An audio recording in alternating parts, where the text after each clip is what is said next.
Chapter 46. Intelligence. I must have been married, if I may trust to my imperfect memory for dates, about a year or so, when, one evening, as I was returning from a solitary walk, thinking of the book I was then writing, for my success had steadily increased with my steady application, and I was engaged at that time upon my first work of fiction, I came past Mrs. Steerforth's house. I had often passed it before during my residence in that neighbourhood, though never when I could choose another road. Howbeit, it did sometimes happen that it was not easy to find another, without making a long circuit, and so I had passed that way upon the whole pretty often. I had never done more than glance at the house as I went by with a quickened step. It had been uniformly gloomy and dull. None of the best rooms abutted on the road, and the narrow, heavily framed old-fashioned windows, never cheerful under any circumstances, looked very dismal, close shut, and with their blinds always drawn down.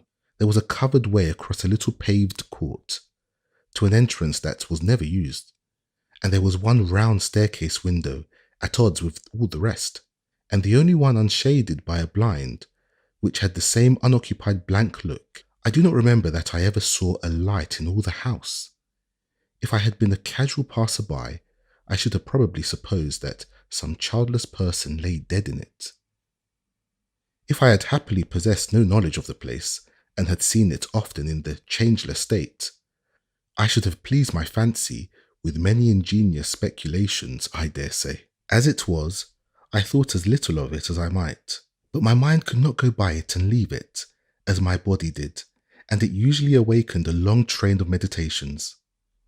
Coming before me on this particular evening that I mentioned, mingled with the childish recollection and latter fancies, the ghosts of half-formed hopes, the broken shadows of disappointments dimly seen and understood, the blending of experience and imagination, incidental to the occupation with which my thoughts had been busy. It was more than commonly suggestive. I fell into a brown study as I walked on, and a voice at my side made me start. It was a woman's voice too. I was not long in recollecting Mrs. Steerforth's little parlour-maid, who had formerly worn blue ribbons in her cap. She had taken them out now to adapt herself, I suppose, to the altered character of the house, and wore but one or two disconsolate bows of sober brown. "If you please, sir, would you have the goodness to walk in and speak to Miss Dartle? Has Miss Dartle sent you for me?" I inquired. "Not tonight, sir, but it's just the same. Miss Dartle saw you pass a night or two ago, and I was to sit at work on the staircase, and when I saw you pass again, to ask you to step in and speak to her." I turned back and inquired of my conductor, as we went along, how Mrs. Steerforth was. She said her lady was but poorly, and kept her own room a good deal. When we arrived at the house, I was directed to Miss Dartle in the garden, and left to make my presence known to her myself. She was sitting on a seat at one end of a kind of terrace overlooking the great city.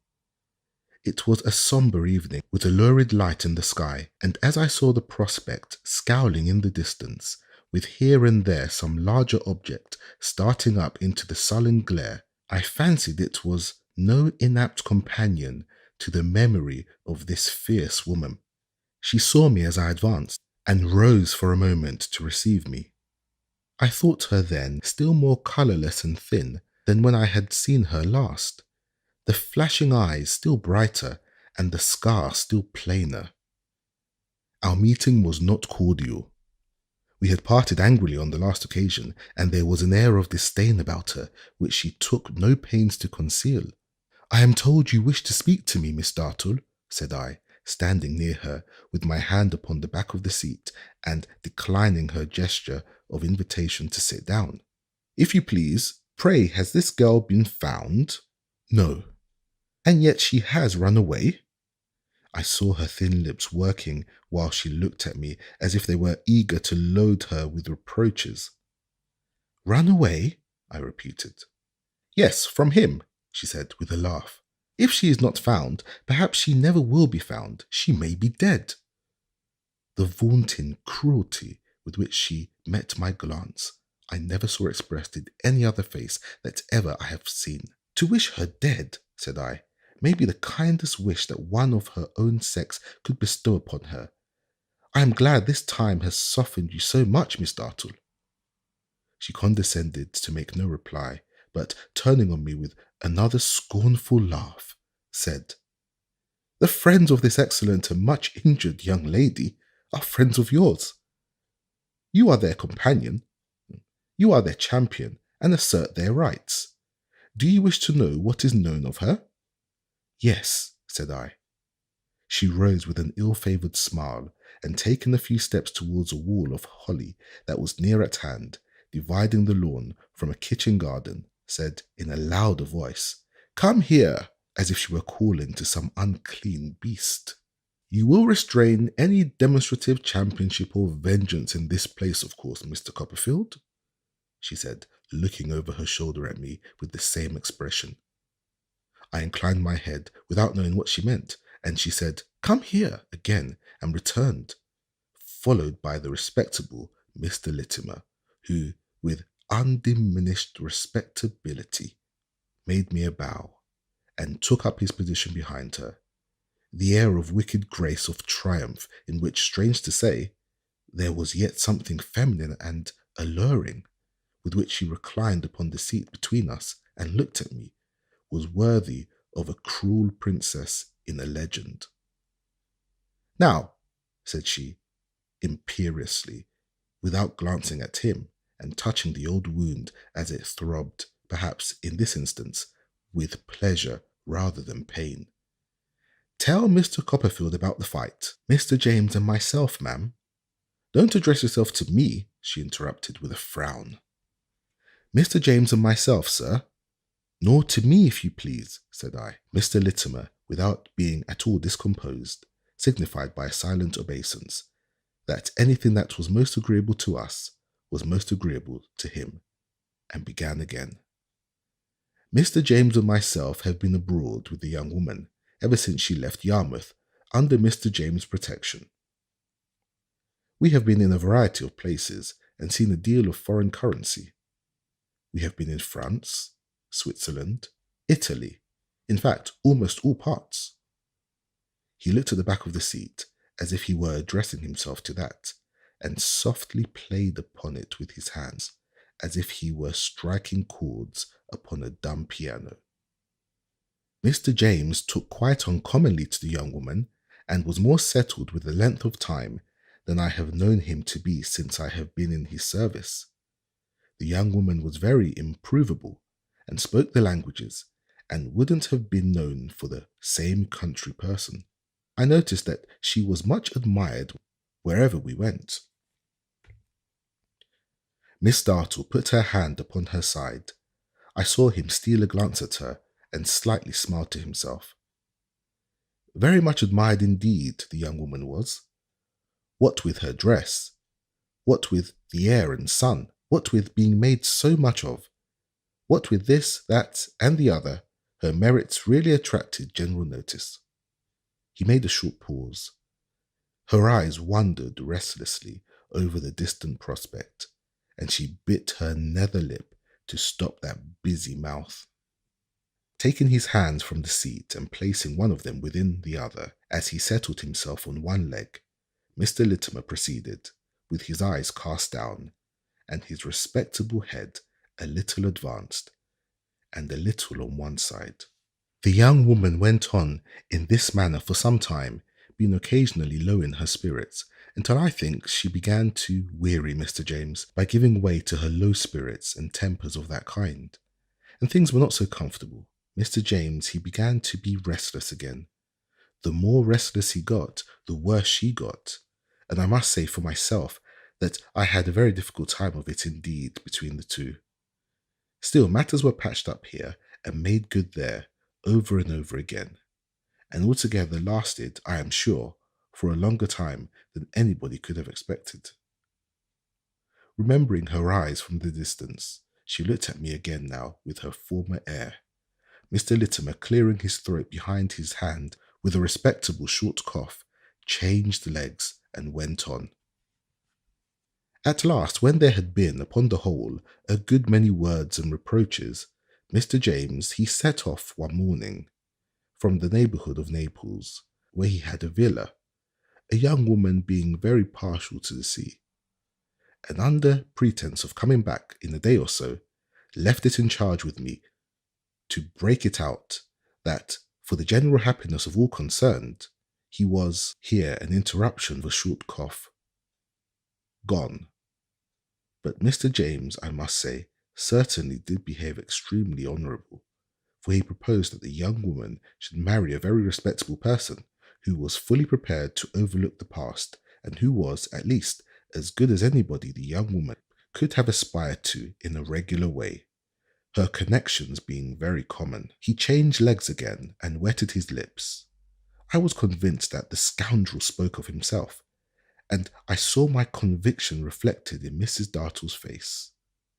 This I also had it in charge to communicate. I was willing to do anything to relieve Mr. James from his difficulty, and to restore harmony between himself and an affectionate parent who has undergone so much on his account. Therefore, I undertook the commission. The young woman's violence when she came to, after I broke the fact of his departure, was beyond all expectations. She was quite mad, and had to be held by force, or she couldn't even have got to a knife, or got to the sea. She'd have beaten her head against the marble floor. Miss Dartle, leaning back upon the seat, with a light of exultation in her face, seemed almost to caress the sounds this fellow had uttered. But when I came to the second part of what had been entrusted to me, said Mr. Littimer, rubbing his hands uneasily, which anybody might have supposed would have been, at all events, appreciated as a kind intention, then the young woman came out in her true colours. A more outrageous person I never did see. Her conduct was surprisingly bad. She had no more gratitude, no more feeling, no more patience, no more reason in her than a stock or a stone. If I hadn't been upon my guard, I am convinced she would have had my blood. I think the better of her for it, said I indignantly. Mr. Littimer bent his head, as much as to say, Indeed, sir, but you're young. It was necessary, in short, for a time, to take away everything nigh her, that she could do herself, or anybody else, an injury with, and to shut her up close. She got out in the night, forced the lattice of a window that I had nailed up myself, dropped on a vine that was trailed below, and never has been seen or heard of to my knowledge since. She is dead, perhaps, said Miss Dartle, with a smile, as if she could have spurned the body of the ruined girl. She may have drowned herself, miss, returned Mr. Littimer, catching at an excuse for addressing himself to somebody. It's very possible. Or she may have had assistance from the boatmen, and the boatmen's wives and children. Being given to low company, she was very much in the habit of talking to them on the beach, Miss Dartle, and sitting by their boats. I have known her do it when Mr. James has been away, whole days. Mr. James was far from pleased to find out once that she had told the children she was a boatman's daughter, and that her own country, long ago, she had roamed about the beach like them. Oh, Emily, unhappy beauty! What a picture rose before me of her sitting on the far-off shore among the children like herself when she was innocent, listening to the little voices such as might have called her mother had she been a poor man's wife, and to the great voice of the sea with its eternal nevermore. When it was clear that nothing could be done, Miss Dartle, did I tell you not to speak to me? She said, with stern contempt. You spoke to me, miss, he replied. I beg your pardon, but it is my service to obey. Do your service, she returned. Finish your story and go. When it was clear, he said, with infinite respectability and an obedient bow, that she was not to be found, I went to Mr. James at the place where it had been agreed that I should write to him, and informed him of what had occurred. Words passed between us in the consequence, and I felt it due to my character to leave him. I could bear, and I have borne, a great deal from Mr. James, but he insulted me too far. He hurt me. Knowing the unfortunate difference between himself and his mother, and what her anxiety of mind was likely to be, I took the liberty of coming home to England and relating, for money which I paid him, said Miss Dartle to me. Just so, ma'am, and relating what I knew. I am not aware, said Mr. Littimer, after a moment's reflection, that there is anything else. I am at present out of employment, and should be happy to meet with a respectable situation. Miss Dartle glanced at me, as though she would inquire if there were anything that I desired to ask. As there was something which had occurred to my mind, I said in reply, I could wish to know from this creature. I could not bring myself to utter any more conciliatory word, whether they intercept the letter that was written to her from home, and whether he supposes that she received it. He remained calm and silent, with his eyes fixed on the ground, and the tip of every finger that his right hand delicately poised the tip of every finger on his left. Miss Dartle turned her head disdainfully towards him. I beg your pardon, miss, he said, awakening from his abstraction. But, however submissive to you, I have my position, though a servant. Mr. Copperfield and you, miss, are different people. If Mr. Copperfield wishes to know anything from me, I take the liberty of reminding Mr. Copperfield that he can put a question to me. I have a character to maintain. After a momentary struggle with myself, I turned my eyes upon him and said, You have heard my question. Consider it addressed to yourself if you choose. What answer do you make? Sir, he rejoined, with an occasional separation and union of those delicate tips, my answer must be qualified because to betray Mr. James' confidence to his mother and to betray it to you are two different actions. It is not probable, I consider, that Mr. James would encourage the receipt of letters likely to increase low spirits and unpleasantness. But further than that, sir, I should wish to avoid going. Is that all? Inquired Miss Dartle of me. I indicated that I had nothing more to say, except, I added, as I saw him moving off, that I understand his fellow's part in the wicked story, as I shall make it known to the honest man who has been her father from her childhood. I would recommend him to avoid going too much into public. He had stopped the moment I began, and had listened with his usual repose of manner. Thank you, sir, but you will excuse me if I say, sir, that there are neither slaves nor slave drivers in this country, and that people are not allowed to take the law into their own hands. If they do, it is more to their own peril, I believe, than to other people's. Consequently speaking, I am not at all afraid of going wherever I may wish, sir. With that, he made a polite bow, and, with another to Miss Dartle, went away through the arch in the wall of holly by which he had come. Miss Dartle and I regarded each other for a little while in silence, her manner being exactly what it was. When she had produced the man, he says besides, she observed, with a slow curling of her lip, that his master, as he hears, is coasting Spain. And this done is a way to gratify his seafaring taste till he is weary. But this is of no interest to you. Between these two proud persons, mother and son, there is a wider breach than before, and little hope of its healing, for they are one at heart, and time makes each more obstinate and imperious. Neither is this of any interest to you, but it introduces what I wish to say. This devil, whom you make an angel of, I mean this low girl, whom he picked out of the tide mud, with her black eyes full upon me, and her passionate finger up, may be alive, for I believe some common things are hard to die. If she is, you will desire to have a pearl of such price found and taken care of. We desire that too, that he may not by any chance be made her prey again. So far we are united in one interest, and that is why I, who would do her any mischief that so coarse a wretch is capable of feeling, have sent for you to hear what you have heard. I saw by the change in her face that someone was advancing behind me. It was Mrs. Steerforth, who gave me her hand more coldly than of yore, and with an augmentation of her former stateliness of manner. But still I perceived, and I was touched by it, with an effaceable remembrance of my old love for her son. She was greatly altered. Her fine figure was far less upright, her handsome face was deeply marked, and her hair was almost white. But when she sat down on the seat, she was a handsome lady still.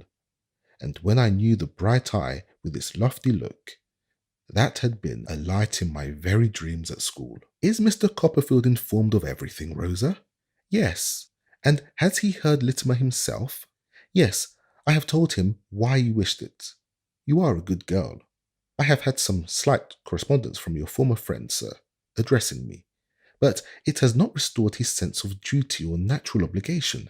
Therefore, I have no other object than this, than what Rosa had mentioned. If by the course which may relieve the mind of the decent man you brought here, for whom I am sorry, I can say no more, my son may be saved from again falling into the snares of a designing enemy. Well, she drew herself up and sat looking straight before her, far away. Madam, I said respectfully, I understand. I assure you I am in no danger of putting any strained construction on your motives.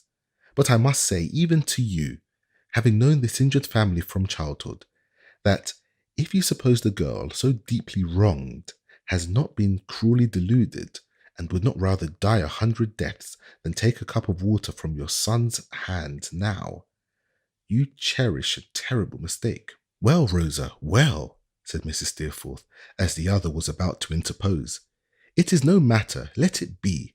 You are married, sir, I am told. I answered that I had been some time married. Are you doing well? I hear little in the quiet life I lead, but I understand you are beginning to be famous. I have been very fortunate, said I, and find my name connected with some praise. You have no mother? In a softened voice. No, it is a pity, she returned. She would have been proud of you. Good night. I took the hand she held out with a dignified, unbending air, and it was as calm in mine as if her breast had been at peace. Her pride could still its very pulses, it appeared, and draw the placid veil before her face, through which she sat looking straight before her far on the distance. As I moved away from them, along the terrace, I could not help observing how steadily they both sat gazing on the prospect, and how it thickened and closed around them. Here and there, some early lamps were invited to twinkle in the distant city, and in the eastern quarter of the sky the lurid light still hovered. But from the greater part of the broad valley interposed, a mist was rising like a sea, which, mingling with the darkness, made it seem as if the gathering waters would encompass them. I have reason to remember this and think of it with awe, for before I looked upon those two again, a stormy sea had risen to their feet. Reflecting on what had been thus told me, I felt it right that it should be communicated to Mr. Peggoty. On the following evening, I went into London in quest of him. He was always wandering about from place to place with his one object of recovering his niece before him, but was more in London than elsewhere. Often and often now had I seen him in the dead of night parting along the streets, searching among the few who loitered out of doors at those untimely hours for what he dreaded to find. He kept a lodging over the little chandler's shop in Hungerford Market, which I have had occasion to mention more than once, and from which he first went forth upon his errand of mercy. Hither I directed my walk. On making inquiry of him, I learned from the people of the house that he had not gone out yet, and I should find him in his room upstairs. He was sitting reading by a window in which he kept a few plants. The room was very neat and orderly. I saw in a moment that it was always kept prepared for her reception, and that he never went out, but he thought it possible he might bring her home. He had not heard my tap at the door, and only raised his eyes when I laid my hand upon his shoulder. Massa Davy, thank you, sir, thank ye hearty for this visit. Sit ye down. You're kindly welcome, sir. Mr. Peggoty, said I, taking the chair he handed me. Don't expect much. I have heard some news. Of Emily. He put his hand in a nervous manner on his mouth and turned pale as he fixed his eyes on mine. It gives no clue to where she is, but she is not with him. He sat down, looking intently at me, and listened in profound silence to all I had to tell. I well remember the sense of dignity, beauty even, with which the patient gravity of his face impressed me when, having gradually removed his eyes from mine, he sat looking downward, leaning his forehead on his hand. He offered no interruption, but remained throughout perfectly still. He seemed to pursue her figure through the narrative and to let every other shape go by him, as if it were nothing. When I had done, he shaded his face and continued silent. I looked out of the window for a little while and occupied myself with the plants. How do you fare to feel about it, Massa Davy? He inquired at length. I think that she is living, I replied. I don't know.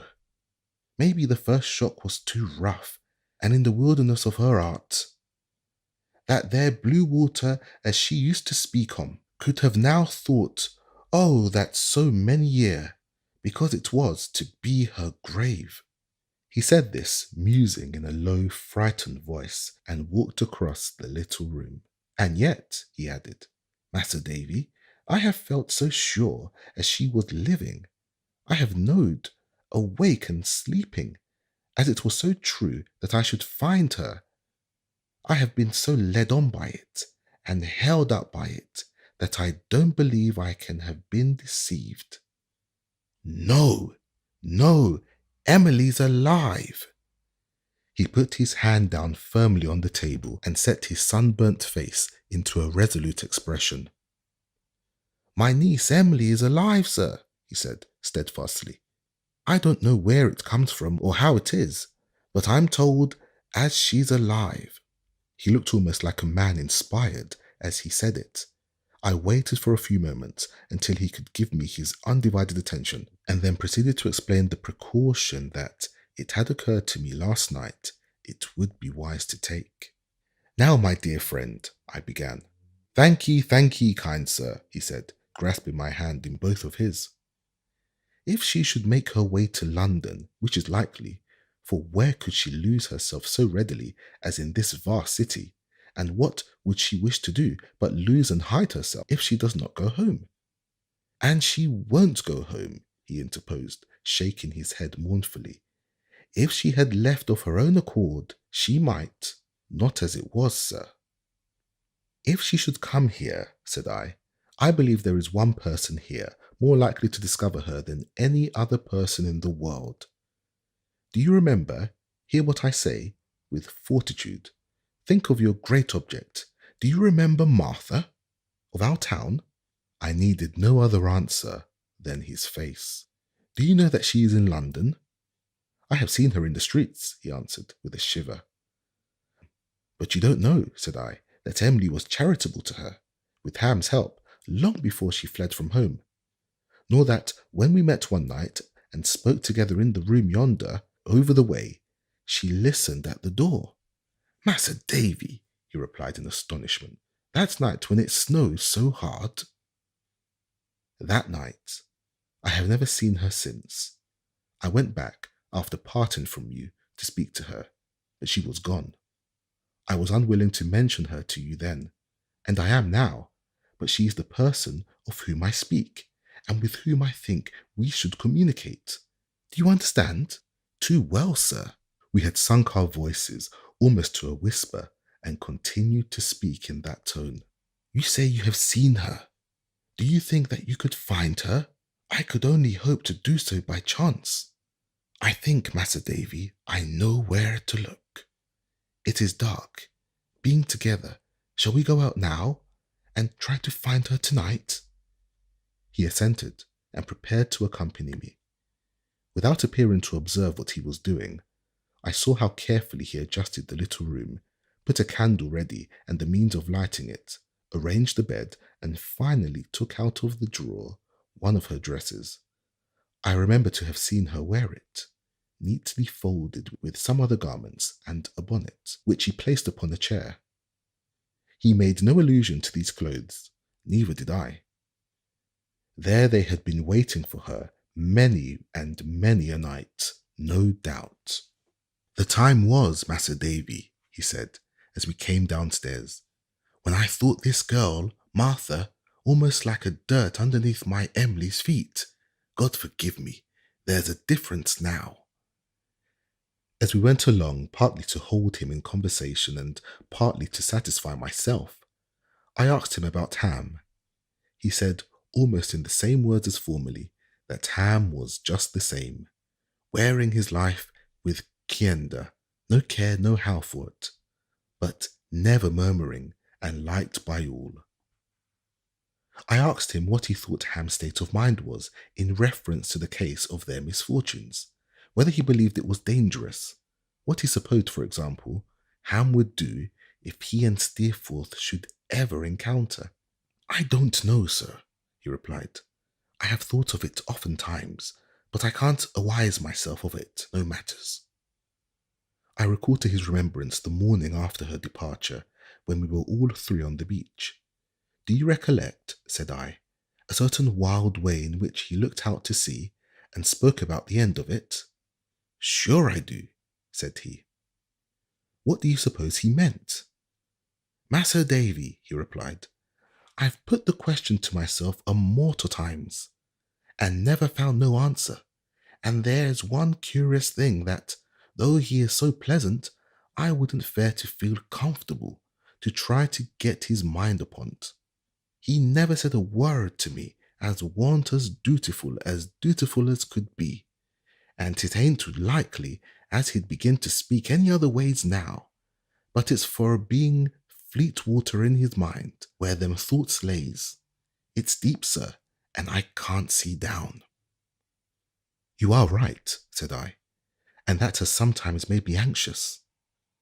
"And me too, Mas'r Davy," he rejoined, "even more so, as I do assure you that in his venturesome ways, though both belongs to the alteration in him, I don't know as he'd do violence under any circumstances, but I hope as them two may be kep' asunders."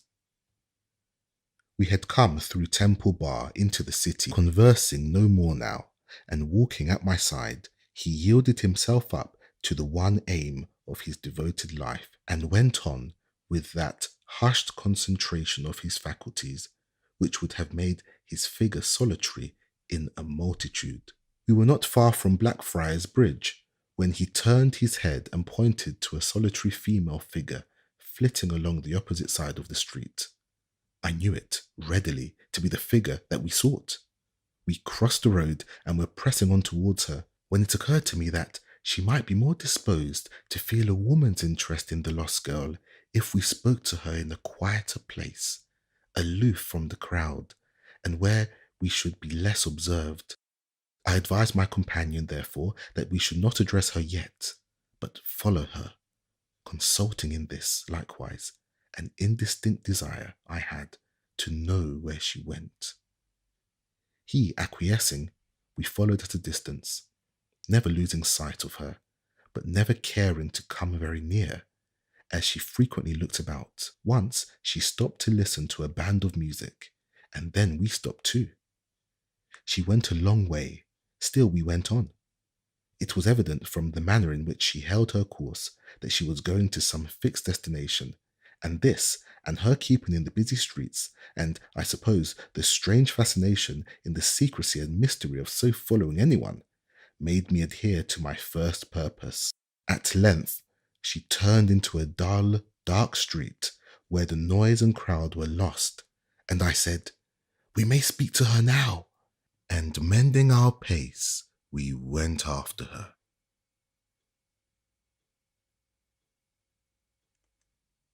Chapter 47. Martha. We were now down in Westminster. We had turned back to follow her, having encountered her coming towards us and Westminster Abbey was the point at which she passed from the lights and noise of the leading streets. She proceeded so quickly when we got free of the two currents of passengers setting towards and from the bridge that, between this and the advance she had of us, when she struck off, we were in a narrow waterside street by a millbank before we came up with her. At that moment she crossed the road as if to avoid the footsteps that she heard so close behind, and, without looking back, passed on even more rapidly. A glimpse of the river through a dull gateway, where some wagons were housed for the night, seemed to arrest my feet. I touched my companion without speaking, and we both forbore to cross after her, and both followed on that opposite side of the way, keeping as quietly as we could in the shadow of the houses, but keeping very near her. There was, and is when I write, at the end of that low-lying street, a dilapidated little wooden building, probably an obsolete old ferry house. Its position is just at that point where the street ceases, and the road begins to lie between a row of houses and the river. As soon as she came here and saw the water, she stopped as if she had come to her destination, and presently went slowly along by the brink of the river, looking intently at it. All the way here I had supposed that she was going to some house. Indeed, I had vaguely entertained the hope that the house might be in some way associated with the lost girl. But that one dark glimpse of the river through the gateway had instinctively prepared me for her going no farther. The neighbourhood was a dreary one at that time, as oppressive, sad and solitary by night as any about London. There were neither wharves nor houses on the melancholy waste of road near the great blank prison. A sluggish ditch deposited its mud at the prison walls. Coarse grass and rank weeds straggled over all the marshy land in the vicinity. In one part, carcasses of houses, inauspiciously begun and never finished, rotted away. In another, the ground was cumbered by rusty iron monsters of steam boilers, wheels, cranks, pipes, furnaces, paddles, anchors, diving bells, windmill sails, and I know not what strange objects accumulated by some speculator and grovelling in the dust, underneath which, having sunk into the soil of their own weight in wet weather, they had the appearance of vainly trying to hide themselves. The clash and glare of sundry fireworks upon the riverside arose by night to disturb everything except the heavy and unbroken smoke that poured out of their chimneys. Slimy gaps and causeways winding among old wooden piles with a sickly substance clinging to the latter like green hair, and the rags of last year's handbills offering rewards for drowned men fluttering above high water mark, led down through the ooze and slush to the ebb tide. There was a story that one of the pits dug for the dead in the time of the Great Plague was hereabout, and a blighting influence seemed to have proceeded from it over the whole place. Or else it looked as if it had gradually decomposed into that nightmare condition, out of the overflowings of the polluted stream, as if she were a part of the refuse it had cast out, and left to corruption and decay. The girl we had followed strayed down to the river's brink, and stood in the midst of this night picture, lonely and still, looking at the water. There were some boats and barges astrand in the mud, and these enabled us to come within a few yards of her without being seen.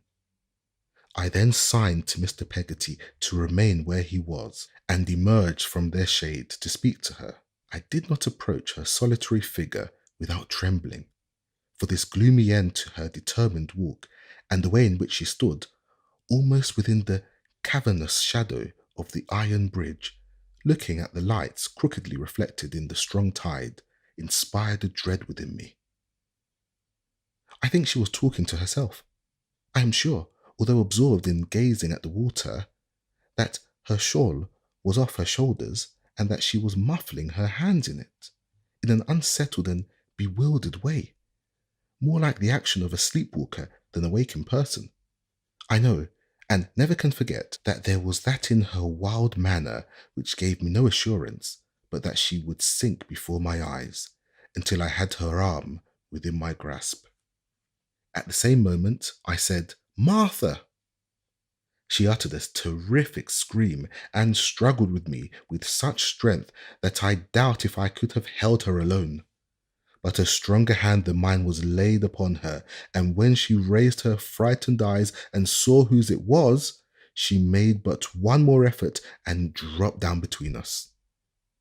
We carried her away from the water to where there were some dry stones, and there laid her down, crying and moaning.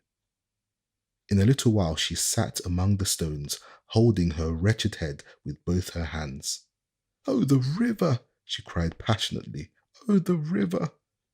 "Hush, hush," said I. "Calm yourself." But she still repeated the same words, continually exclaiming, "Oh, the river," over and over again. "I know it's like me," she exclaimed. "I know that I belong to it. I know that it's the natural company of such as I am. It comes from country places, and there was once no harm in it.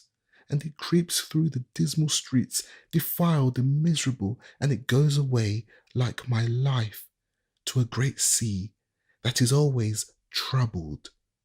And I feel that I must go with it." I have never known what despair was, except in the tone of those words. "I can't keep away from it. I can't forget it. It haunts me day and night. It's the only thing in the world that I am fit for, or that's fit for me. Oh, the dreadful river!" The thought passed through my mind that in the face of my companion, as he looked upon her without speech or motion, I might have read his niece's story if I had known nothing of it. I never saw, in any painting or reality, horror and compassion so impressively blended. He shook as if he would have fallen, and his hand, I touched it with my own, for his appearance alarmed me, was deadly cold. "She's in a state of frenzy," I whispered to him. "She will speak differently in a little time." I don't know what he would have said in answer. He made some motion with his mouth and seemed to think he had spoken, but he had only pointed to her with his outstretched hand.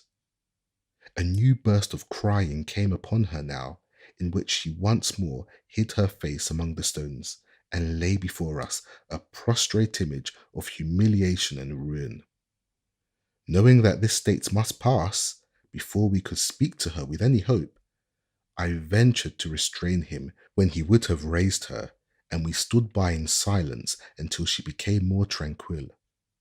"Martha," said I then, leaning down and helping her to rise. She seemed to want to rise as if the intention was going away, but she was weak and leaned against the boat. "Do you know who this is? Who is with me?" She said faintly, "Yes." "Do you know that we have followed you a long way tonight?" She shook her head. She looked neither at him nor me, but stood in a humble attitude, holding her bonnet and shawl in one hand without appearing conscious of them, and pressing the other, clenched, against her forehead.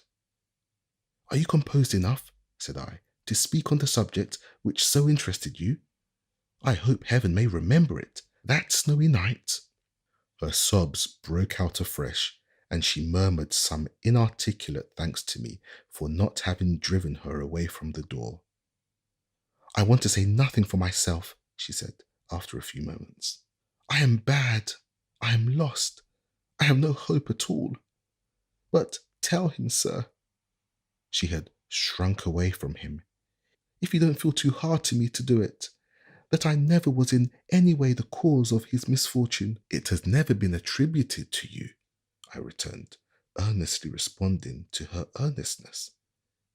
"It was you, if I don't deceive myself," she said in a broken voice, "that came into the kitchen the night she took such pity on me, was so gentle to me, didn't shrink away from me like all the rest, and gave me such kind help. Was it you, sir?" "It was," said I. "I should have been in the river long ago," she said, glancing at it with a terrible expression. If any wrong to her had been upon my mind, I never could have kept out of it a single winter's night if I had not been free of any share in that. The cause of her flight is too well understood, I said. You are innocent of any part in it. We thoroughly believe you. We know. Oh, I might have been much the better for her if I had had a better heart, exclaimed the girl, with most forlorn regret. For she was always good to me. She never spoke a word to me but what was pleasant and right. Is it likely I would try to make her what I am myself, knowing what I am myself so well? When I lost everything that makes life dear, the worst of all my thoughts was that I was parted forever from her. Mr. Peggoty, standing with one hand on the gunwale of the boat, and his eyes cast down, put his disengaged hand before his face. And when I heard what had happened before that snowy night, from some belonging to our town, cried Martha, the bitterest thoughts in all my mind was that the people would remember she once kept company with me, and would say I had corrupted her, when heaven knows I would have died to have brought back her good name. Long unused to any self-control, the piercing agony of her remorse and grief was terrible. To have died would not have been much. What can I say? I would have lived, she cried. I would have lived to be old in the wretched streets and to wander about, avoided in the dark, and to see the daybreak on the ghastly line of houses, and remember how the same sun used to shine into my room and wake me once. I would have done even that to save her. Sinking on the stones, she took some in each hand and clenched them up, as if she would have ground them. She writhed into some new posture constantly, stiffening her arms, twisting them before her face, as though to shut out from her eyes the little light there was, and drooping her head, as if it were heavy with insupportable recollections. What shall I ever do? She said, fighting thus with her despair. How can I go on as I am, a solitary curse to myself, a living disgrace to everyone I come near? Suddenly she turned to my companion. Stamp upon me, kill me. When she was your pride, you would have thought I had done her harm if I had brushed against her in the street. You can't believe, why should you, a syllable that comes out of my lips. It would be a burning shame upon you, even now, if she and I exchanged a word. I don't complain. I don't say she and I are alike. I know there is a long, long way between us. I only say, with all my guilt and wretchedness upon my head, that I am grateful to her from my soul and love her. Oh, don't think that all the power I had of loving anything is quite worn out. Throw me away, as all the world does. Kill me for being what I am, and having ever known her, but don't think that of me. He looked upon her while she made this supplication, in a wild, distracted manner, and, when she was silent, gently raised her. Martha, said Mr. Peggoty, God forbid as I should judge you. Forbid as I, of all men, should do that, my girl. You don't know half the change that's come in course of time upon me, when you think it likely. Well, he paused a moment, then went on. You don't understand how it is that this here gentleman and me has wished to speak to you. You don't understand what it is we has afore us. Listen now. His influence upon her was complete. She stood shrinkingly before him, as if she were afraid to meet his eyes, but her passionate sorrow was quite hushed and mute. If you heard what passed between Massa Davy and me the night when it snew so hard, you know as I have been, were not for to seek my dear niece. My dear niece, he repeated steadily, for she's no more dear to me now, Martha, than she was dear afore. She put her hands before her face, but otherwise remained quiet. I have heard her tell, said Mr. Peggoty, as you was early left fatherless and motherless, with no friend for to take, in a rough seafaring way, their place. Maybe you can guess that if you'd had such a friend, you'd have got into a way of being fond of him in course of time, and that my niece was kinder daughter-like to me. As she was silently trembling, he put her shawl carefully about her, taking it up from the ground for that purpose. Whereby, he said, I know both as she would go to the world's furthest ends with me, if she could once see me again, and that she would fly to the world's furthest end to keep off seeing me. For though she ain't no call to doubt my love, and don't, he repeated with a quiet assurance of the truth of what he said, there's shame steps in and keeps betwixt us. I read in every word of his plain, impressive way of delivering himself new evidence of his having thought of this one topic in every feature it presented.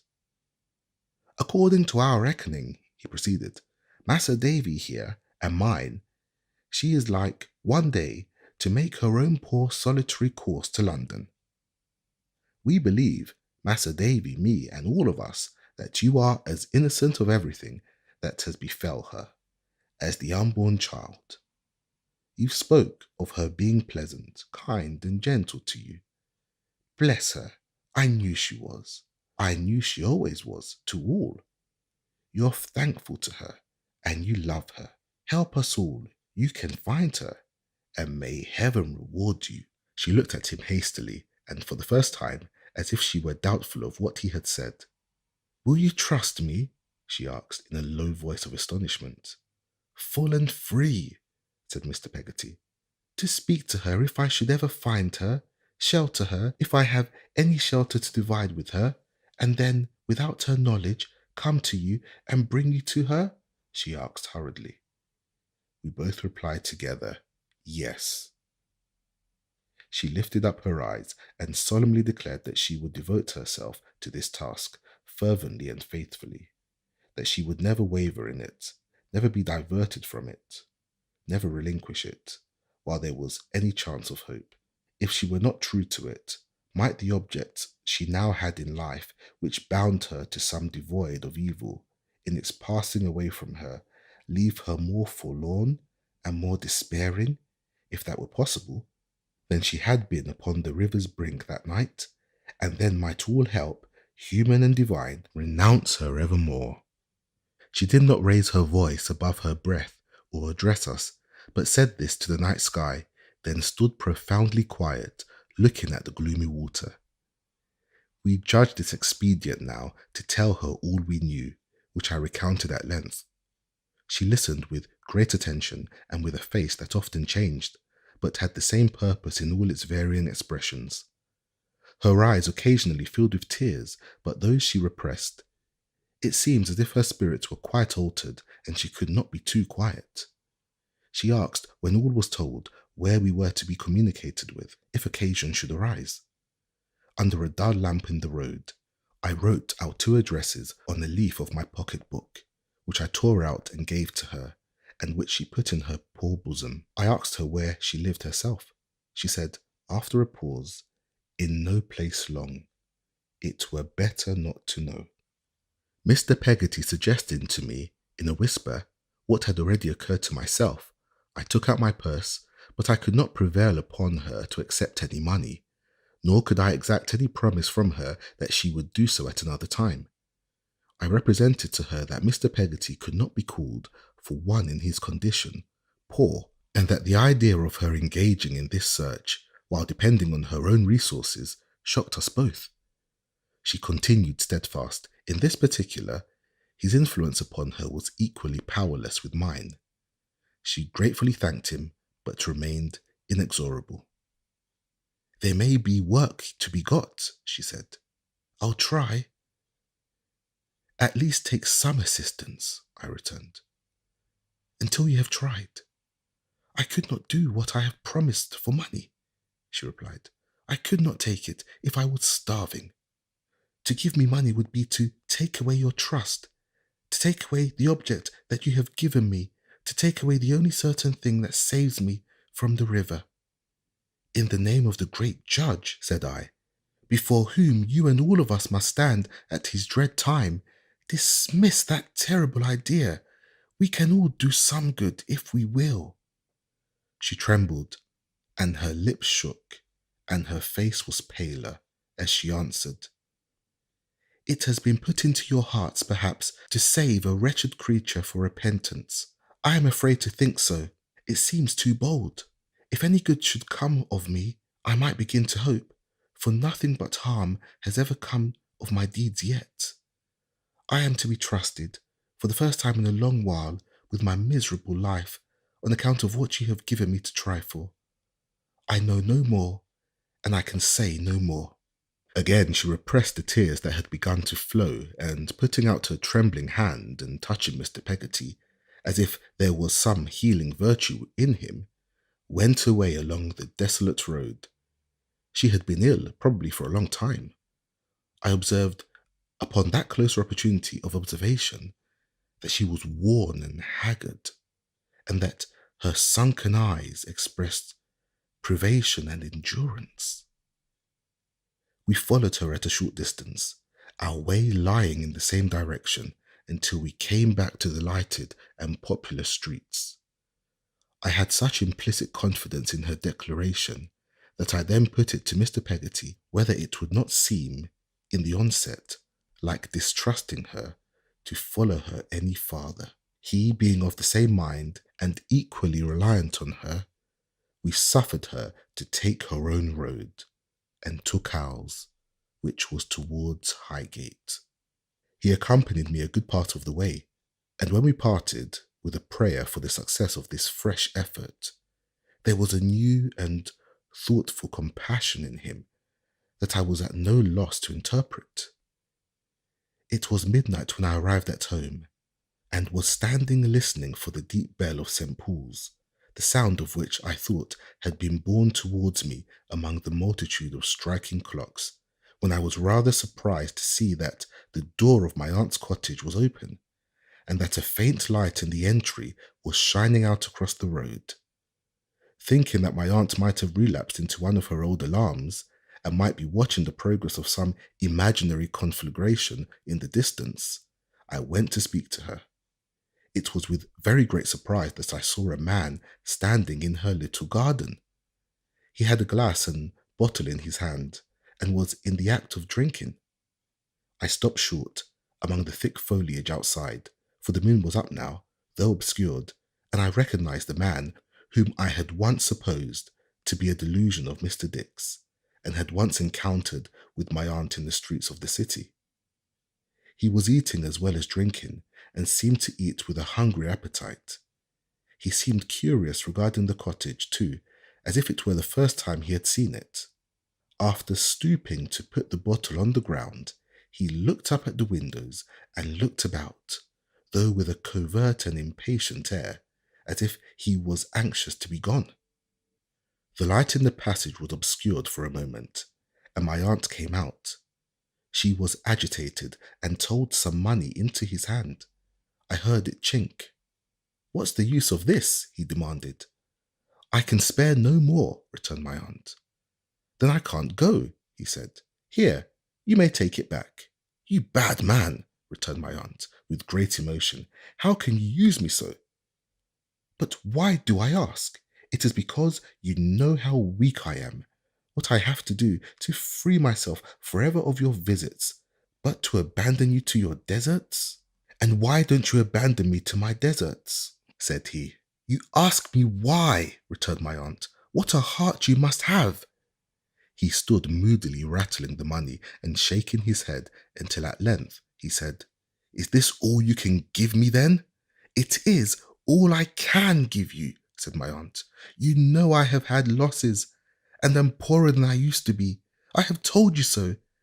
Having got it, why do you give me the pain of looking at you for another moment and seeing what you have become?" "I have become shabby enough, if you mean that," he said. "I lead the life of an owl." "You stripped me of the greater part of all I ever had," said my aunt. "You closed my heart against the whole world, years and years. You treated me falsely, ungratefully, and cruelly. Go and repent of it.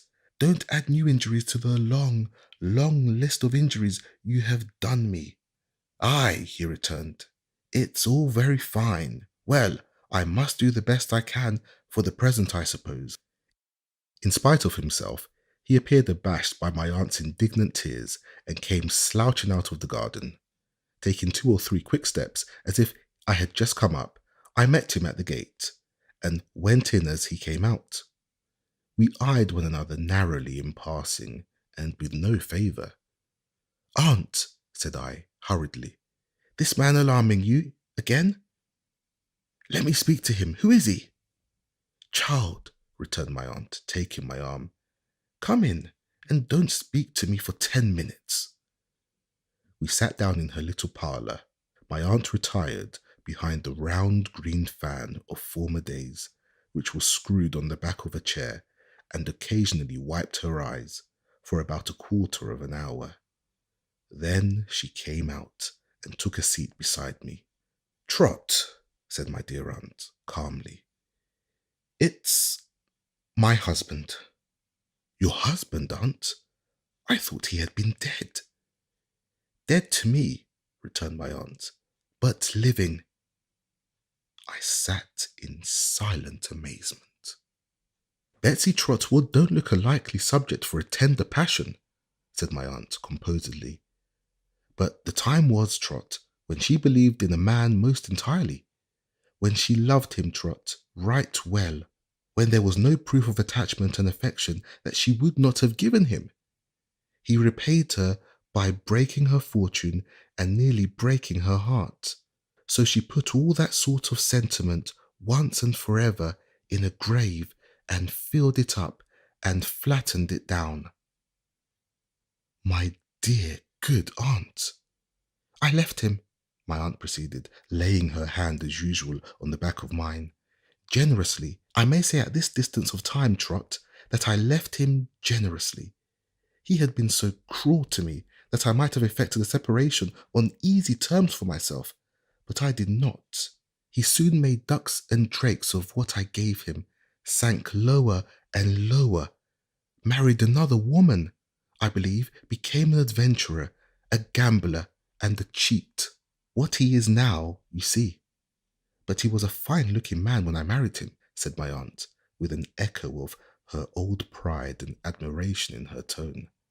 "And I believed him, I was a fool, to be the soul of honour." She gave my hand a squeeze and shook her head. "He is nothing to me now, Trot, less than nothing. But sooner than we have him punished for his offences, as he would be if he prowled about in this country, I give him more money than I can afford, at intervals when he reappears, to go away. I was a fool when I married him, and I am so far an incurable fool on that subject, that, for the sake of what I once believed him to be, I wouldn't have even this shadow of my idle fancy hardly dealt with. For I was in earnest, Trot, if ever a woman was." My aunt dismissed the matter with a heavy sigh and smoothed her dress. "There, my dear," she said. "Now you know the beginning, middle, and end, and all about it. We won't mention the subject to one another any more. Neither, of course, will you mention it to anybody else. This is my grumpy, frumpy story, and we'll keep it to ourselves, Trot."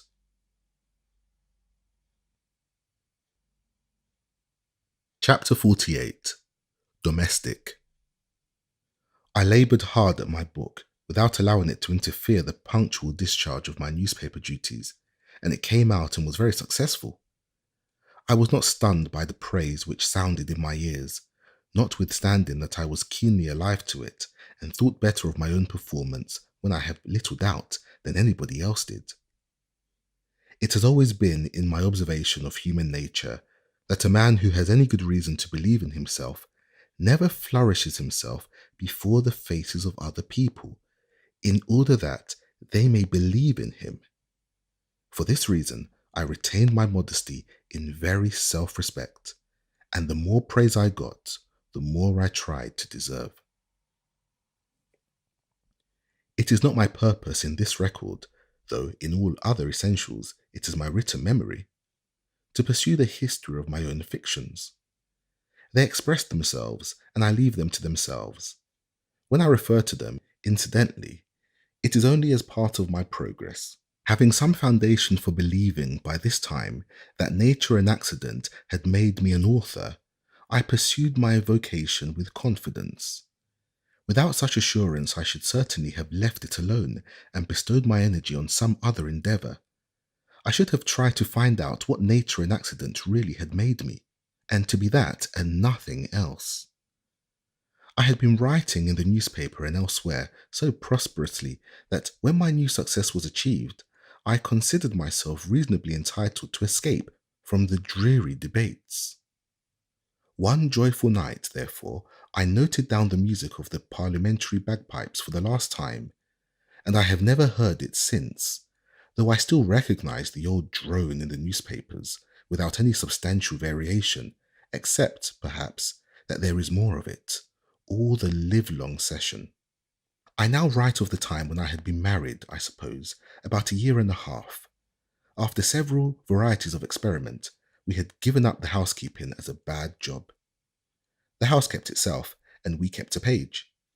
The principal function of this retainer was to quarrel with the cook, in which respect he was a perfect Whittington without his cat, or the remotest chance of being made Lord Mayor. He appears to me to have lived in a hail of saucepan lids. His whole existence was a scuffle. He would shriek for help on the most improper occasions, as when we had a little dinner party, or a few friends in the evening, and would come tumbling out of the kitchen with iron missiles flying after him. We wanted to get rid of him, but he was very much attached to us and wouldn't go. He was a tearful boy and broke into such deplorable lamentations when a cessation of our connection was hinted at, that we obliged to keep him. We had no mother, no anything in the way of a relative, that I could discover, except a sister who fled to America the moment we had taken him off her hands, and he became quartered on us like a horrible young changeling. He had a lively perception of his own unfortunate state, and was always rubbing his eyes with his sleeve of his jacket, or stooping to blow his nose on the extreme corner of a little pocket handkerchief, which he never would take completely out of his pocket, but always economized and secreted. This unlucky page, engaged in an evil hour at £6.10 per annum, was a source of continual trouble for me. I watched him as he grew, and he grew like scarlet beans, with painful apprehensions of the time when he would begin to shave, even of the days when he would be bald or grey. I saw no prospect of ever getting rid of him, and projecting myself into the future, used to think what an inconvenience he would be when he was an old man. I never expected anything less than this unfortunate's manner of getting me out of my difficulty. He stole Dora's watch, which, like everything else belonging to us, had no particular place of its own, and converting it into money, spent the produce, he was always a weak-minded boy, in incessantly riding up and down between London and Uxbridge outside the coach. He was taken to Bow Street, as well as I remember, on the completion of his 15th journey, when 4 and 6pence and a second-hand fife, which he couldn't play, were found upon his person. The surprise and its consequences would have been much less disagreeable to me if he had not been penitent. But he was very penitent indeed, and in a peculiar way, not in the lump, but by instalments. For example, the day after that on which I was obliged to appear against him, he made certain revelations touching a hamper in the cellar, which we believed to be full of wine, but which had nothing in it except bottles and corks.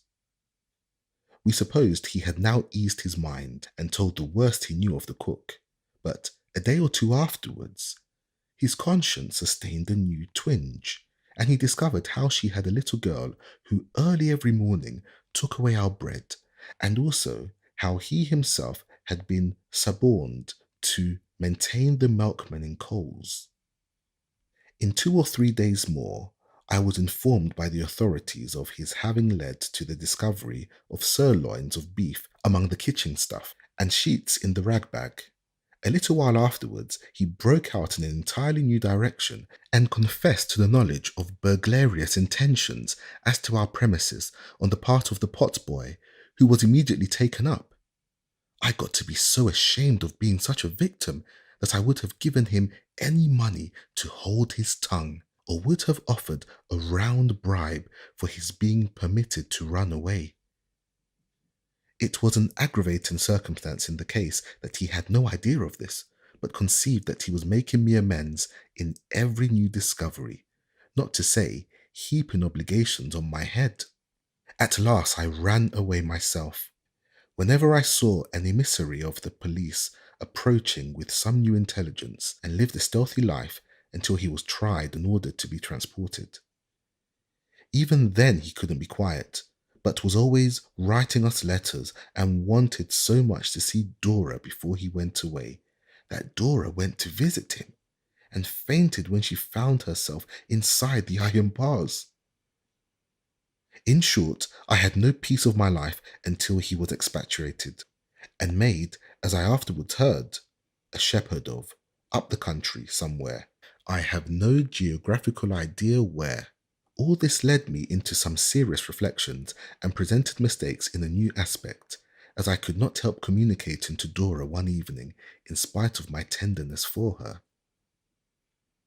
"My love," said I, "it is very painful to me to think that our want of system and management involves not only ourselves, which we have got used to, but other people." "You have been silent for a long time, and now you are going to be cross," said Dora. "No, my dear, indeed. Let me explain to you what I mean." "I don't think I want to know," said Dora. "But I want you to know, my love. Put Jip down." Dora put his nose to mine and said, "Bo," to drive my seriousness away, ordered him into his pagoda, and sat looking at me with her hands folded and a most resigned little expression of countenance. "The fact is, my dear," I began, "there is contagion in us. We infect everyone about us." I might have gone on in this figurative manner if Dora's face had not admonished me that she was wondering with all her might whether I was going to propose any new kind of vaccination or other medical remedy for this unwholesome state of ours. Therefore I checked myself and made my meaning plainer. "It is not merely, my pet," said I, "that we lose money and comfort and even temper sometimes by not learning to be more careful, but that we incur the serious responsibility of spoiling everyone who comes into our service or has any dealings with us. I begin to be afraid that the fault is not entirely on one side, but that these people all turn out ill because we don't turn out very well ourselves." "Oh, what an accusation!" exclaimed Dora, opening her eyes. "To say that you ever saw me make gold watches." "My dearest," I remonstrated, "don't talk preposterous nonsense. Who has made the least allusion to gold watches?" "You did," returned Dora. "You know you did. You said I hadn't turned out well and compared me to him." "To whom?" I asked. "To the page," sobbed Dora. "Oh, you cruel fellow, to compare your affectionate wife to a transported page. Why didn't you tell me your opinion of me before we were married? Why didn't you say, you hard-hearted thing, that you were convinced I was worse than a transported page? Oh, what a dreadful opinion you have of me. Oh, my goodness."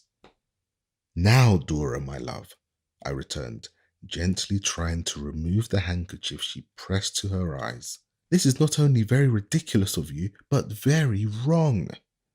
In the first place, it's not true. You always said he was a storyteller," sobbed Dora. "And now you say the same of me. Oh, what shall I do? What shall I do?" "My darling girl," I retorted. I really must entreat you to be reasonable and listen to what I did say and do say. My dear Dora, unless we learn to do our duty to those whom we employ, they will never learn to do their duty to us. I'm afraid we present opportunities to people to do wrong that never ought to be presented. Even if we were as lax as we are in all our arrangements by choice, which we are not, even if we liked it and found it agreeable to be so, which we don't, I am persuaded we should have no right to go on in this way. We are positively corrupting people. We are bound to think of that. I can't help thinking of it, Dora. It is a reflection I am unable to dismiss, and it sometimes makes me very uneasy. There, dear, that's all. Come now, don't be foolish. Dora would not allow me for a long time to remove the handkerchief. She sat sobbing and murmuring behind it that if I was uneasy, why had I ever been married? Why hadn't I said, even the day before we went to church, that I knew I should be uneasy and I would rather not? If I couldn't bear her, why didn't I send her away to her aunt's at Putney or to Julia Mills in India? Julia would be glad to see her and would not call her a transported page. Julia never had called her anything of the sort. In short, Dora was so afflicted and so afflicted me by being in that condition that I felt it was of no use repeating this kind of effort, though never so mildly, and I must take some other course. What other course was there to take? To form her mind. This was a common phrase of words which had a fair and promising sound, but I resolved to form Dora's mind. I began immediately. When Dora was very childish, I would have infinitely preferred to humour her. I tried to be grave and disconcerted her, and myself too. I talked to her on subjects which occupied my thoughts, and I read Shakespeare to her and fatigued her to the last degree. I accustomed myself to giving her, as it were quite casually, little scrapes of useful information or sound opinion, and she started from them when I let them off, as if they had been crackers. No matter how incidentally or naturally I endeavoured to form my little wife's mind, I could not help seeing that she always had an instinctive perception of what I was about, and became a prey to her keenest apprehensions. In particular, it was clear to me that she thought Shakespeare a terrible fellow. The formation went on very slowly. I pressed Traddles into the service without his knowledge, and whenever he came to see us, exploded my mines upon him for the edification of Dora at second hand. The amount of practical wisdom I bestowed upon Traddles in this manner was immense, and of the best quality, but it had no other effect upon Dora than to depress her spirits, and make her always nervous with the dread that it would be her turn next. I found myself in the condition of a schoolmaster, a trap, a pitfall of always playing spider to Dora's fly, and always pouncing out of my hole to her infinite disturbance. Still looking forward through this immediate stage to the time when there would be a perfect sympathy between Dora and me, and when I should have formed her mind to my entire satisfaction, I persevered even for months. Finding at last, however, that although I had been all this time a very porcupine or hedgehog, bristling all over with determination, I had effected nothing. It began to occur to me that perhaps Dora's mind was already formed. On further consideration, this appeared so likely that I abandoned my scheme, which had had a more promising appearance in words than in action, resolving henceforth to be satisfied with my child wife and to try to change her into nothing else by any process. I was heartily tired of being sagacious and prudent by myself, and of seeing my darling under restraint. So I bought a pretty pair of earrings for her and a collar for Jip, and went home one day to make myself agreeable. Dora was delighted with the little presents and kissed me joyfully, but there was a shadow between us, however slight, and I had made up my mind that it should not be there. If there must be such a shadow anywhere, I would keep it for the future in my own breast. I sat down by my wife on the sofa and put the earrings in her ears, and then I told her that I feared we had not been quite as good company lately as we used to be, and that the fault was mine, which I sincerely felt, and which indeed it was. The truth is, Dora, my life, I said, I have been trying to be wise. And to make me wise too, said Dora timidly. Haven't you, Dodie? I nodded assent to the pretty inquiry of the raised eyebrows and kissed the parted lips. It's of not a bit of use, said Dora, shaking her head until the earrings rang again. You know what a little thing I am, and what I wanted you to call me from the first. If you can't do so, I am afraid you'll never like me. Are you sure you don't think sometimes it would have been better to have done what, my dear? For she made no effort to proceed. Nothing, said Dora. Nothing? I repeated. She put her arms round my neck and laughed and called herself by her favourite name of a goose, and hid her face on my shoulder in such a profusion of curls that it was quite a task to clear them away and to see it. Don't I think it would have been better to have done nothing than to have tried to form my little wife's mind? Said I, laughing at myself. Is that the question? Yes, indeed I do. Is that what you have been trying? Cried Dora. Oh, what a shocking boy. But I shall never try any more, said I, for I love her dearly as she is. Without a story, really? Inquired Dora, creeping closer to me. Why should I seek to change? Said I. What has been so precious to me for so long? You never can show better than as your own natural self, my sweet Dora, and we'll try no conceited experiments, but go back to our old way and be happy. And be happy, returned Dora. Yes, all day, and you won't mind things going a tiny morsel wrong sometimes? No, no, said I. We must do the best we can. And you won't tell me any more that we make other people bad? Coaxed Dora. Will you? Because you know, it's so dreadfully cross. No, no, said I. It's better for me to be stupid than uncomfortable, isn't it? Said Dora. Better to be naturally Dora than anything else in the world. In the world? Ah, Toadie, it's a large place. She shook her head, turned her delighted bright eyes up to mine, kissed me, broke into a merry laugh, and sprang away to put on Jip's new collar. So ended my last attempt to make any change in Dora. I had been unhappy in trying it. I could not endure my own solitary wisdom. I could not reconcile it with her former appeal to me as my child wife.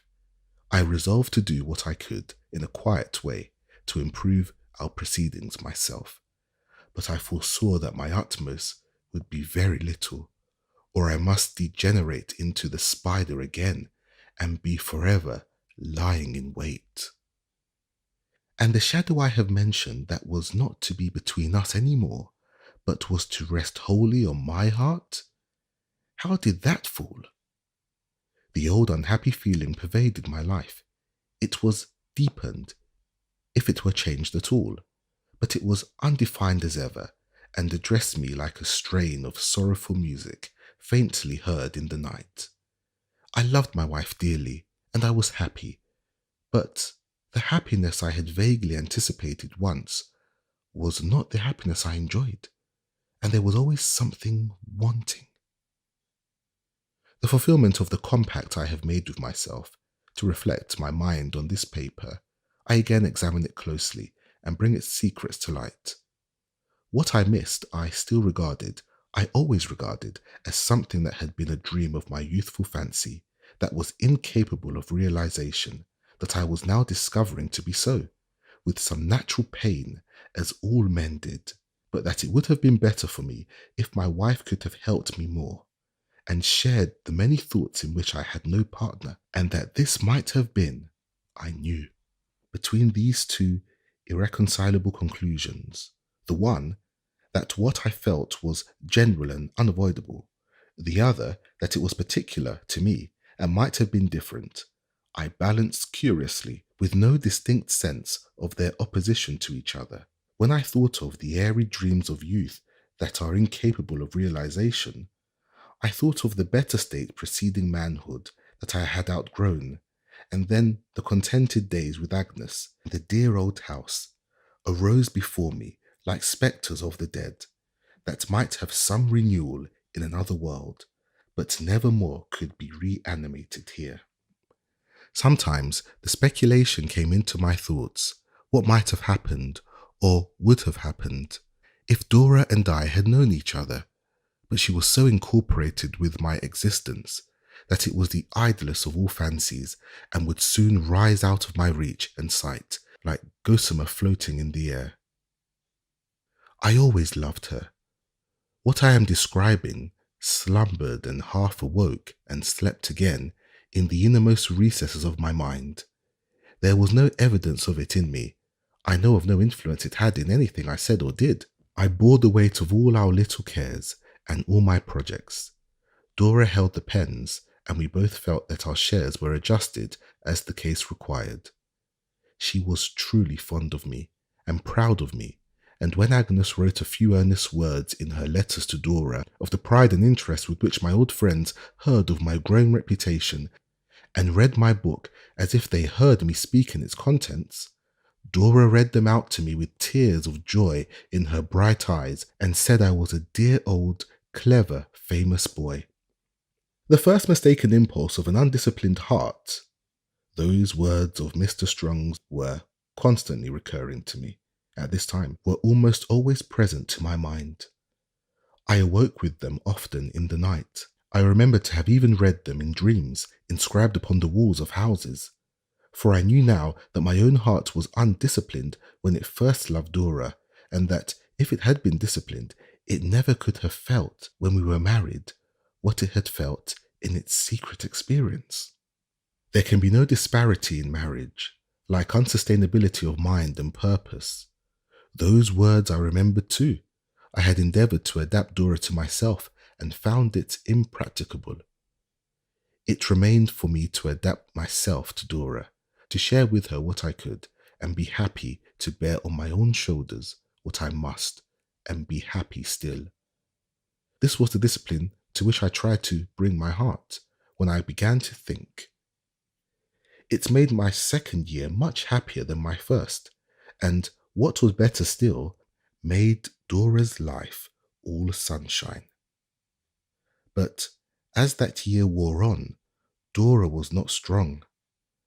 I had hoped that lighter hands than mine would help to mould her character, and that a baby smile upon her breast might change my child wife to a woman. It was not to be. The spirit fluttered for a moment on the threshold of its little prison, and, unconscious of captivity, took wing. "When I can run about again as I used to, Aunt," said Dora, "I shall make Jip race. He is getting quite slow and lazy." "I suspect, my dear," said my aunt, quietly working by her side, "he has a worse disorder than that." "Age, Dora." "Do you think he is old?" said Dora, astonished. Oh, how strange it seemed that Jip should be old. "It's a complaint we are all liable to, little one, as we get on in life," said my aunt, cheerfully. "I don't feel more free from it than I used to be, I assure you." "But Jip," said Dora, looking at him with compassion, "even little Jip, oh, poor fellow." "I dare say he'll last a long time yet, Blossom," said my aunt, patting Dora on the cheek, as she leaned out of her couch to look at Jip, who responded by standing on his hind legs and balking himself in various asthmatic attempts to scramble up by the head and shoulders. "He must have a piece of flannel in his house this winter, and I shouldn't wonder if he came out quite fresh again, with the flowers in the spring. Bless the little dog," exclaimed my aunt. "If he had as many lives as a cat, and was on the point of losing them all, He'd bark at me with his last breath, I believe. Dora had helped him on the sofa, where he really was defying to my aunt such a furious extent that he couldn't keep straight, but barked himself sideways. The more my aunt looked at him, the more he reproached her, for she had lately taken to spectacles, and for some inscrutable reason he considered the glasses personal. Dora made him lie down by her with a good deal of persuasion, and when he was quiet, drew one of his long ears through and through her hand, repeating thoughtfully, "Even little Jip, oh, poor fellow." "His lungs are good enough," said my aunt gaily, "and his dislikes are not at all feeble. He has a good many years before him, no doubt. But if you want a dog to race with, Little Blossom, he has lived too well for that, and I'll give you one." "Thank you, aunt," said Dora faintly. "But don't, please." "No?" said my aunt, taking off her spectacles. "I couldn't have any other dog but Jip," said Dora. "It would be so unkind to Jip. Besides, I couldn't be such friends with any other dog but Jip, because he wouldn't have known me before I was married, and wouldn't have barked at Dodie when he first came to our house. I couldn't care for any other dog but Jip, I am afraid, aunt." "To be sure," said my aunt, patting her cheek again. "You are right." "You are not offended," said Dora, "are you?" "Why, what a sensitive pet it is," cried my aunt, bending over her affectionately. "To think that I could be offended." "No, no, I really didn't think so," returned Dora. "But I am a little tired, and it made me silly for a moment. I am always a silly little thing, you know. But it made me more silly to talk about Jip.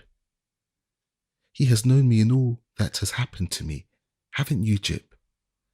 And I couldn't bear to slight him because he was a little altered, could I, Jip?"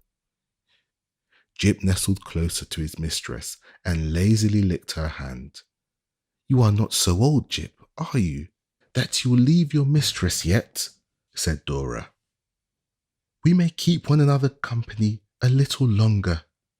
My pretty Dora, when she came down to dinner on the ensuing Sunday and was so glad to see old Traddles, who always dined with us on Sunday, we thought she would be running about as she used to in a few days. But they said, wait a few days more, and then wait a few days more, and still she neither ran nor walked. She looked up very pretty and was very merry, but the little feet that used to be so nimble when they danced around Jip were dull and motionless. I began to carry her downstairs every morning and upstairs every night. She would clasp me round the neck and laugh the while as if I did it for a wager. Jip would bark and cape around us and go on before and look back on the landing, breathing short to see that we were coming. My aunt, the best and most cheerful of nurses, would trudge after us, a moving mass of shawls and pillows. Mr. Dick would not have relinquished his post of candle-bearer to anyone alive. Traddles would be often at the bottom of the staircase, looking on and taking charge of sportive messages from Dora to the dearest girl in the world. We made quite a gay procession of it, and my child wife was the gayest there. But sometimes when I took her up and felt that she was lighter in my arms, a dead blank feeling came upon me, as if I were approaching some frozen region yet unseen that numbed my life. I avoided the recognition of this feeling by any name or by any communing with myself until one night when it was very strong upon me and my aunt had left her with a parting cry of, "Good night, Little Blossom." I sat down at my desk alone and tried to think. Oh, what a fatal name it was, and how the blossom withered in its bloom upon the tree.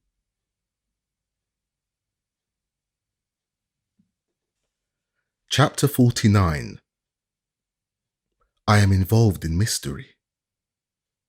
I received one morning by the post the following letter dated Canterbury and addressed to me at the Doctor's Commons, which I read with some surprise. My dear Sir, circumstances beyond my individual control have, for a considerable lapse of time, effected a severance of that intimacy which, in the limited opportunities conceded to me in the midst of my professional duties of contemplating the scenes and events of the past, tinged by the prismatic hues of memory, has ever afforded me, as it ever must continue to afford, gratifying emotions of no common description. This fact, my dear sir, combined with the distinguished elevation to which your talents have raised you, deters me from presuming to aspire to the liberty of addressing the companion of my youth by the familiar appellation of Copperfield. It is sufficient to know that the name to which I do myself the honour to refer will ever be treasured among the muniments of our house. I allude to the archives connected with our former lodgers, preserved by Mrs. Micawber, with sentiments of personal esteem amounting to affection.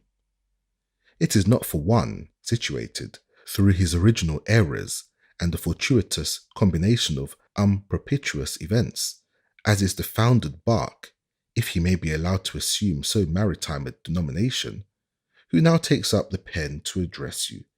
It is not, I repeat, for one so circumstanced to adopt the language of compliment or of congratulation. That he leaves to abler and to purer hands. If your more important avocation should admit of your ever tracing these imperfect characters thus far, which may be or may not be, as circumstances arise, you will naturally inquire by what object I am influenced then in inditing the present missive. Allow me to say that I fully defer to the reasonable character of that inquiry and proceed to develop it, premising that it is not an object of a pecuniary nature. Without more directly referring to any latent ability that may possibly exist on my part of wielding the thunderbolt or directing the devouring and avenging flame in any quarter, I may be permitted to observe in passing that my brightest visions are forever dispelled, that my peace is shattered, and my power of enjoyment destroyed, that my heart is no longer in the right place, and that I walk no more erect before my fellow man. The canker is in the flower, the cup is bitter to the brim. The worm is at his work, and will soon dispose of his victim. The sooner the better. But I will not digress. Placed in a mental position of peculiar painfulness, beyond the assuaging reach even of Mrs. Micawber's influence, though exercised in the tripartite character of woman, wife, and mother, it is my intention to fly from myself for a short period and devote a respite of 80 and 40 hours to revisiting some metropolitan scenes of past enjoyment. Among other havens of domestic tranquillity and peace of mind, my feet will naturally tend towards the King's Bench prison.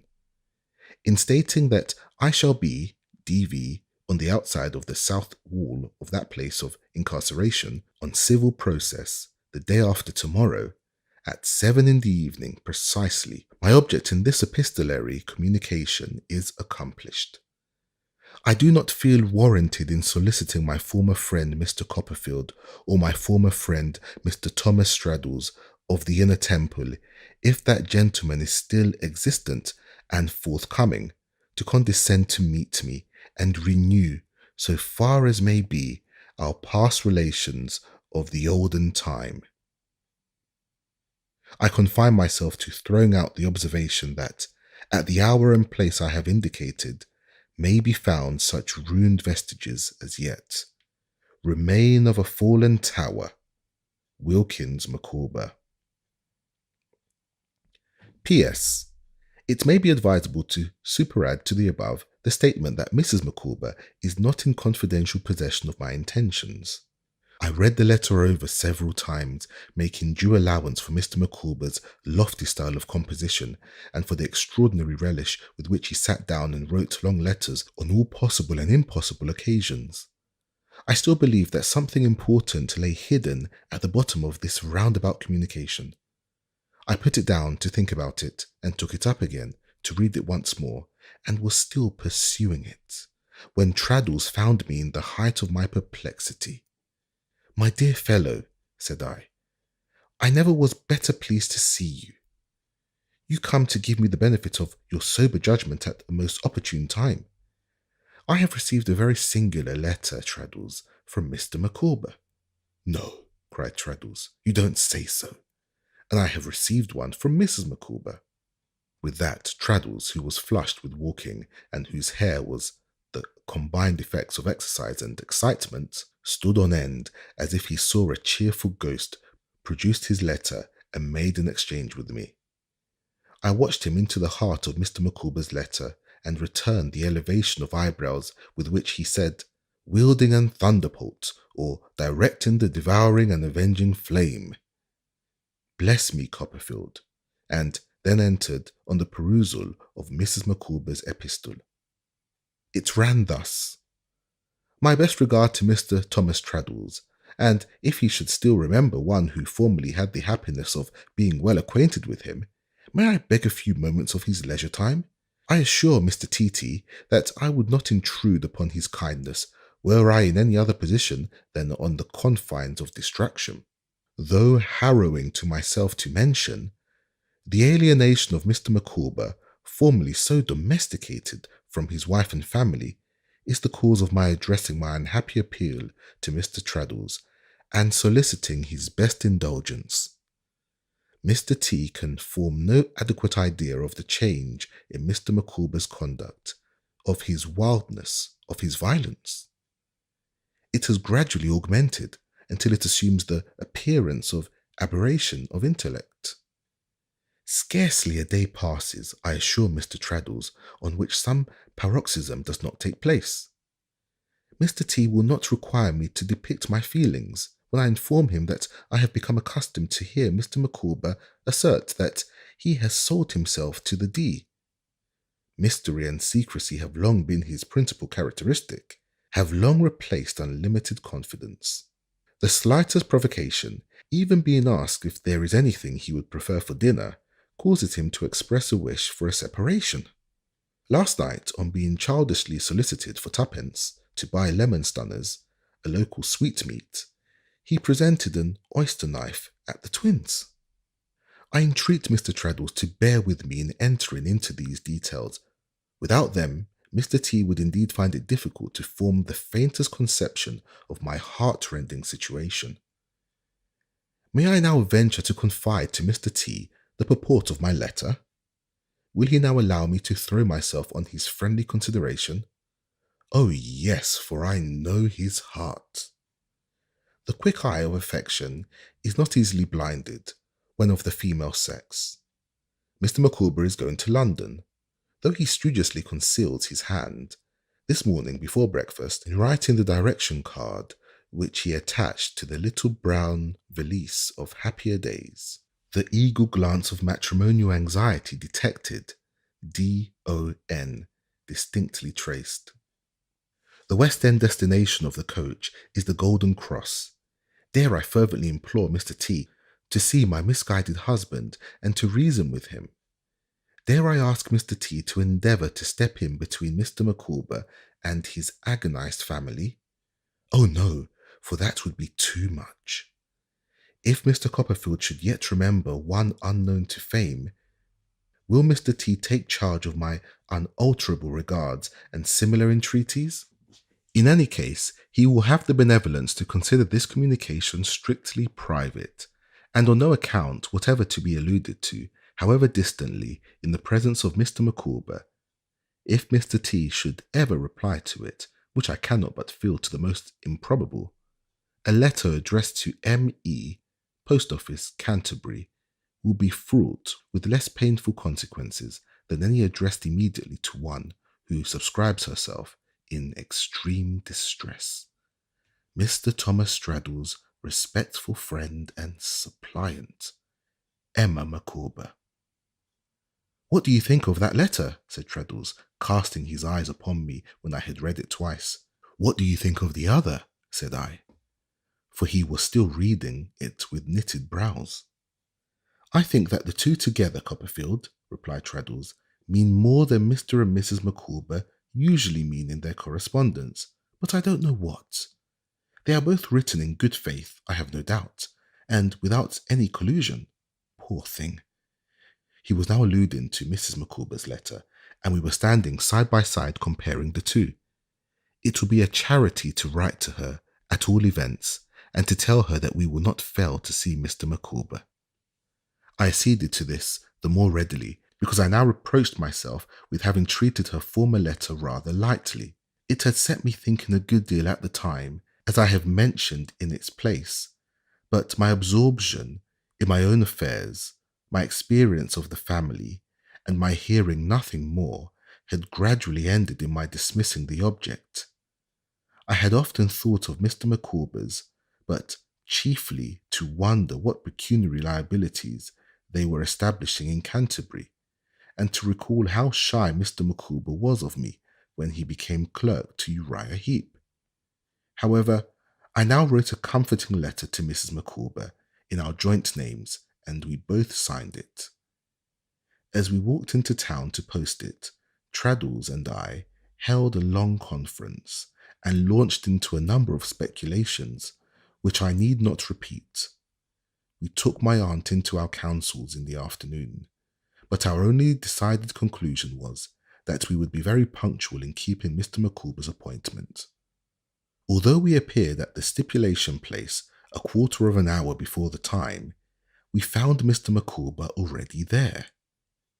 He was standing with his arms folded, over against the wall, looking at the spikes on the top with a sentimental expression, as if they were the interlacing boughs of trees that had shaded him in his youth. When we accosted him, his manner was something more confused, and something less genteel than of yore. He had relinquished his legal suit of black for the purpose of this excursion, and wore the old surtout and tights, but not quite with the old air. He gradually picked up more and more of it as we conversed with him, but his very eyeglass seemed to hang less easily, and his shirt collar, though still of the old formidable dimensions, rather drooped. "Gentlemen," said Mr. Micawber, after the first salutations, "you are friends in need and friends indeed. Allow me to offer my inquiries with reference to the physical welfare of Mrs. Copperfield in ease, and Mrs. Traddles in posse, presuming, that is to say, that my friend Mr. Traddles is not yet united to the object of his affections, for weal and for woe." We acknowledged his politeness and made suitable replies. He then directed our attention to the wall, and was beginning, "I assure you, gentlemen," when I ventured to object to that ceremonious form of address, and to beg that he would speak to us in the old way. "My dear Copperfield," he returned, pressing my hand, "your cordiality overpowers me. This reception of a shattered fragment of the temple once called man, if I may be permitted so to express myself, bespeaks a heart that is an honour to our common nature. I was about to observe that I again behold the serene spot where some of the happiest hours of my existence fleeted by. Made so, I am sure, by Mrs. Micawber," said I. "I hope she is well." "Thank you," returned Mr. Micawber, whose face clouded at his reference. "She is but so-so. And this," said Mr. Micawber, nodding his head sorrowfully, "is the bench, where, for the first time in many revolving years, the overwhelming pressure of pecuniary liabilities was not proclaimed from day to day by importune voices declining to vacate the passage, where there was no knocker on the door for any creditor to appeal, where personal service or process was not required, and detainees were merely lodged at the gates. Gentlemen," said Mr. Micawber, "when the shadow of that ironwork on the summit of the brick structure has been reflected on the gravel of the parade, I have seen my children thread the mazes of the intricate pattern, avoiding the dark marks. I have been familiar with every stone in the place. If I betray weakness, you will know how to excuse me." "We have all got on in life since then, Mr. Micawber," said I. Mr. Micawber returned. "Mr. Copperfield," returned Mr. Micawber bitterly, "when I was an inmate of that retreat, I could look my fellow man in the face and punch his head if he offended me. My fellow man and myself are no longer on those glorious terms." Turning from the building in a downcast manner, Mr. Micawber accepted my proffered arm on one side and the proffered arm of Traddles on the other, and walked away between us. "There are some landmarks," observed Mr. Micawber, looking fondly back over his shoulder, "on the road to the tomb, which, but for the impiety of the aspiration, a man would wish never to have passed. Such is the bench in my checkered career." "Oh, you are in low spirits, Mr. Micawber," said Traddles. "I am, sir," interposed Mr. Micawber. "I hope," said Traddles, "it is not because you have conceived a dislike to the law, for I am a lawyer myself, you know." Mr. Micawber answered not a word. "How is your friend Heap, Mr. Micawber?" said I, after a silence. "My dear Copperfield," returned Mr. Micawber, bursting into a state of much excitement and turning pale, "if you ask after my employer as your friend, I am sorry for it. If you ask after him as my friend, I sardonically smile at it. In whatever capacity you ask after my employer, I beg, without offence to you, to limit my reply to this, that whatever his state of health may be, his appearance is foxy, not to say diabolical. You will allow me, as a private individual, to decline pursuing a subject which has lashed me to the utmost verge of desperation in my professional capacity." I expressed my regret for having innocently touched upon a theme that roused him so much. "May I ask," said I, without any hazard of repeating the mistake, "how my old friends Mr. and Miss Wickfield are?" "Miss Wickfield," said Mr. Micawber, now turning red, "is, as she always is, a pattern and a bright example. My dear Copperfield, she is the only starry spot in a miserable existence. My respect for that young lady, my admiration of her character, my devotion to her for her love and truth and goodness. Take me," said Mr. Micawber, "down a turning, for upon my soul, in my present state of mind, I am not equal to this." We wheeled him off into a narrow street, where he took out his pocket handkerchief and stood with his back to a wall. If I looked as gravely at him as Traddles did, he must have found our company by no means inspiriting. "It is my fate," said Mr. Micawber, unfeignedly sobbing, but doing even that with a shadow of the old expression of doing something genteel. "It is my fate, gentlemen, that the finer feelings of our nature have become reproaches to me. My homage to Miss Wickfield is a flight of arrows in my bosom. You had better leave me, if you please, to walk the earth as a vagabond. The worm will settle my business in double quick time." Without attending to this invocation, we stood by until he put up his pocket handkerchief, pulled up his shirt collar, and, to delude any person in the neighbourhood who might have been observing him, hummed a tune with his hat very much on one side. I then mentioned, not knowing what might be lost if we lost sight of him yet, that it would give me great pleasure to introduce him to my aunt, if he would ride out to Highgate, where a bed was at his service. "You shall make us a glass of your own punch, Mr. Micawber," said I, "and forget whatever you have on your mind in pleasanter reminiscences. Or if confiding anything to friends will be more likely to relieve you, you shall impart it to us, Mr. Micawber," said Traddles prudently. "Gentlemen," returned Mr. Micawber, "do with me as you will. I am a straw upon the surface of the deep, and am tossed in all directions by the elephants. I beg your pardon, I should have said the elements." We walked on, arm in arm again, found the coach in the act of starting, and arrived at Highgate without encountering any difficulties by the way. I was very uneasy and very uncertain in my mind what to say or do for the best. So was Traddles, evidently. Mr. Micawber was for the most part plunged into deep gloom. He occasionally made an attempt to smarten himself and hum the fag end of a tune, but his relapses into profound melancholy were only made the more impressive by the mockery of a hat exceedingly on one side, and a shirt collar pulled up to his eyes. We went to my aunt's house rather than to mine, because of Dora's not being well. My aunt presented herself on being sent for, and welcomed Mr. Micawber with gracious cordiality. Mr. Micawber kissed her hand, retired to the window, and pulling out his pocket handkerchief, had a mental wrestle with himself. Mr. Dick was at home, He was by nature so exceedingly compassionate of anyone who seemed to be ill at ease, and was so quick to find any such person out, that he shook hands with Mr. Micawber at least half a dozen times in 5 minutes. To Mr. Micawber in his trouble, this warmth on the part of a stranger was so extremely touching that he could only say, on the occasion of such successive shake, "My dear sir, you overpower me," which gratified Mr. Dick so much that he went at it again with greater vigour than before. "The friendliness of this gentleman," said Mr. Micawber to my aunt, "if you will allow me, ma'am, to cull a figure of speech from the vocabulary of our coarser national sports, floors me. To a man who is struggling with a complicated burden of perplexity and disquiet, such a reception is trying, I assure you." "My friend, Mr. Dick," replied my aunt proudly, "is not a common man.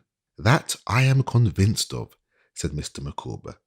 "My dear sir," for Mr. Dick was shaking hands with him again, "I am deeply sensible of your cordiality." "How do you find yourself?" said Mr. Dick, with an anxious look. "Indifferent, my dear sir," returned Mr. Micawber, sighing. "You must keep up your spirits," said Mr. Dick, "and make yourself as comfortable as possible." Mr. Micawber was quite overcome by these friendly words, and by finding Mr. Dick's hand again within his own. "It has been my lot," he observed, "to meet in the diversified panorama of human existence with an occasional oasis, but never with one so green, so gushing as the present. At another time I should have been amused by this, but I felt that we were all constrained and uneasy, and I watched Mr. Micawber so anxiously in his vacillation between an evident disposition to reveal something and a counter disposition to reveal nothing, that I was in a perfect fever. Traddles, sitting on the edge of his chair with his eyes wide open and his hair more emphatically erect than ever, stared by turns at the ground and at Mr. Micawber without so much as attempting to put in a word. My aunt, although I saw that her shrewdest observation was concentrated on her new guest, had more useful possession of her wits than either of us, for she held him in conversation and made it necessary for him to talk, whether he liked it or not. "You are a very old friend of my nephew's, Mr. Micawber," said my aunt. "I wish I had had the pleasure of seeing you before." "Madam," returned Mr. Micawber, "I wish I had had the honour of knowing you at an earlier period. I was not always the wreck you at present behold." "I hope Mrs. Micawber and your family are well, sir," said my aunt. Mr. Micawber inclined his head. "They are as well, ma'am," he desperately observed after a pause, "as aliens and outcasts can ever hope to be." "Lord bless you, sir," exclaimed my aunt in her abrupt way, "what are you talking about?" "The subsistence of my family, ma'am," returned Mr. Micawber, "trembles in the balance. My employer—" Here Mr. Micawber provokingly left off and began to peel the lemons that had been under my direction set before him, together with all the other appliances he used in making punch. "Your employer, you know," said Mr. Dick, jogging his arm as a gentle reminder. "My good sir," returned Mr. Micawber, "you recall me. I am obliged to you." They shook hands again. "My employer, ma'am, Mr. Heap, once did me the favour to observe to me that if I were not in receipt of the stipendiary emoluments appertaining to my engagement with him, I should probably be a mountebank about the country, swallowing a sword blade and eating the devouring element. For anything that I can perceive to the contrary, it is still probable that my children may be reduced to seek a livelihood by personal contortion, while Mrs. Micawber abets their unnatural feats by playing the barrel organ." Mr. Micawber, with a random but expressive flourish of his knife, signified that these performances might be expected to take place after he was no more, then resumed his peeling with a desperate air. My aunt leaned her elbow on the little round table that she usually kept beside her and eyed him attentively, notwithstanding the aversion with which I regarded the idea of entrapping him into any disclosure he was not prepared to make voluntarily. I should have taken him up at this point, but for the strange proceedings in which I saw him engaged, whereof his putting the lemon peel into the kettle, the sugar into the snuffer tray, the spirit into the empty jug, and confidently attempting to pour boiling water out of a candlestick, were among the most remarkable. I saw that a crisis was at hand, and it came. He clattered all his means and implements together, rose from his chair, pulled out his pocket handkerchief, and burst into tears. "My dear Copperfield," said Mr. Micawber, behind his handkerchief, "this is an occupation of all others, requiring an untroubled mind and self-respect. I cannot perform it. It is out of the question." "Mr. Micawber," said I, "what is the matter? Pray speak out. You are among friends." "Among friends, sir," repeated Mr. Micawber, and all he had reserved came breaking out of him. "Good heavens, it is principally because I am among friends that my state of mind is what it is. What is the matter, gentlemen? What is not the matter? Villainy is the matter. Baseness is the matter. Deception, fraud, conspiracy are the matter. And the name of the whole atrocious mass is Heap." My aunt clapped her hands, and we all started up. "The struggle is over," said Mr. Micawber, violently gesticulating with his pocket handkerchief and fairly striking out from time to time with both arms, as if he were swimming under superhuman difficulties. "I will lead this life no longer. I am a wretched being, cut off from everything that makes life tolerable. I have been under a taboo in that infernal scoundrel's service. Give me back my wife, give me back my family, substitute Micawber for the petty wretch who walks about in boots at present on my feet, and call upon me to swallow a sword tomorrow, and I'll do it with an appetite." I never saw a man so hot in my life. I tried to calm him, that we might come to something rational, but he got hotter and hotter, and wouldn't hear a word. "I'll put my hand in no man's hand," said Mr. Micawber, gasping, puffing, and sobbing, to that degree that he was like a man fighting with cold water, "until I have blown to fragments a detestable serpent, Heap. I'll partake of no one's hospitality until I have moved Mount Vesuvius to eruption on the abandoned rascal Heap. Refreshment underneath this roof, particularly punch, would choke me unless I had previously choked his eyes out of the head of a interminable cheat, a liar, Heap. Nobody knows, and I say nothing, and I live nowhere until I have crushed to an undiscoverable atoms the transcendent and immortal hypocritic, the transcendent and immortal hypocrite and perjurer Heap." I really had some fear of Mr. Micawber's dying on the spot. The manner in which he struggled through these inarticulate sentences, and whenever he found himself getting near the name of Heap, fought his way onto it, dashed at it in a fainting state, and brought it out with a vehemence little less than marvellous, was frightful. But now, when he sank into a chair, steaming and looking at us with every possible colour in his face that had no business there, and an endless procession of lumps following one another in hot haste up his throat, whence they seemed to shoot into his forehead, he had the appearance of being in the last extremity. I would have gone to his assistance, but he waved me off and wouldn't hear a word. "No, Copperfield, no communication until Miss Wickfield, a redress from wrongs inflicted by consummate scoundrel Heap." I am quite convinced he could not have uttered 3 words, but for the amazing energy with which this word inspired him when he felt it coming. From the whole world, no exceptions, this day week, at breakfast time, everybody present, including aunt, extremely friendly gentleman, to be at the hotel at Canterbury, where Mrs. Micawber and myself auld lang syne in chorus, and a will expose intolerable ruffian heap. No more to say, or listen to persuasion. Go immediately, not capable, a bare society upon the track of devoted and doomed traitor heap. With this last repetition of the magic word that has kept him going at all, and in which he surpassed all his previous efforts, Mr. Micawber rushed out of the house, leaving us in a state of excitement, hope, and wonder that reduced us to a condition little better than his own. But even then, his passion for writing letters was too strong to be resisted, for while we were yet in the height of our excitement, hope, and wonder, the following pastoral note was brought to me from a neighbouring tavern at which he had called to write it.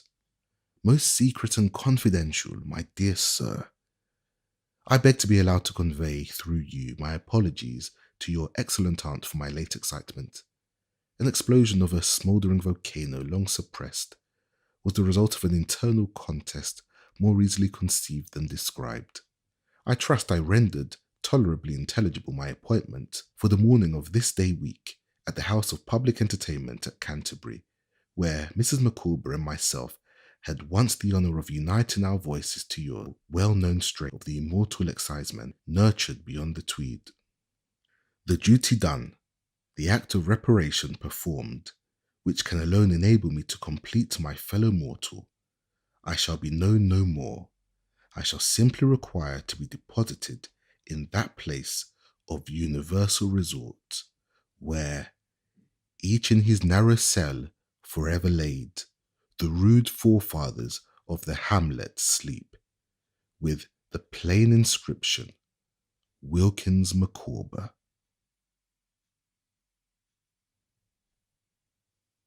Chapter 50. Mr. Peggoty's Dream Comes True. By this time, some months had passed since our interview on the bank of the river with Martha. I had never seen her since, but she had communicated with Mr. Peggoty on several occasions. Nothing had come of her zealous intervention, nor could I infer from what he told me that any clue had been obtained for a moment to Emily's fate. I confess that I began to despair of her recovery, and gradually to sink deeper and deeper into the belief that she was dead. His conviction remained unchanged. So far as I know, and I believe his honest heart was transparent to me, he never wavered again in his solemn certainty of finding her. His patience never tired, and although I trembled for the agony it might one day be to him to have his strong assurance shivered at a blow, there was something so religious in it, so affectingly expressive of its anchor being in the purest depths of his fine nature, that the respect and honour in which I held him were exalted every day. He was not lazy, trustfulness that hoped, and did no more. He had been a man of sturdy action all his life, and he knew that in all things wherein he wanted help, he must do his own part faithfully, and help himself. I have known him to set out in the night on the misgiving that the light might not be, by some accident, in the window of the old boat, and walk to Yarmouth. I have known him on reading something in the newspaper that might apply to her, take up his stick and go forth on a journey of 3 or 4 score miles. He made his way by sea to Naples and back after hearing the narrative to which Miss Dartle had assisted me. All his journeys were ruggedly performed, for he was always steadfast in the purpose of saving money for Emily's sake, when she should be found. In all this long pursuit, I never heard him repine. I never heard him say he was fatigued or out of heart. Dora had often seen him since our marriage, and was quite fond of him. I fancy his figure before now, standing near her sofa, with his rough cap in his hand, and the blue eyes of my child wife raised, with a timid wonder to his face. Sometimes of an evening, about twilight, when he came to talk with me, I would induce him to smoke his pipe in the garden as we slowly paced to and fro together, and then the picture of his deserted home and the comfortable air it used to have in my childish eyes of an evening when the fire was burning and the wind moaning round it came most vividly into my mind. One evening, at this hour, he told me that he had found Martha waiting near his lodging on the preceding night when he came out, and that she had asked him not to leave London on any account until he should have seen her again. "Did she tell you why?" I inquired. "I asked her, Massa Davy," he replied, "but it is but few words as she ever says, and she only got my promise and so went away." "Did she say when you might expect to see her again?" I demanded. "No, Massa Davy," he returned, drawing his hand thoughtfully down his face. "I asked that too, but it was more," she said, than she could tell. As I had long forborne to encourage him with hopes that hung on threads, I made no other comment on this formation than that I supposed he would see her soon. Such speculations as it engendered within me I kept to myself, and those were faint enough. I was walking alone in the garden one evening, about a fortnight afterwards.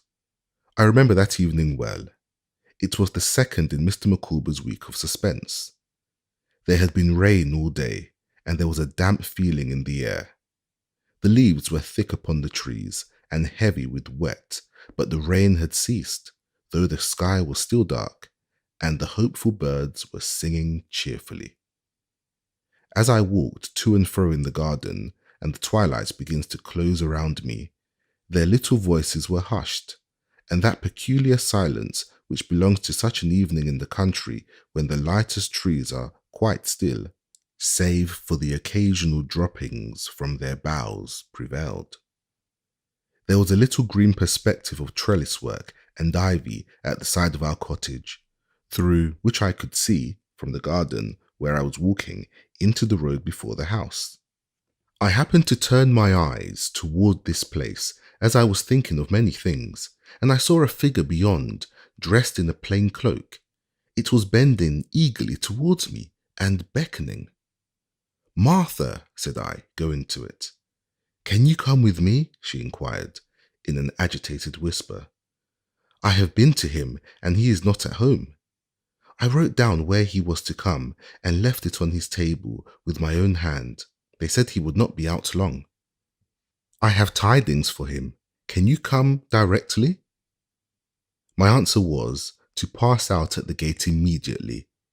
She made a hasty gesture with her hand, as if to entreat my patience and my silence, and turned towards London, whence, as her dress betokened, she had come expeditiously on foot. I asked her if that were not our destination. On her motioning yes, with the same hasty gesture as before, I stopped an empty coach that was coming by, and we got into it. When I asked her where the coachman was to drive, she answered, "Anywhere near Golden Square, and quick," then shrunk into a corner with one trembling hand before her face, and the other making the former gesture as if she could not bear a voice. Now much disturbed and dazzled with conflicting gleams of hope and dread, I looked at her for some explanation.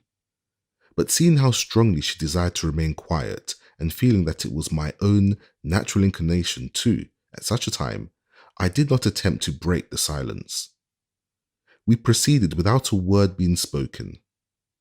Sometimes she glanced out of the window as though she thought we were going slowly, though indeed we were going fast, but otherwise remained exactly as first.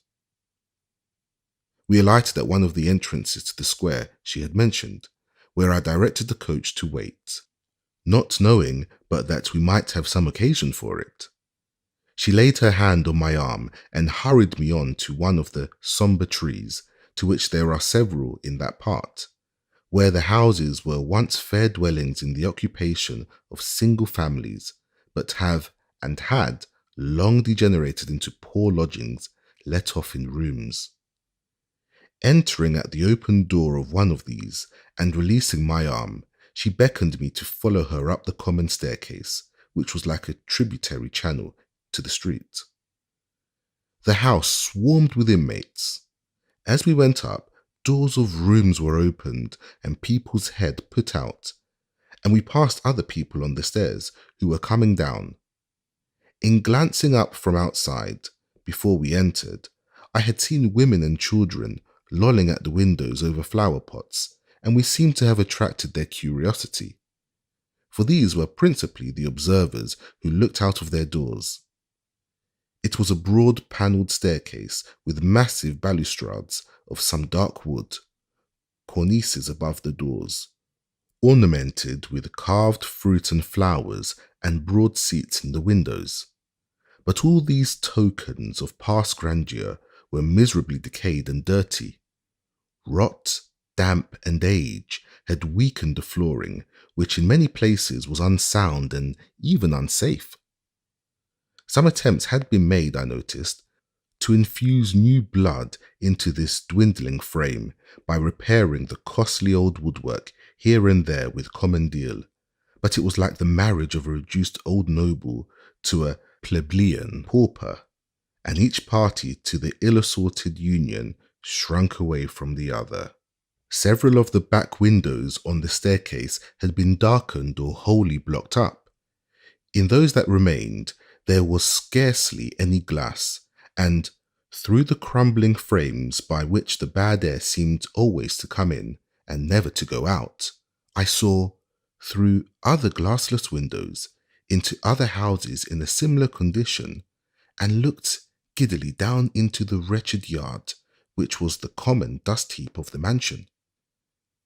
We proceeded to the top story of the house. 2 or 3 times, by the way, I thought I observed in the indistinct light the skirts of a female figure going up before us. As we turned to ascend the last flight of stairs between us and the roof, we caught a full view of this figure pausing for a moment at a door. Then it turned the handle and went in. "What's this?" said Martha in a whisper. "She has gone into my room. I don't know her." I knew her. I had recognized her with amazement for Miss Dartle. I said something to the effect that it was a lady whom I had seen before, in a few words, to my conductress, and had scarcely done so when we heard her voice in the room, though not from where we stood, what she was saying. Martha, with an astonished look, repeated her former action and softly led me up the stairs, and then by a little black door which seemed to have no lock, and which she pushed open with a touch, into a small, empty garret with a low sloping roof, little better than a cupboard. Between this and the room she had called hers, there was a small door of communication standing partly open. Here we stopped, breathless with our ascent, and she placed her hand lightly on my lips. I could only see of the room beyond that it was pretty large, and there was a bed in it, and that there were some common pictures of ships upon the walls. I could not see Miss Dartle or the person whom we had heard her address. Certainly my companion could not, for my position was the best. A dead silence prevailed for some moments. Martha kept one hand on my lips and raised the other in a listening attitude. "It matters little to me, her not being at home," said Rosa Dartle haughtily. "I know nothing of her. It is you I come to see." "Me?" replied a soft voice. At the sound of it, a thrill went through my frame, for it was Emily's. "Yes," returned Miss Dartle, "I have come to look for you. What, you are not ashamed of the face that has done so much?" The resolute and unrelenting hatred of her tone, its cold stern sharpness and its mastered rage presented her before me as if I had seen her standing in the light. I saw the flashing black eyes and the passion-wasted figure, and I saw the scar with its white track cutting through her lips, quivering and throbbing as she spoke. "I have come to see," she said, "James Steerforth's Fancy, the girl who ran away with him, and is the town talk of the most commonest people of her native place, the bold, flaunting, practiced companion of persons like James Steerforth. I want to know what such a thing is like." There was a rustle, as if the unhappy girl, on whom he heaped these taunts, ran towards the door, and the speaker swiftly interposed herself before it. It was succeeded by a moment's pause. When Miss Dartle spoke again, it was through her set teeth and with a stamp upon the ground. "Stay there," she said, "or I'll proclaim you to the house and the whole street. If you try to evade me, I'll stop you, if it's by the hair, and raise the very stones against you." A frightened murmur was the only reply that reached my ears. A silence succeeded. I did not know what to do. Much as I desired to put an end to the interview, I felt that I had no right to present myself, that it was for Mr. Peggoty alone to see her and recover her. Would he never come? I thought impatiently. "So," said Rosa Dartle with her contemptuous laugh, "I see here at last why he was a poor creature to be taken by that delicate mock modesty and that hanging head." "Oh, for heaven's sake, spare me," exclaimed Emily.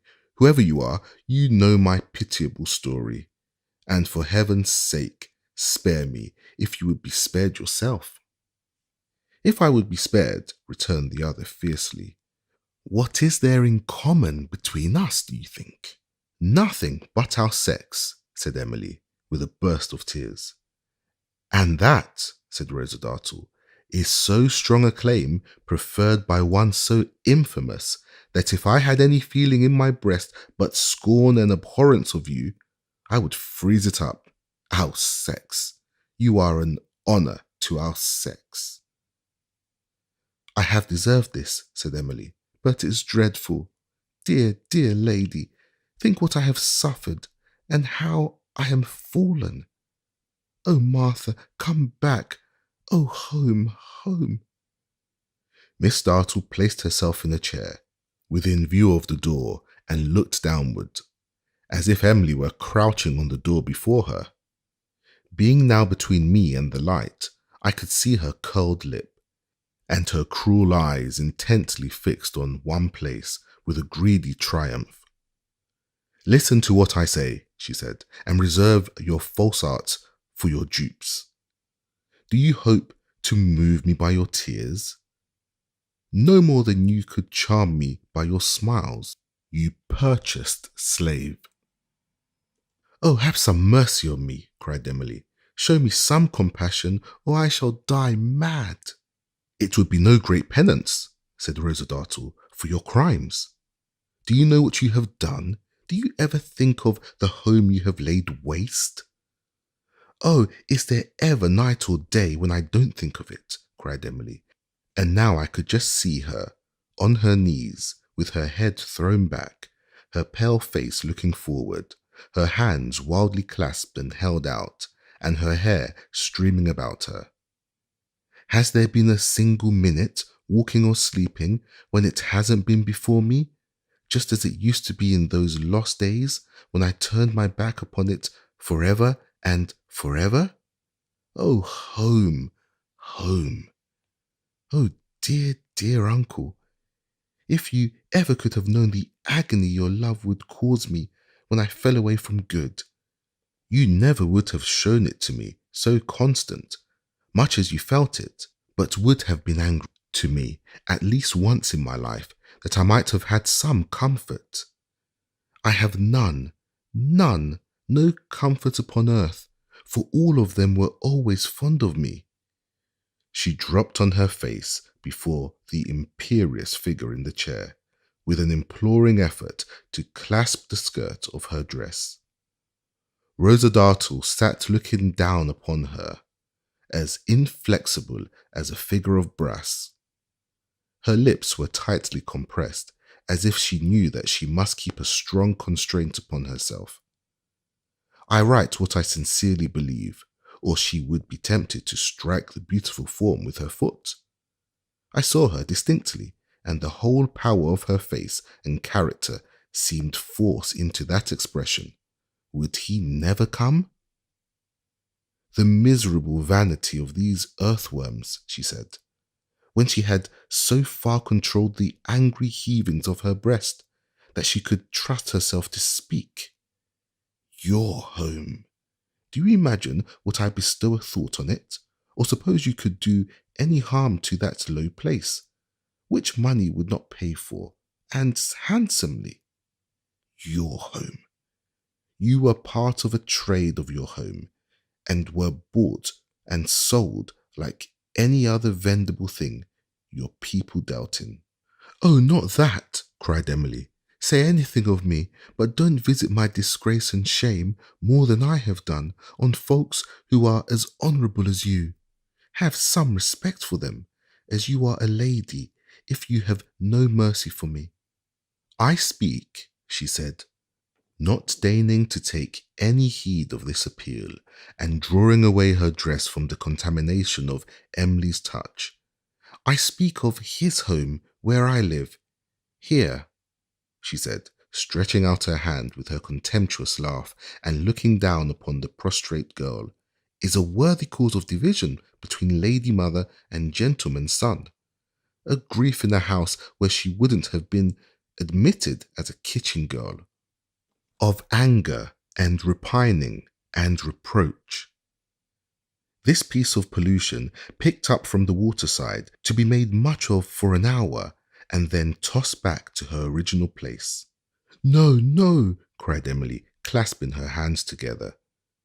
When he first came into my way, that the day had never dawned upon me, and he had met me being carried to my grave. I had been brought up as virtuous as you or any lady, and was going to be a wife of as good a man as you or any lady in the world can ever marry. If you live in his home and know him, you know, perhaps, what his power with a weak, vain girl might be. I don't defend myself, but I know well, and he knows well, or he will know when he comes to die, and his mind is troubled with it, that he used all his power to deceive me, and that I believed him, trusted him, and loved him.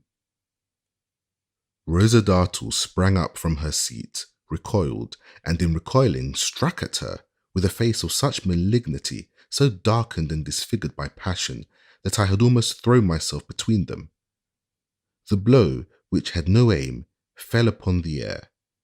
As she now stood panting, looking at her with the utmost detestation that she was capable of expressing, and trembling from head to foot with rage and scorn, I thought I had never seen such a sight, and never could see such another. You love him? You?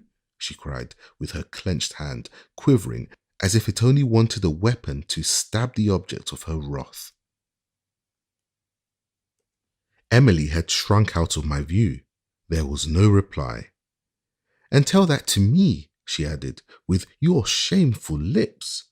Why don't they whip these creatures? I would have this girl whipped to death. And so she would, I have no doubt. I would not have trusted her with the rack itself while that furious look lasted. She slowly, very slowly, broke into a laugh and pointed at Emily with her hand as if she were a sight of shame for gods and men. She love, she said, that carrion. And he ever cared for her, she'd tell me. The liars that these traders are. Her mockery was worse than her undisguised rage. Of the two, I would have much preferred to be the object of the latter. But when she suffered it to break loose, it was only for a moment. She had chained it up again, and however it might tear her within, she subdued it to herself. I came here, you pure fountain of love, she said, to see, as I began to tell you, what such a thing as you what such a thing as you was like. I was curious. I am satisfied. Also to tell you that you had best seek that home of yours with all speed and hide your head among those excellent people who are expecting you and whom your money will console. When it's all gone, you can believe and trust and love again, you know. I thought you a broken toy that had lasted its time, a worthless spangle that was tarnished and thrown away, but finding you true gold, a very lady, and an ill-used innocent, with a fresh heart full of love and trustfulness, which you look like, and is quite consistent with your story. I have something more to say. Attend to it, for what I say I'll do. Do you hear me, you fairy spirit? What I say, I mean to do. Her rage got the better of her again for a moment, but it passed over her face like a spasm and left her smiling. Hide yourself, she pursued, if not at home, somewhere. Let it be somewhere beyond reach, in some obscure life, or better still, in some obscure death. I wonder if your loving heart will not break. You have found no way of helping it to be still. I have heard so much means sometimes. I believe they may be easily found. A low crying on the part of Emily interrupted her here.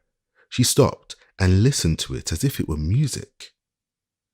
I am of a strange nature, perhaps, Rosa Dartle went on, but I can't breathe freely in the air you breathe. I find it sickly. Therefore, I will have it cleared. I will have it purified of you. If you live here tomorrow, I'll have your story and your character proclaimed on the common stair. There are decent women in the house, I am told, and it is such a pity, such a light as you should be among them, and concealed. If leaving here, you seek any refuge in this town in any character but your true one, which you are welcome to bear without molestation from me, the same advice shall be done you, if I hear your retreat. Being assisted by a gentleman who not long ago aspired to the favour of your hand, I am sanguine as to that. Would he never, never come? How long was I to bear this? How long could I bear it? Oh me, exclaimed the wretched Emily in a tone that might have touched the hardest heart. I should have thought, but there was no relenting on Rosa Dartle's smile. What shall I do? Do, returned the other. Live happy in your own reflections. Consecrate your existence to the recollection of James Steerforth's tenderness.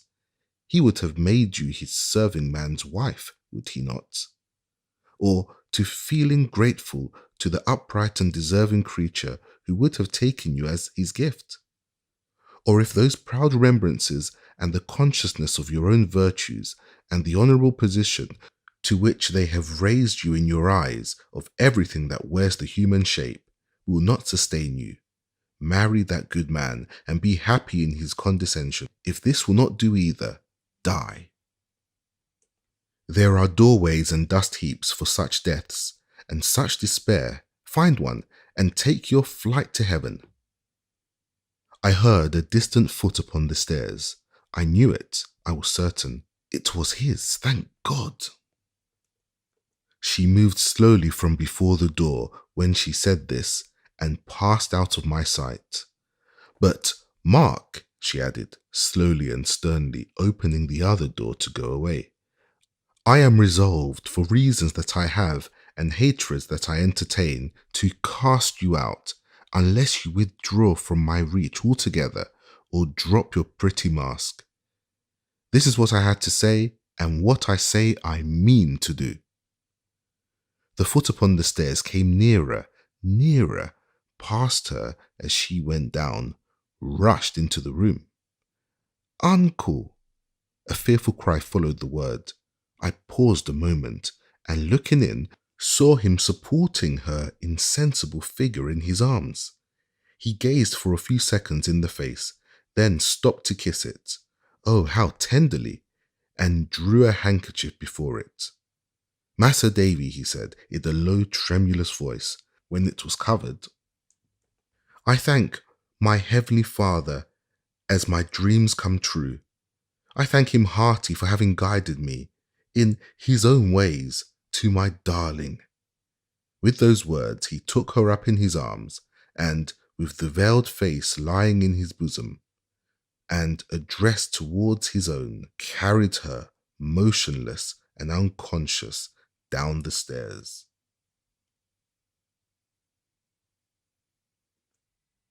Chapter 51. The beginning of a longer journey. It was yet early in the morning of the following day when, as I was walking in my garden with my aunt, who took little other exercise now, being so much in attendance on my dear Dora, I was told that Mr. Peggoty desired to speak with me. He came into the garden to meet me halfway, on my going towards the gate, and bared his head, as it was always his custom to do when he saw my aunt, for whom he had a high respect. I had been telling her all that had happened overnight. Without saying a word, she walked up with a cordial face, shook hands with him, and patted him on the arm. It was so expressively done that she had no need to say a word. Mr. Peggoty understood her quite well, as if she had said 1,000. "I'll go in now, Trot," said my aunt, "and look after little Blossom, who will be getting upset presently." "Not along of my being here, ma'am, I hope," said Mr. Peggoty, "unless my wits is gone bad sneezing," by which Mr. Peggoty meant to say bird's nesting, "this morning. 'Tis along of me as you're a-going to quit us." "You have something to say, my good friend, and will do better without me." "But your leave, ma'am," returned Mr. Peggoty. "I should take it kind, providing you don't mind my clicketing, if you'd bide here." "Would you?" said my aunt, with a short good nature. "Then I am sure I will." So she drew her arm through Mr. Peggoty's and walked with him into a leafy little summer house there was at the bottom of the garden, where she sat down on a bench and I beside her. There was a seat for Mr. Peggoty too, but he preferred to stand, leaning his hand on the small rustic table. As he stood, looking at his cap for a little while before beginning to speak, I could not help observing what power and force of character his sinewy hand expressed, and what a good and trusty companion it was to his honest brow and iron grey hair. "I took my dear child away last night," said Mr. Peggoty, as he raised his eyes to ours, "to my lodging, where I have a long time been expecting of her and prepared for her. It was hours afore she knowed me right, and when she did, she kneeled down at my feet and kinder said to me, as if it was her prayers, how it all came to be. You may believe me when I heard her voice, as I had heard at home, so playful, and see her humbled, as it might be in the dust of our Saviour, wrote in with his blessed hand. I felt a wound go to my heart in the midst of all its thankfulness." He drew his sleeve across his face without any pretence of concealing why, and then cleared his voice. "It warn't for long as I felt that, for she was found. I had only to think as she was found, and it was gone. I don't know why I do so much as mention it now, I'm sure. I didn't have in mind a minute ago to say a word about myself, but it comed up so natural that I yielded to it afore I was aware." "You are a self-denying soul," said my aunt, "and will have your reward." Mr. Peggoty, with the shadows of the leaves playing athwart his face, made a surprised inclination of the head towards my aunt, as an acknowledgment of her good opinion, then took up the thread he had relinquished. "When my Emily took flight," he said, in stern wrath for the moment, "from the house where she was made a prisoner by their spotted snake, as Masser Davy see, and his story true, and may God confound him. She took flight in the night. It was a dark night, with a many stars a-shining. She was wild. She ran along the sea beach, believing the old boat was there, and calling out to us to turn away our faces, for she was a-coming by. She heard herself a-crying out, like as it was another person, and cut herself on them sharp-pinted stones and rocks, and felt it no more than if she had been a rock herself.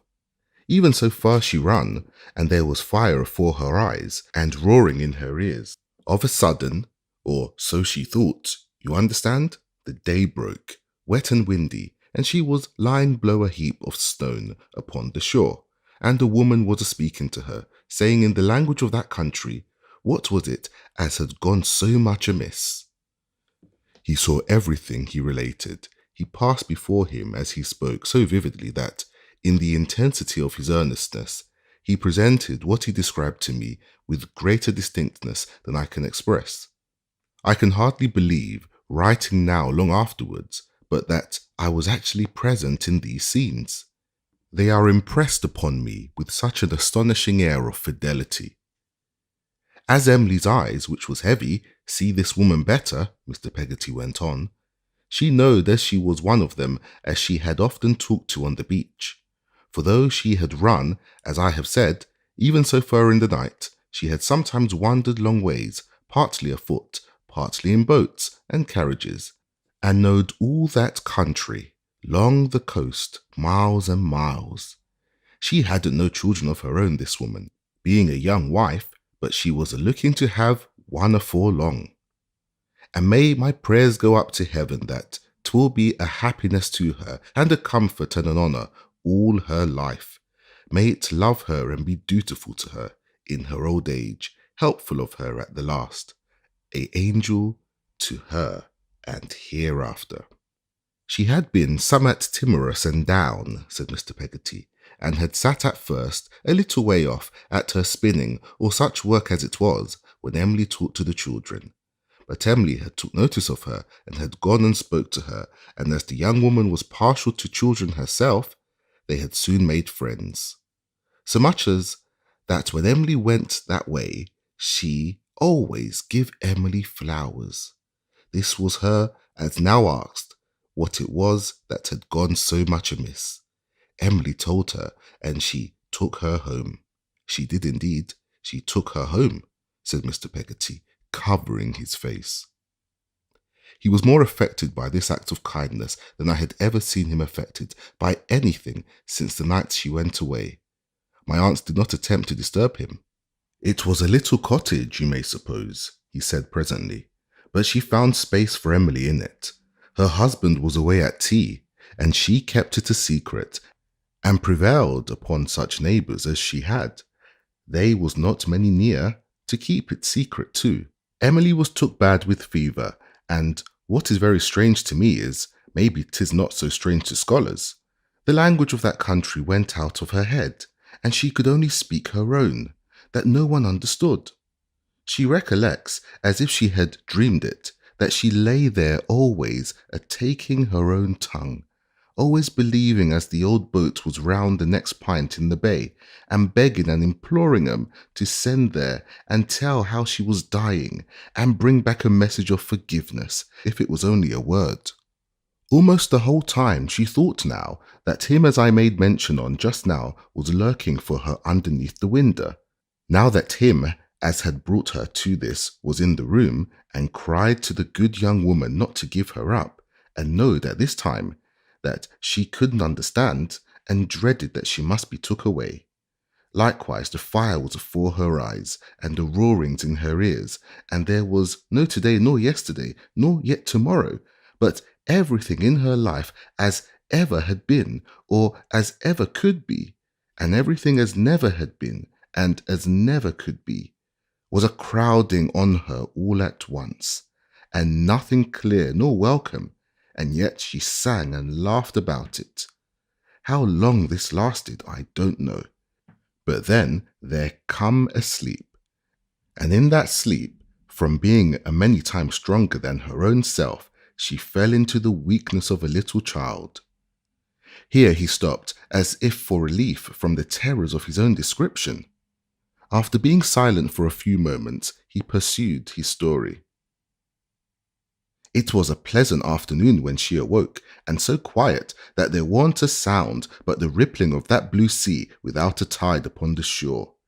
It was her belief at first that she was at home upon a Sunday morning, but the vine leaves, as she see it at the window, and hills beyond warn't home and contradicted her. Then come in her friend to watch alongside of her bed, and then she knowed as the old boat warn't round that next pint in the bay no more, but was far off, and knowed where she was, and why, and broke out a crying on that good young woman's bosom, where I hope her baby is a lying now, a cheering of her with its pretty eyes. He could not speak of this good friend of Emily's without a flow of tears, but it was in vain to try. He broke down again, endeavouring to bless her. That done my Emily good, he resumed, after such emotion as I could not behold without sharing in, and as to my aunt, she wept with all her heart. That done Emily good, and she began to mend. But the language of that country was quite gone from her, and she was forced to make signs. So she went on, getting better from day to day. Slow, to be sure, and trying to learn the names of common things, names as she seemed never to have heard in all her life, till one evening come, when she was a-setting at her window, looking at a little girl at play upon the beach. And, of a sudden, this child held out her hand and said, what would be in English, "Fisherman's daughter, here's a shell." For you are to understand that they used to call her pretty lady, as the general way in that country is, and that she had taught them to call her fisherman's daughter instead. The child says of a sudden, "Fisherman's daughter, here's a shell." Then Emily understands her, and she answers, bursting out a-crying, and it all comes back. When Emily got strong again, said Mr. Peggoty, after another short interval of silence, she cast about to leave that good young creature and get to her own country.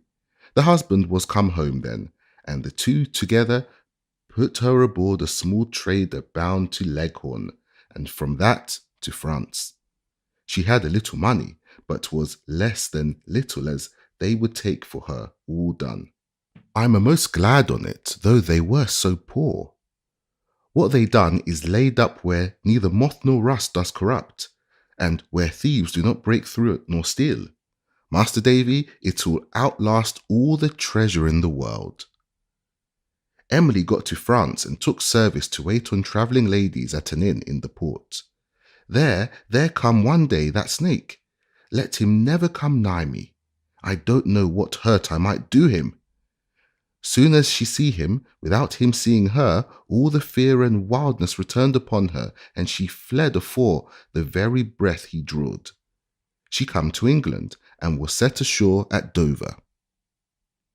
I don't know, said Mr. Peggoty, for sure when her art began to fail her, but all the way to England she had thought to come to her dear home.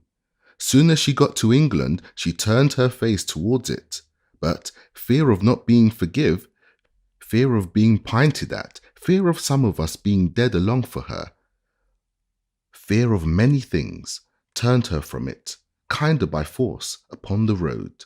Uncle, uncle, she says to me, the fear of not being worthy to do what my torn and bleeding breast so longed to do, was the most frightening fear of all. I turned back when my heart was full of prayers, and that I might crawl to the old doorstep in the night, kiss it, lay my wicked face upon it, and there be found dead in the morning.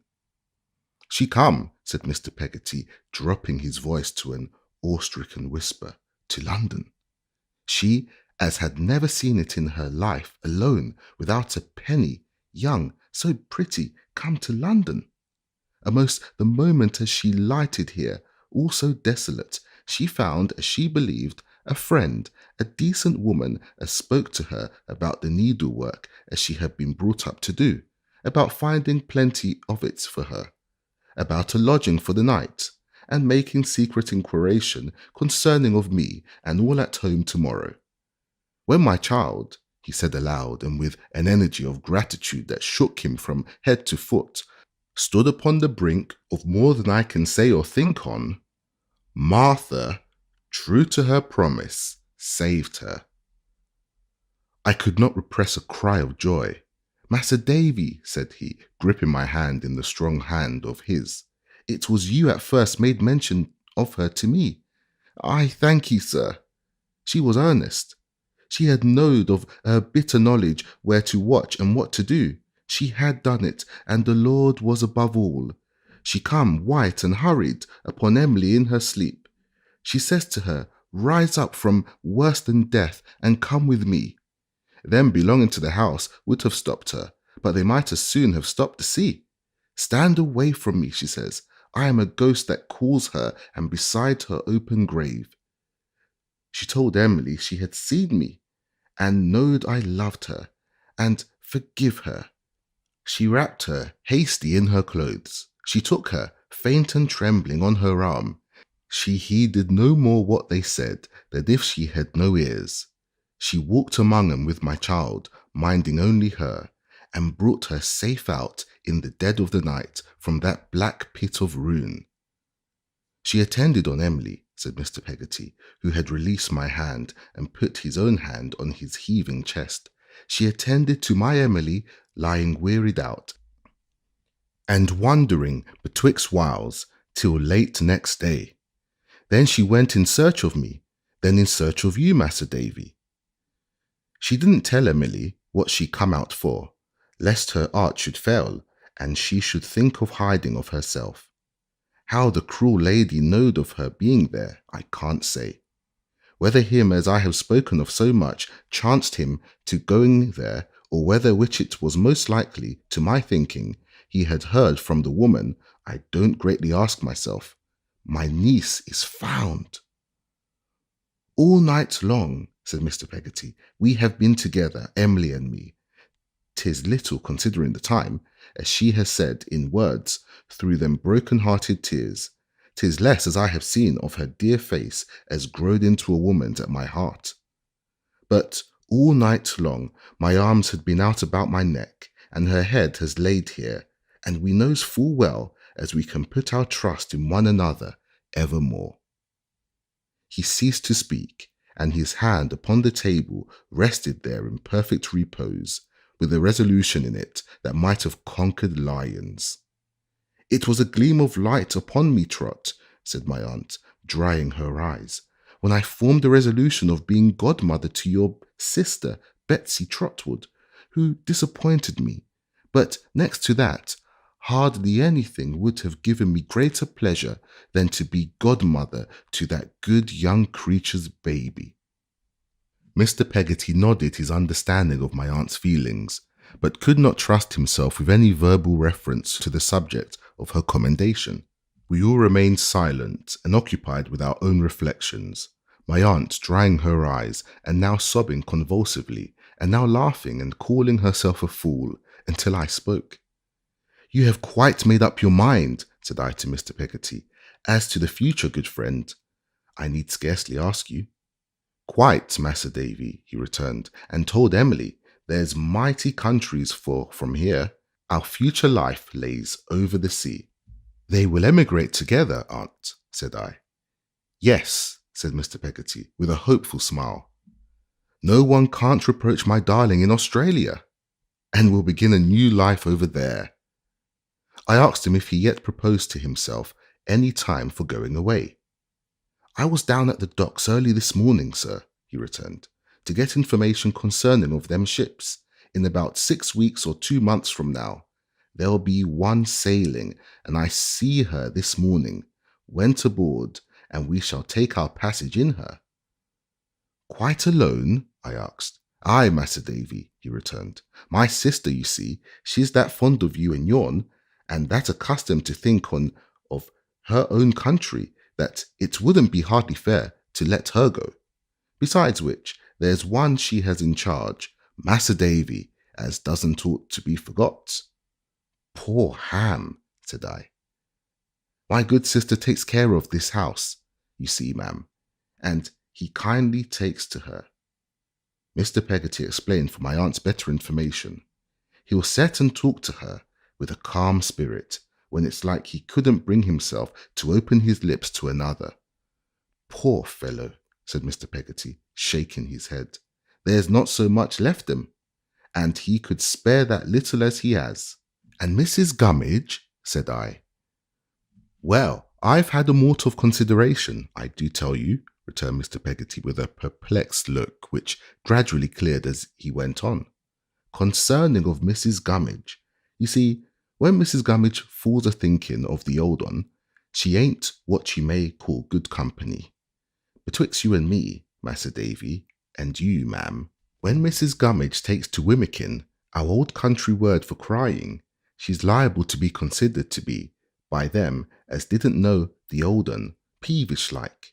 Now I did know the old un, said Mr. Peggoty, and I knowed his merits, so I understand her, but 'tain't exactly so, you see, with others. Naturally can't be.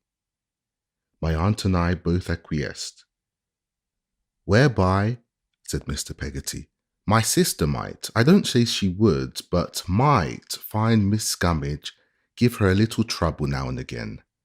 Therefore, 'tain't my intention to moor Mrs. Gummidge, long with them, but to find a beaning for her where she can fissurate for herself. A beaning signifies in that dialect a home, and to fissurate is to provide.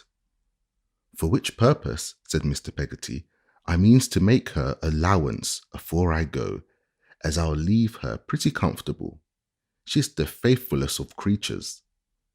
'Tan't to be expected, of course, at her time of life, and being alone and lorn, as the good old mother is to be knocked about aboard ship, and in the woods and wilds of a new and far-away country. So that's what I'm a-going to do with her. He forgot nobody. He thought of everybody's claims and strivings but his own. Emily, he continued, will keep along with me. Poor child, she's in sore need of peace and rest, until such time as we goes upon our voyage. She'll work at them clothes as must be made, and I hope her troubles will begin to seem longer ago than they was when she finds herself once more by her rough and loving uncle. My aunt nodded confirmation of this hope and imparted great satisfaction to Mr. Peggoty.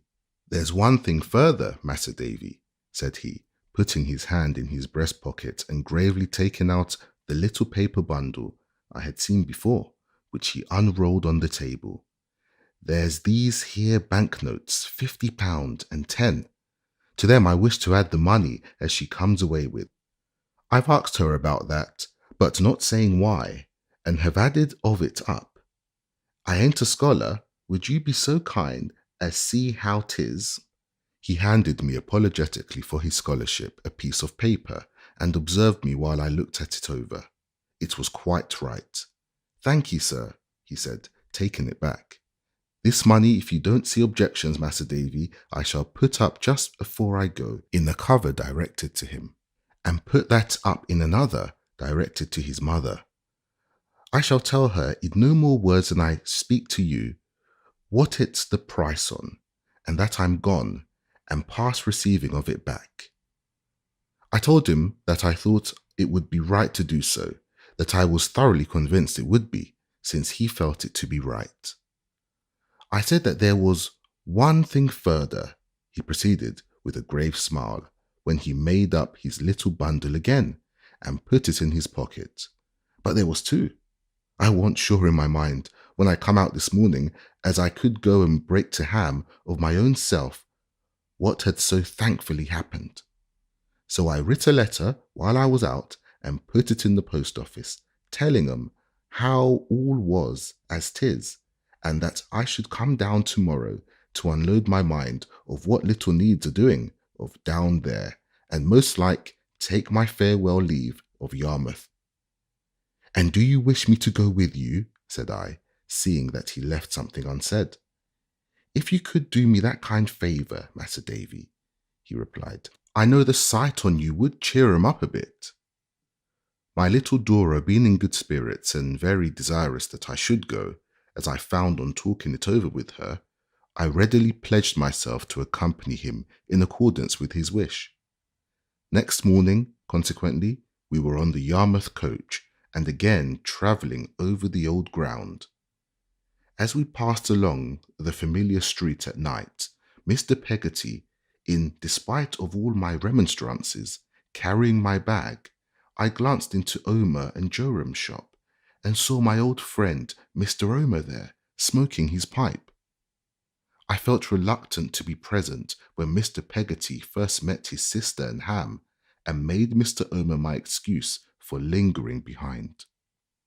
"How is Mr. Omer after this long time?" said I, going in. He fanned away the smoke of his pipe that he might get a better view of me, and soon recognized me with great delight.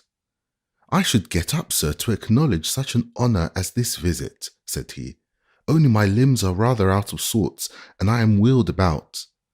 With the exception of my limbs and my breath, howsoever, I am as hearty as a man could be, I'm thankful to say." I congratulated him on his contented looks and his good spirits, and saw, now, that his easy chair went on wheels. "It's an ingenious thing, ain't it?" he inquired, following the direction of my glance, and polishing the elbow with his arm. "It runs as light as a feather, and tracks as true as a mail coach. Bless you, my little Minnie, my granddaughter, you know, Minnie's child, puts her little strength against the back, gives it a shove, and away we go, as clever and merry as ever you see anything. And I tell you what, it's a most uncommon chair to smoke a pipe in. I never saw such a good old fellow to make the best of a thing and find out the enjoyment of it as Mr. Omer. He was as radiant as if his chair, his asthma, and the failure of his limbs were the various branches of a great invention for enhancing the luxury of a pipe. I see more of the world, I can assure you," said Mr. Omer, "in this chair than ever I see out of it. You'd be surprised at the number of people that looks in of a day to have a chat. You really would. There's twice as much in the newspaper since I've taken to this chair as there used to be. As to the general reading, dear me, what a lot of it I do get through. That's what I feel so strong, you know. If it had been my eyes, what should I have done? If it had been my ears, what should I have done? Being my limbs, what does it signify? Why, my limbs only made my breath shorter when I used them. And now if I want to go out into the street or down to the sands, I've only got to call Dick, Joram's youngest prentice, and away I go into my own carriage like the Lord Mayor of London." He half suffocated himself with laughing here. "Lord bless you," said Mr. Omer, resuming his pipe. "A man must take the fat with the lean. That's what he must make up his mind to do in his life.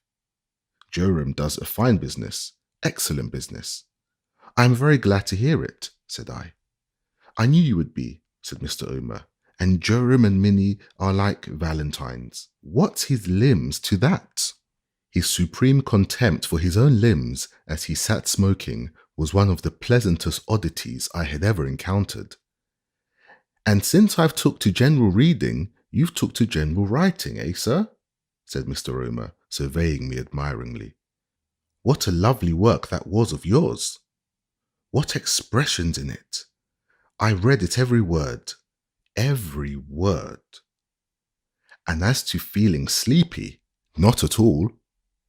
I laughingly expressed my satisfaction, but I must confess that I thought this association of ideas significant. "I give you my word and honour, sir," said Mr. Omer, "that when I lay the book upon the table and look at it outside, compact in 3 separate and individual volumes, 1, 2, 3, I am as proud as Punch to think that I once had the honour of being connected with your family. And dear me, it's a long time ago now, ain't it? Over at Blunderstone, with a pretty little party laid along with the dinner party. And you quite a small party then yourself. Dear, dear." I changed the subjects by referring to Emily. After assuring him that I did not forget how interested he had always been in her, and how kindly he had always treated her, I gave him a general account of her restoration to her uncle by the aid of Martha, which I knew would please the old man. He listened with the utmost attention, and said feelingly when I had done, "I am rejoiced at that, sir. It's the best news I have heard for many a day. Dear, dear, dear! And what's going to be undertook for that unfortunate young woman, Martha, now. You touch a point that my thoughts have been dwelling on since yesterday, said I, but on which I can give you no information yet, Mr. Omer. Mr. Peggoty has not alluded to it, and I have a delicacy in doing so. I am sure he has not forgotten it. He forgets nothing that is disinterested and good. Because you know, said Mr. Omer, taking himself up, where he has left off. Whatever is done, I should wish to be a member of. Put me down for anything you may consider right, and let me know. I never could think the girl all bad, and I am glad to find she's not. So will my daughter Minnie be. Young women are contradictory creatures in some things. Her mother was just the same as her, but their hearts are soft and kind. It's all show with Minnie about Martha. Why she should consider it necessary to make any show, I don't undertake to tell you. But it's all show, bless you. She'd do her any kindness in private. So put me down for whatever you may consider right. Will you be so good? And drop me a line where to forward it. Dear me, said Mr. Omer, when a man is drawing on to a time of life where the two ends of life meet, when he finds himself, however hearty he is, being wheeled about for the second time in the speeches of go-kart, he should be over-rejoiced to do a kindness if he can. He wants plenty, and I don't speak of myself particular, said Mr. Omer, because, sir, the way I look at this is that we are all drawing onto the bottom of the hill, whatever age we are, on account of time never standing still for a single moment. So let us always do a kindness and be over-rejoiced, to be sure. He knocked the ashes out of his pipe and put it on a ledge in the back of his chair, expressly made for its reception. There's Emily's cousin, him that she was to have been married to, said Mr. Omer, rubbing his hands feebly. As fine a fellow as there is in Yarmouth. He'll come and talk or read to me in the evening for an hour together sometimes. That's a kindness, I should call it. All his life's a kindness. I am going to see him now, said I. Are you? Said Mr. Omer. Tell him I was hearty and sent my respects. Minnie and Joram's at a ball. They would be as proud to see you as I am, if they was at home. Minnie won't hardly go out at all, you see, on account of father, as she says. So I swore tonight that if she didn't go, I'd go to bed at 6, in consequence of which Mr. Omer took himself and his chair with laughter at the success of his device. She and Joram's at the ball. I shook hands with him and wished him good night. Half a minute, sir, said Mr. Omer. If you was to go without seeing my little elephant, you'd lose the best of sights. You never see such a sight. Minnie, a musical little voice answered from somewhere upstairs. I am coming, grandfather. And a pretty little girl with long, flaxen, curling hair soon came running into the shop. This is my little elephant, sir, said Mr. Omer, fondling the child. Siamese breed, sir. Now little elephant. The little elephant set the door of the parlour open, enabling me to see that, in these latter days, it was converted into a bedroom for Mr. Omer, who could not easily be conveyed upstairs, and then hid her pretty forehead and tumbled her long hair against the back of Mr. Omer's chair. The elephant butts, you know, sir, said Mr. Omer, winking. When he goes at an object, once, elephant, twice, 3 times. At this signal, the little elephant, with a dexterity that was next to marvellous in so small an animal, whisked the chair round with Mr. Omer in it, and rattled it off, pell-mell, into the parlour, without touching the doorpost. Mr. Omer indescribably enjoyed the performance, and looking back at me on the road as if it were the triumphant issue of his life's exertions. After a stroll about the town, I went to Ham's house. Peggoty had now removed here for good, and had let her own house to the successor of Mr. Barkis in the carrying business, who had paid her very well for the goodwill, cart and horse. I believe the very same slow horse that Mr. Barkis drove was still at work. I found them in the neat kitchen, accompanied by Mrs. Gummidge, who had been fetched from the old boat by Mr. Peggoty himself. I doubt if she could have been induced to desert her post by anyone else. She had evidently told them all. Both Peggoty and Mrs. Gummidge had their aprons to their eyes, and Ham had just stepped out to take a turn on the beach. He presently came home very glad to see me, and I hope they were all the better for my being there. We spoke, with some approach to cheerfulness, of Mr. Peggoty's growing rich in a new country, and of the wonders he would describe in his letters. We said nothing of Emily by name, but distantly referred to her more than once. Ham was the serenest of the party, but Peggoty told me, when she lighted me to a little chamber where the crocodile book was lying ready for me on the table, that he always was the same. She believed, she told me, crying, that he was broken-hearted, though he was as full of courage as of sweetness, and worked harder and better than any boat builder in any yard in all that part. There were times, she said, of an evening, when he talked of their old life in the boathouse, and then he mentioned Emily as a child, but he never mentioned her as a woman. I thought I had read in his face that he would like to speak to me alone. I therefore resolved to put myself in his way next evening, as he came home from his work. Having settled this with myself, I fell asleep. That night, for the first time in all those many nights, the candle was taken out of the window. Mr. Peggoty swung his old hammock in the boat, and the wind murmured with the old sound round his head. All next day he was occupied in disposing of his fishing boat and tackle, in packing up and sending to London by wagon such of his little domestic possessions as he thought would be useful to him, and in parting with the rest or bestowing them on Mrs. Gummidge. She was with him all day. As I had a sorrowful wish to see the old place once more before it was locked up, I engaged to meet them there in the evening, but I so arranged it that I should meet Ham first. It was easy to come in his way, as I knew where he worked. I met him at a retired part of the sands, where I knew he would cross, and turned back with him, that he might have leisure to speak to me if he really wished. I had not mistaken the expression of his face. We had walked but a little way together when he said, without looking at me, "Massa Davy, have you seen her?" "Only for a moment when she was in a swoon," I softly answered. We walked a little way farther, and he said, "Massa Davy, shall you see her, do you think?" "It would be too painful to her, perhaps," said I. "I have thought of that," he replied.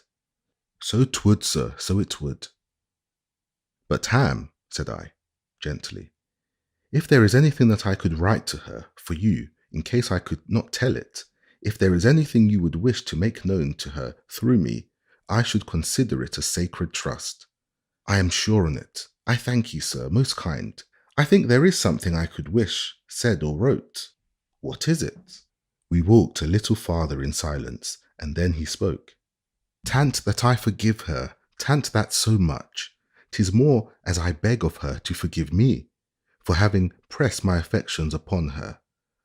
Odd times I think that if I hadn't had her promise for to marry me, sir, she was that trustful of me in a friendly way that she'd have told me what was struggling in her mind, and would have counselled with me, and I might have saved her." I pressed his hand. "Is that all?" "There's yet a something else," he returned, "if I can say it, Master Davy." We walked on farther than we had walked yet, before he spoke again. He was not crying when he made the pauses I shall express by lines. He was merely collecting himself to speak very plainly. "I loved her, and I loved the memory of her, too deep, to be able to lead her to believe of my own self as I am a happy man. I could only be happy by forgetting of her, and I'm afraid I couldn't hardly bear as she should be told I done that. But if you, being so full of learning, Mas'r Davy, could think of anything to say as might bring her to believe I wasn't greatly hurt, still loving her, and mourning for her, anything as might bring her to believe as I was not tired of my life, and yet was hoping for to see her without blame, where the wicked cease from trouble, and the weary are at rest. Anything as would ease her sorrowful mind, and yet make her think, as I could ever marry, or as 'twas possible that anyone could ever be to me what she was. I should ask of you to say that, with my prayers for her, that was so dear. I pressed his manly hand again, and told him I would charge myself to do this as well as I could. I thank you, sir, he answered. 'Twas kind of you to meet me. 'Twas kind of you to bear him company down. Massa Davy, I understand very well. Though my aunt will come to London afore they sail, and they'll unite once more, that I am not like to see him again. I fare to feel sure on't. We doesn't say so, but so 'twill be, and better so. The last you see on him, the very last, will you give him the lovingest duty and thanks of the orphan, as he was ever more than a father to? This I also promised, faithfully. I thank ye again, sir, he said, heartily shaking hands. I know where you are going. With a slight wave of his hand, as though to explain to me that he could not enter the old place, he turned away. As I looked after his figure crossing the waste in the moonlight, I saw him turn his face towards a strip of silvery light upon the sea and pass on, looking at it until he was a shadow in the distance. The door of the boathouse stood open when I approached, and on entering, I found it emptied of all its furniture, saving one of the old lockers, on which Mrs. Gummidge, with a basket on her knee, was seated, looking at Mr. Peggoty. He leaned his elbow on the rough chimney-piece and gazed upon a few expiring embers in the grate, but he raised his head hopefully on my coming in, and spoke in a cheery manner. Come, according to promise, to bid farewell to Massa Davy, he said, taking up the candle. Bare enough now, ain't it? Indeed, you have made good use of the time, said I. Why, we have not been idle, sir. Mrs. Gummidge has worked like a— I don't know what Mrs. Gummidge ain't worked like, said Mr. Peggoty, looking at her, at a loss for a sufficiently approving simile. Mrs. Gummidge, leaning on her basket, made no observation. There's a very locker that you used to sit on, long with Emily, said Mr. Peggoty in a whisper. I'm a-going to carry it away with me last of all, and here's your old little bedroom, see, Massa Davy, almost a bleak tonight, as art could wish. In truth, the wind, though it was low, had a solemn sound, and crept around the deserted house with a whispered wailing that was very mournful. Everything was gone, down to the little mirror with the oyster-shell frame. I thought of myself lying there when that first great change was being wrought at home. I thought of the blue-eyed child who had enchanted me. I thought of Steerforth, and a foolish, fearful fancy came upon me of his being near at hand, and liable to meet at any turn. "'Tis like to be long," said Mr. Peggoty in a low voice, "afore the boat finds new tenants. They look upon't down here as being unfortunate now."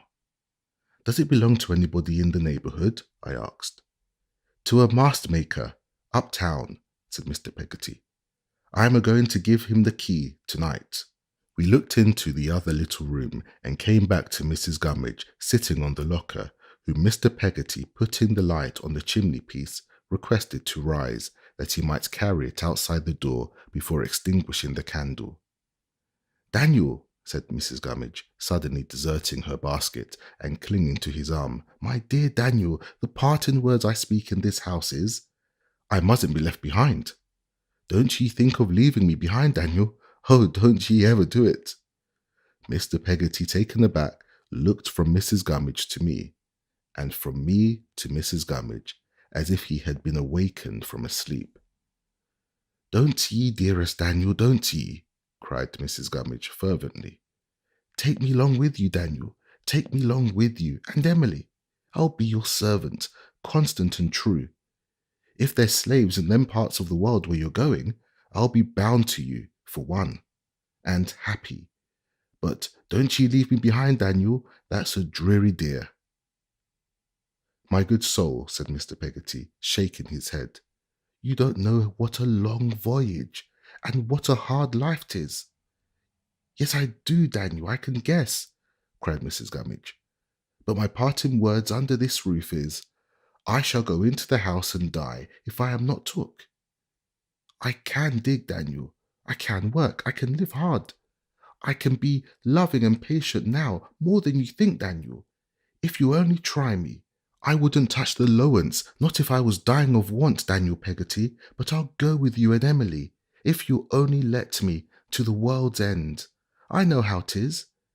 I know you think that I am lone and lorn, but, dearie love, 'tain't so no more. I ain't sat here so long, a-watching and a-thinking of your trials without some good being done me. Massa Davy, speak to him for me. I know his ways and Emily's, and I know their sorrows, and can be a comfort to 'em some odd times, and labour for 'em, alas. Daniel, dearie Daniel, let me go long with you.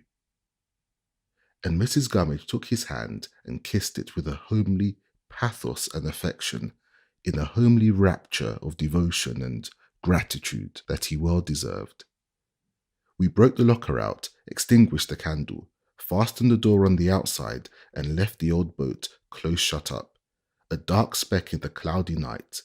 Next day, when we were returning to London outside the coach, Mrs. Gummidge and her basket were on the seat behind, and Mrs. Gummidge was happy.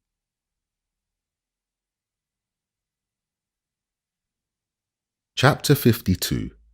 I assist at an explosion. When the time Mr. Micawber had appointed so mysteriously was within 24 hours of being come, my aunt and I consulted how we should proceed, for my aunt was very unwilling to leave Dora. Ah, how easily I carried Dora up and down stairs now.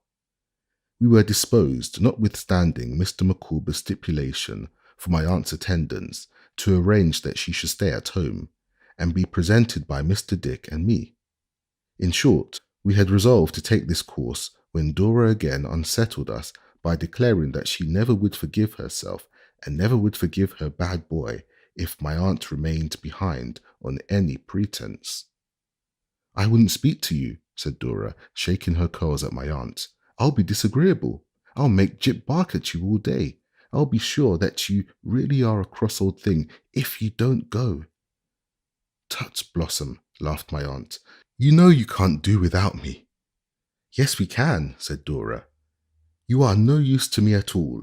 You never run up and down stairs for me all day long. You never sit and tell me stories about Dodie, when his shoes were worn out and he was covered with dust. Oh, what a poor little mite of a fellow. You never do anything at all to please me, do you, dear? Dora made haste to kiss my aunt and say, Yes, you do. I'm only joking, lest my aunt should think she really meant it. But aunt, said Dora coaxingly, now listen.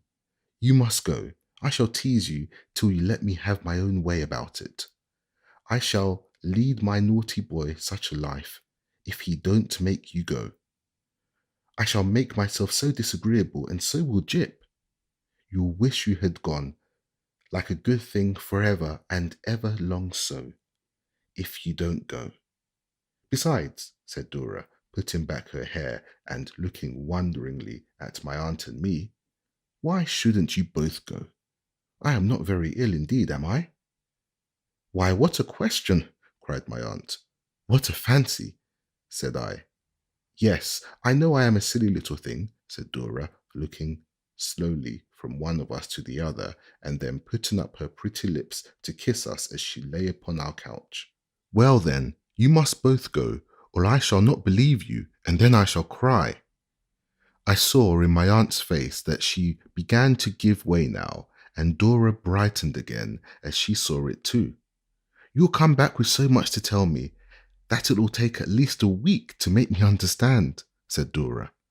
But I know I shan't understand for a length of time if there's any business of it, and there's sure to be some business of it. If there's anything to add up, besides, I don't know when I shall make of it. And my bad boy will look so miserable all the time. There, now you'll go, won't you? You will only be gone one night, and Jip will take care of me while you are gone. Dodie will carry me upstairs before you go, and I won't come down again until you come back, and you shall take Agnes a dreadfully scolding letter from me, because she has never been to see us." We agreed, without any more consultation, that we would both go, and that Dora was a little impostor who feigned to be rather unwell because she liked to be petted. She was greatly pleased and very merry, and we four, that is to say, my aunt, Mr. Dick, Traddles, and I, went down to Canterbury by the Dover mail that night. At the hotel where Mr. Micawber had requested us to await him, which we got into with some trouble in the middle of the night, I found a letter importing that he would appear in the morning punctually at 9:30. After which we went shivering at that uncomfortable hour to our respective beds through various close passages which smelt as if they had been steeped for ages in a solution of soup and stables. Early in the morning, I sauntered through the dear old tranquil streets, and again mingled with the shadows of the venerable gateways and churches. The rooks were sailing about the cathedral towers, and the towers themselves, overlooking many a long unaltered mile of the rich country and its pleasant streams, were cutting the bright morning air, as if there were no such thing as a change on earth. Yet the bells, when they sounded, told me sorrowfully of change in everything, told me of their own age and my pretty Dora's youth, and of the many, never old, who had lived and loved and died, while the reverberations of the bells had hummed through the dusty armour of the Black Prince hanging up within, and motes upon the deep of time had lost themselves in air as circles do in water.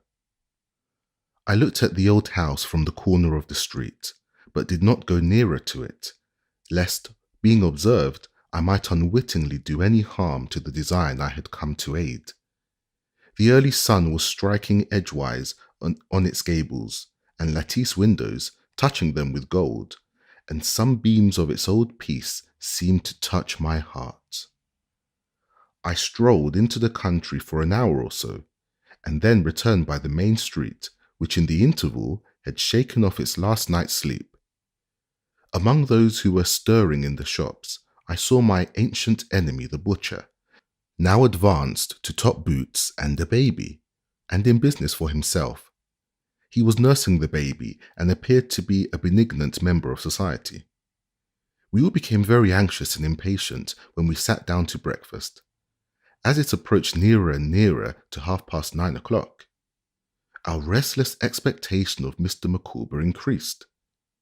At last, we made no more pretence of attending to a meal which, except with Mr. Dick, had been a mere form from the first, but my aunt walked up and down the room. Traddles sat upon the sofa affecting to read the paper with his eyes on the ceiling, and I looked out of the window to give early notice of Mr. Micawber's coming. Nor had I long to watch, for, at the first chime of the half-hour, he appeared in the street. "Here he is," said I, "and not in his legal attire." My aunt tied the strings of her bonnet, she had come down to breakfast in it, and put on her shawl, as if she were ready for anything that was resolute and uncompromising. Traddles buttoned his coat with a determined air. Mr. Dick, disturbed by these formidable appearances, but feeling it necessary to imitate them, pulled his hat with both hands as firmly over his ears as he possibly could, and instantly took it off again to welcome Mr. Micawber. "Gentlemen and madam," said Mr. Micawber, "good morning, my dear sir," to Mr. Dick, who shook hands with him violently. "You are extremely good." "Have you breakfasted?" said Mr. Dick. "Have a chop." "Not for the world, my good sir," cried Mr. Micawber, stopping him on his way to the bell. "Appetite and myself, Mr. Dixon, have long been strangers." Mr. Dixon was so well pleased with his new name, and appeared to think it was so obliging in Mr. Micawber to confer it upon him, that he shook hands with him again and laughed rather childishly. "Dick," said my aunt, "attention." Mr. Dick recovered himself with a blush. "Now, sir," said my aunt to Mr. Micawber, as she put on her gloves, We are ready for Mount Vesuvius or anything else, as soon as you please. Madam, returned Mr. Micawber, I trust you will shortly witness an eruption. Mr. Traddles, I have your permission, I believe, to mention here that we have been in communication together? It is undoubtedly the fact, Copperfield, said Traddles, to whom I looked in surprise. Mr. Micawber has consulted me in reference to what he has in contemplation, and I have advised him to the best of my judgment. Unless I deceive myself, Mr. Traddles, pursued Mr. Micawber, what I contemplate is a disclosure of an important nature. Highly so, said Traddles. Perhaps under such circumstances, madam and gentlemen, said Mr. Micawber, you will do me the favour to submit yourselves, for the moment, to the discretion of one who, however unworthy to be regarded in any other light, but as a waif and stray upon the shore of human nature, is still your fellow man, though crushed out of his original form by individual errors and the accumulative force of a combination of circumstances. We have perfect confidence in you, Mr. Micawber, said I, and will do what you please. Mr. Copperfield, returned Mr. Micawber, your confidence is not, at the existing juncture, ill bestowed. I would beg to be allowed to start of 5 minutes by the clock, and then to receive the present company inquiring for Miss Wickfield at the office of Wickfield and Heap, whose stipendiary I am. My aunt and I looked at Traddles, who nodded his approval.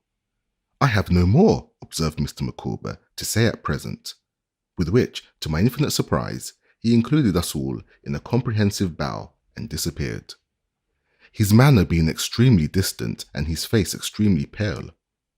Traddles only smiled and shook his head, with his hair standing upright on the top of it, when I looked to him for an explanation. So I took out my watch and, as a last resource, counted off the 5 minutes. My aunt, with her own watch in her hand, did the like. When the time was expired, Traddles gave her his arm, and we all went out together to the old house without saying one word on the way. We found Mr. Micawber at his desk in the turret office on the ground floor, either writing or pretending to write hard.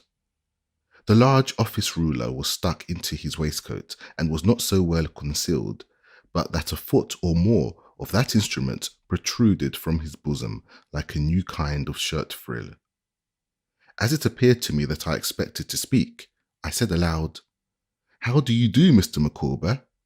"Mr. Copperfield," said Mr. Micawber gravely, "I hope I see you well." "Is Miss Wickfield at home?" said I. "Mr. Wickfield is unwell in bed, sir, of a rheumatic fever," he returned, "but Miss Wickfield, I have no doubt, will be happy to see old friends. Will you walk in, sir?"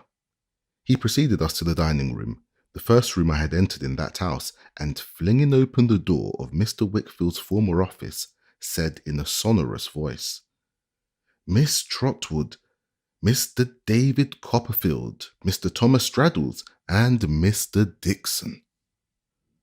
I had not seen Uriah Heep since the time of the blow. Our visit astonished him, evidently not the less, I dare say, because it astonished ourselves. He did not gather his eyebrows together, for he had none worth mentioning, but he frowned to that degree that he almost closed his small eyes, while the hurried raising of his grisly hand to his chin betrayed some trepidation or surprise. This was only when we were in the act of entering his room, and when I caught a glance at him over my aunt's shoulder.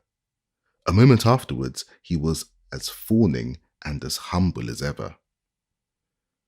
"Well, I am sure," he said, "this is indeed an unexpected pleasure, to have, as I may say, all friends round St. Paul's at once. It's a treat unlooked for. Mr. Copperfield, I hope I see you well, and, if I may humbly express myself so, friendly towards them, as is ever your friends, whether or not. Mrs. Copperfield, sir, I hope she's getting on. We have been made quite uneasy by the poor accounts we have had of her state lately, I do assure you." I felt ashamed to let him take my hand, but I did not know yet what else to do. "Things are changed in this office, Miss Trotwood, since I was an humble clerk, and held your pony, ain't they? Said Uriah, with his sickliest smile. But I am not changed, Miss Trotwood. Well, sir, returned my aunt, to tell you the truth, I think you are pretty constant to your promise of your youth, if that's any satisfaction for you. Thank you, Miss Trotwood, said Uriah, writhing in his ungainly manner, for your good opinion. Micawber, tell 'em to let Miss Agnes know, and Mother. Mother will be quite in a state when she sees the present company, said Uriah, setting chairs. You are not busy, Mr. Heap, said Traddles, whose eyes the cunning red eye accidentally caught, as it once scrutinized and evaded us. No, Mr. Traddles, replied Uriah, resuming his official seat and squeezing his bony hands, laid palm to palm between his bony knees. Not so much as I could wish, but lawyers, sharks, and leeches are not easily satisfied, you know. Not but what myself and Mr. Micawber have our hands pretty full, in general, on account of Mr. Wickfield's being hardly fit for any occupation, sir. But it's a pleasure as well as a duty, I am sure, to work for him. You've not been intimate with Mr. Wickfield, I think, Mr. Traddles. I believe I've only had the honour of seeing you once myself. No, I have not been intimate with Mr. Wickfield, returned Traddles, or I might perhaps have waited on you long ago, Mr. Heap. There was something in the tone of this reply which made Uriah look at the speaker again with a very sinister and suspicious expression. And hair on end, he dismissed it as he replied with a jerk of his whole body, but especially his throat. I am sorry for that, Mr. Traddles. You would have admired him as much as we all do. His little failings would only have endeared him to you the more. But if you would like to hear my fellow partner eloquently spoken of, I should refer you to Copperfield. The family is a subject he's very strong upon, if you never heard him.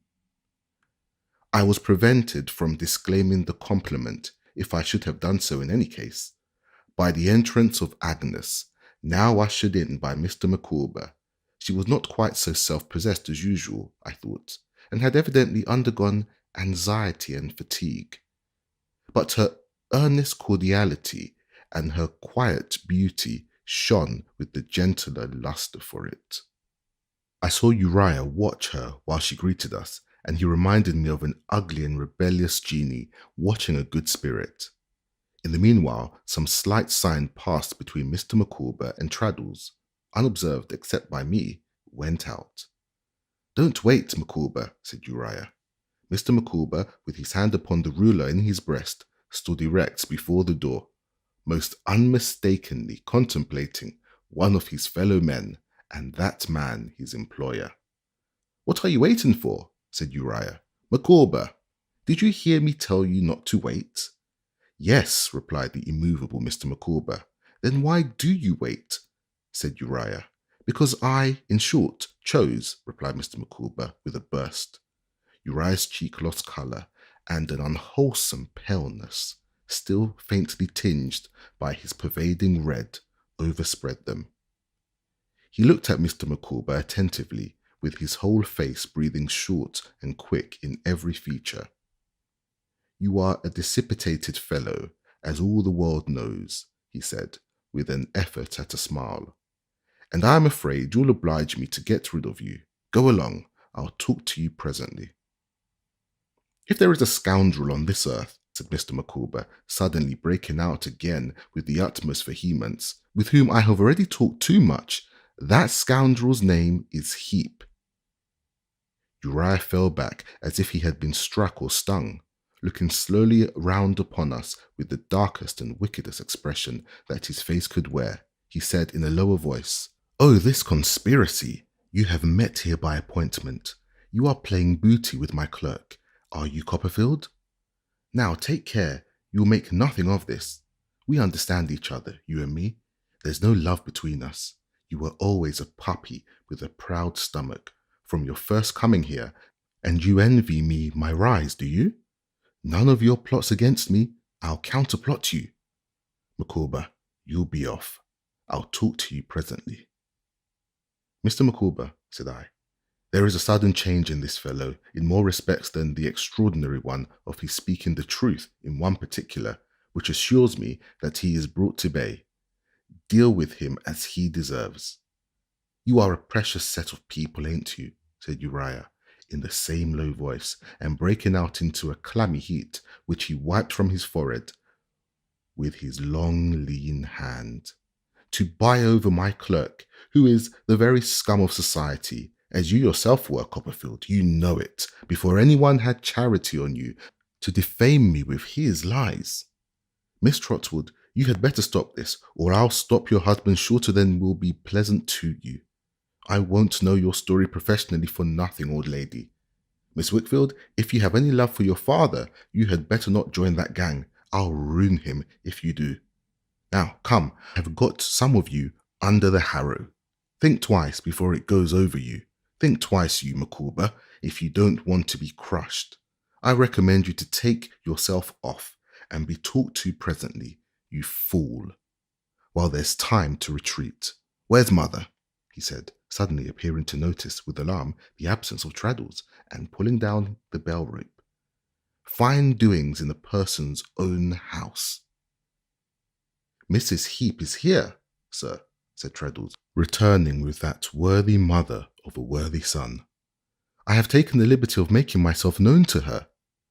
Who are you to make yourself known? Retorted Uriah.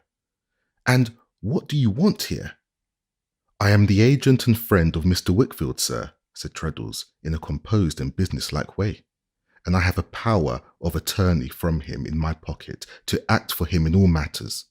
The old ass has drunk himself into a state of dotage, said Uriah, turning uglier than before, and it has been got from him by fraud. Something has been got from him by fraud, I know, returned Traddles quietly. And so do you, Mr. Heep. We will refer that question, if you please, to Mr. Micawber. Uri! Mrs. Heep began with an anxious gesture. You hold your tongue, mother, he returned. Least said, soonest mended. But, my Uri, will you hold your tongue, mother, and leave it to me?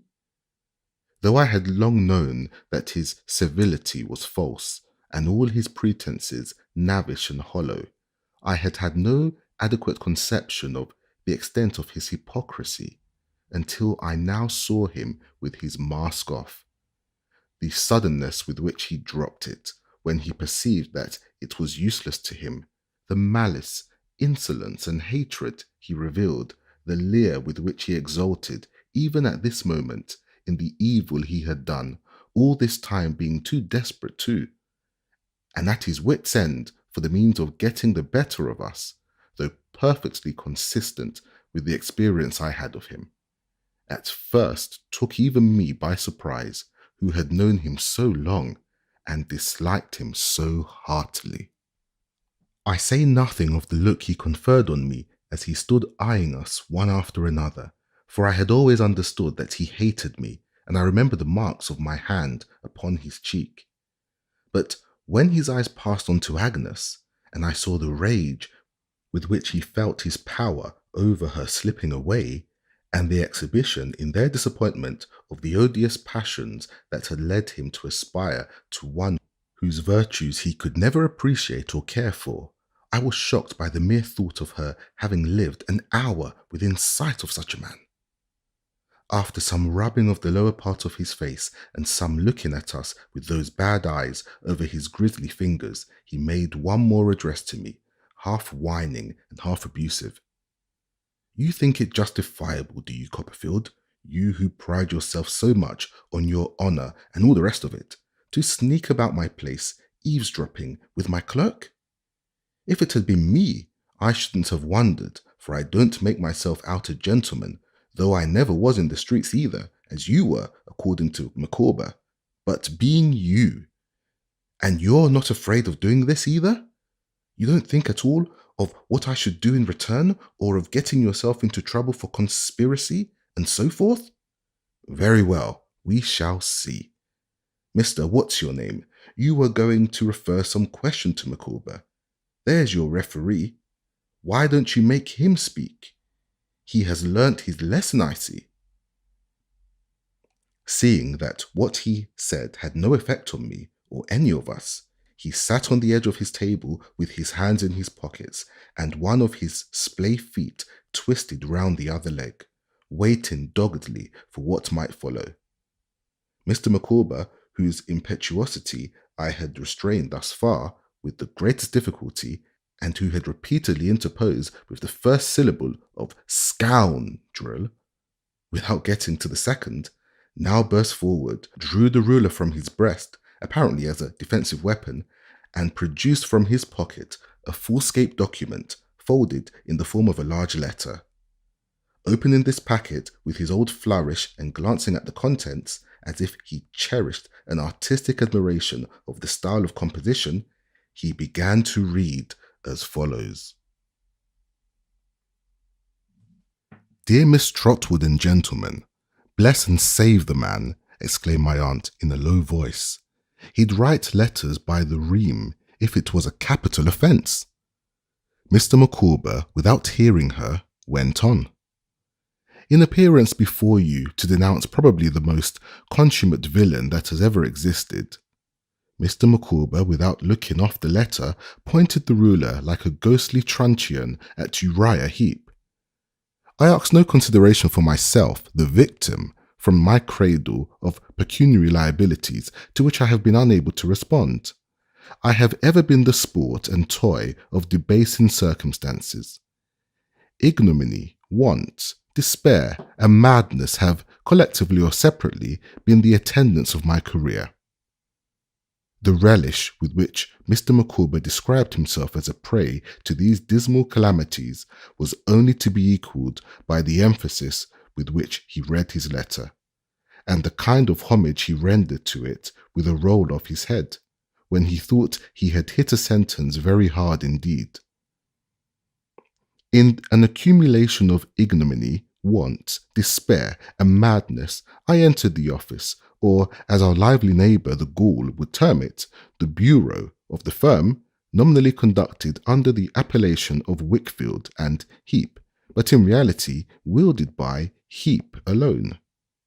Heep, and only Heep, is the mainspring of that machine. Heep and only Heep is the forger and the cheat. Uriah, more blue than white at these words, made a dart at the letter, as if to tear it in pieces. Mr. Micawber, with a perfect miracle of dexterity or luck, caught his advancing knuckles with a ruler, and disabled his right hand. It dropped at the wrist, as if it were broken. The blow sounded as if it had fallen on wood.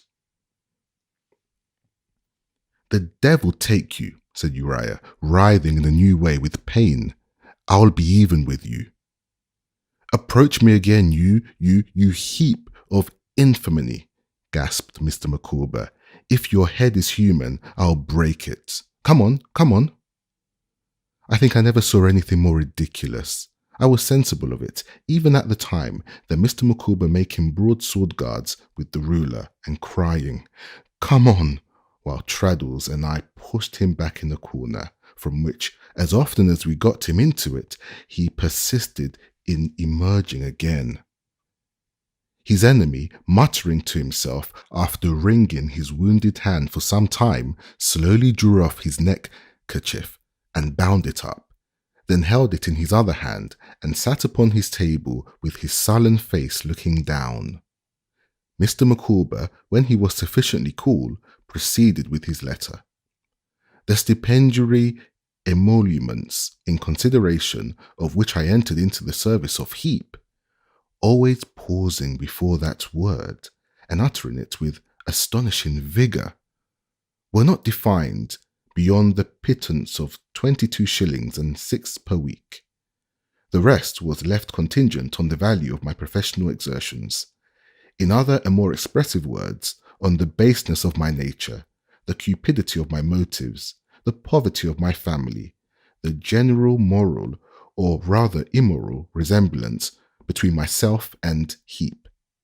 Need I say that it soon became necessary for me to solicit from Heep pecuniary advances towards the support of Mrs. Micawber and our blighted but rising family? Need I say that This necessity has been foreseen by Heap, that those advances were secured by IOUs and other similar acknowledgements known to the legal institutions of this country, and that I thus became enmeshed in the web he had spun for my deception. Mr. Micawber's enjoyment of his expistolary powers in describing this unfortunate state of things really seemed to outweigh any pain or anxiety that the reality could have caused him. He read on. Then it was that Heap began to favour me with just so much of his confidence as was necessary to the discharge of his infernal business. Then it was that I began, if I may say so, Shakespeareanly express myself, to dwindle, peak, and pine. I found that my services were constantly called into requisition for the falsification of business, and the mystification of an individual whom I will designate as Mr. W. That Mr. W was imposed upon, kept in ignorance, and deluded in every possible way. Yet that all this while the ruffian Heap was professing unbounded gratitude to and unbounded friendship for that much abused gentleman. This was bad enough, but as the philosophic Dane observes, with that universal applicability which distinguishes the illustrious ornament of the Elizabethan era, worse remains behind. Mr. Micawber was so very much struck by this happy rounding off with a quotation that he indulged himself of us with a second reading of the sentence under pretense of having lost his place. This is not my intention, he continued reading on, to enter on a detailed list within the compass of the present epistle, though it is ready elsewhere, of the various malpractices of a minor nature affecting the individual whom I have denominated Mr. W, to which I have been a tacitly consenting party. My object, when the contest within myself between stipend and no stipend, baker and no baker, existence and non-existence, ceased, was to take advantage of my opportunities to discover and expose the major malpractices committed to that gentleman's grievous wrong and injury by Heap. Stimulated by the silent monitor within, and by a no less touching and appealing monitor without, to whom I will briefly refer as Miss W, I entered on a not unlaborious task of clandestine investigation, protracted now, to the best of my knowledge, information, and belief, over a period exceeding 12 calendar months. He read this passage as if it were from an Act of Parliament, and appeared majestically refreshed by the sound of the words. My charges against Heap, he read on, glancing at him and drawing the ruler into a convenient position under his left arm in case of need, are as follows. We all held our breath, I think. I am sure Uriah held his. First, said Mr. Micawber, when Mr. W.'s faculties and memory for business became, through causes into which it is not necessary or expedient for me to enter, weakened and confused, Heap designedly perplexed and complicated the whole of the official transactions. When Mr. W. was least fit to enter on business, Heap was always at hand to force him to enter on it. He obtained Mr. W.'s signature under such circumstances to documents of importance, representing them to be other documents of no importance. He induced Mr. W. to empower him to draw out, thus, one particular sum of trust money amounting to 12,614, 2 and 9, and employed it to meet pretended business charges and deficiencies which were either already provided for or had never really existed. He gave this proceeding throughout the appearance of having originated in Mr. W.'s own dishonest intention, and of having been accomplished by Mr. W.'s own dishonest act, and has used it ever since to torture and constrain him. You shall prove this, you Copperfield, said Uriah, with a threatening shake of his head. All in good time. Ask Heap, Mr. Traddles, who lived in his house after him, said Mr. Micawber, breaking off from the letter, will you? The fool himself, and lives there now, said Uriah disdainfully. Ask Heap if he ever kept a pocketbook in that house, said Mr. Micawber. Will you? I saw Uriah's lank hand stop involuntarily in the scraping of his chin. Or ask him, said Mr. Micawber, if he ever burnt one there.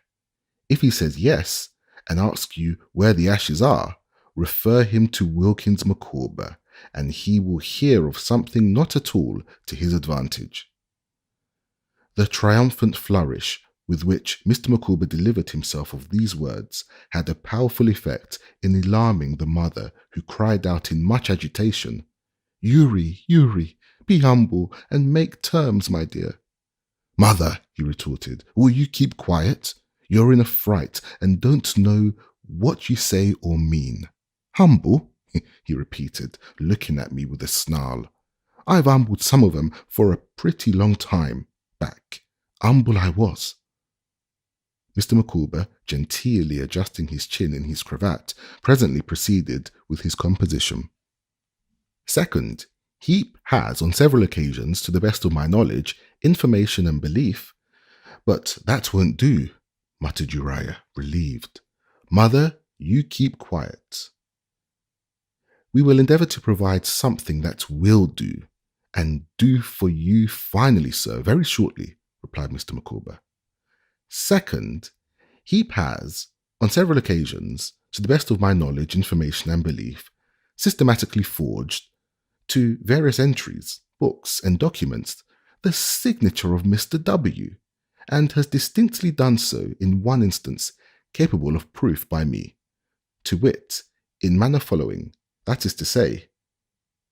Again, Mr. Micawber had a relish in his formal piling up of words, which, however ludicrously displayed in his case, was, I must say, not at all peculiar to him. I have observed it in the course of my life in numbers of men. It seems to me to be a general rule. In the taking of legal oaths, for instance, deponents seem to enjoy themselves mightily when they come to several good words in succession, for the expression of one idea, as that they utterly detest, abominate, and abjure, or so forth, and the old anathemas were made relishing on the same principle. We talk about the tyranny of words, but we like to tyrannize over them too. We are fond of having a large, superfluous establishment of words to wait upon us on great occasions. We think it looks important and sounds well. As we are not particular about the meaning of our liveries on state occasions, if they be but fine and numerous enough, so the meaning or necessity of our words is a secondary consideration. If there be but a great parade of them, and as individuals get into trouble by making too great a show of liveries, or as slaves, when they are too numerous, rise against their masters, so I think I could mention a nation that has got into many great difficulties, and will get into many greater, from maintaining too large a retinue of words. Mr. Micawber read on, almost smacking his lips.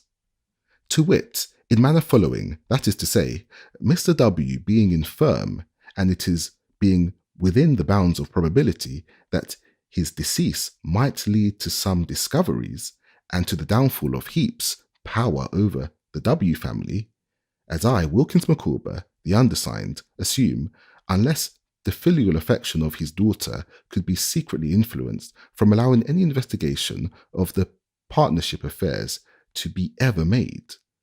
The said Heap deemed it expedient to have a bond ready by him, as from Mr. W., for the before-mentioned sum of 12,614, 2 and 9, with interest, stated therein to have been advanced by Heap to Mr. W. to save Mr. W. from dishonour, though really the sum was never advanced by him, and has long been replaced. The signatures to this instrument purporting to be executed by Mr. W. and attested by Wilkins Micawber are forgeries by Heap. I have in my possession, in his hand and pocket-book, several similar imitations of Mr. W.'s signature, here and there defaced by fire, but legible to anyone. I never attested any such document, and I have the document itself in my possession. Uriah Heap with a start, took out of his pocket a bunch of keys, and opened a certain drawer, then suddenly bethought himself of what he was about, and turned again towards us without looking in it. "And I have the document," Mr. Micawber read again, looking about as if it were the text of a sermon. "In my possession, that is to say, I had early this morning when this was written, but have since relinquished it to Mr. Traddles." "It is quite true," assented Traddles. Uri, cried the mother. "Be humble and make terms. I know my son will be humble, gentlemen, if you'll give him the time to think. Mr. Copperfield, I'm sure you know that he was always very humble, sir." It was singular to see how the mother still held to the old trick when the son had abandoned it as useless. "Mother," he said, with an impatient bite at the handkerchief in which his hand was wrapped, "you had better take and fire a loaded gun at me." "But I love you, Uri," cried Mrs. Heep, and I have no doubt she did, or that he loved her. However strange it may appear, though, to be sure, they were a congenial couple. "And I can't bear to hear you provoking the gentleman and endangering yourself more. I told the gentleman first, when he told me upstairs it was come to light, that I would answer for you, being humble and making amends. Oh, see how humble I am, gentlemen, and don't mind him." "There's Copperfield, mother," he angrily retorted, pointing his lean finger at me, against whom all his animosity was levelled, as the prime mover in the discovery, and I did not undeceive him. "There's Copperfield, would have given you £100 to say less than you've blurted out." "I can't help it, Uri," cried his mother. "I can't see you running into danger through carrying your head so high. Be humble, as you always was." He remained for a little, biting the handkerchief, and then said to me with a scowl, "What more have you got to bring forward? If anything, go on with it. What do you look at me for?" Mr. Micawber promptly resumed his letter, glad to revert to a performance with which he was so highly satisfied. Third, and last, I am now in a condition to show by heaps false books and heaps real memoranda, beginning with the partially destroyed pocket book, which I was unable to comprehend at the time of its accidental discovery by Mrs. Micawber on our taking possession of our present abode, in the locker or bin devoted to the reception of the ashes calcined on our domestic hearth, that the weaknesses, the faults, the very virtues, the parental affections, and the sense of honour of the unhappy Mr. W. have been for years acted on by, and warped to the base purposes of Heap. That Mr. W. has been for years deluded and plundered in every conceivable manner, to the pecuniary aggrandizements of the avaricious, false, and grasping Heap. That the engrossing object of Heap was next to gain, to subdue Mr. and Mrs. W. Of his ulterior views in reference to the letter I say nothing, entirely to himself.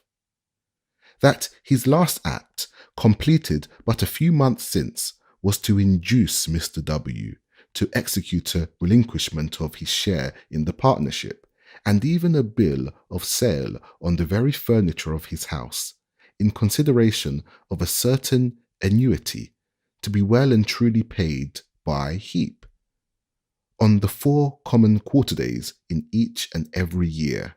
That these meshes, beginning with alarming and falsified accounts of the estate of which Mr. W. is the receiver, at a period when Mr. W. had launched into imprudent and ill-judged speculations, and may not have had the money, for which he was morally and legally responsible, in hand, going on with pretended borrowings of money at enormous interest, really coming from Heap, and by Heap, fraudulently obtained or withheld from Mr. W. himself, on the pretence of such speculations or otherwise, perpetuated by a miscellaneous catalogue of unscrupulous chicaneries, gradually thickened until the unhappy Mr. W. could see no world beyond, bankrupt, as he believed, alike in circumstances, in all other hope, and in honour his sole reliance was upon the monster in the garb of man.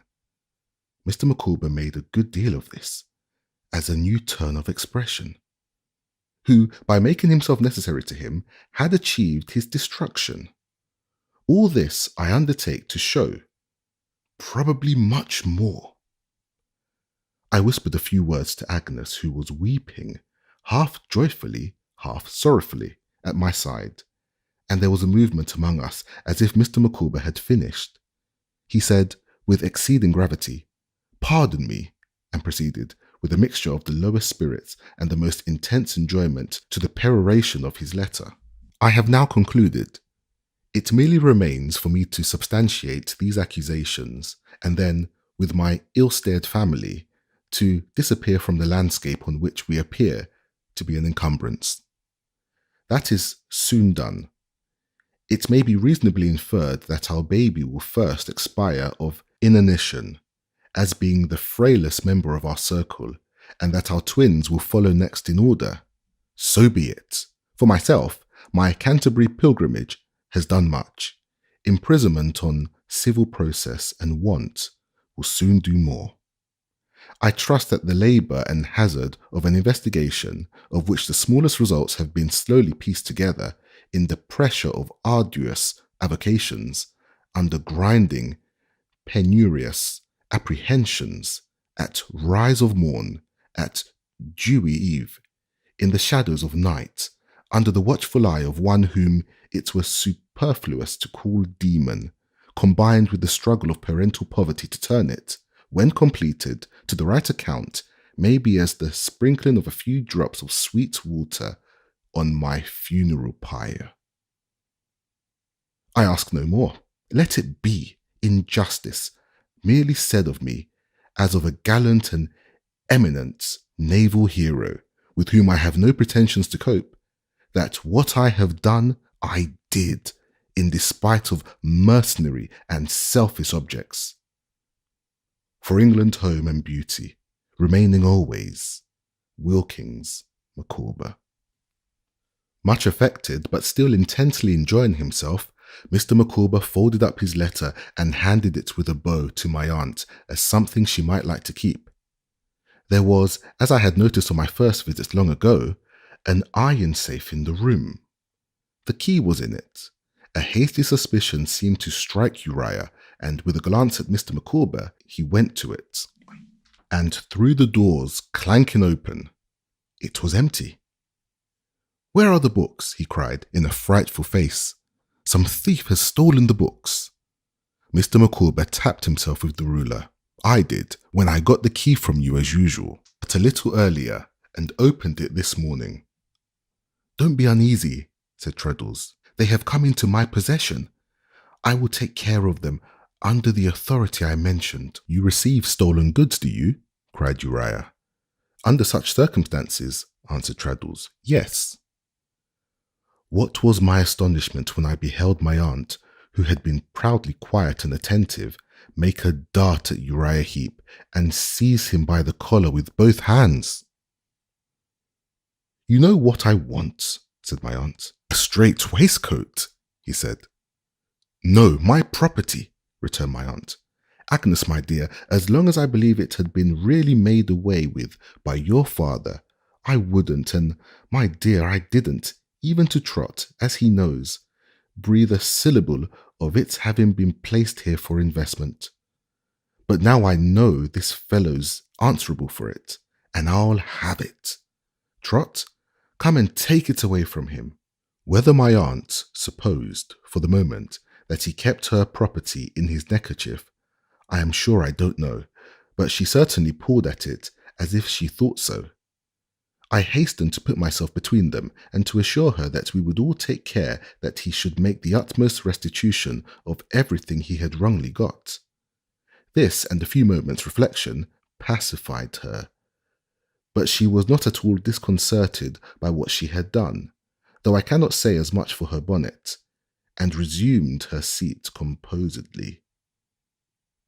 During the last few minutes, Mrs. Heep had been clamouring to her son to be humble, and had been going down on her knees to all of us in succession, and making the wildest promises. Her son sat down in his chair and, standing sulkily by her, holding her arm with his hand, but not rudely, said to me with a ferocious look, "What do you want done?" "I will tell you what must be done," said Treddles. "Has that Copperfield no tongue?" muttered Uriah. "I would do a good deal for you if you could tell me, without lying, that somebody had cut it out." "Our Uriah means to be humble," cried his mother. "Don't mind what he says, good gentleman." "What must be done," said Treddles, "is this. First, the deed of relinquishment that we have heard of must be given over to me now, here." "Suppose I haven't got it," he interrupted. "But you have," said Treddles. "Therefore, you know, we won't suppose so. And I cannot help avowing that this was the first occasion on which I really did justice to the clear head and the plain, patient, practical good sense of my old schoolfellow."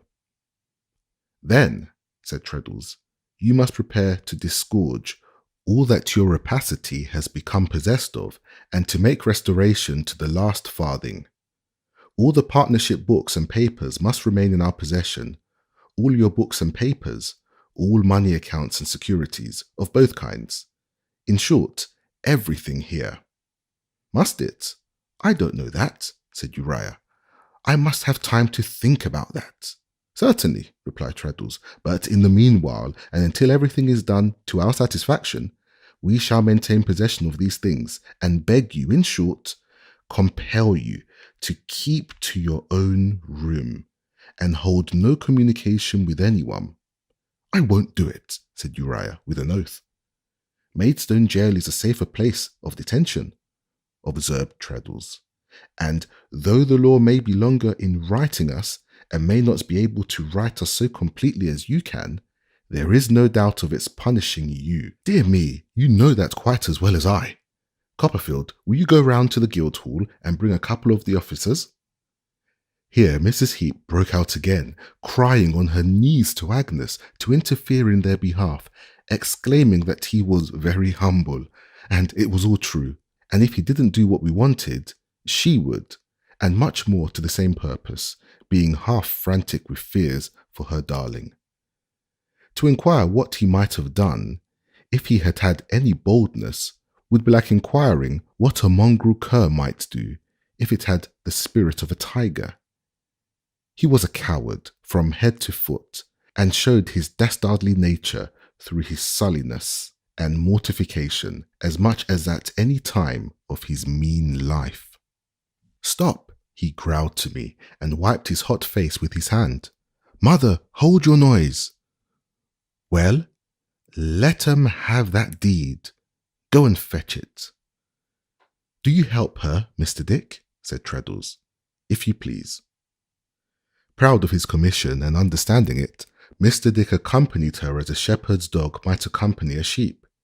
But Mrs. Heep gave him little trouble, for she not only returned with the deed, but with the box in which it was, where we found a banker's book and some other papers that were afterwards serviceable. "Good," said Treddles, when this was brought. "Now, Mr. Heep, you can retire to think, particularly observing, if you please, that I declare to you, on the part of all present, that there is only one thing to be done. That is what I have explained, and that it must be done without delay." Uriah, without lifting his eyes from the ground, shuffled across the room with his hand to his chin, and pausing at the door, said, "Copperfield, I have always hated you. You've always been an upstart, and you've always been against me. As I think I told you once before," said I, "it is you who have been, in your greed and cunning, against the world.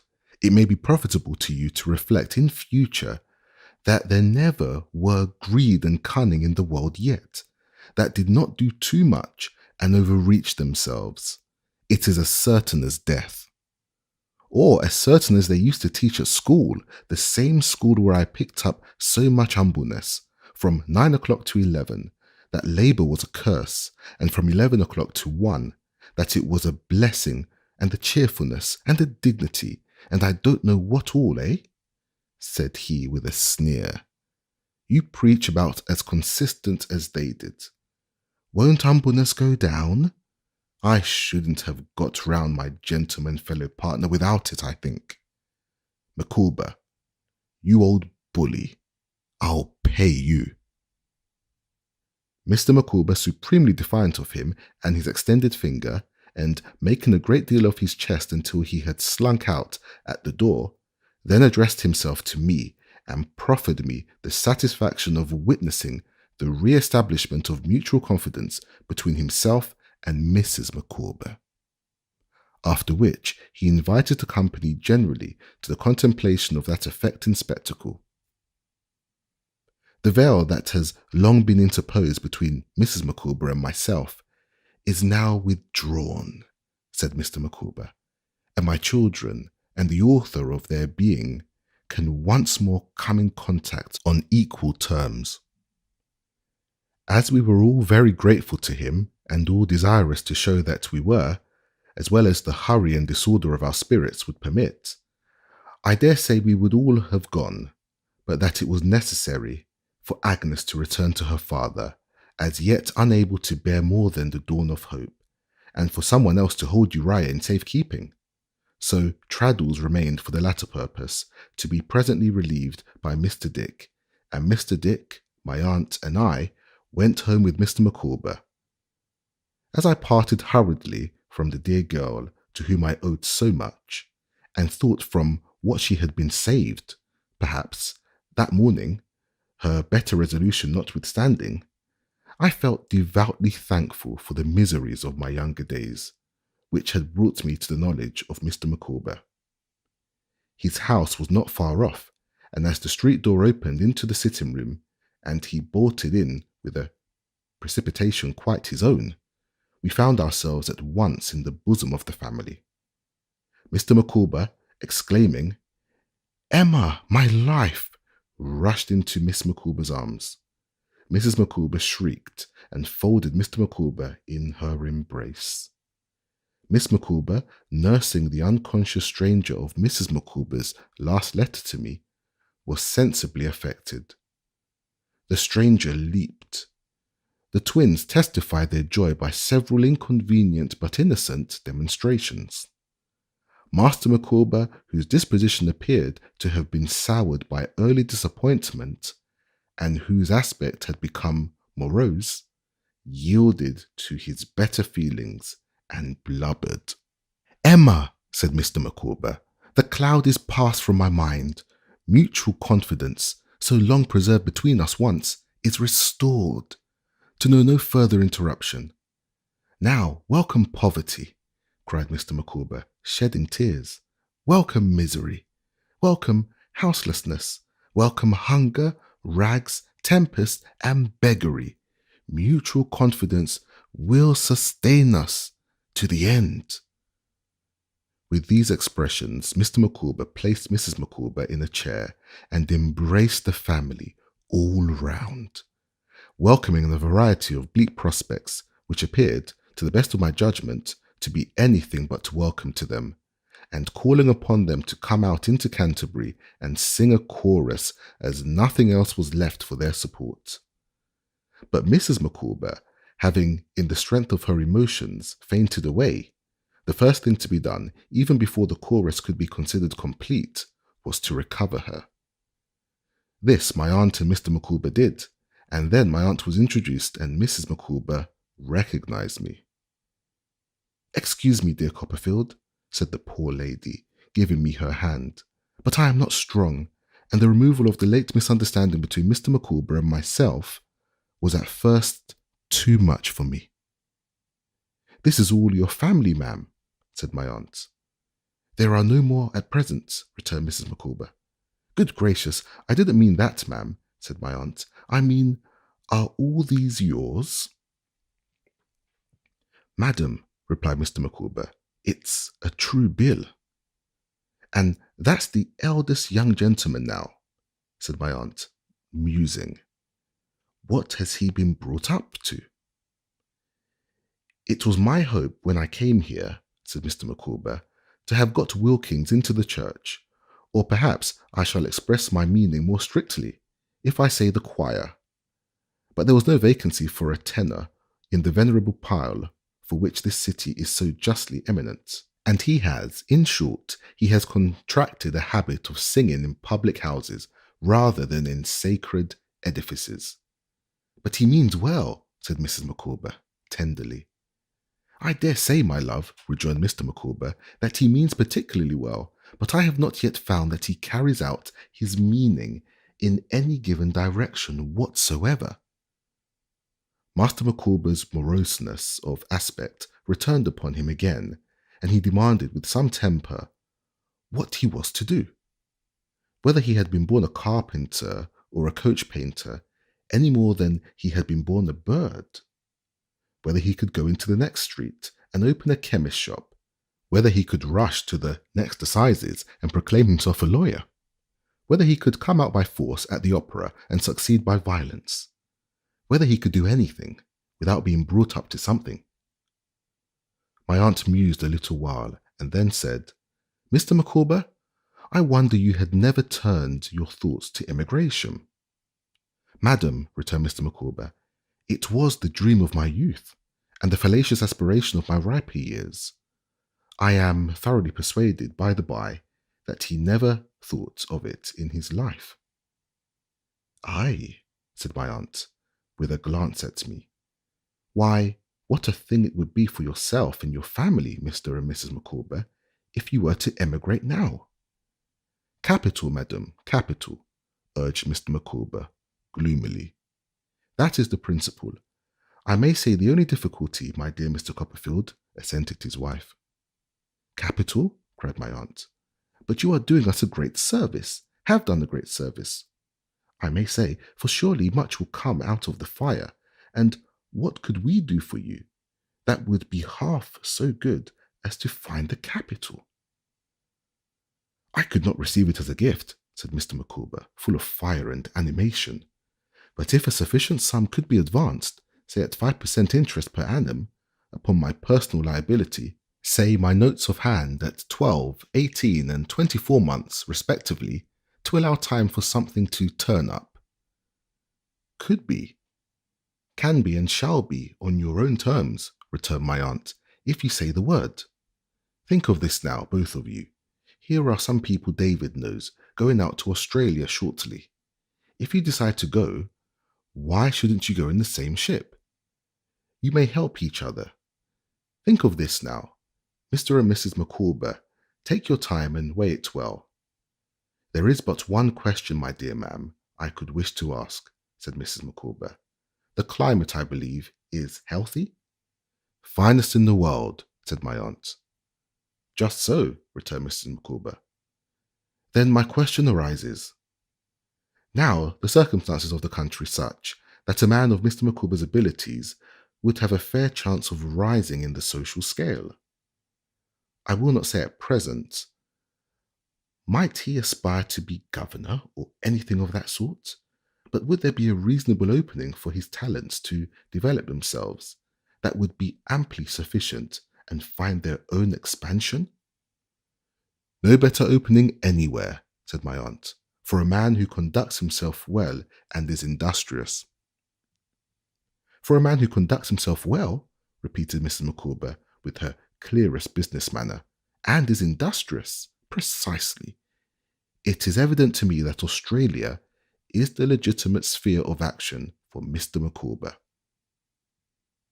I entertain the conviction, my dear madam, said Mr. Micawber, that it is, under existing circumstances, the land, the only land, for myself and family, and that something of an extraordinary nature will turn up on that shore. It is no distance, comparatively speaking, and though consideration is due for the kindness of your proposal, I assure you that it is a mere matter of form. Shall I ever forget how, in a moment, he was the most sanguine of men, looking on to fortune, or how Mrs. Micawber presently discoursed about the habits of the kangaroo? Shall I ever recall that street of Canterbury on a market day without recalling him as he walked back with us expressing in the hardy roving manner he assumed the unsettled habits of a temporary sojourner in the land, and looking at the bullocks as they came by with the eye of an Australian farmer.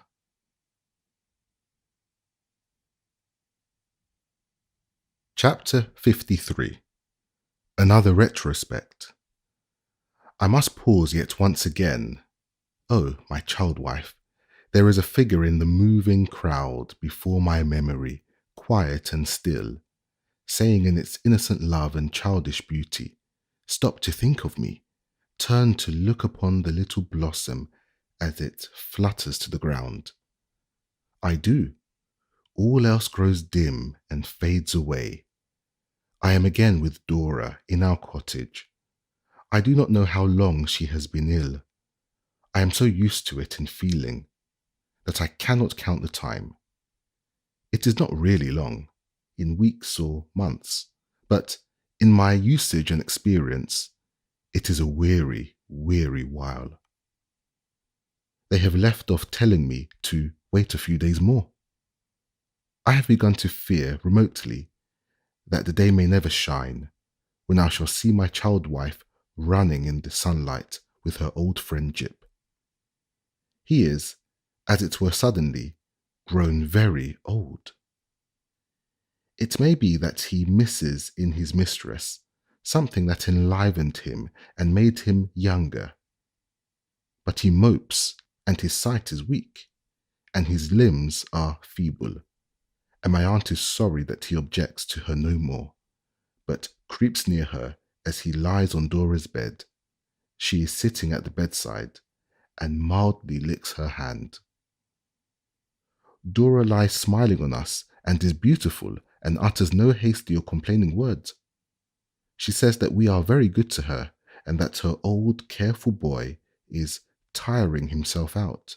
She knows that my aunt has no sleep, yet is always wakeful, active and kind. Sometimes the little bird likes ladies come to see her, and we talk about our wedding day and all that happy time.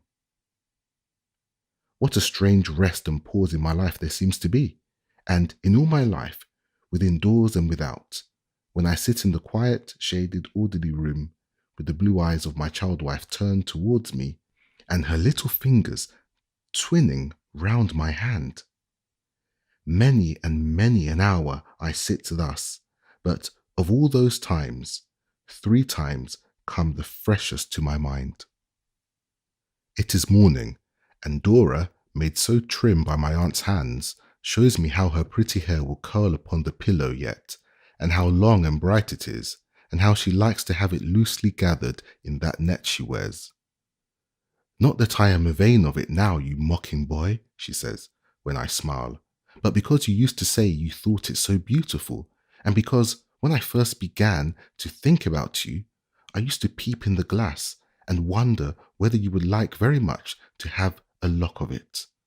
Oh, what a foolish fellow you were, Dodie, when I gave you one. That was on the day when you were painting the flowers I had given you, Dora, and when I told you how much in love I was. Ah, but I didn't like to tell you, says Dora, then how I had cried over them, because I believed you really liked me. When I can run about again as I used to do, Dodie, let us go and see those places where we were such a silly couple, shall we? And take some of the old walks, and not forget poor Papa. Yes, we will, and have some happy days. You so must make haste to get well, my dear. Oh, I shall soon do that. I am so much better, you don't know. It is evening, and I sit in the same chair, by the same bed, with the same face turned towards me. We have been silent, and there is a smile upon her face. I have ceased to carry my light burden up and down stairs now. She lies here all day. Dodie, my dear Dora, you won't think what I am going to say unreasonable after what you told me such a little while ago of Mr. Wickfield's not being well? I want to see Agnes, very much I want to see her. I will write to her, my dear. Will you? Directly. What a good, kind boy. Dodie, take me in your arm. Indeed, my dear, it's not a whim. It's not a foolish fancy. I want very much indeed to see her. I am certain of it. I have only to tell her so, and she is sure to come. You are very lonely when you go downstairs now, Dora whispers, with her arm about my neck. How can I be otherwise, my own love, when I see your empty chair? My empty chair? She clings to me for a little while in silence. And you really miss me, Dodie?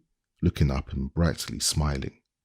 Even poor, giddy, stupid me? My heart, who is there upon earth that I could miss so much? Oh, my husband, I am so glad, yet so sorry. Creeping closer to me and folding her in both her arms, she laughs and sobs, and then is quiet and quite happy. Quite, she says. Only give Agnes, my dear love, and tell her that I want very, very much to see her, and I have nothing left to wish for. Except to get well again, Dora. Ah, Dodie, sometimes I think, you know I always was a silly little thing, that will never be.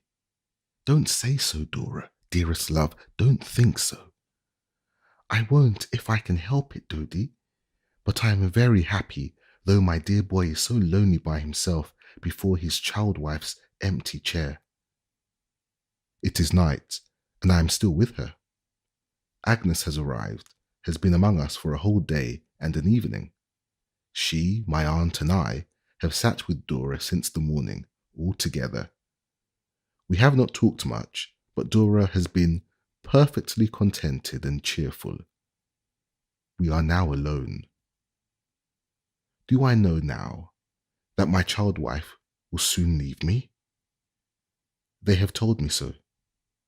They have told me nothing new to my thoughts, but I am far from sure that I have taken the truth to heart. I cannot master it. I have withdrawn by myself many times today to weep. I have remembered who wept for a parting between the living and the dead. I have bethought me of all that gracious and compassionate history. I have tried to resign myself and to console myself, and that, I hope, I may have done imperfectly. But what I cannot firmly settle in my mind is that the end will absolutely come. I hold her hand in mine. I hold her heart in mine. I see her love for me, alive in all its strength. I cannot shut out a pale lingering shadow of belief that she will be spared. I am going to speak to you, Dodie. I am going to say something I have often thought of saying lately. You won't mind, with a gentle look. Mind, my darling? Because I don't know what you will think, or what you may have thought sometimes. Perhaps you have often thought the same. Dodie, dear, I am afraid I was too young. I lay my face upon the pillow by her, and she looks into my eyes and speaks very softly. Gradually, as she goes on, I feel with a stricken heart that she is speaking of herself as past. I am afraid, dear, I was too young. I don't mean in years only, but in experience and thoughts and everything. I was such a silly little creature. I am afraid it would have been better if we had only loved each other as a boy and girl and forgotten it. I have begun to think I was not fit to be a wife. I tried to stay my tears and to reply, "Oh, Dora, love, as fit as I to be a husband?" I don't know, with the cold shake of her curls. Perhaps, but if I had been more fit to be married, I might have made you more so, too. Besides, you are very clever, and I never was. We have been very happy, my sweet Dora. I was very happy, very, but as years went on, my dear boy would have wearied of his child wife. She would have been less and less a companion for him. He would have been more and more sensible of what was wanting in his home. she wouldn't have improved. It is better as it is. Oh, Dora, dearest, dearest, do not speak to me so. Every word seems a reproach. No, not a syllable, she answers, kissing me. Oh, my dear, you never deserved it, and I loved you far too well to say a reproachful word to you. In earnest, it was all the merit I had, except being pretty, or you thought me so. Is it lonely downstairs, Dodie? Very, very. Don't cry. Is my chair there? It's in its old place. Oh, how my poor boy cries. Hush, hush. Now make me one promise. I want to speak to Agnes. When you go downstairs, tell Agnes so, and send her up to me. And while I speak to her, let no one come, not even Aunt. I want to speak to Agnes by herself. I want to speak to Agnes quite alone. I promise that she shall immediately, but I cannot leave her for my grief. I said that it was better as it is, she whispers, as she holds me in her arms. Oh, Dodie, after more years, you never could have loved your child wife better than you do. And after more years, she would so have tried and disappointed you, and you might not have been able to love her half so well. I know I was too young and foolish. It is much better as it is. Agnes is downstairs when I go into the parlour and give her the message. She disappears, leaving me alone with Jip. His Chinese house is by the fire, and he lies within it, on his bed of flannel, querulously trying to sleep. The bright moon is high and clear. As I look out on the night, my tears fall fast, and my undisciplined heart is chastened heavily, heavily.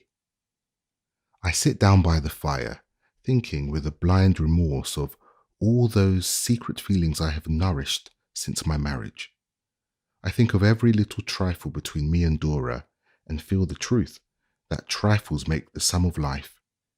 Ever rising from the sea of my remembrance is the image of the dear child as I knew her first, graced by my young love and by her own, with every fascination wherein such love is rich. Would it indeed have been better if we had loved each other as boy and girl and forgotten it? Undisciplined heart, reply. How the time wears, I know not, until I am recalled by my child wife's old companion. More restless than he was, he crawls out of his house and looks at me, and wanders to the door, and whines to go upstairs. Not tonight, Jip, not tonight. He comes very slowly back to me, licks my hand, and lifts his dim eyes to my face. Oh, Jip, it may be never again. He lies down at my feet, stretches himself out as if to sleep, and with a plaintive cry, is dead. Oh, Agnes, look here. That face so full of pity and of grief, that rain of tears, that awful mute appeal to me, that solemn hand upraised towards heaven. Agnes? It is over.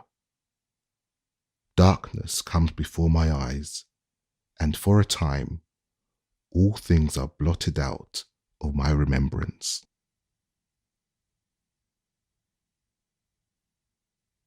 Chapter 54. Mr. Micawber's Transactions. This is not the time at which I am to enter on the state of my mind beneath its load of sorrow. I came to think that the future was walled up before me, that the energy and action of my life were at an end, and that I could never find any refuge but in the grave. I came to think so, I say, but not in the first shock of my grief. It slowly grew to that. If the events I go on to relate had not thickened around me in the beginning to confuse, and in the end to augment, my affliction, it is possible, though I think not probable, that I might have fallen at once into this condition. As it was, an interval occurred before I fully knew my own distress, an interval in which I even supposed that its sharpest pangs were past, and when my mind could soothe itself by resting on all that was most innocent and beautiful in the tender story that was closed forever. When it was first proposed that I should go abroad, or how it came to be agreed among us that I was to seek the restoration of my peace in change and travel, I do not, even now, distinctly know. The spirit of Agnes so pervaded all we thought, and said and did, in that time of sorrow, that I assume I may refer the project of her influence. But her influence was so quiet that I know no more. And now, indeed, I began to think that in my old association of her with the stained glass window in the church, a prophetic foreshadowing of what she would be to me in the calamity that was to happen in the fullest of time, had found a way into my mind. In all that sorrow, from the moment, never to be forgotten, when she stood before me with her upraised hand, she was like a sacred presence in my lonely house. When the angel of death alighted there, my child wife fell asleep. They told me so when I could bear to hear it, on her bosom, with a smile. From my swoon, I first awoke to a consciousness of her compassionate tears, her words of hope and peace, her gentle face bending down as from a purer region near heaven, over my undisciplined heart and softening its pain. Let me go on. I was to go abroad. That seemed to have been determined among us from the first. The ground now covering all that could perish of my departed wife, I waited only for what Mr. Micawber called the final pulverization of heap, and for the departure of the emigrants. At the request of Traddles, most affectionate and devoted of friends in my trouble, we returned to Canterbury. I mean my aunt, Agnes, and I. We proceeded by appointment straight to Mr. Micawber's house, where, and at Mr. Wickfield's, my friend had been labouring ever since our explosive meeting. When poor Mrs. Micawber saw me come in my black clothes, she was sensibly affected. There was a great deal of good in Mrs. Micawber's heart, which had not been done out of it in all those many years. Well, Mr. and Mrs. Micawber, was my aunt's first salutation after we were seated. Pray, have you thought about that immigration proposal of mine? My dear madam, returned Mr. Micawber, perhaps I cannot better express the conclusion at which Mrs. Micawber, your humble servant, and I, may add our children, have jointly and severally arrived, than by borrowing the language of an illustrious poet to reply that our boat is on the shore and our bark is on the sea. That's right, said my aunt. I augur all sorts of good from your sensible decision. Madam, you do us a great deal of honour, he rejoined. He then referred to a memorandum with respect to the pecuniary assistance enabling us to launch our frail canoe on the ocean of enterprise. I have reconsidered that important business point and would beg to propose my notes of hand, drawn, it is needless to stipulate, on stamps of the amounts respectively required by the various Acts of Parliament applying to such securities at 18, 24, and 30 months. The proposition I originally submitted was 12, 18, and 24, but I am apprehensive that such an arrangement might not allow sufficient time for the requisite amount of something to turn up. We might not, said Mr. Micawber, looking round the room as if it represented several hundred acres of highly cultivated land, on the first responsibility becoming due, have been successful in our harvest, or we might not have got our harvest in. Labour, I believe, is something difficult to obtain in that portion of our colonial possessions where it will be our lot to combat with the teeming soil. Arrange it in any way you please, sir, said my aunt. Madam, he replied, Mrs. Micawber and myself are deeply sensible of the very considerate kindness of our friends and patrons. What I wish is to be perfectly businesslike and perfectly punctual. Turning over as we are about to turn over an entirely new leaf, and falling back as we are now in the act of falling back for a spring of no common magnitude, it is important to my sense of self-respect, besides being an example to my son, that these arrangements should be concluded as between man and man. I don't know that Mr. Micawber attached any meaning to the last phrase. I don't know that anybody ever does, or did, but he appeared to relish it uncommonly, and repeated, with an impressive cough, as between man and man. I propose, said Mr. Micawber, bills a convenience to the mercantile world, for which I believe we are originally indebted to the Jews, who appear to me to have had a devilish deal too much to do with them ever since, because they are negotiable. But if a bond or any other description of security would be preferred, I should be happy to execute any such instrument as between man and man. My aunt observed that in a case where both parties were willing to agree to anything, she took it for granted there would be no difficulty in settling this point. Mr. Micawber was of her opinion. In reference to our domestic preparations, madam, said Mr. Micawber with some pride, for meeting the destiny to which we are now understood to be self-devoted, I beg to report them. My eldest daughter attends at 5 every morning in a neighbouring establishment to acquire the process, if process it may be called, of milking cows. My younger children are instructed to observe, as closely as circumstances will permit, the habits of the pigs and poultry maintained in the poorer parts of this city, a pursuit from which they have, on 2 occasions, been brought home within an inch of being run over. I have myself directed some attention during the past week to the art of baking, and my son Wilkins has issued forth a walking stick and driven cattle, when permitted, by the rugged hirelings who had them in charge, to render any voluntary service in that direction, which I regret to say, for the credit of our nature, was not often, he being generally warned with imprecations to desist. All very right indeed, said my aunt encouragingly.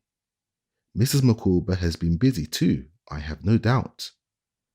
My dear madam, returned Mrs. Micawber with her businesslike air, I am free to confess that I have not been actively engaged in pursuits immediately connected with cultivation or with stock, though well aware that both will claim my attention on a foreign shore.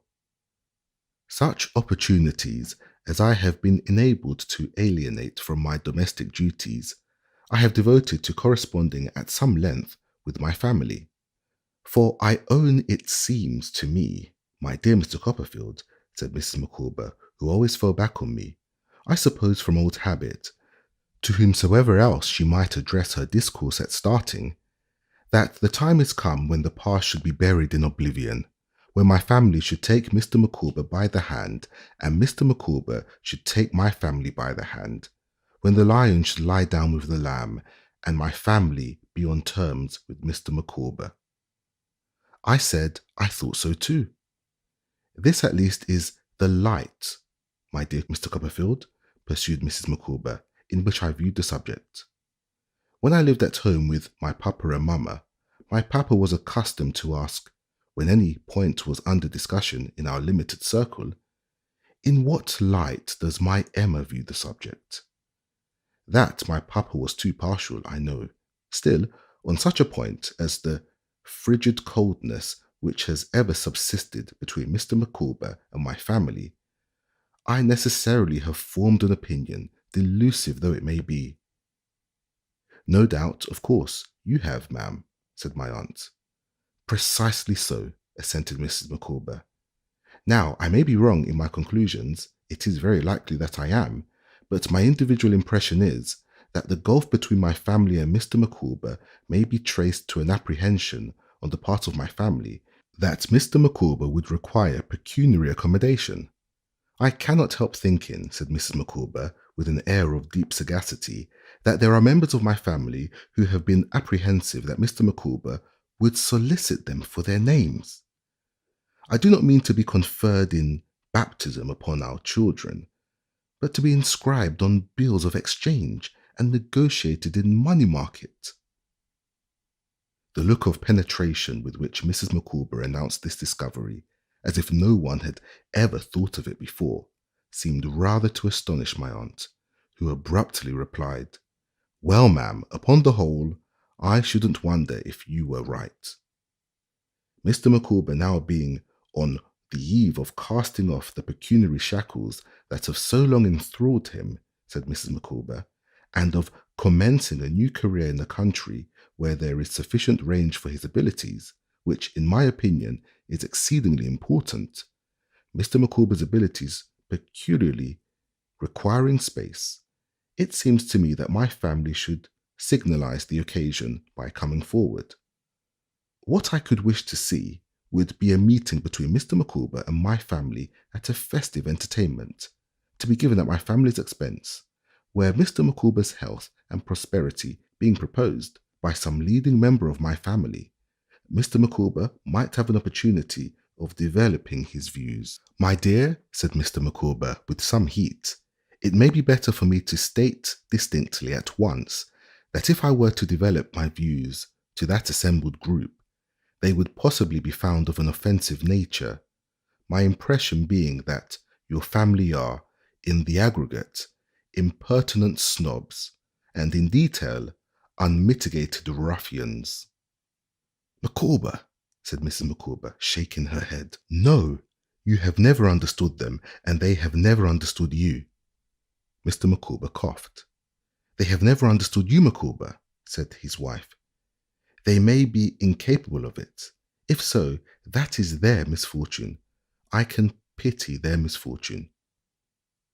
"I am extremely sorry, my dear Emma," said Mr. Micawber, relenting, "to have been betrayed into any expressions that might, even remotely, have the appearance of being strong impressions. All I would say is that I can go abroad without your family coming forward to favour me. In short, with a parting shove of their cold shoulders, and that, upon the whole, I would rather leave England with such impetus as I possess than derive any acceleration of it from that quarter. At the same time, my dear, if they should condescend to reply to your communications, which our joint experience rendered most improbable, far be it from me to be a barrier to your wishes." The matter being thus amicably settled, Mr. Micawber gave Mrs. Micawber his arm, and glancing at the heap of books and papers lying before Traddles on the table, they said they would leave us to ourselves, which they ceremoniously did. "My dear Copperfield," said Traddles, leaning back in his chair when they were gone, and looking at me with an affection that made his eyes red and his hair all kinds of shapes, "I don't make any excuse for troubling you with business, because I know you are deeply interested in it, and it may divert your thoughts. My dear boy, I hope you are not worn out." "I am quite myself," said I, after a pause. "We have more cause to think of my aunt than of anyone. You know how much she has done." "Surely, surely," answered Traddles. "Who can forget it?" "But even that is not all," said I. "During the last fortnight, some new trouble has vexed her, and she has been in and out of London every day. Several times she has gone out early and been absent until evening. Last night, Traddles, with this journey before her, it was almost midnight before she came home. You know what her consideration for others is. She will not tell me what has happened to distress her." My aunt, very pale and with deep lines in her face, sat immovable until I had finished, when some stray tears found their way to her cheeks, and she put her hand on mine. "It's nothing, Trot, it's nothing.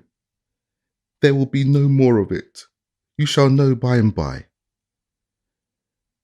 Now, Agnes, my dear, let us attend to these affairs. I must do Mr. Micawber the justice to say, Treadles began, that although he would appear not to have worked to any good account for himself, he is a most untiring man when he works for other people. I never saw such a fellow. If he always goes on in the same way, he must be, virtually, about 200 years old at present. The heat into which he has been continually putting himself, the distracted and impetuous manner in which he has been diving day and night among papers and books, to say nothing of the immense number of letters he has written me between this house and Mr. Wickfield's, and often across the table when he has been sitting opposite, and might much more easily have spoken, is quite extraordinary. Letters, cried my aunt. I believe he dreams in letters. There's Mr. Dick too, said Treadles, has been doing wonders. As soon as he was released from overlooking Uriah Heep, whom he kept in such charge as I never saw exceeded, he began to devote himself to Mr. Wickfield, and really his anxiety to be of use in the investigations we have been making, and his real usefulness in extracting and copying and fetching and carrying, have been quite stimulating to us. Dick is a very remarkable man, exclaimed my aunt, and I always said he was, Trot, you know it. I am happy to say, Miss Wickfield, pursued Treadles, at once with great delicacy and with great earnestness, that in your absence Mr. Wickfield has considerably improved. Relieved of the incubus that has fastened upon him for so long a time, and the dreadful apprehensions under which he had lived, he is hardly the same person. At times, even his impaired power of concentrating his memory and attention on particular points of business has recovered itself very much, and he has been able to assist us in making some things clear that we should have found very difficult indeed, if not hopeless, without him. But what I have to do is to come to results, which are short enough not to gossip on all the hopeful circumstances I have observed, or I shall never have done. His natural manner and agreeable simplicity made it transparent that he said this to put us in good heart, and to enable Agnes to hear her father mentioned with greater confidence, but it was not less pleasant for that. Now let me see, said Treadles, looking among the papers on the table. Having counted our funds and reduced the order a great mass of unintentional confusion in the first place, and of wilful confusion and falsification in the second, we take it to be clear that Mr. Wickfield might now wind up his business and his agency trust, and exhibit no deficiency or defalcation whatever. Oh, thank heaven, cried Agnes fervently.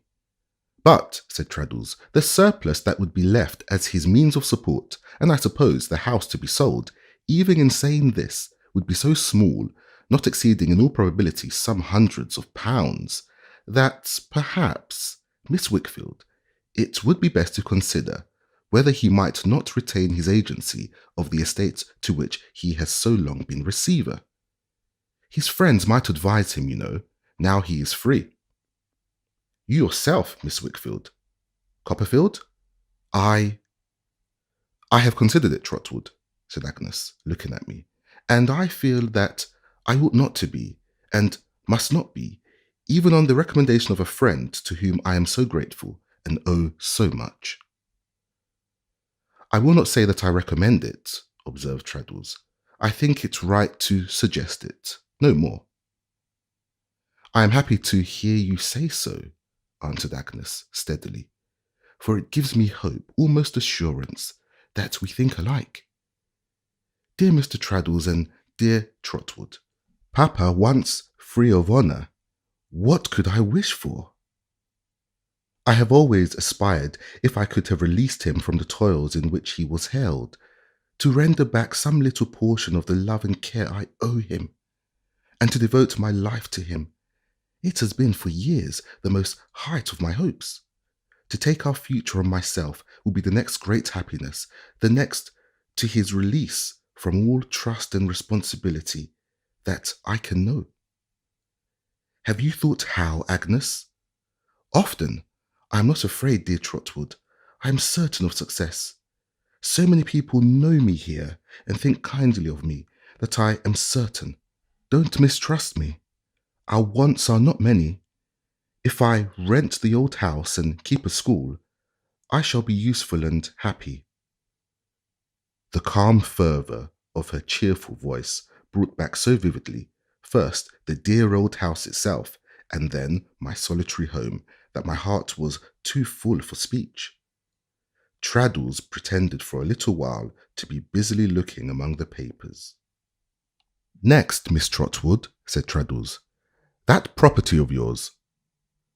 Well, sir, sighed my aunt, all I have got to say about it is that if it's gone, I can bear it, and if it's not gone, I shall be glad to get it back. It was originally, I think, £8,000. Consols? Said Traddles. Right, replied my aunt. I can't account for more than 5, said Traddles, with an air of perplexity. 1,000, do you mean? Inquired my aunt, with uncommon composure. Or pounds? £5,000, said Traddles. It was all there was, returned my aunt. I sold 3 myself. 1 I paid for your articles, Trot, my dear, and the other 2 I have by me. When I lost the rest, I thought it wise to say nothing about that sum, but to keep it secretly for a rainy day. I wanted to see how you would come out of the trial, Trot, and you came out nobly, persevering, self-reliant, self-denying. So did Dick. Don't speak to me, for I find my nerves a little shaken. Nobody would have thought so, to see her sitting upright with her arms folded, but she had wonderful self-command. Then I am delighted to say, cried Traddles, beaming with joy, that we have recovered the whole money. Don't congratulate me, anybody, exclaimed my aunt. How so, sir? You believed it has been misappropriated by Mr. Wickfield? Said Traddles. Of course I did, said my aunt, and was therefore easily silenced. Agnes, not a word. And indeed, said Traddles, it was sold by virtue of the power of management he held from you, but I needn't say by whom, or on whose actual signature. It was afterward pretended to Mr. Wickfield by that rascal, and proved too by figures, that he had possessed himself of the money, on general instructions, he said, to keep other deficiencies and difficulties from the light. Mr. Wickfield being so weak and helpless in his hands as to pay you afterwards several sums of interest on a pretended principal which he knew did not exist, made himself, unhappily, a party to the fraud. And at last took the blame upon himself, added my aunt, and wrote me a mad letter, charging himself with robbery and wrong unheard of, upon which I paid him a visit early one morning, called for a candle, burnt the letter, and told him, if he ever could write me and himself, to do it, and if he couldn't, to keep his counsel for his daughter's sake. If anybody speaks to me, I'll leave the house. We all remained quiet, Agnes covering her face. Well, my dear friend, said my aunt, after a pause, and you have really extorted the money back from him?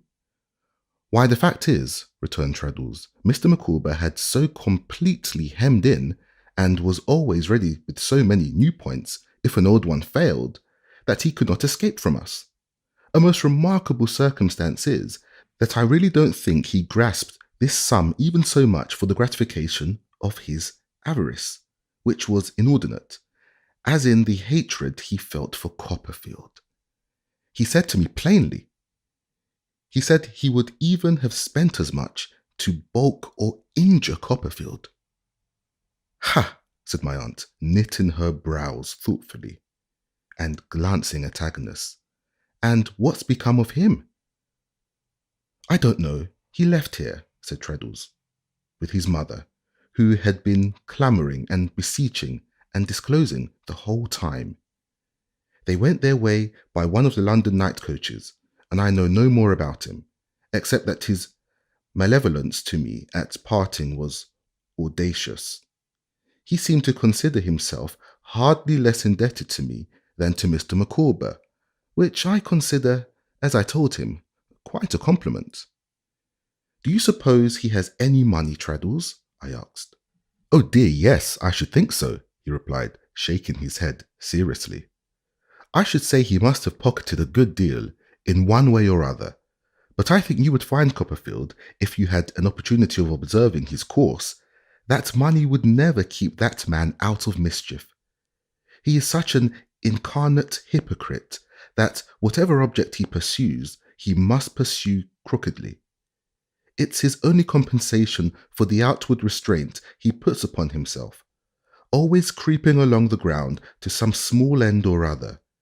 He will always magnify every object in the way, and consequently will hate and suspect everybody that comes, in the most innocent manner, between him and it. So the crooked courses will become crookeder at any moment, for the least reason or for none. It's only necessary to consider his history here, said Traddles, to know that. He's a monster of meanness, said my aunt. Really, I don't know about that, observed Traddles thoughtfully. Many people can be very mean when they give their minds to it. And now, touching Mr. Micawber, said my aunt. Well, really, said Traddles, cheerfully, I must once more give Mr. Micawber high praise. But for his having been so patient and persevering for so long a time, we never could have hoped to do anything worth speaking of. And I think we ought to consider that Mr. Micawber did right for right's sake, when we reflect what terms he might have made with Uriah Heep himself for his silence. I think so too, said I. Now, what would you give him? Inquired my aunt.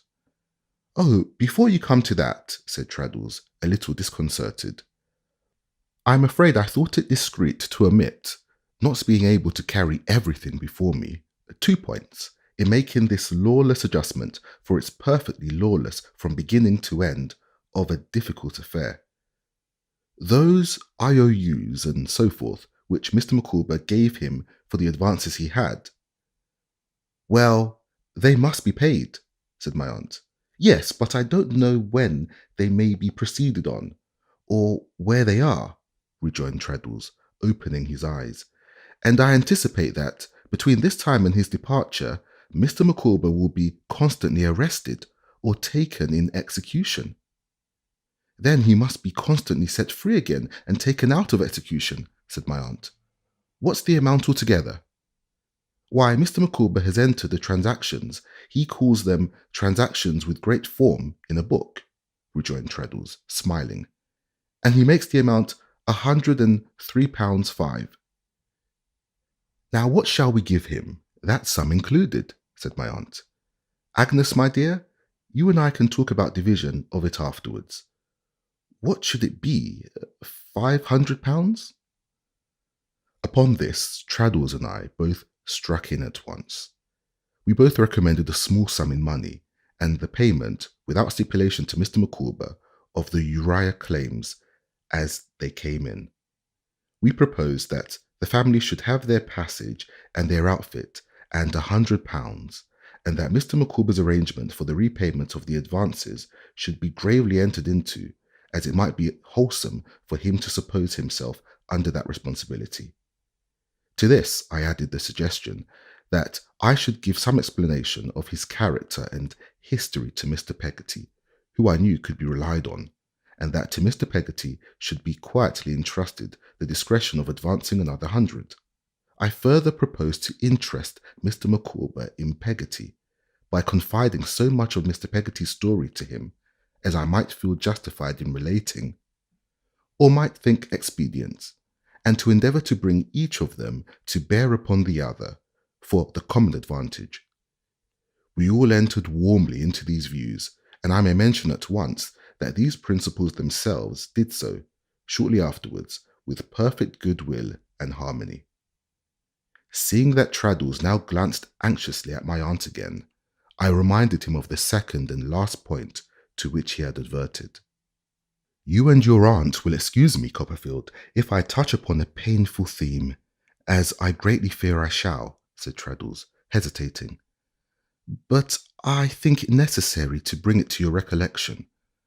On the day of Mr. Micawber's memorable denunciation, a threatening allusion was made by Uriah Heep to your aunt's husband. My aunt, retaining her stiff position and apparent composure, assented with a nod. Perhaps, observed Traddles, it was mere purposeless impertinence? No, returned my aunt. There was, pardon me, really such a person, and at all in his power? Hinted Traddles. Yes, my good friend, said my aunt. Traddles, with a perceptible lengthening of his face, explained that he had not been able to approach this subject, that it had shared the fate of Mr. Micawber's liabilities in not being comprehended in the terms he had made, that we were no longer of any authority with Uriah Heep, and that if he could do us, or any of us, any injury or annoyance, no doubt he would. My aunt remained quiet, until again some stray tears found their way to her cheeks. You are quite right, she said. It was very thoughtful to mention. Can I or Copperfield do anything? Asked Traddles gently. Nothing, said my aunt. I thank you many times. Trot, my dear, a vain threat. Let us have Mr. and Mrs. Micawber back, and don't any of you speak to me. With that, she smoothed her dress and sat with her upright carriage looking at the door. Well, Mr. and Mrs. Micawber, said my aunt, when they entered, we have been discussing your emigration, with many apologies to you for keeping you out of the room so long, and I'll tell you what arrangements we propose. These she explained to the unbounded satisfaction of the family, children and all being present, and so much to the awakening of Mr. Micawber's punctual habits in the opening stage of all bill transactions, that he could not be dissuaded from immediately rushing out in the highest spirits to buy the stamps for his notes of hand. But his joy received a sudden check, for within 5 minutes he returned in the custody of a sheriff's officer, informing us in a flood of tears that all was lost.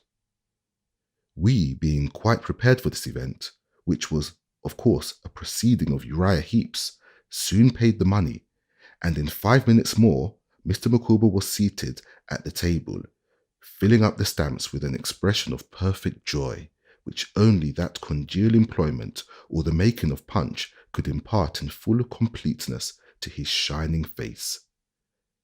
To see him at work on the stamps, with the relish of an artist, touching them like pictures, looking at them sideways, taking weighty notes of dates and amounts in his pocket-book, and contemplating them when finished with a high sense of their precious value, was a sight needed. Now, the best thing you can do, sir, if you allow me to advise you, said my aunt, after silently observing him, is to abjure that occupation forevermore. Madam, replied Mr. Micawber, it is my intention to register such a vow on the virgin page of the future. Mrs. Micawber will attest it, I trust, said Mr. Micawber solemnly, that my son Wilkins will ever bear in mind that he had infinitely better put his fist in the fire than use it to handle the serpents that have poisoned the lifeblood of his unhappy parent.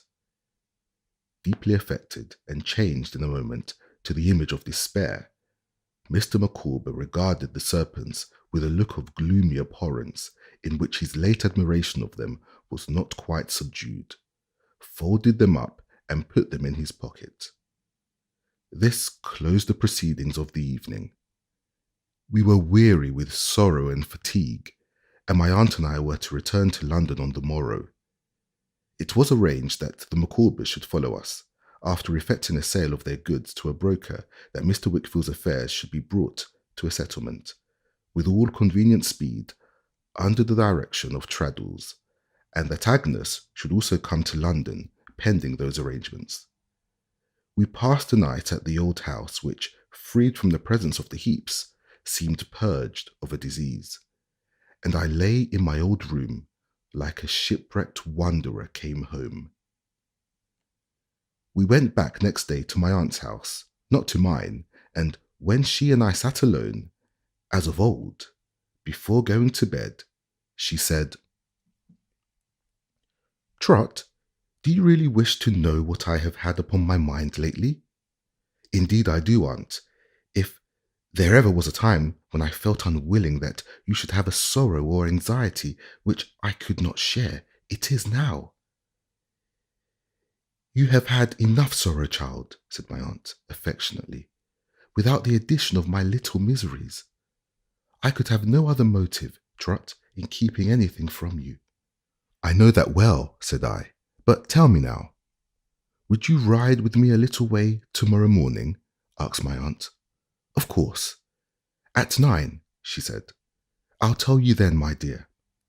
At 9, accordingly, we went out in a little chariot and drove to London. We drove a long way through the streets until we came to one of the large hospitals. Standing hard by the building was a plain hearse. The driver recognized my aunt and, in obedience to a motion of her hand at the window, drove slowly off, we following. "You understand it now, Trot," said my aunt. "He's gone." "Did he die in the hospital?" "Yes." She sat immovable beside me, but again I saw the stray tears on her face. "He was there once before," said my aunt presently. "He was ailing a long time, a shattered, broken man these many years. When he knew his state in this vast illness, he asked them to send for me. He was sorry then, very sorry." "You went, I know, aunt." "I went. I was with him a good deal afterwards." "He died the night before we went to Canterbury?" said I. My aunt nodded. "No one can harm him now," she said. "It was a vain threat." We drove away out of town to the churchyard at Hornsey. "Better here than in the streets," said my aunt. "He was born here." We alighted and followed the plain coffin to a corner I remember well, where the service was read, consigning it to dust. 60 and 30 years ago, this day, my dear," said my aunt, as we walked back to the chariot, "I was married. God forgive us all." We took our seats in silence, and so she sat beside me for a long time, holding my hand. At length, she suddenly burst into tears and said, "He was a fine-looking man when I married him, Trot, and he was sadly changed." It did not last long after the relief of tears. She soon became composed and even cheerful. Her nerves were a little shaken, she said, or she would not have given way to it. God forgive us all. So we rode back to her little cottage in Highgate, where we found the following short note, which had arrived by that morning's post from Mr. Micawber. "Canterbury, Friday. My dear Madam and Copperfield, the fair land of promise lately looming on the horizon is again enveloped in impenetrable mists, and forever withdrawn from the eyes of a drifting wretch whose doom is sealed. Another writ has been issued in Her Majesty's High Court of King's Bench at Westminster, in another cause of Heap versus Micawber, and the defendant in that cause is the prey of the sheriff, having legal jurisdiction in his bailiwick. Now's the day, and now's the hour. See the front of battle lower. See approach proud Edward's power, chains and slavery, consigned to which, and to a speedy end, for mental torture is not supportable beyond a certain point, and that point I feel I have attained. My course is run. Bless you, bless you. Some future traveller, visiting from motives of curiosity, not unmingled, let us hope with sympathy the place of confinement allotted to debtors in this city may, and I trust will, ponder as he traces on its walls, inscribed with a rusty nail, the obscure initials W.M. P.S. I reopen this to say that our common friend Mr. Thomas Traddles, who has not yet left us and is looking extremely well, has paid the debt and costs in the noble name of Miss Trotwood, and that myself and family are at the height of earthly bliss.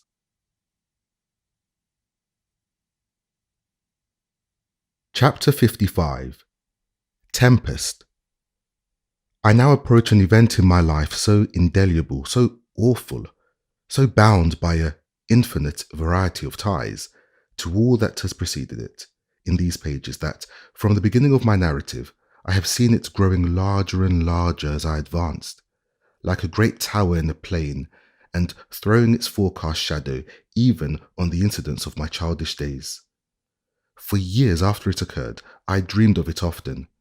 I have started up so vividly impressed by it that its fury has yet seemed raging in my quiet room in the still night.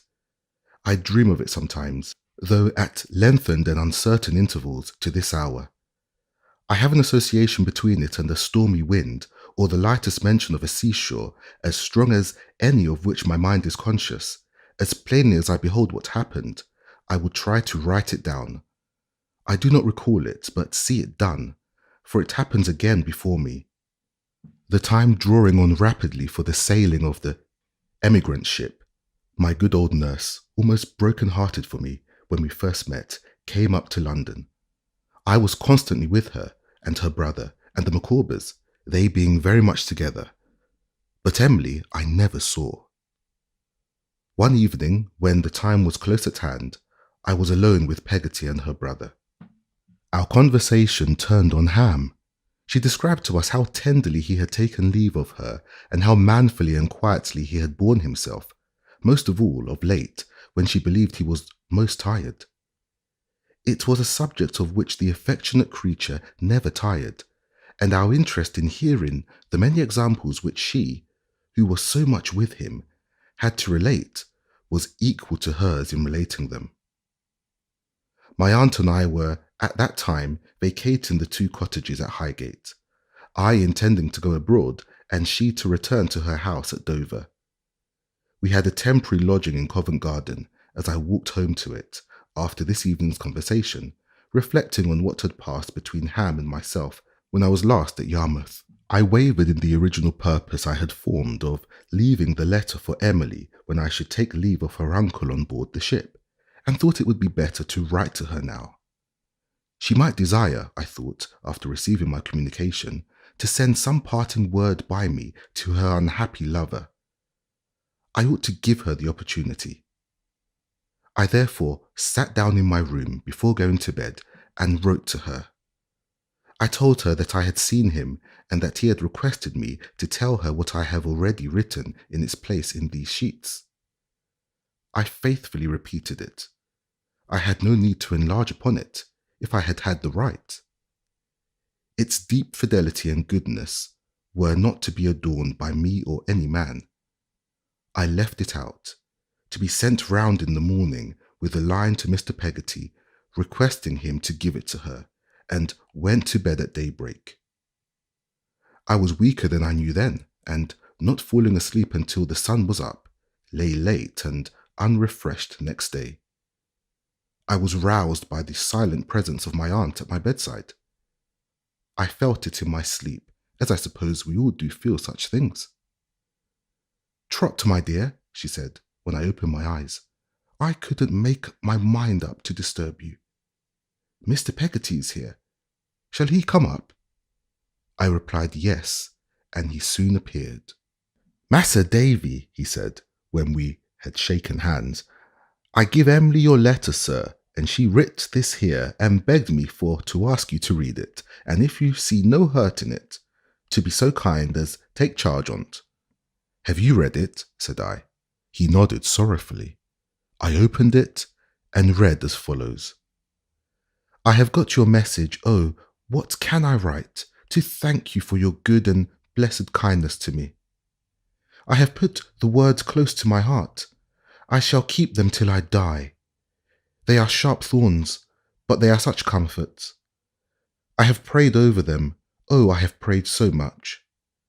When I find what you are and what uncle is, I think what God must be, and can cry to him. Goodbye forever, now, my dear friend, my friend. Goodbye forever in this world. In another world, if I am forgiven, I may wake a child and come to you. All thanks and blessings. Farewell, evermore. This, blotted with tears, was the letter. May I tell her, as you don't see no hurt in it, and as you'll be so kind to take charge on't, Mas'r Davy, said Mr. Peggoty, when I had read it. Unquestionably, said I, but I am thinking. Yes, Mas'r Davy. I am thinking, said I, that I'll go down again to Yarmouth. There's time, and to spare, for me to go and come back before the ship sails. My mind is constantly running on him in his solitude to put this letter of her writing in his hand at this time, and to enable you to her, in the moment of parting, that he has got it, will be a kindness to both of them. I solemnly accepted his commission, dear good fellow, and cannot discharge it too completely. The journey is nothing to me. I am restless. I shall be in motion. I'll go down tonight. Though he anxiously endeavoured to dissuade me, I saw that he was of my mind, and this, if I had required to be confirmed in my intention, would have had the effect. He went round to the coach office at my request and took the box seat for me on the mail. In the evening I started, by that conveyance, down the road I had traversed under so many vicissitudes. Don't you think that, I asked the coachman in the first stage out of London, a very remarkable sky? I don't remember to have seen one like it. Nor I, not equal to it, he replied. That's wind, sir. There'll be mischief done at sea, I expect, before long. It was a murky confusion, here and there blotted with a colour like the colour of the smoke from damp fuel, of flying clouds, tossed up into most remarkable heaps, suggesting greater heights in the clouds than there were depths below them to the bottom of the deepest hollows in the earth, through which the wild moon seemed to plunge headlong, as if, in a dread disturbance of the laws of nature, she had lost her way and were frightened. There had been a wind all day, and it was rising then, with an extraordinary great sound. In another hour it had much increased, and the sky was more overcast and blew hard. But as the night advanced, the clouds, closing in and densely overspreading the whole sky, then very dark, it came on to blow harder and harder. It still increased until our horses could scarcely face the wind. Many times in the dark part of the night, it was then late in September when the nights were not short, the leaders turned about or came to a dead stop, and we were often in serious apprehension that the coach would be blown over. Sweeping gusts of rain came up before this storm, like showers of steel, and at those times, when there was any shelter of trees or lee walls to be got, we were fain to stop, in a sheer impossibility of continuing the struggle. When the day broke, it blew harder and harder. I had been in Yarmouth when the seamen said it blew great guns, but I had never known the like of this, or anything approaching it. We came to Ipswich very late, having had to fight every inch of ground since we were 10 miles out of London, and found a cluster of people in the marketplace, who had risen from their beds in the night, fearful of falling chimneys. Some of these, congregating about the inn-yard while we changed horses, told us the great sheets of lead, having been ripped off a high church tower and flung into the by-street, which they then blocked up. Others had to tell of country people coming in from neighbouring villages who had seen great trees lying torn out of the earth and whole ricks scattered about the roads and fields. Still, there was no abatement in the storm, but it blew harder. As we struggled on, nearer and nearer to the sea, from which this mighty wind was blowing dead on shore, its force became more and more terrific. Long before we saw the sea, its spray was on our lips, and showered salt rain upon us. The water was out over miles and miles of the flat country adjacent to Yarmouth, and every sheet and puddle lashed its banks and had its stress of little breakers setting heavily towards us. When we came within sight of the sea, the waves of the horizon, caught at intervals above the rolling abyss, were like glimpses of another shore with towers and buildings. When at last we got into the town, the people came out to their doors, all aslant, with the streaming hair, making a wonder of the mail that had come through such a night. I put up at the old inn and went down to look at the sea, staggering along the street, which was strewn with sand and seaweed, and with flying blotches of sea foam, afraid of falling slates and tiles, and holding by people I met at angry corners. Coming near the beach, I saw not only the boatmen, but half the people of the town lurking behind buildings, some now and then braving the fury of the storm to look away to sea, and blown sheer out of their course in trying to get zigzag back. Joining these groups, I found bewailing women whose husbands were away in herring or oyster boats, where there was too much reason to think might have foundered before they could run anywhere for safety. Grizzled old sailors were among the people, shaking their heads as they looked from water to sky and muttering to one another, ship owners excited and uneasy, children huddling together and peering into older faces, even stout mariners, disturbed and anxious, levelling their glasses at the sea from behind their places of shelter, as if they were surveying an enemy. The tremendous sea itself, when I could find sufficient pause to look at it, in the agitation of the blinding wind, the flying stones and sand, and the awful noise, confounded me. As the high watery walls came rolling in, and at their highest tumbled into surf, they looked as if the least would engulf the town. As the receding waves swept back with a hoarse roar, it seemed to scoop out deep caves in the beach, as if its purpose were to undermine the earth. When some white-headed billows thundered on and dashed themselves into pieces before they reached the land, every fragment of the late whole seemed possessed by the full might of its wrath, rushing to be gathered to the composition of another monster.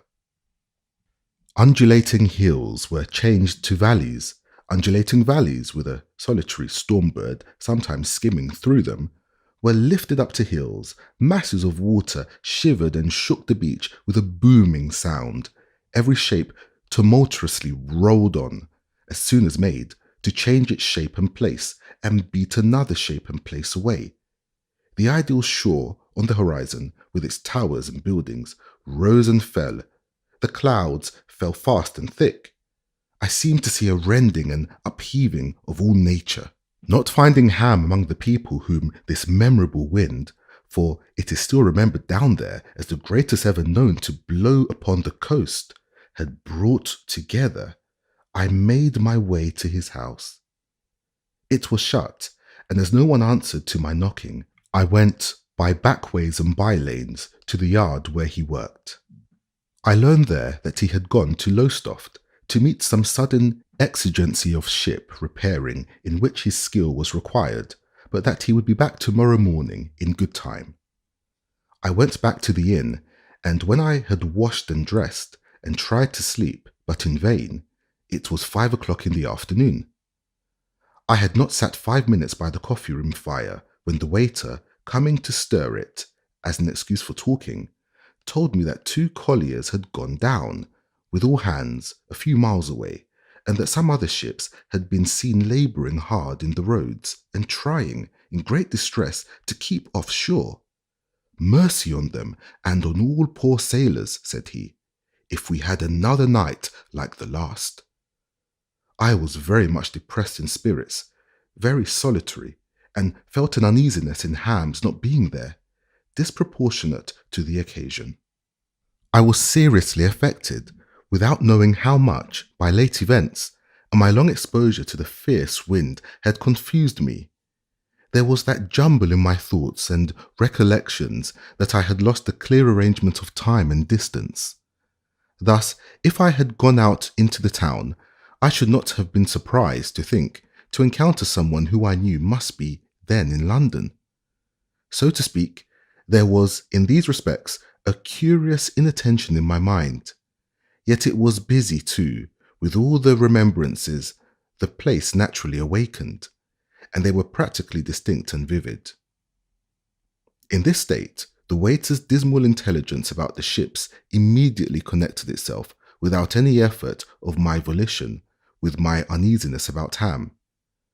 I was persuaded that I had an apprehension of his returning from Lowestoft by sea, and being lost.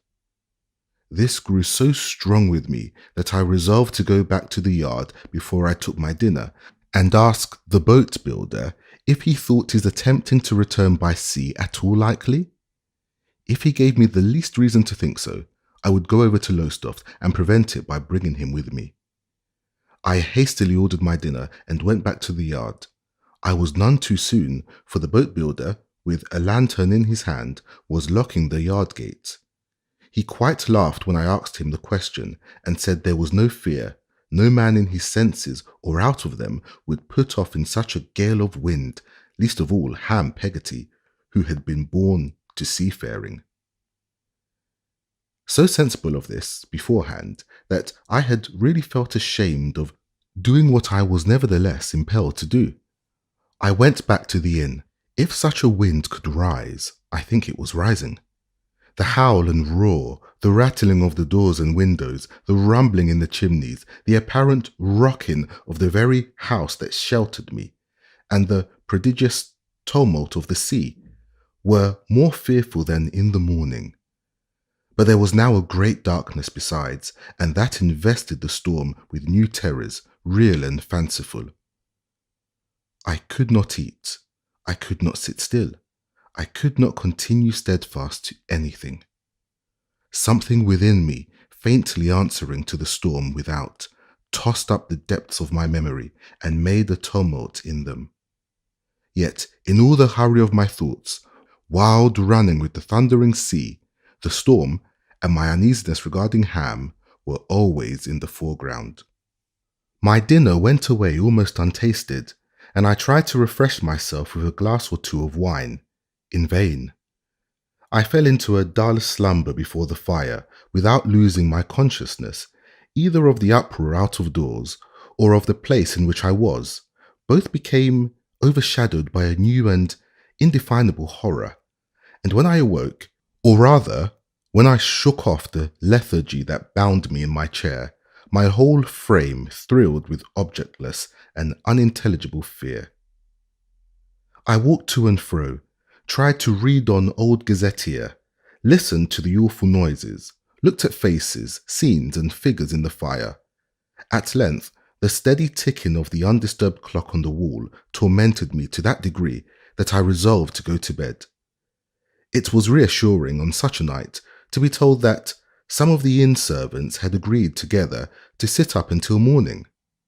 I went to bed exceedingly weary and heavy, but on my lying down, all such sensations vanished as if by magic, and I was broad awake with every sense refined.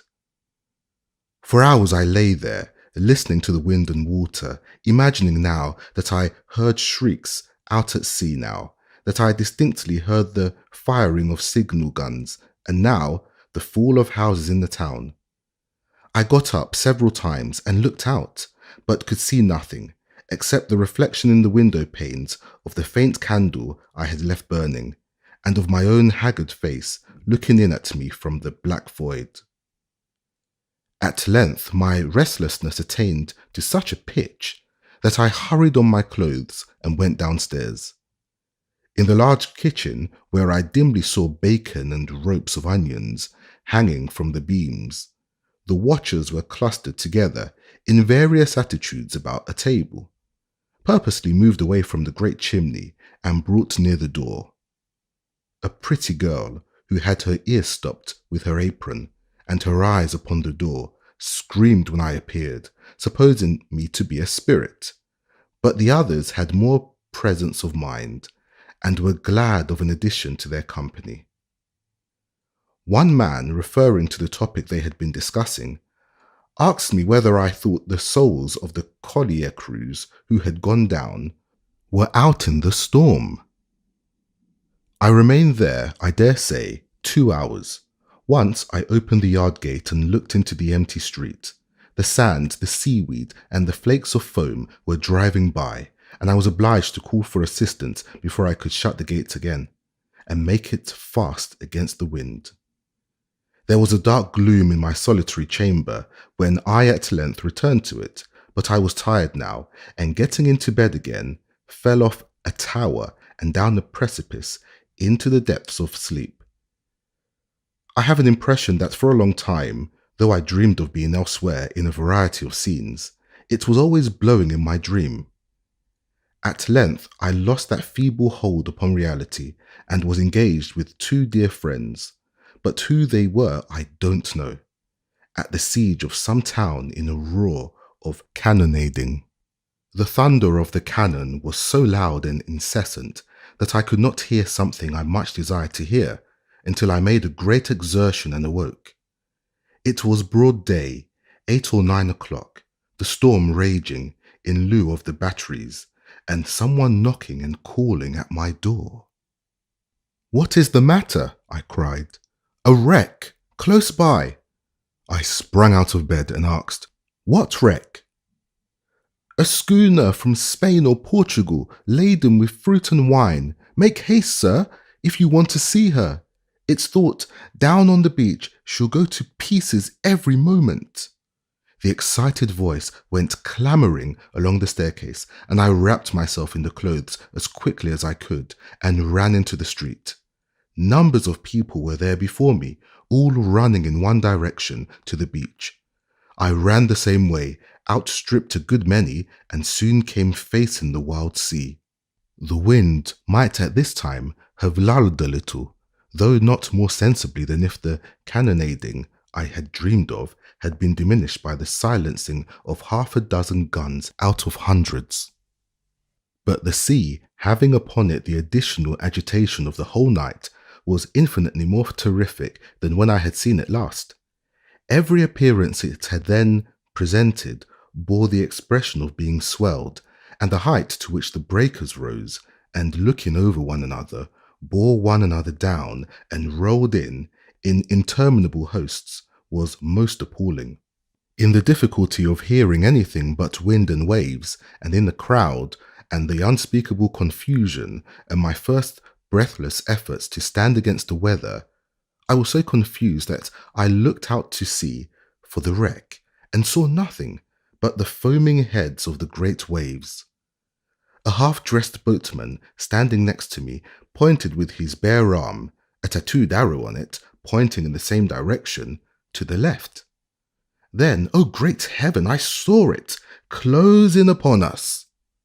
One mast was broken off short, 6 or 8 feet from the deck, and lay over the side, entangled in a maze of sail and rigging, and all that ruin, as the ship rolled and beat, which she did without a moment's pause, and with a violence quite inconceivable, beat the side as if it would stave it in. Some efforts were even then being made to cut this portion of the wreck away, for as the ship, which was broadside on, turned towards us in her rolling, I plainly descried her people at work with axes, especially one active figure with long curling hair, conspicuous among the rest. But a great cry, which was audible even above the wind and water, rose from the shore at this moment. The sea, sweeping over the rolling wreck, made a clean breach and carried men, spars, casks, planks, bulwarks, heaps of such toys, into the boiling surge. The second mast was yet standing, with the rags of a rent sail, and a wild confusion of broken cordage flapping to and fro. The ship had struck once, the same boatman hoarsely said in my ear, and then lifted in and struck again. I understood him to add that she was parting amidships, and I could readily suppose so, for the rolling and beating were too tremendous for any human work to suffer long. As he spoke, there was another great cry of pity from the beach. 4 men arose from the wreck out of the deep, clinging to the rigging of the remaining mast, uppermost the active figure with the curling hair. There was a bell on board, and as the ship rolled and dashed like a desperate creature driven mad, now showing us the whole sweep of her deck, as she turned on her beam ends towards the shore, now nothing but her keel as she sprung wildly over and turned towards the sea, the bell rang, and its sound, the knell of those unhappy men, was borne towards us on the wind. Again we lost her, and again she rose. 2 men were gone. The agony on the shore increased. Men groaned and clasped their hands. Women shrieked and turned away their faces. Some ran wildly up and down along the beach, crying for help where no help could be. I found myself one of these, frantically imploring a knot of sailors whom I knew not to let those 2 lost creatures perish before our eyes. They were making out to me in an agitated way.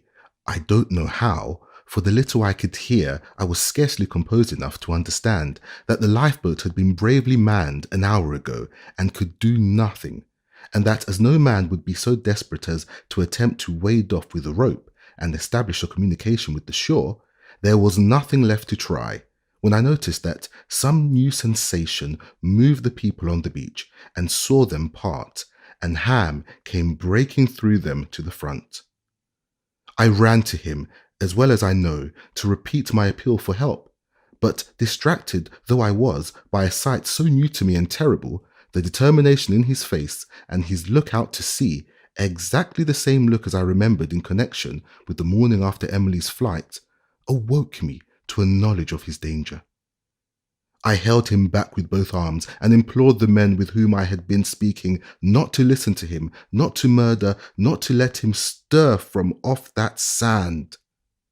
Another cry arose on shore, and looking to the wreck, we saw the cruel sail, with blow and blow, beating off the lower of the 2 men, and fly up in triumph round the active figure left alone upon the mast. Against such a sight, and against such determination as that of the calmly desperate man who was already accustomed to lead half the people present, I might as hopefully have entreated the wind. "Massa Davy," he said, cheerily grasping me by both hands, "if this time is come, 'tis come. If t'ant, I'll bide it. Lord above bless you and bless all. Mates, make me ready. I'm a-going off." I was swept away, but not unkindly, to some distance where the people around me made me stay, urging, as I confusedly perceived, that he was bent on going, with help or without, and that I should endanger the precautions of his safety by troubling those with whom they rested. I don't know what I answered or what they rejoined, but I saw hurry on the beach and men running with ropes from a capstan that was there, to penetrating into a circle of figures that hid him from me. Then I saw him standing alone in a seaman's frock and trousers, a rope in his hand, or slung to his wrist, another round his body, and several of the best men holding, at a little distance to the latter, which he laid out himself, slack upon the shore at his feet.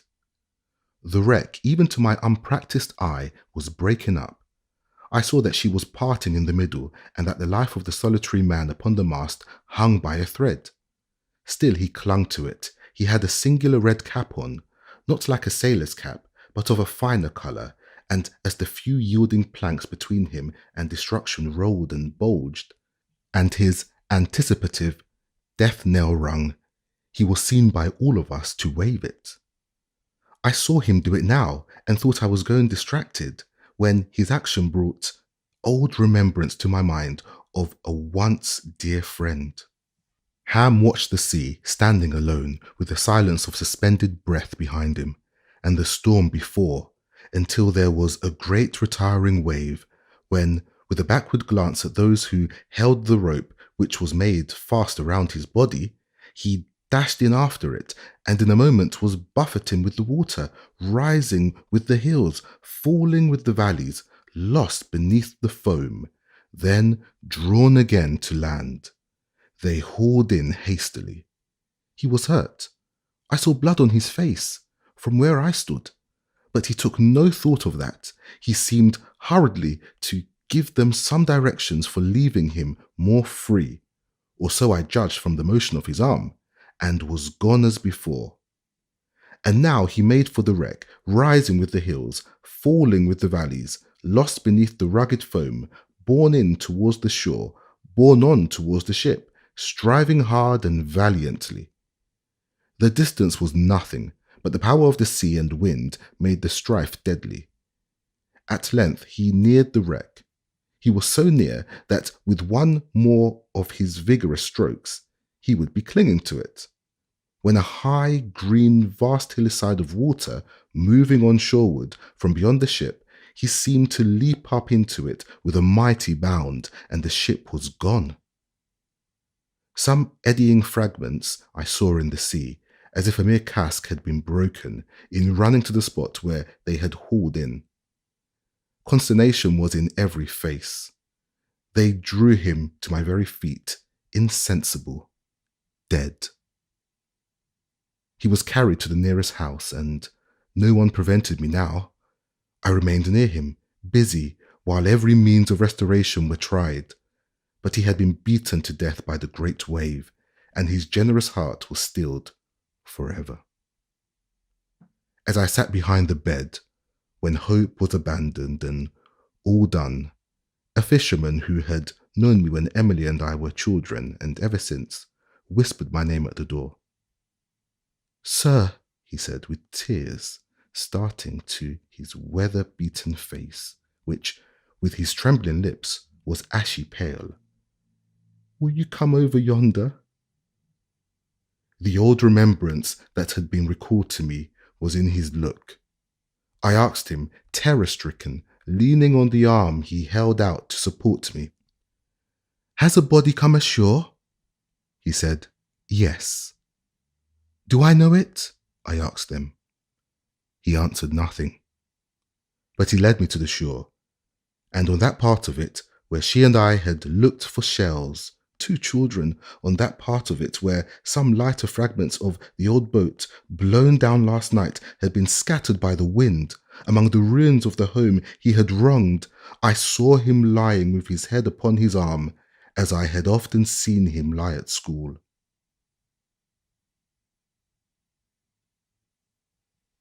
Chapter 56. The New Wound and the Old. No need, O Steerforth, to have said, when we last spoke together, in that hour which I so little deemed to be our parting hour, no need to have said, "Think of me at my best." I had done that ever, and could I change now, looking on this sight? They brought a hand bier and laid him on it, and covered him with a flag, and took him up and bore him on towards the houses. All the men who carried him had known him, and gone sailing with him, and seen him merry and bold. They carried him through the wild roar, a hush in the midst of all the tumult, and took him to the cottage where death was already. But when they set the bier down on the threshold, they looked at one another and at me, and whispered. I knew why. They felt as if it were not right to lay him down in the same quiet room.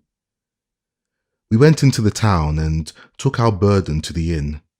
So soon as I could at all collect my thoughts, I sent for Joram and begged him to provide me a conveyance in which it could be got to London in the night. I knew that the care of it and the hard duty of preparing his mother to receive it could only rest with me, and I was anxious to discharge that duty as faithfully as I could. I chose the night for the journey that there might be less curiosity when I left the town. But although it was nearly midnight when I came out of the yard in a chaise, followed by what I had in charge, there were many people waiting.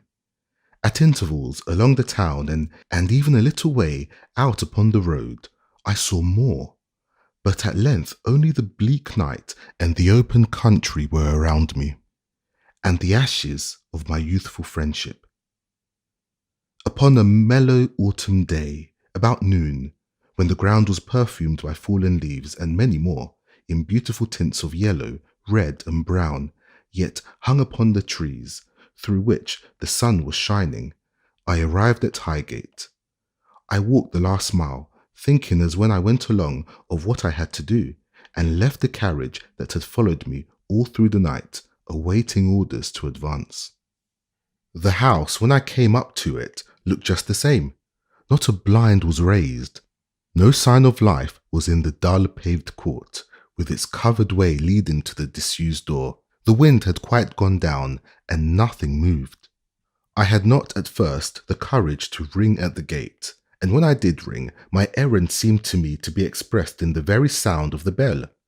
The little parlour maid came out, with the key in her hand, and looking earnestly at me as she unlocked the gate, said, "I beg your pardon, sir. Are you ill?" "I have been much agitated, and am fatigued." "Is anything the matter, sir? Mr. James?" "Hush," said I. "Yes, something has happened that I have to break to Mrs. Steerforth. Is she at home?" The girl anxiously replied that her mistress was very seldom out now, even in a carriage, that she kept in her room, that she saw no company, but would see me. Her mistress was up, she said, and Miss Dartle was with her. What message should she take upstairs? Given her a strict charge to be careful of her manner and only to carry in my card and say I waited, I sat down in the drawing room, which we had now reached, until she should come back. Its former pleasant air of occupation was gone, and the shutters were half closed. The harp had not been used for many, many a day. His picture as a boy was there. The cabinet in which his mother had kept his letters was there. I wondered if she ever read them now, if she would ever read them more. The house was so still that I heard the girl's light step upstairs. On her return, she brought a message to the effect that Mrs. Steerforth was an invalid and could not come down, but that if I would excuse her being in her chamber, she would be glad to see me. In a few moments, I stood before her. She was in his room, not in her own. I felt, of course, that she had taken to occupy it in remembrance of him, and that the many tokens of his old sports and accomplishments by which she was surrounded remained there, just as he had left them, for the same reason. She murmured, however, even in her reception of me, that she was out of her own chamber because its aspects were unsuited to her infirmity, and with her stately look repelled the least suspicion of the truth. At her chair, as usual, was Rosa Dartle. From the first moment of her dark eyes resting on me, I saw she knew I was the bearer of evil tidings. The scar sprung into view that instant. She withdrew herself a step behind the chair to keep her own face out of Mrs. Steerforth's observation, and scrutinized me with a piercing gaze that never faltered, never shrunk. "I am sorry to observe you are in mourning, sir," said Mrs. Steerforth. "I am unhappily a widower," said I. "You are very young to know so great a loss," she returned. "I am grieved to hear it. I hope time will be good to you." "I hope time," said I, looking at her, "will be good to all of us. Dear Mrs. Steerforth, we must all trust to that in our heaviest misfortunes." The earnestness of my manner and the tears in my eyes alarmed her. The whole course of her thoughts appeared to stop and change. I tried to command my voice in gently saying his name, but it trembled. She repeated it to herself 2 or 3 times in a low tone. Then, addressing me, she said, with enforced calmness, "My son is ill, very ill." "You have seen him?" "I have." "Are you reconciled?" I could not say yes. I could not say no. She slightly turned her head toward the spot where Rosa Dartle had been standing at her elbow, and in that moment I said, by the motion of my lips, to Rosa, "Dead." That Mrs. Steerforth might not be induced to look behind her and read, plainly written, what she was not yet prepared to know, I met her look quickly. But I had seen Rosa Dartle throw her hands up in the air with vehemence of despair and horror, and then clasp them on her face. The handsome lady, so like, oh so like, regarded me with a fixed look and put her hand to her forehead. I besought her to be calm and prepare herself to bear what I had to tell, but I should rather have entreated her to weep, for she sat like a stone figure. When I was last here, I faltered, Mrs. Dartle told me he was sailing here and there. The night before last was a dreadful one at sea. If he were at sea that night, and near a dangerous coast, as it is said he was, and if the vessel that was seen should really be the ship which— Rosa, said Mrs. Steerforth, come to me. She came, but with no sympathy or gentleness. Her eyes gleamed like fire as she confronted his mother and broke into a frightful laugh. Now, she said, is your pride appeased, you mad woman? Now has he made atonement to you with his life? Do you hear? His life. Mrs. Steerforth, fallen back stiffly in her chair and making no sound but a moan, cast her eyes upon her with a wide stare. Aye, cried Rosa, smiting herself passionately on the breast. Look at me. Moan and groan and look at me. Look here, striking the scar, at your dead child's handiwork.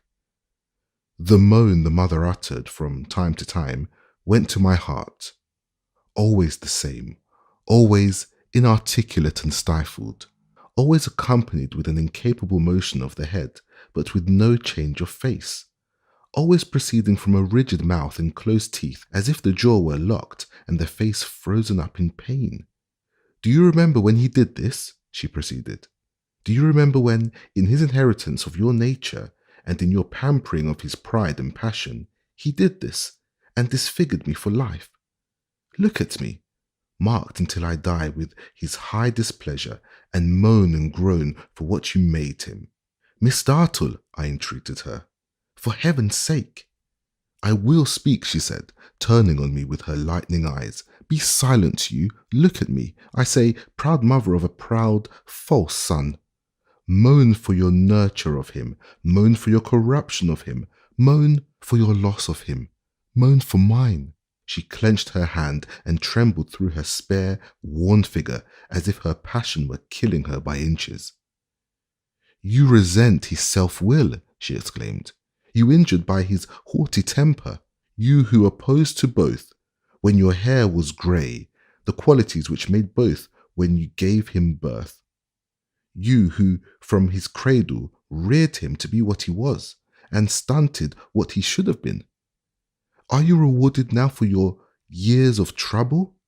Oh, Miss Dartle, shame! Oh, cruel! I tell you, she returned, I will speak to her. No power on earth should stop me while I was standing here.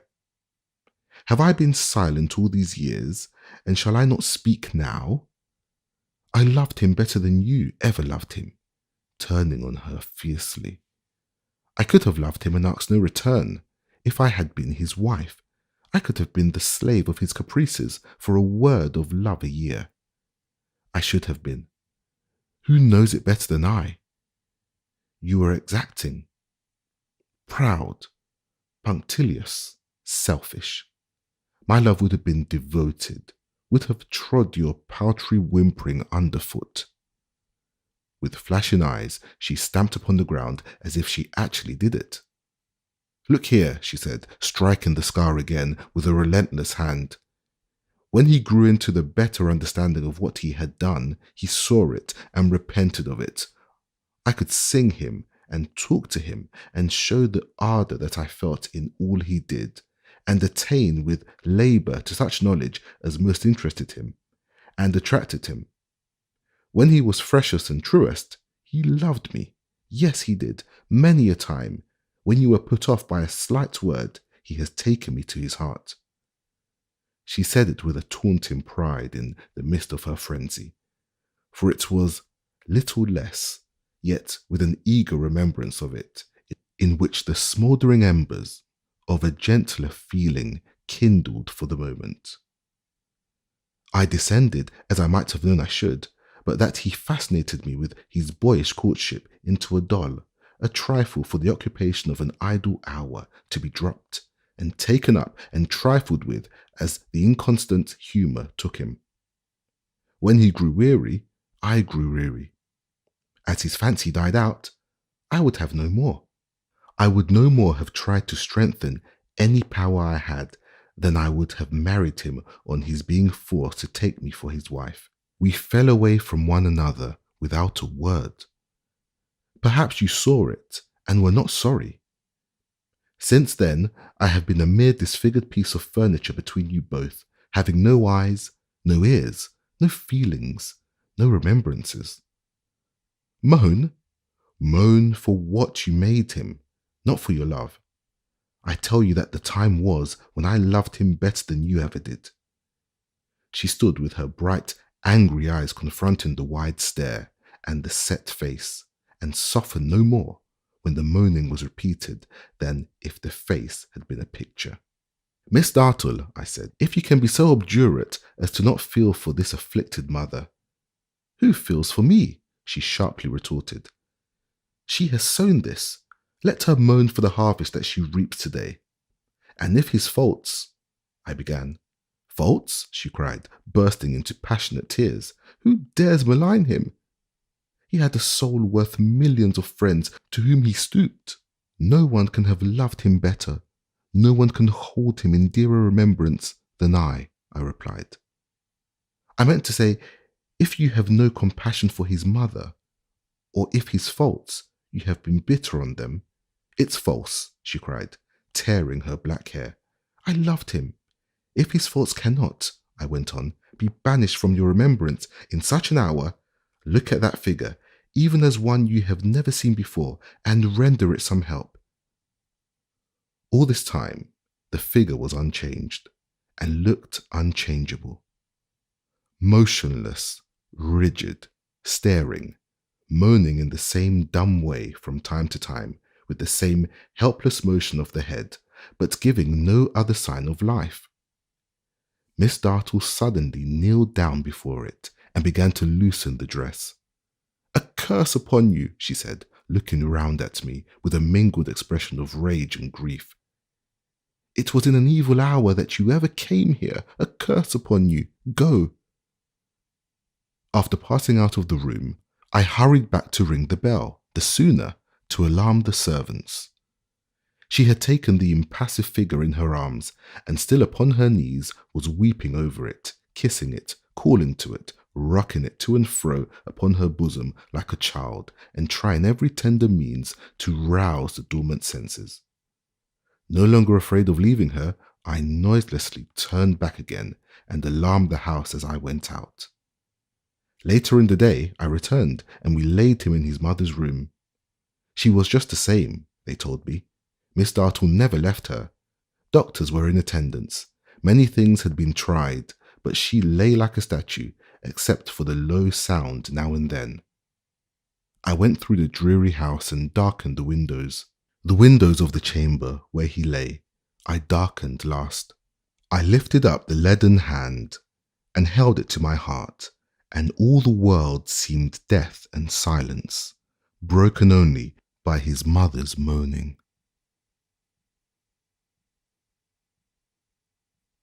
Chapter 57. The Immigrants. One thing more I had to do before yielding myself to the shock of these emotions. It was to conceal what had occurred from those who were going away, and to dismiss them on their voyage in happy ignorance. In this, no time was to be lost. I took Mr. Micawber aside that same night and confided to him the task of standing between Mr. Peggoty and intelligence of the late catastrophe. He zealously undertook to do so, and to incept any newspaper through which it might, without such precautions, reach him. If it penetrates to him, sir, said Mr. Micawber, striking himself on the breast, it shall first pass through this body. Mr. Micawber, I must observe, in his adaptation of himself to a new state of society, had acquired a bold, buccaneering air, not absolutely lawless, but defensive and prompt. One might have supposed him a child of the wilderness, long accustomed to live out of the confines of civilization, and about to return to his native wilds. He had provided himself, among other things, with a complete suit of oilskin and a straw hat with a very low crown, pitched or corked on the outside. In this rough clothing, with a common mariner's telescope under his arm and a shrewd trick of casting up his eye at the sky as looking out for dirty weather, he was far more nautical, after his manner, than Mr. Peggoty. His whole family, if I may express it, were cleared for action. I found Mrs. Micawber in the closest and most uncompromising of bonnets, made fast under the chin, and in a shawl which tied her up, as I had been tied up when my aunt first received me, like a bundle, and was secured behind at the waist in a strong knot. Miss Micawber I found made snug for stormy weather, in the same manner, with nothing superfluous about her. Master Micawber was hardly visible in a Guernsey shirt, and the shaggiest suit of slops I ever saw, and the children were done up like preserved meats in impervious cases. Both Mr. Micawber and his eldest son wore their sleeves loosely turned back at the wrists, as being ready to lend a hand in any direction, and to tumble up or sing out, "Yeo, heave, yeo," on the shortest notice. Thus Traddles and I found them at nightfall assembled on the wooden steps, at that time known as Hungerford Stairs, watching the departure of a boat with some of their property on board.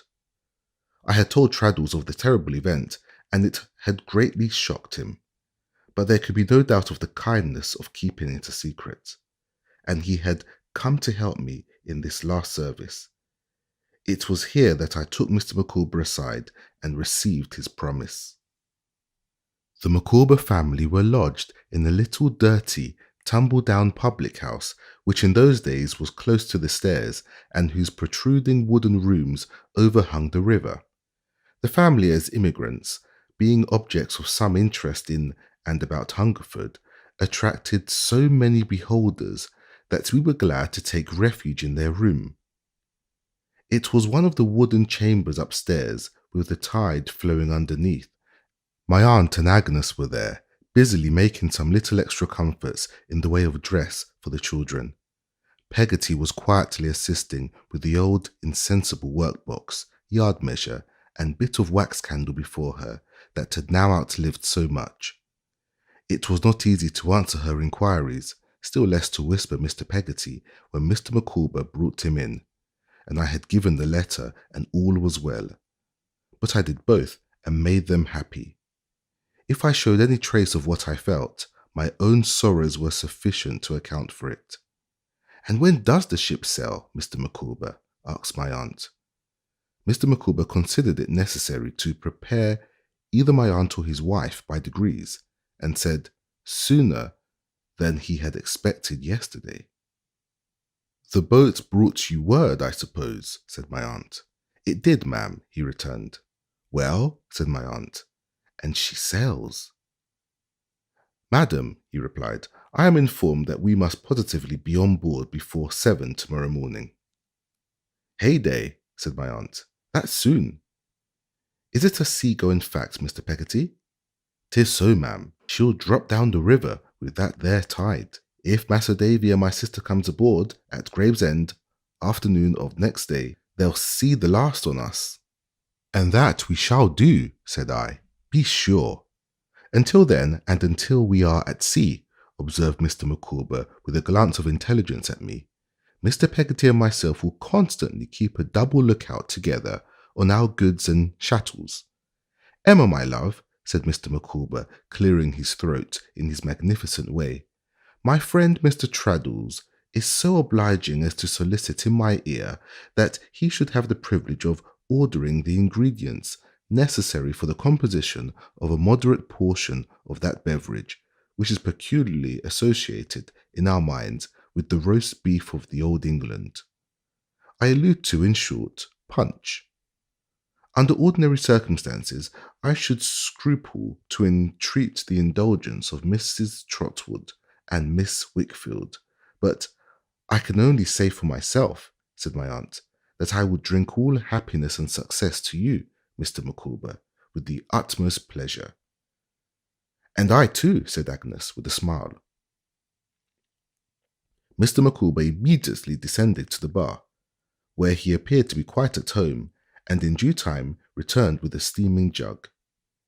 I could not observe that he had been peeling the lemons with his own clasp knife, which, as became the knife of a practical settler, was about a foot long, and which he wiped, not wholly without ostentation, on the sleeve of his coat. Mrs. Micawber and the two elder members of the family I now found to be provided with similar formidable instruments, while every child had its own wooden spoon attached to its body by a strong line. In a similar anticipation of life afloat, and in the bush, Mr. Micawber, instead of helping Mrs. Micawber and his eldest son and daughter to punch, in wine glasses, which he might easily have done, for there was a shelf full in the room, served it out to them in a series of villainous little tin pots, and I never saw him enjoy anything so much as drinking out of his own particular pint pot and putting it in his pocket at the close of the evening. The luxuries of the old country, said Mr. Micawber, with an intense satisfaction in their renouncement, we abandon. The denizens of the forest cannot, of course, expect to participate in the refinement of the land of the free. Here a boy came in to say that Mr. Micawber was wanted downstairs. I have a presentiment, said Mrs. Micawber, setting down her tin pot, that it is a member of my family. If so, my dear, observed Mr. Micawber with his usual suddenness of warmth, on that subject, as the member of your family, whoever he, she, or it may be, has kept us waiting for a considerable period, perhaps the member may now wait my convenience. Micawber, said his wife in a low tone, at such a time as this? It is not meet, said Mr. Micawber, rising, that every nice offence should bear its comment. Emma, I stand reproved. The loss, Micawber, observed his wife, has been my family's, not yours. If my family are at length sensible of the deprivation to which their own conduct has, in the past, exposed them, and now desire to extend the hand of fellowship, let it not be repulsed. My dear, he returned, so be it. If not for their sakes, for mine, Micawber, said his wife. Emma, he returned, that view of the question is, at such a moment, irresistible. I cannot, even now, distinctly pledge myself to fall upon your family's neck, but the member of your family, who is now in attendance, shall have no genial warmth frozen by me. Mr. Micawber withdrew, and was absent some little time, in the course of which Mrs. Micawber was not wholly free from an apprehension that words might have arisen between him and the member. At length the same boy reappeared, and presented me with a note written in pencil and headed in a legal manner, Heap versus Micawber.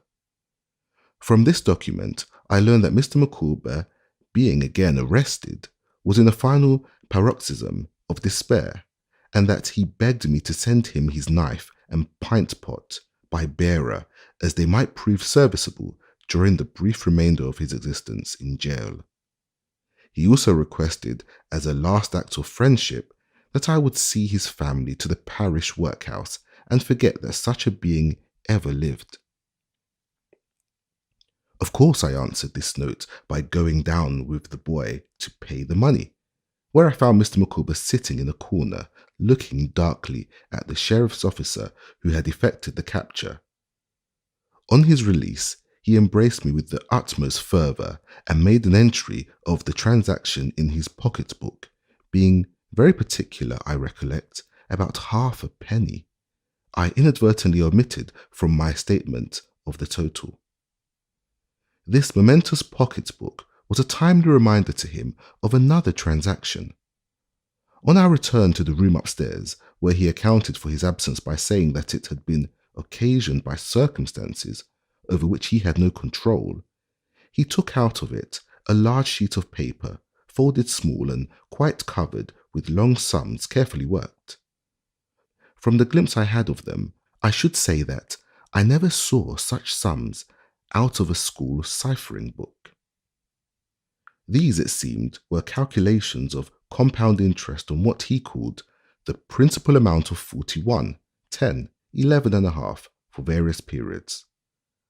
After a careful consideration of these and an elaborate estimate of his resources, he had come to the conclusion to select that sum which represented the amount with compound interest to 2 years, 15 calendar months and 14 days from that date.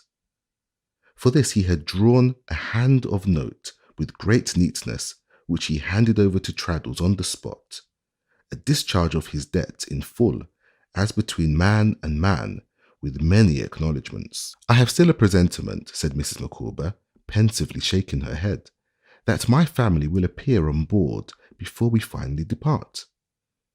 Mr. Micawber evidently had his presentiment on the subject too, but he put it in his tin pot and swallowed it. If you have any opportunity of sending letters home on your passage, Mrs. Micawber, said my aunt, you must let us hear from you, you know. My dear Miss Trotwood, she replied, I shall only be too happy to think that anyone expects to hear from us.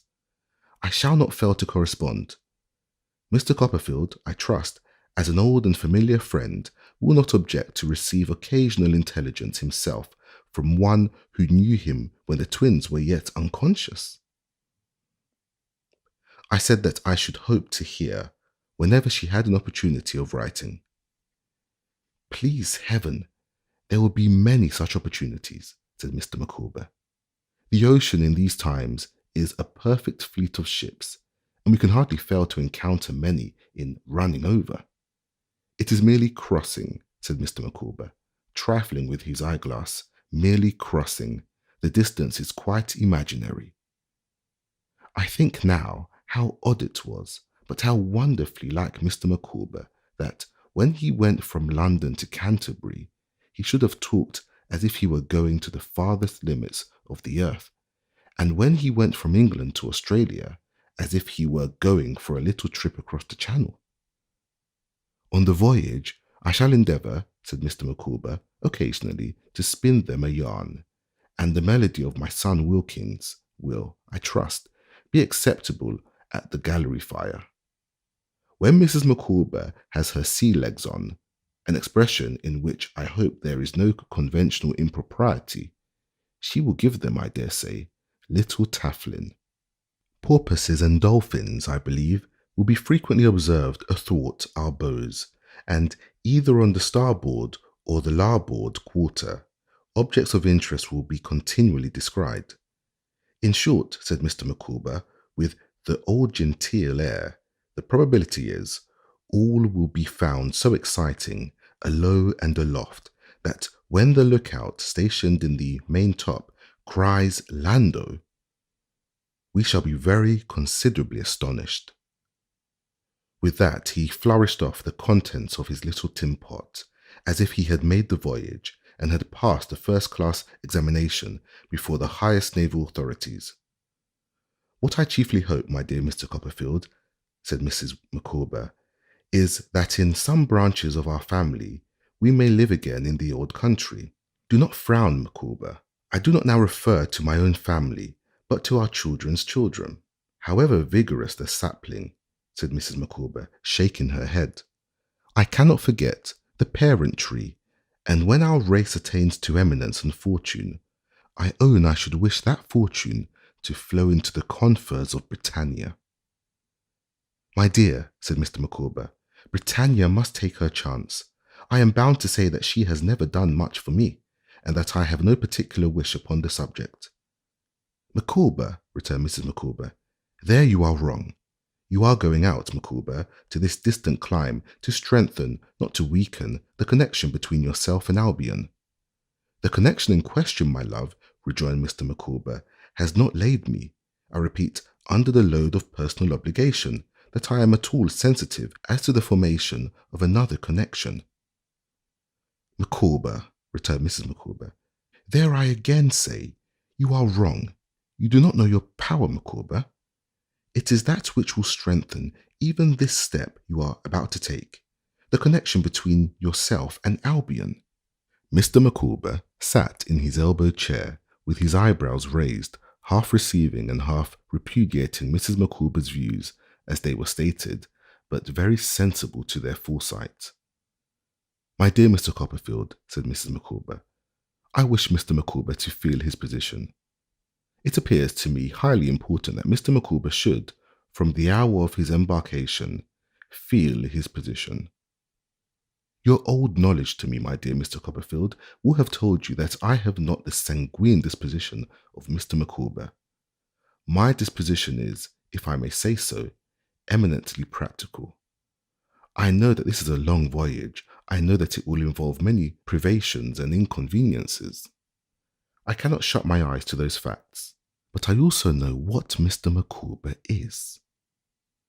I know the latent power of Mr. Micawber, and therefore I consider it vitally important that Mr. Micawber should feel his position."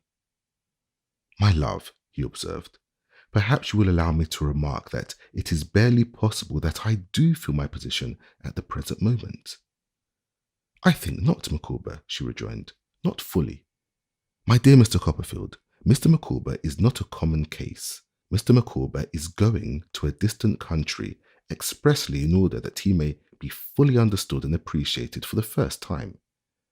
I wish Mr. Micawber to take his stand upon the vessel's prow and firmly say, 'This country I am come to conquer.' Have you honours? Have you riches? Have you posts of profitable pecuniary emolument? Let them be brought forward. They are mine." Mr. Micawber, glancing at us all, seemed to think there was a good deal in this idea. "I wish, Mr. Micawber, if I make myself understood," said Mrs. Micawber, in her argumentative tone, "to be the Caesar of his own fortunes. That, my dear Mr. Copperfield, appears to be his true position. From the first moment of this voyage, I wish Mr. Micawber to stand upon that vessel's prow and say, 'Enough of delay, enough of disappointment, enough of limited means. That was in the old country. This is the new.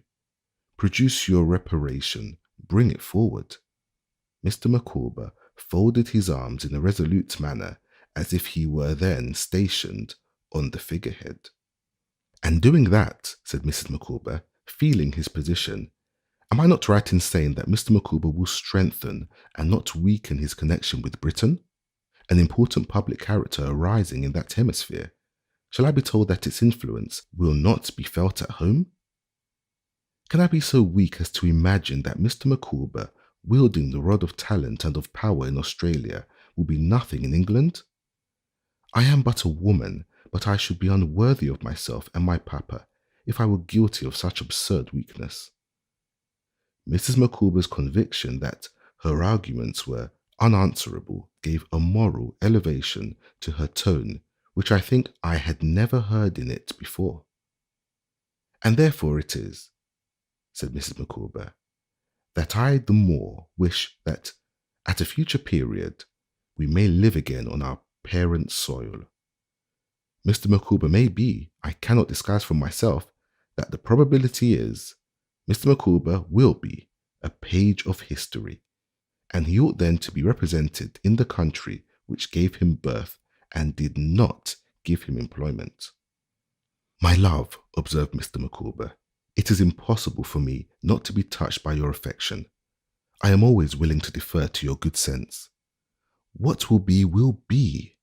Heaven forbid that I should grudge my native country any portion of the wealth that may be accumulated by our descendants."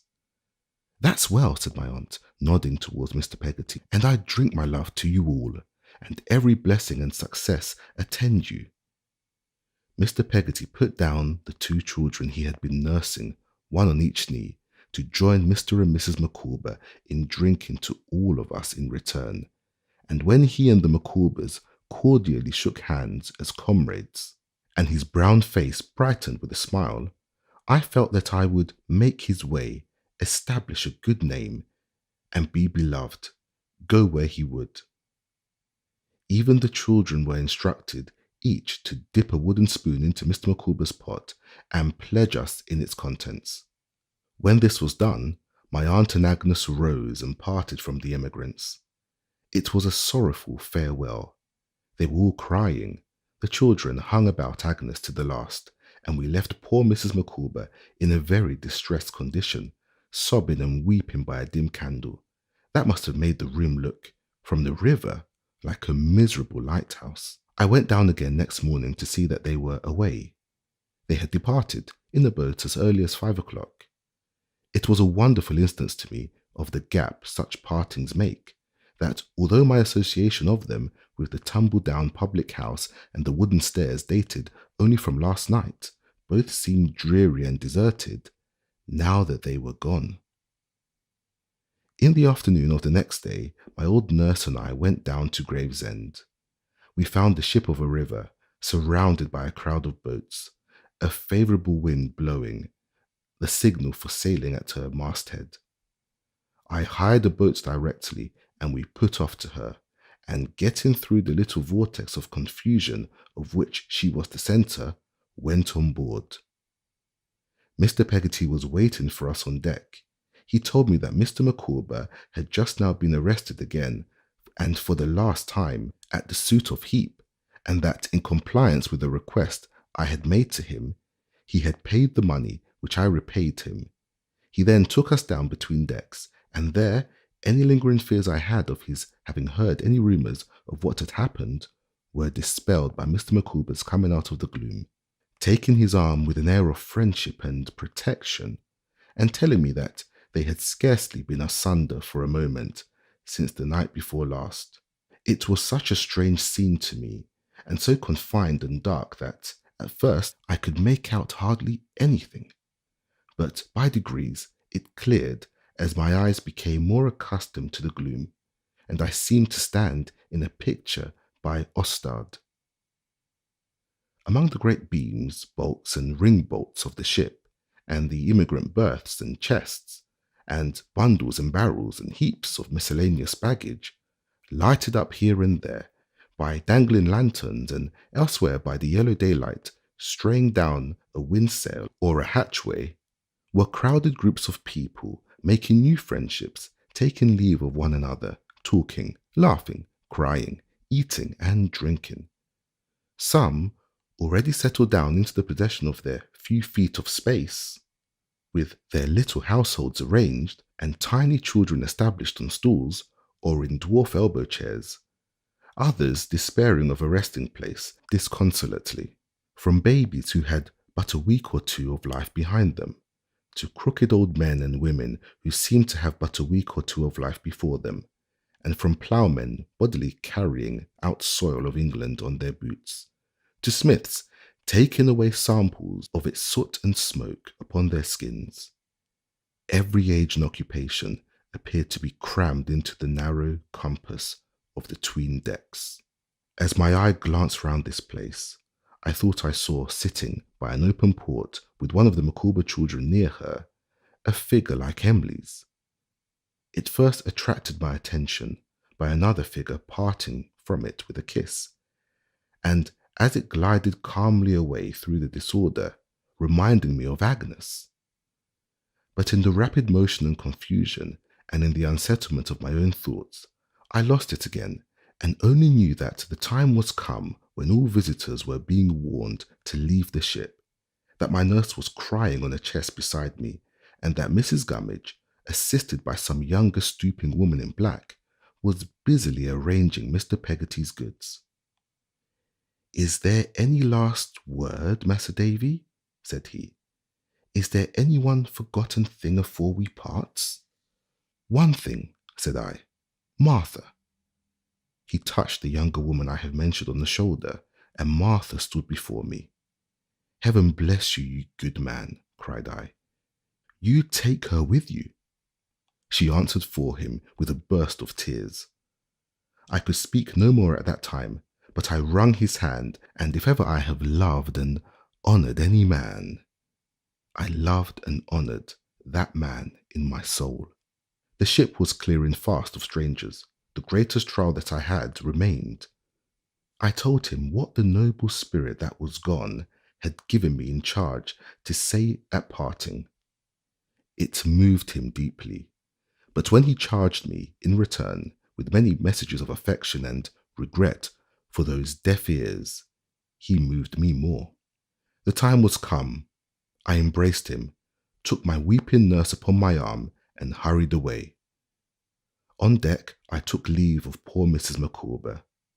She was looking distractedly about for her family, even then, and her last words to me were that she never would desert Mr. Micawber. We went over the side into our boat and lay at a little distance to see the ship wafted on her course. It was then calm, radiant sunset. She lay between us and the red light, and every taper line and spar was visible against the glow.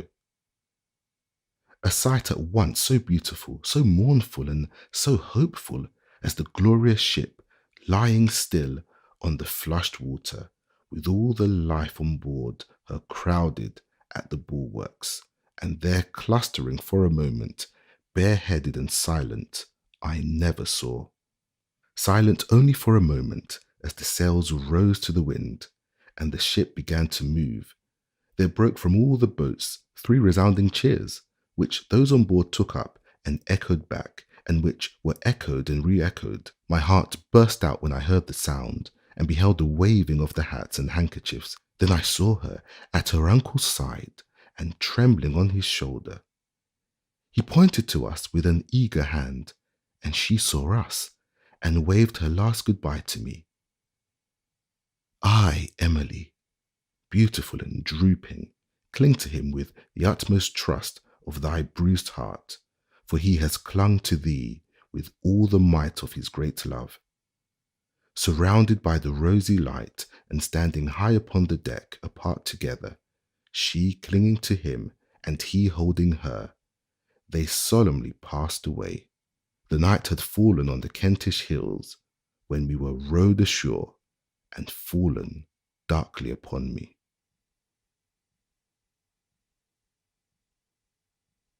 Chapter 58. Absence. It was a long and gloomy night that gathered on me, haunted by the ghosts of many hopes, of my dear remembrances, many errors, many unavailing sorrows and regrets. I went away from England, not knowing even then how great the shock was that I had to bear. I left all who were dear to me and went away, and believed that I had borne it, and it was past.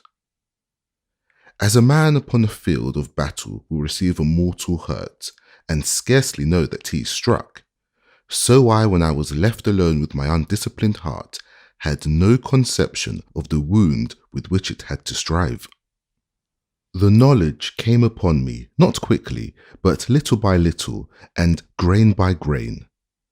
The desolate feeling with which I went abroad deepened and widened hourly. At first it was a heavy sense of loss and sorrow, wherein I could distinguish little else. By imperceptible degrees, it became a hopeless consciousness of all that I had lost, love, friendship, interest, of all that had been shattered, my first trust, my first affection, the whole airy castle of my life, of all that remained, a ruined blank and waste, lying wide around me, unbroken to the dark horizon. If my grief were selfish, I did not know it to be so. I mourned for my child wife, taken from her blooming world, so young. I mourned for him who might have won the love and admiration of thousands, as he had won mine long ago. I mourned for the broken heart that had found rest in the stormy sea, and for the wandering remnants of the simple home, where I had heard the night wind blowing when I was a child.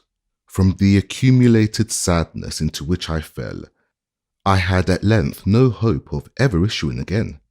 I roamed from place to place, carrying my burden with me everywhere. I felt its whole weight now, and I drooped beneath it, and I said in my heart that it could never be lightened.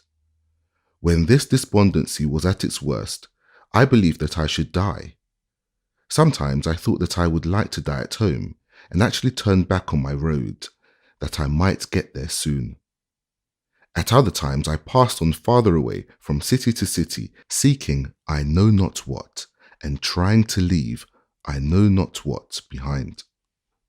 It is not in my power to retrace one by one all the weary phases of distress of mind through which I passed. There are some dreams that can only be imperfectly and vaguely described, and when I oblige myself to look back on this time of my life, I seem to be recalling such a dream. I see myself passing on among the novelties of foreign towns, palaces, cathedrals, temples, pictures, castles, tombs, fantastic streets, the old abiding places of history and fancy. As a dreamer might, bearing my painful load through all, and hardly conscious of the objects as they fade before me.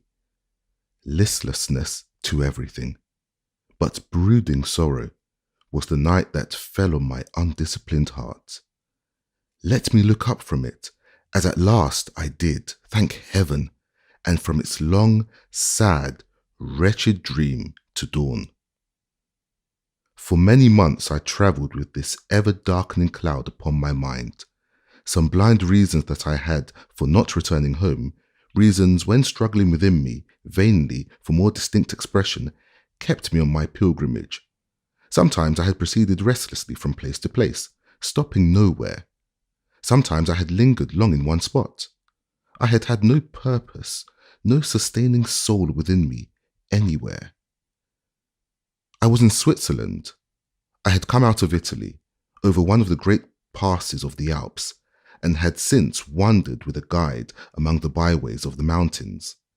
If those awful solitudes had spoken to my heart, I did not know it.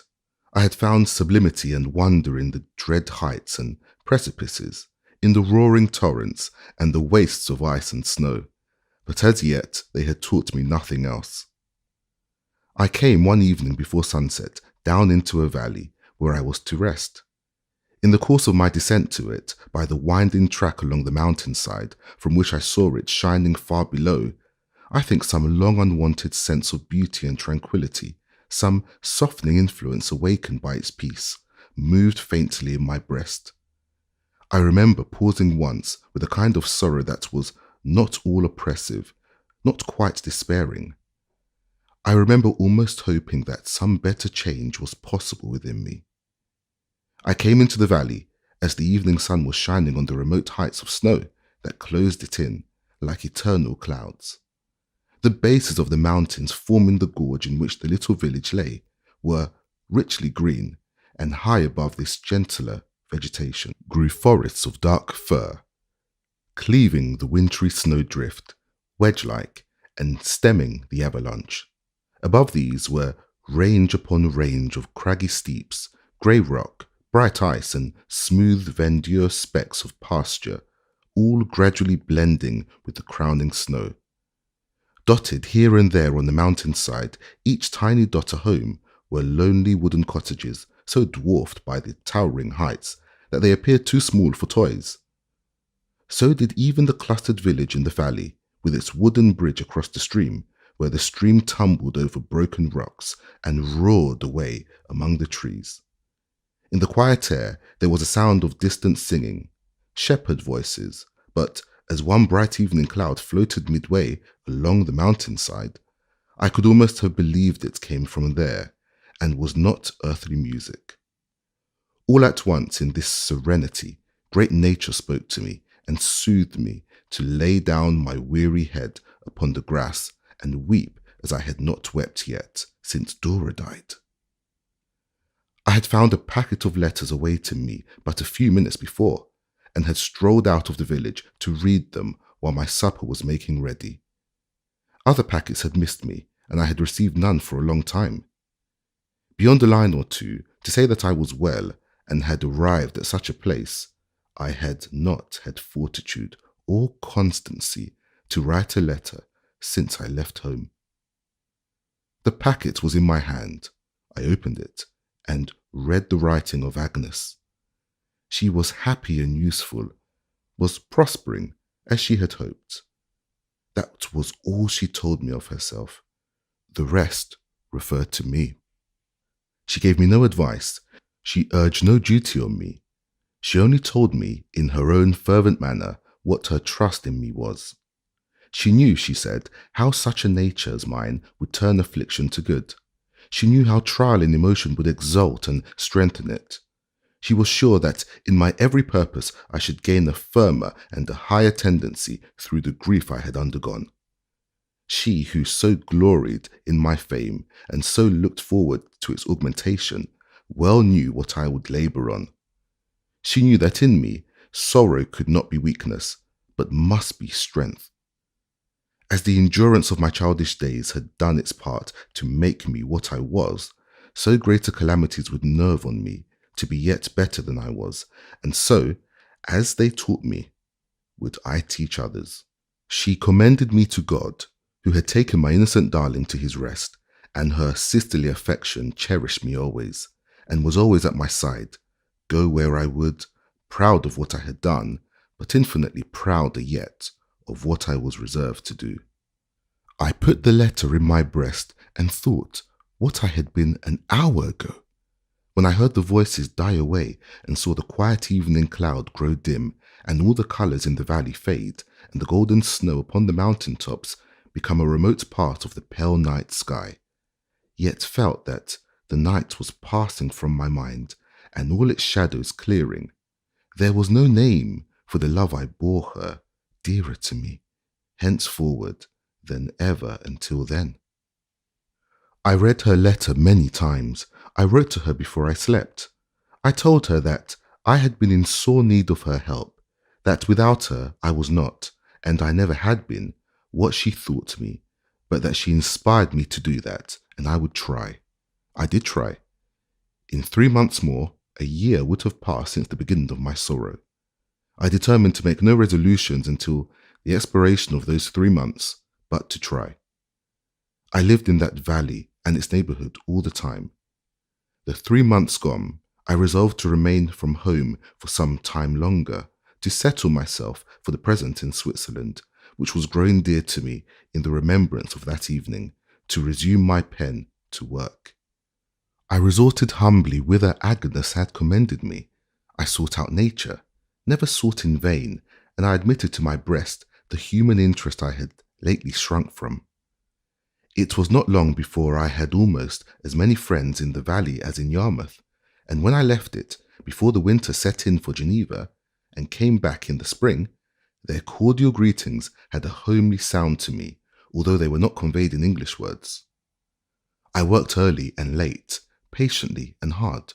I wrote a story with the purpose of growing, not remotely, out of my experience, and sent it to Traddles, and he arranged for its publication very advantageously for me, and the tidings of my growing reputation began to reach me from travellers whom I encountered by chance. After some rest and change, I fell to work in my old, ardent way on a new fancy, which took strong possession of me as I advanced in the execution of this task. I felt it more and more, and roused my utmost energies to do it well. This was my third work of fiction. It was not half written when, in an interval of rest, I thought of returning home. For a long time, through studying and working patiently, I had accustomed myself to robust exercise. My health, severely impaired when I left England, was quite restored. I had seen much. I had been in many countries, and I hope I had improved my store of knowledge. I have now recalled all that I think it needful to recall here of this term of absence, with one reservation. I have made it thus far with no purpose of suppressing any of my thoughts, for as I have elsewhere said, this narrative is my written memory. I have desired to keep the most secret current of my mind apart, and to the last I enter on it now. I cannot so completely penetrate the mystery of my own heart as to know when I began to think that I might have set its earliest and brightest hopes on Agnes. I cannot say at what stage of my grief it first became associated with the reflection that, in my wayward boyhood, I had thrown away the treasure of her love. I believe I may have heard some whisper of that distant thought in the old, unhappy loss or want of something never to be realized, of which I had been sensible. But the thought came into my mind as a new reproach and new regret when I was left so sad and lonely in the world. If at that time I had been much with her, I should, in the weakness of my desolation, have betrayed this. It was what I remotely dreaded when I first impelled to stay away from England. I could not have borne to lose the smallest portion of her sisterly affection, yet in that betrayal I should have set a constraint between us hitherto unknown. I could not forget that the feeling with which she now regarded me had grown up in my own free choice and course. That if she had ever loved me with another love, and I sometimes thought the time was when she might have done so, I had cast it away. It was nothing now that I had accustomed myself to think of her, when we were both mere children, as one who was far removed from my wild fancies. I had bestowed my passionate tenderness upon another object, and what I might have done, I had not done, and what Agnes was to me, I and her own noble heart had made her. In the beginning of the change that gradually worked in me, when I tried to get a better understanding of myself and be a better man, I did glance through some indefinite probation to a period when I might possibly hope to cancel the mistaken past and to be so blessed as to marry her. But as time wore on, this shadowy prospect faded and departed from me. If she had ever loved me, then I should hold her the more sacred, remembering the confidence that I had reposed in her, her knowledge of my errant heart, the sacrifices she must have made to be my friend and sister, and the victory she had won. If she had never loved me, could I believe that she would love me now? I had always felt my weakness in comparison with her constancy and fortitude, and now I felt it more and more. Whatever I might have been to her, or she to me, if I had been more worthy of her long ago, I was not now, and she was not. The time was past. I had let it go by, and had deservedly lost her. That I suffered much in these contentions, that they filled me with unhappiness and remorse, and yet that I had a sustaining sense that it was required of me, in right and honour, to keep away from myself with shame the thought of turning to the dear girl in the withering of my hopes, from whom I had frivolously turned when they were bright and fresh, which consideration was at the root of every thought I had concerning her, is all equally true. I made no effort to conceal myself now that I loved her, that I was devoted to her, but I brought the assurance home to myself that it was now too late, and that our long subsisted relation must be undisturbed. I had thought much and often of my Dora's shadowing out to me what might have happened in those years that were destined not to try us. I had considered how the things that never happen are often as much realities to us in their effects as those that are accomplished. The very years she spoke of were realities now, for my correction, and would have been one day, a little later perhaps, though we had parted in our earliest folly. I endeavoured to convert what might have been between myself and Agnes into a means of making me more self-denying, more resolved, more conscious of myself and my defects and errors. Thus, through the reflection that I might have been, I arrived at the conviction that it could never be. These, with their perplexities and inconsistencies, were the shifting quicksands of my mind, from the time of my departure to the time of my return home, 3 years afterwards. 3 years had elapsed since the sailing of the emigrant ship, when, at that same hour of sunset, and in the same place, I stood on the deck of the packet vessel that brought me home, looking on the rosy water where I had seen the image of that ship reflected. 3 years, long in the aggregate, though short as they went by, and home was very dear to me, and Agnes too, but she was not mine. She was never to be mine. She might have been, but that was past. Chapter 59. Return. I landed in London on a wintry autumn evening. It was dark and raining, and I saw more fog and mud in a minute than I had seen in a year. I walked from the custom house to the monument before I found a coach, and although the very house fronts looking on the swollen gutters were like old friends to me, I could not but admit that they were very dingy friends. I have often remarked, I suppose everybody has, that one's going away from a familiar place would seem to be the signal for changing it.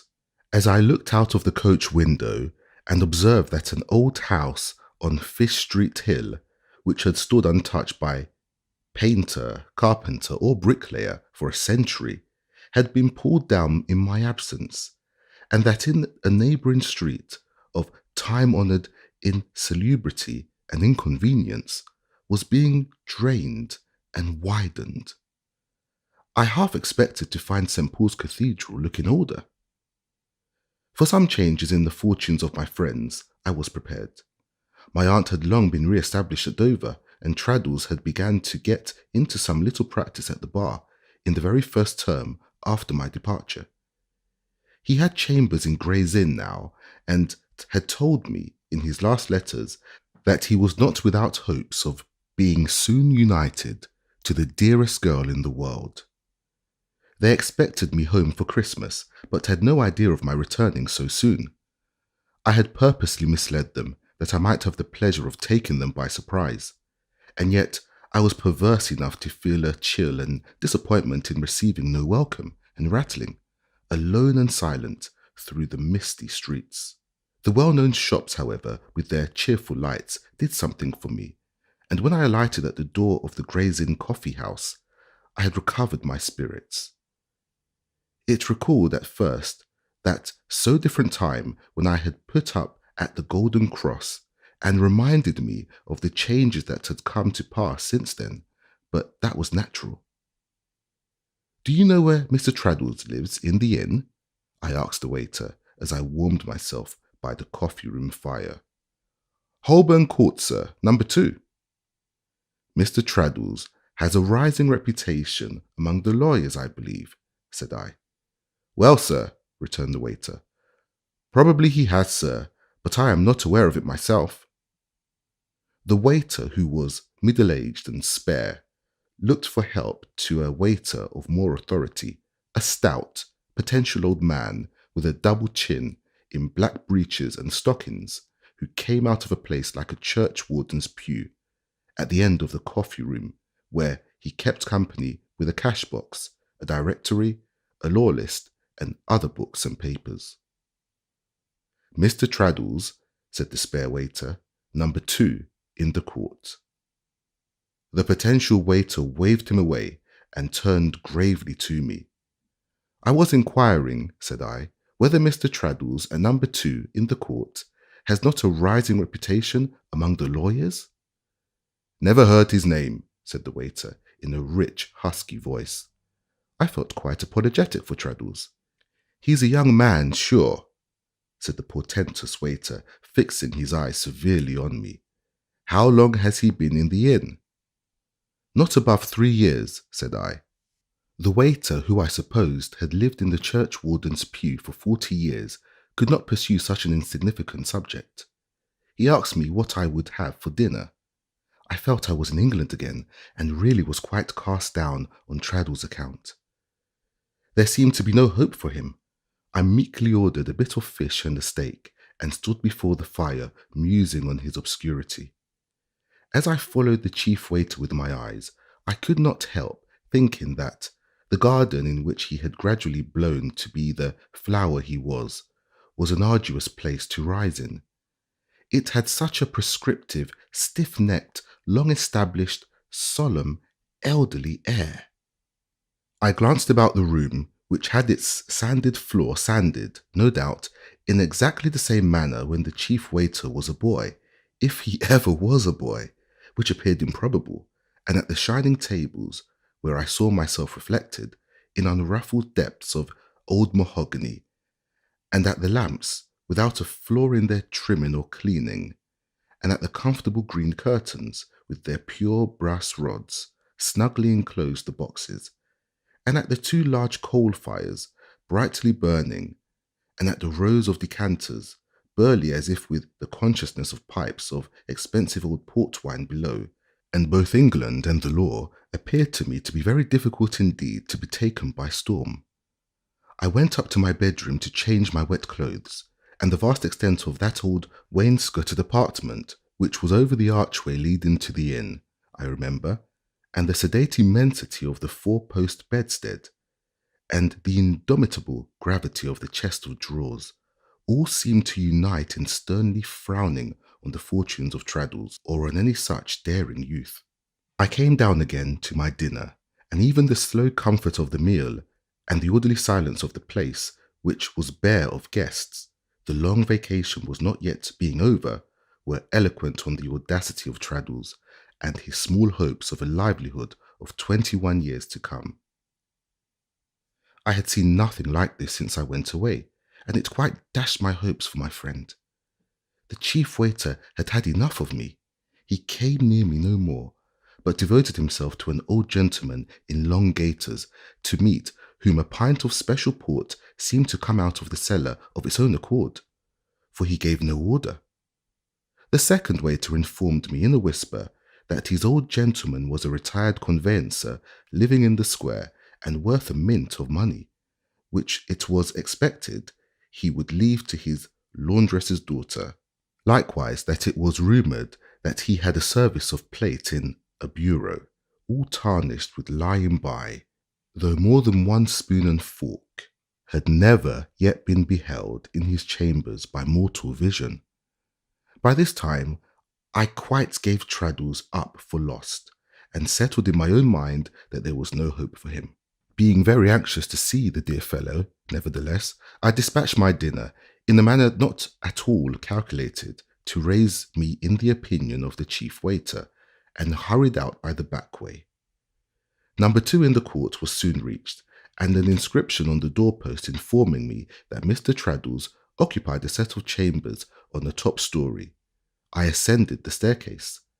A crazy old staircase I found it to be, feebly lighted on each landing by a club-headed little oil wick dying away in a little dungeon of dirty glass. In the course of my stumbling upstairs, I fancied I heard a pleasant sound of laughter, and not the laughter of an attorney or barrister, or attorney's clerk or barrister's clerk, but of 2 or 3 merry girls. Happening, however, as I stopped to listen, to put my foot in a hole where the Honourable Society of Gray's Inn had left the plank deficient, I fell down with some noise, and when I recovered my footing, all was silent.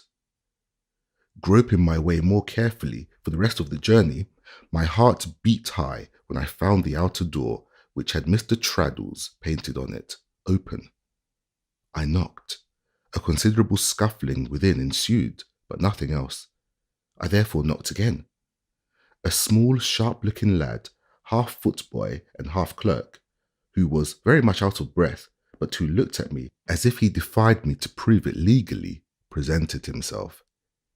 "Is Mr. Traddles within?" I said.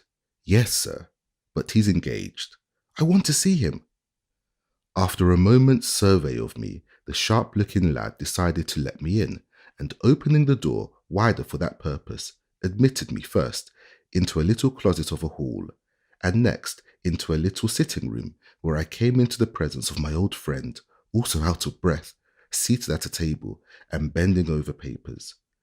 "Good God!" cried Traddles, looking up. "It's Copperfield," and rushed into my arms, where I held him tight.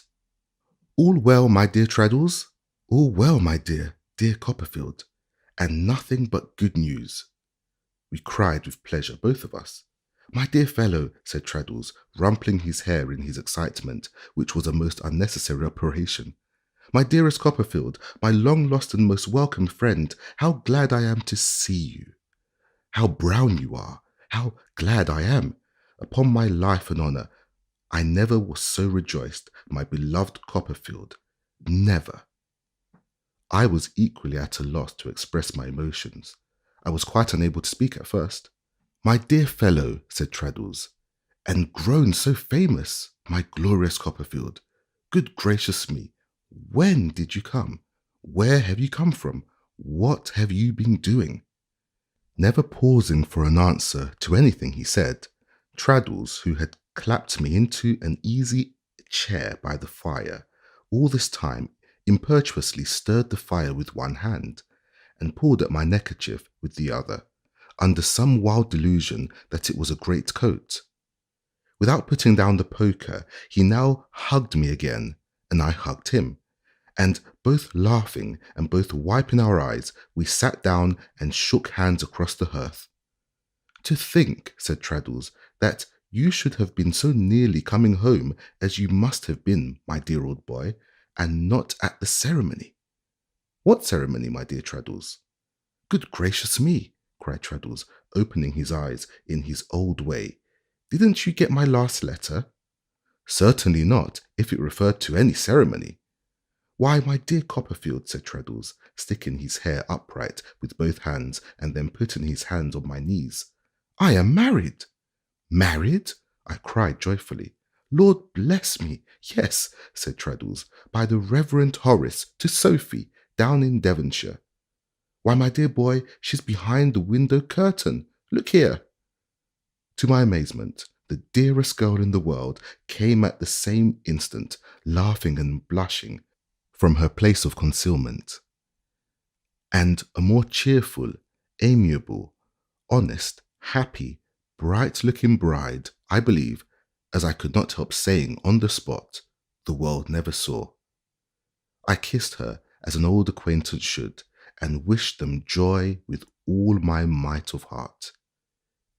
"Dear me," said Traddles, "what a delightful reunion this is! You are so extremely brown, my dear Copperfield. God bless my soul, how happy I am." "And so am I," said I. "And I am sure I am," said the blushing and laughing Sophie.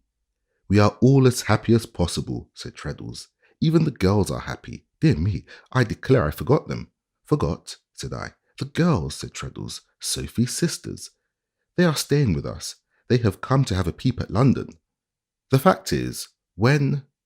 Was it you that stumbled upstairs, Copperfield?" "It was," said I, laughing. "Well then, when you stumbled upstairs," said Traddles, "I was romping with the girls. In point of fact, we were playing at puss in the corner. But as that wouldn't do in Westminster Hall, and as it wouldn't look quite professional if they were seen by a client, they decamped. And they are now listening, I have no doubt," said Traddles, glancing at the door of another room. "I am sorry," said I, laughing afresh, "to have occasioned such a dispersion." "Upon my word," rejoined Traddles, greatly delighted, "if you had seen them running away and running back again after you had knocked to pick up the combs they had dropped out of their hair, and going on in the maddest manner, you wouldn't have said so.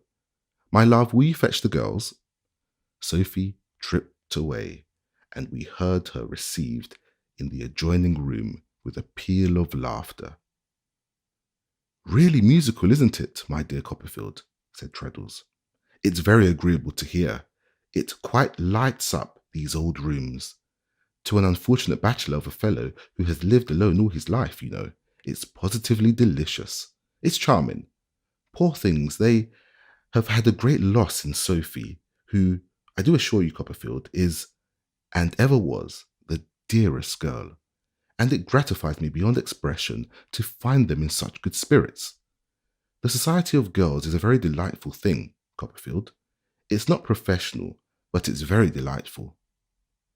Observing that he slightly faltered, and comprehending that in the goodness of his heart he was fearful of giving me some pain by what he had said, I expressed my concurrence with a heartiness that evidently relieved and pleased him greatly. "But then," said Traddles, "our domestic arrangements are, to say the truth, quite unprofessional altogether, my dear Copperfield. Even Sophie's being here is unprofessional, and we have no other place of abode. We have put to sea in a cockboat, but we are quite prepared to rough it. And Sophie's an extraordinary manager. You'll be surprised how those girls are stowed away.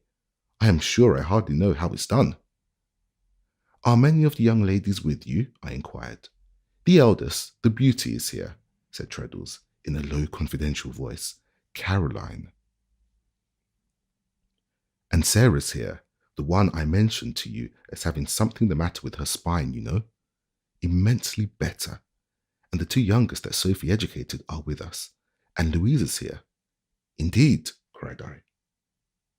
Yes, said Treadles. Now the whole set, I mean the chambers, is only 3 rooms.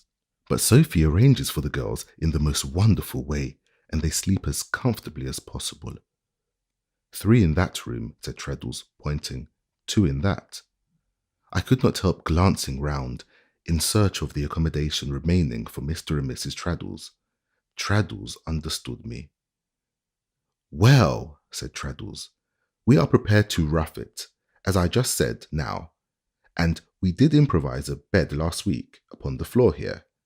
But there's a little room in the roof, a very nice room, when you're up there, which Sophie prepared herself to surprise me, and that's our room at present. It's a capital, little gypsy sort of place. There's quite a view from it. And you are happily married at last, my dear Traddles, said I. How rejoiced I am. Thank you, my dear Copperfield, said Traddles, as we shook hands once more. Yes, I am as happy as it's possible to be. There's your old friend, you see, said Traddles, nodding triumphantly at the flower pot and stand. And there's the table with the marble top. All the other furniture is plain and serviceable, you perceive. And as to plate, Lord bless you, we haven't so much as a teaspoon. All to be earned, said I, cheerfully. Exactly so, replied Traddles, all to be earned. Of course we have something in the shape of teaspoons, because we stir our tea, but they're Britannia metal. The silver will be the brighter when it comes, said I. The very thing we say, cried Traddles. You see, my dear Copperfield, falling again into the low confidential tone, after I had delivered my argument in do dem, jibes versus Wigzil, which did me great service with the profession, I went down into Devonshire and had some serious conversation in private with the Reverend Horace. I dwelt upon the fact that Sophie, who I do assure you, Copperfield, is the dearest girl. I am certain she is, said I. She is indeed, rejoined Traddles, but I am afraid I am wandering from the subject. Did I mention the Reverend Horace? You said that you dwelt upon the fact. True. Upon the fact that Sophie and I had been engaged for a long period, and that Sophie, with the permission of her parents, was more than content to take me, in short, said Traddles with his old frank smile, in the present Britannia metal footing. Very well. I then proposed to the Reverend Horace, who is the most excellent clergyman, Copperfield, and ought to be a bishop, or at least ought to have enough to live upon, without pinching himself, that if I could turn the corner, say to £250 in 1 year, and could see my way pretty clearly to do that, or something better next year, I could plainly furnish a little place like this. Besides, then, and in that case, Sophie and I should be united. I took the liberty of representing that we had been patient for a good many years, and that the circumstance of Sophie's being extraordinarily useful at home ought not to operate with her affectionate parents against her establishments in life. Don't you see? Certainly it ought not, said I. I am glad you think so, Copperfield, rejoined Traddles, because, without any imputation on the Reverend Horace, I do think parents and brothers and so forth are sometimes rather selfish in such cases. Well, I also pointed out that my most earnest desire was to be useful to the family, and that if I got on in the world and anything should happen to him, I refer to the Reverend Horace. I understand, said I, or to Mrs. Cruller, it would be the utmost gratification of my wishes to be a parent to the girls. He replied in a most admirable manner, exceedingly flattering to my feelings, and undertook to obtain the consent of Mrs. Cruller to this arrangement. They had a dreadful time of it with her. It mounted from her legs into her chest, and then into her head. What mounted? I asked. Her grief, replied Traddles, with a serious look. Her feelings generally. As I mentioned on a former occasion, she is a very superior woman, but has lost the use of her limbs. Whatever occurs to harass her usually settles in her legs, but on this occasion it mounted to the chest, and then to the head, and in short, pervaded the whole system in the most alarming manner. However, they brought her through it by unremitting and affectionate attention, and we were married yesterday 6 weeks. You have no idea what a monster I felt, Copperfield, when I saw the whole family crying and fainting away in every direction. Mrs. Cruller couldn't see me before we left, couldn't forgive me then for depriving her of her child. But she's a good creature and has done so since. I had a delightful letter from her only this morning. And in short, my dear friend, said I, you feel as blessed as you deserve to feel. Oh, that's your partiality, laughed Traddles. But indeed I am in the most enviable state. I work hard and read law insatiably. I get up at 5 every morning and don't mind it at all. I hide the girls in the daytime and make merry with them in the evening. And I assure you I am quite sorry that they are going home on Tuesday, which is the day before the first day of Michaelmas term. But here, said Traddles, breaking off in his confidence and speaking aloud, are the girls. Mr. Copperfield, Miss Cruller, Miss Sarah, Miss Louisa, Margaret and Lucy. There was a perfect nest of roses. They looked so wholesome and fresh. They were all pretty, and Miss Caroline was very handsome, but there was a loving, cheerful, fireside quality in Sophie's bright looks, which was better than that, and which assured me that my friend had chosen well. We all sat round the fire while the sharp boy, who I now divined had lost his breath in putting out the papers, cleared them away again and produced the tea things. After that he retired for the night, shutting the outer door upon us with a bang. Mrs. Traddles, with the perfect pleasure and composure beaming from her household eyes, having made the tea, then quietly made the toast as she sat in a corner by the fire. She had seen Agnes, she had told me, while she was toasting. Tom had taken her down into Kent for a wedding trip, and there she had seen my aunt too, and both my aunt and Agnes were well, and they had all talked of nothing but me. Tom had never had me out of his thoughts. She really believed all the time I had been away. Tom was the authority of everything. Tom was evidently the idol of her life, never to be shaken on his pedestal by any commotion, always to be believed in and done homage to with the whole faith of her heart, come what might. The deference which both she and Traddles showed towards the beauty pleased me very much. I don't know that I thought it very reasonable, but I thought it very delightful and essentially part of their character. If Traddles ever for an instant missed the teaspoons that were still to be won, I have no doubt it was when he handed the beauty her tea. If his sweet-tempered wife could have got up any self-assertion against anyone, I am satisfied it could only have been because she was the beauty's sister. A few slight indications of a rather petted and capricious manner, which I observed in the beauty, were manifestly considered by Traddles and his wife as her birthright and natural endowment. If she had been born a queen bee, and they labouring bees, they could not have been more satisfied of that. But their self-forgetfulness charmed me.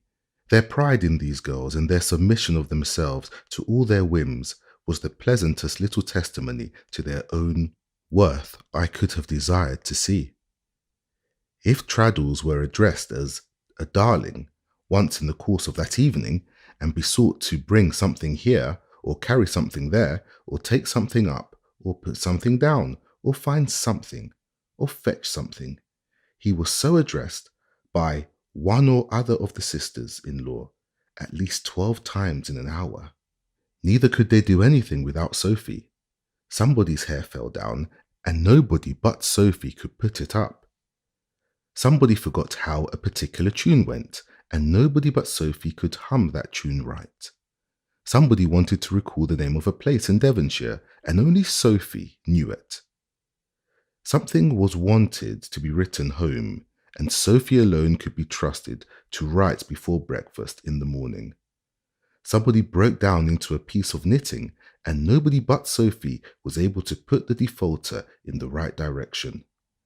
They were entire mistresses of the place, and Sophie and Traddles waited on them. How many children Sophie could have taken care of in her time, I can't imagine. But she seemed to be famous for knowing every sort of song that ever was addressed to a child in the English tongue, and she sang dozens to order with the clearest little voice in the world, one after another, every sister issuing directions for a different tune, and the beauty generally striking in last, so that I was quite fascinated. The best of all was that, in the midst of their exactions, all the sisters had a great tenderness and respect both for Sophie and Traddles. I am sure when I took my leave and Traddles was coming out to walk with me to the coffee house, I thought I had never seen an obstinate head of hair or any other head of hair rolling about in such a shower of kisses. Altogether, it was a scene I could not help dwelling on with pleasure for a long time after I got back and had wished Traddles good night.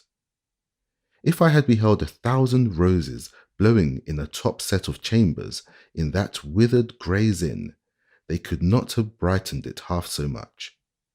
The idea of those Devonshire girls among the dry law stationers and the attorneys' offices, and the tea and toast and children's songs in that grim atmosphere of pounce and parchment, red tape, dusty wafers, ink jars, brief and draft paper, law reports, writs, declarations, and bill of costs seemed almost as pleasantly fanciful as if I had dreamed that the Sultan's famous family had been admitted on the roll of attorneys and had brought the talking bird, the singing tree, and the golden water into Gray's Inn Hall. Somehow, I found that I had taken leave of Traddles for the night and come back to the coffee house with a great change in my despondency about him. I began to think he would get on, in spite of all the many orders of chief waiters in England. Drawing a chair before one of the coffee room fires to think about him at my leisure, I gradually fell from the consideration of his happiness to tracing prospects in the live coals, and to thinking, as they broke and changed, of the principal vicissitudes and separations that had marked my life. I had not seen a coal fire since I had left England 3 years ago, though many a wood fire had I watched as it crumbled into hoary ashes and mingled with the feathery heap upon the hearth, which not inaptly figured to me, in my despondency, my own dead hopes. I could think of the past now, gravely, but not bitterly, and could contemplate the future in a brave spirit. Home, in its best sense, was, for me, no more. She in whom I might have inspired a dearer love, I had taught to be my sister. She would marry, and would have new claimants on her tenderness, and in doing it, would never know the love for her that had grown up in my heart. It was right that I should pay the forfeit of my headlong passion. What I reaped, I had sown. I was thinking, and had I truly disciplined my heart to this, and could I resolutely bear it, and calmly hold the place in her home which she had calmly held in mine, when I found my eyes resting on a countenance that might have risen out of the fire in its association with my early remembrances. Little Mr. Chillip the doctor, to whose good offices I was indebted in the very first chapter of this history, sat reading a newspaper in the shadow of an opposite corner. He was tolerably stricken in years by this time, but being a mild, meek, calm little man, had worn so easily that I thought he looked at that moment just as he might have looked when he sat in our parlour waiting for me to be born.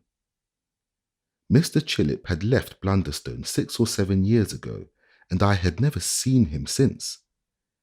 He sat placidly perusing the newspaper with his little head on one side, and a glass of warm sherry negus at his elbow. He was also so extremely conciliatory in his manner that he seemed to apologize to the very newspaper for taking the liberty of reading it. I walked up to where he was sitting and said, "How do you do, Mr. Chillip?" He was greatly fluttered by this unexpected address from a stranger and replied in his slow way, "I thank you, sir. You are very good. Thank you, sir. I hope you are well." "You don't remember me," said I. "Well, sir," returned Mr. Chillip, smiling very meekly and shaking his head as he surveyed me. I have a kind of impression that something in your countenance is familiar to me, sir, but I couldn't lay my hand upon your name, really. And yet you knew it long before I knew it myself, I returned. Did I indeed? Said Mr. Chillip. Is it possible that I had the honour, sir, of officiating when... Yes, said I. Dear me, cried Mr. Chillip, but no doubt you are a good deal changed since then, sir? Probably, said I. Well, sir, observed Mr. Chillip, I hope you will excuse me if I am compelled to ask the favour of your name. On my telling him my name, he was really moved. He quite shook hands with me, which was a violent proceeding for him, his usual course being to slide a tepid little fish slice an inch or two in advance of his hip, and evinced the greatest discomposure when anybody grappled with it. Even now he put his hand in his coat pocket as soon as he could disengage it, and seemed relieved when he had got it safe back. Dear me, sir, said Mr. Chillip, surveying me with his head on one side. And it's Mr. Copperfield, is it? Well, sir, I think I should have known you if I had taken the liberty of looking more closely at you. There's a strong resemblance between you and your poor father, sir. I had never had the happiness of seeing my father, I observed.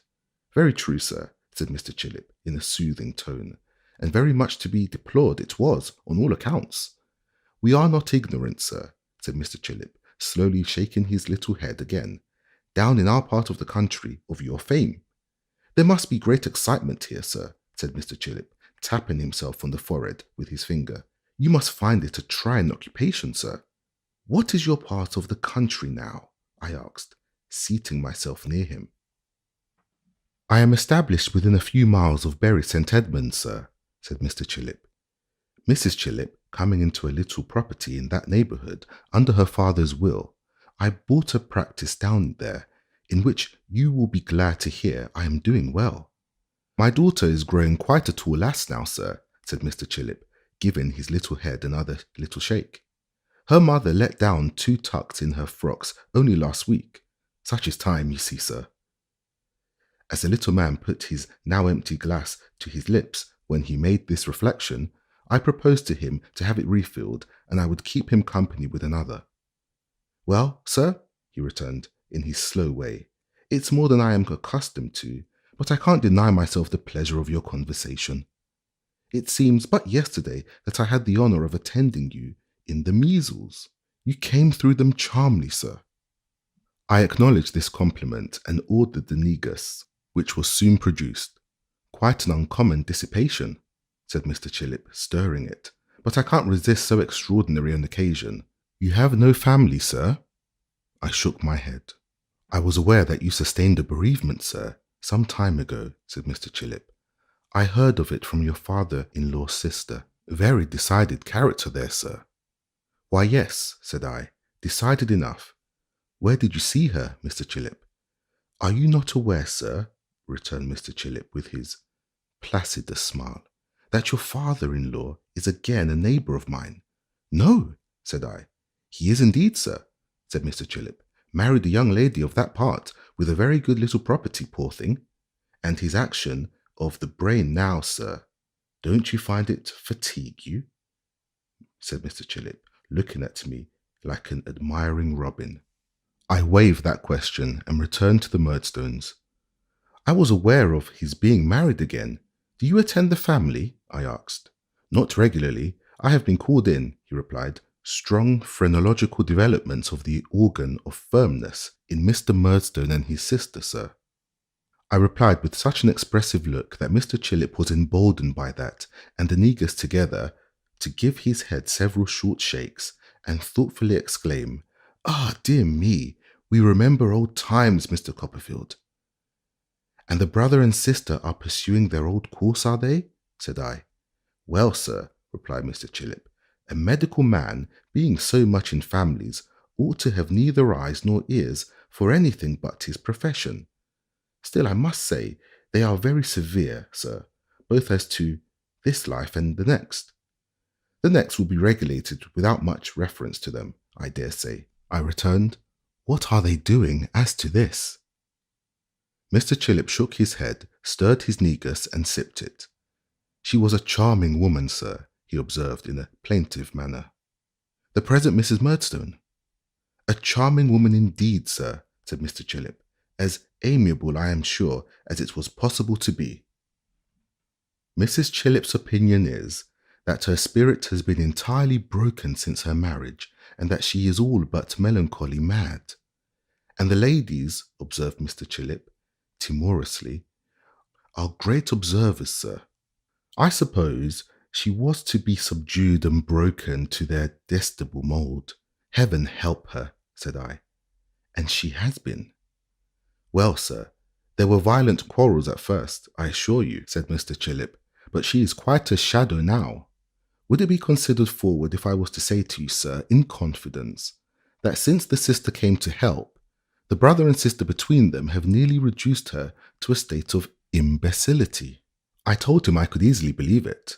I have no hesitation in saying, said Mr. Chillip, fortifying himself with another sip of negus, between you and me, sir, that her mother died of it, or that tyranny, gloom, and worry have made Mrs. Murdstone nearly imbecile. She was a lively young woman, sir, before marriage, and their gloom and austerity destroyed her.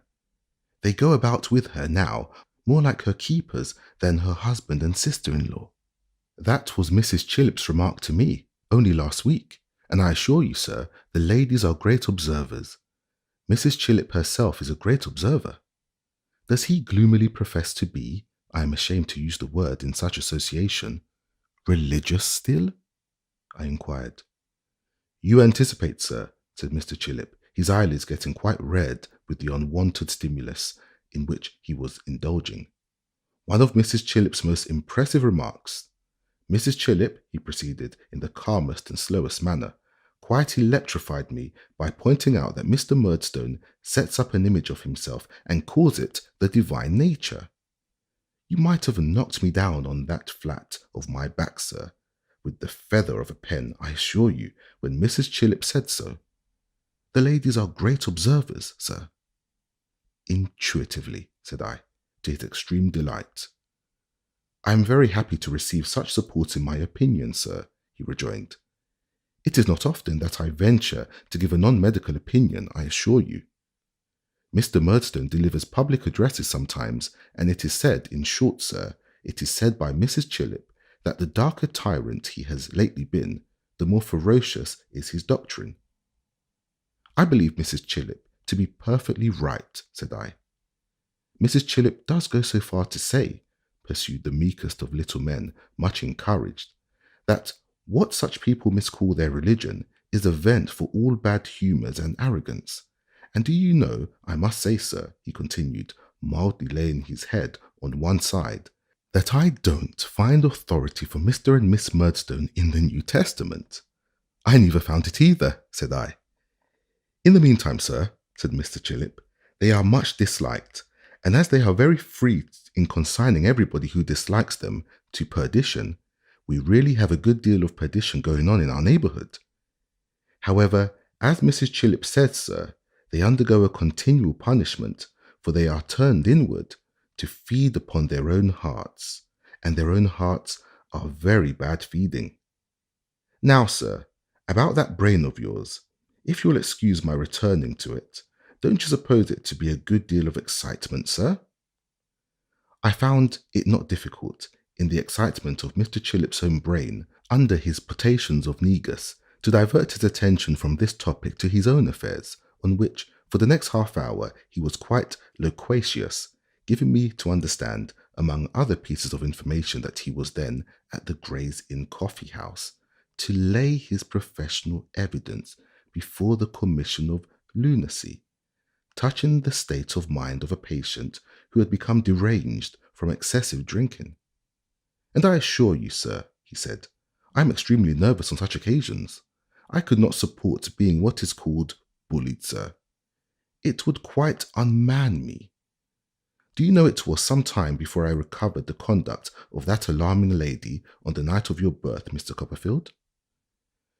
I told him that I was going down to my aunt, the dragon of that night, early in the morning, and that she was one of the most tender-hearted and excellent of women, as he would know full well if he knew her better.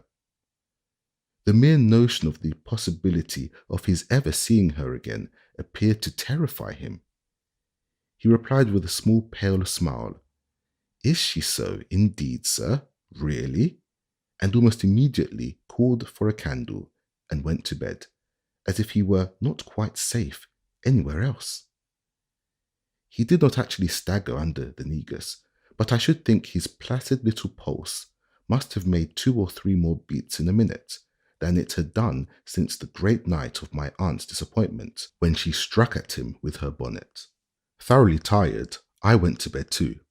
At midnight, passed the next day on the Dover coach, burst safe and sound into my aunt's old parlour while she was at tea. She wore spectacles now, and was received by her and Mr. Dick and dear old Peggoty, who acted as housekeeper, with open arms and tears of joy. My aunt was mightily amused when we began to talk composedly by my account of my meeting with Mr. Chillip, and of his holding her in such dread remembrance, and both she and Peggoty had a great deal to say about my poor mother's second husband, and that murdering woman of a sister, on whom I think no pain or penalty would have induced my aunt to bestow any Christian or proper name or any other designation. Chapter 60. Agnes. My aunt and I, when we were left alone, talked far into the night, how the emigrants never wrote home, otherwise than cheerfully and hopefully, and how Mr. Micawber had actually remitted divers small amounts of money on account of those pecuniary liabilities, in reference to which he had been so businesslike as between man and man, how Janet, returning to my aunt's service when she came back to Dover, had finally carried out her renunciation of mankind by entering into wedlock with a thriving tavern keeper, and how my aunt had finally set her seal on the same great principle, by aiding and abetting the bride and crowning the marriage ceremony with her presence, were among our topics, already more or less familiar to me through the letters I had had. Mr. Dick, as usual, was not forgotten. My aunt informed me how he incessantly occupied himself in copying everything he could lay his hands on, and kept King Charles I at a respectful distance by that semblance of employment, and how it was one of the main joys and rewards of her life that he was free and happy, instead of pining in the monotonous restraint, and how, as a novel general conclusion, nobody but she could ever fully know what he was. "And when Trot," said my aunt, patting the back of my hand as we sat in our old way before the fire, "when are you going over to Canterbury?" "I shall get a house and ride over tomorrow morning, aunt, unless you will go with me." "No," said my aunt in her short, abrupt way. "I mean to stay where I am." "Then I should ride," I said. "I could not have come through Canterbury today without stopping, if I had been coming to anyone but her." She was pleased, but answered, "Tut, Trot, my old bones would have kept till tomorrow," and softly patted my hand again as I sat looking thoughtfully at the fire. Thoughtfully, for I could not be here once more, and so near Agnes without the revival of those regrets with which I had so long been occupied. Softened regrets they might be, teaching me what I had failed to learn when my younger life was all before me, but not the less regrets. "Oh, Trot," I seemed to hear my aunt say once more, and I understood her better now. "Blind, blind, blind." We both kept silence for some minutes. When I raised my eyes, I found that she was steadily observant of me. Perhaps she had followed the current of my mind, for it seemed to me an easy one to track now, wilful as it had been once. "You will find her father a white-haired old man," said my aunt, "though a better man in all other respects, a reclaimed man. Neither will you find him measuring all human interests and joys and sorrows with his 1 poor little inch rule now. Trust me, child, Such things must shrink very much before they can be measured off in that way. Indeed they must, said I. You will find her, pursued my aunt, as good, as beautiful, as earnest, as disinterested as she always has been. If I knew higher praise, Trot, I would bestow it on her. There was no higher praise for her, no higher reproach for me. Oh, how had I strayed so far away? If she trains the young girls whom she has about her to be like herself, said my aunt, earnest even to the filling of her eyes with tears, heaven knows her life will be well employed, useful and happy, as she said that day. And how could she be otherwise than useful and happy? Has Agnes any— I was thinking aloud rather than speaking. Well, hey, any what? Said my aunt sharply. Any lover? I said. A score, cried my aunt with a kind of indignant pride. She might have married 20 times, my dear, since you have been gone. No doubt, said I, no doubt. But has she any lover who is worthy of her? Agnes could care for no other. My aunt sat musing for a little while with her chin upon her hand. Slowly raising her eyes to mine, she said, I suspect she has an attachment, Trot. A prosperous one? Said I. Trot, returned my aunt gravely, I can't say. I have no right to tell you even so much. She has never confided it to me, but I suspect it. She looked so attentively and anxious at me. I even saw her tremble, that I felt now more than ever that she had followed my late thoughts. I summoned all the resolutions I had made in all those many days and nights and all those many conflicts of my heart. If it should be so, I began, and I hope it is. I don't know that it is, said my aunt curtly. You must not be ruled by my suspicions. You must keep them secret. They are very slight, perhaps. I have no right to speak. If it should be so, I repeated, Agnes will tell me at her own good time. A sister to whom I have confided so much, aunt, will not be reluctant to confide in me. My aunt withdrew her eyes from mine as slowly as she had turned them upon me, and covered them thoughtfully with her hand. By and by she put her other hand on my shoulder, and so we both sat, looking into the past without saying another word, until we parted for the night.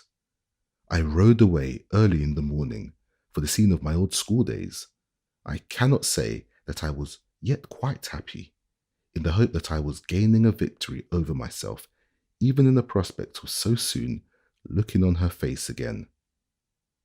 The well-remembered ground was soon traversed, and I came into the quiet streets, where every stone was a boy's book to me.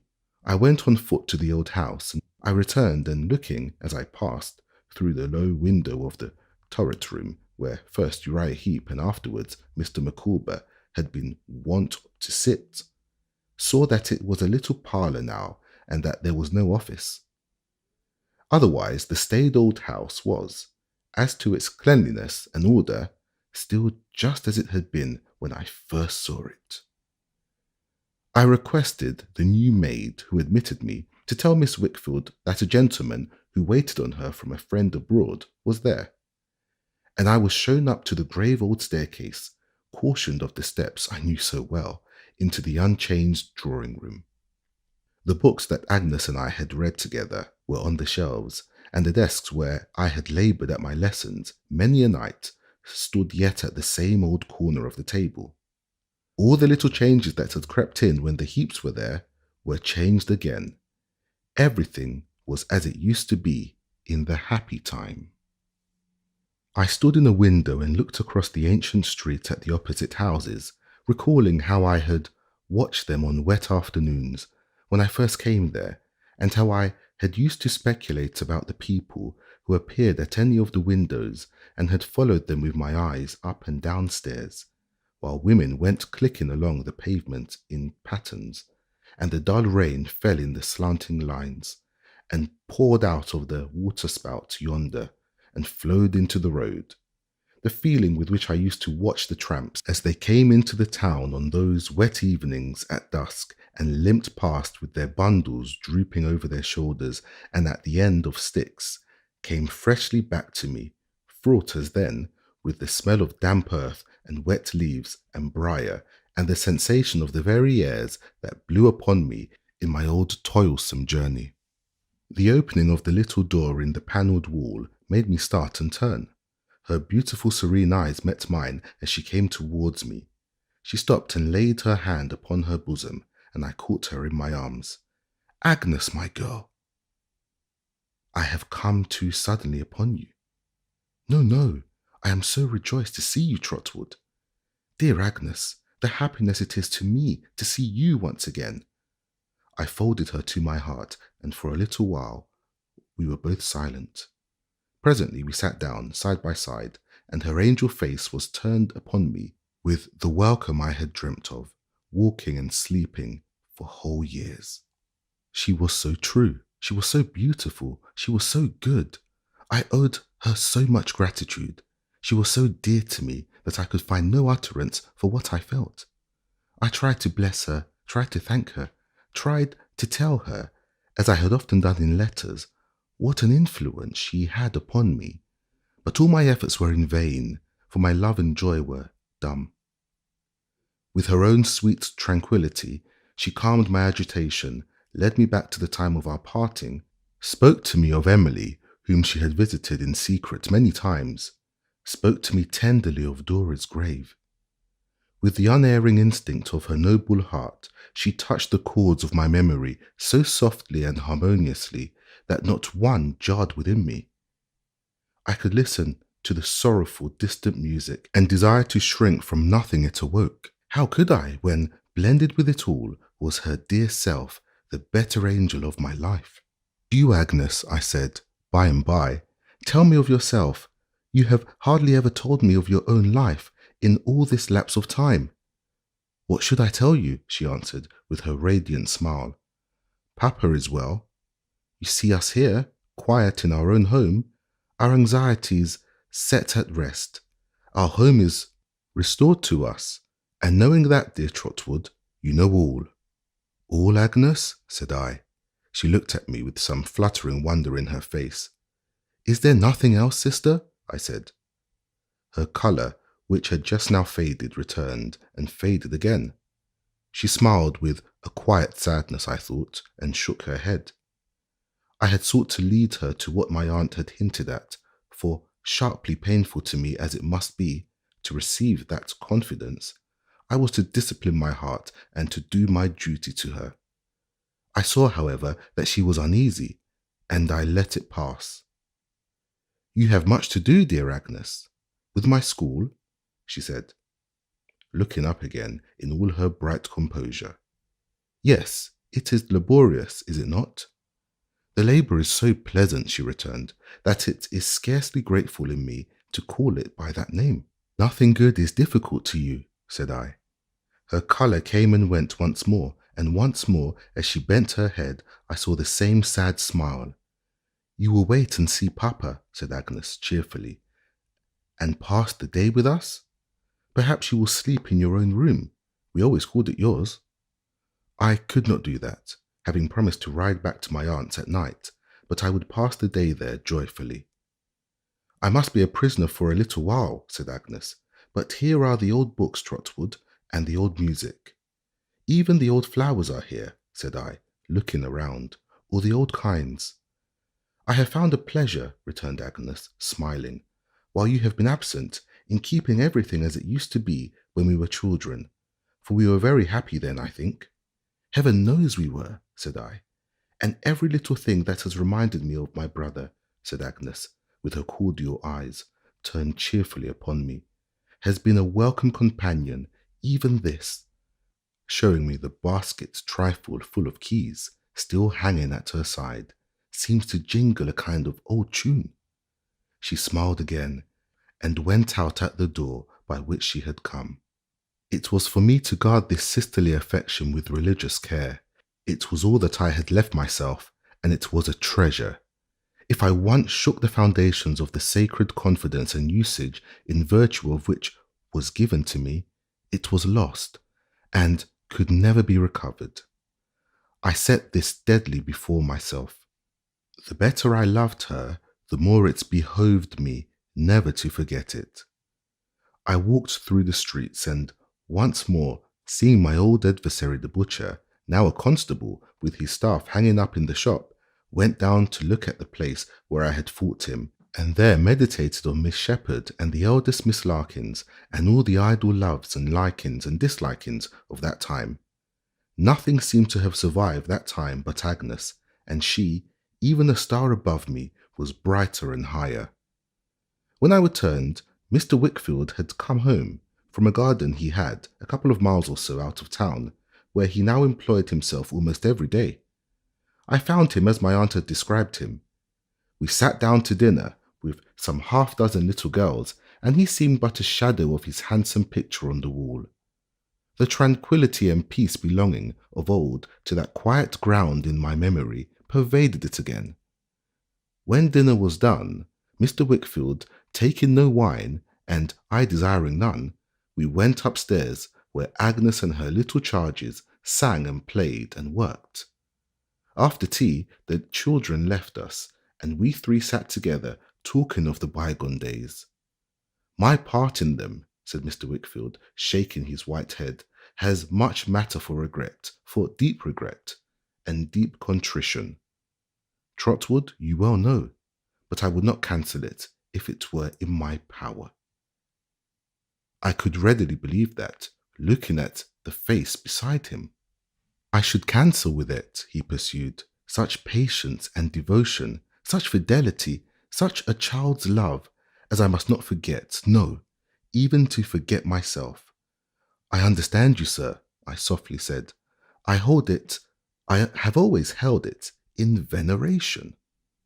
But no one knows, not even you, he returned, how much she has done, how much she has undergone, how hard she has striven, dear Agnes.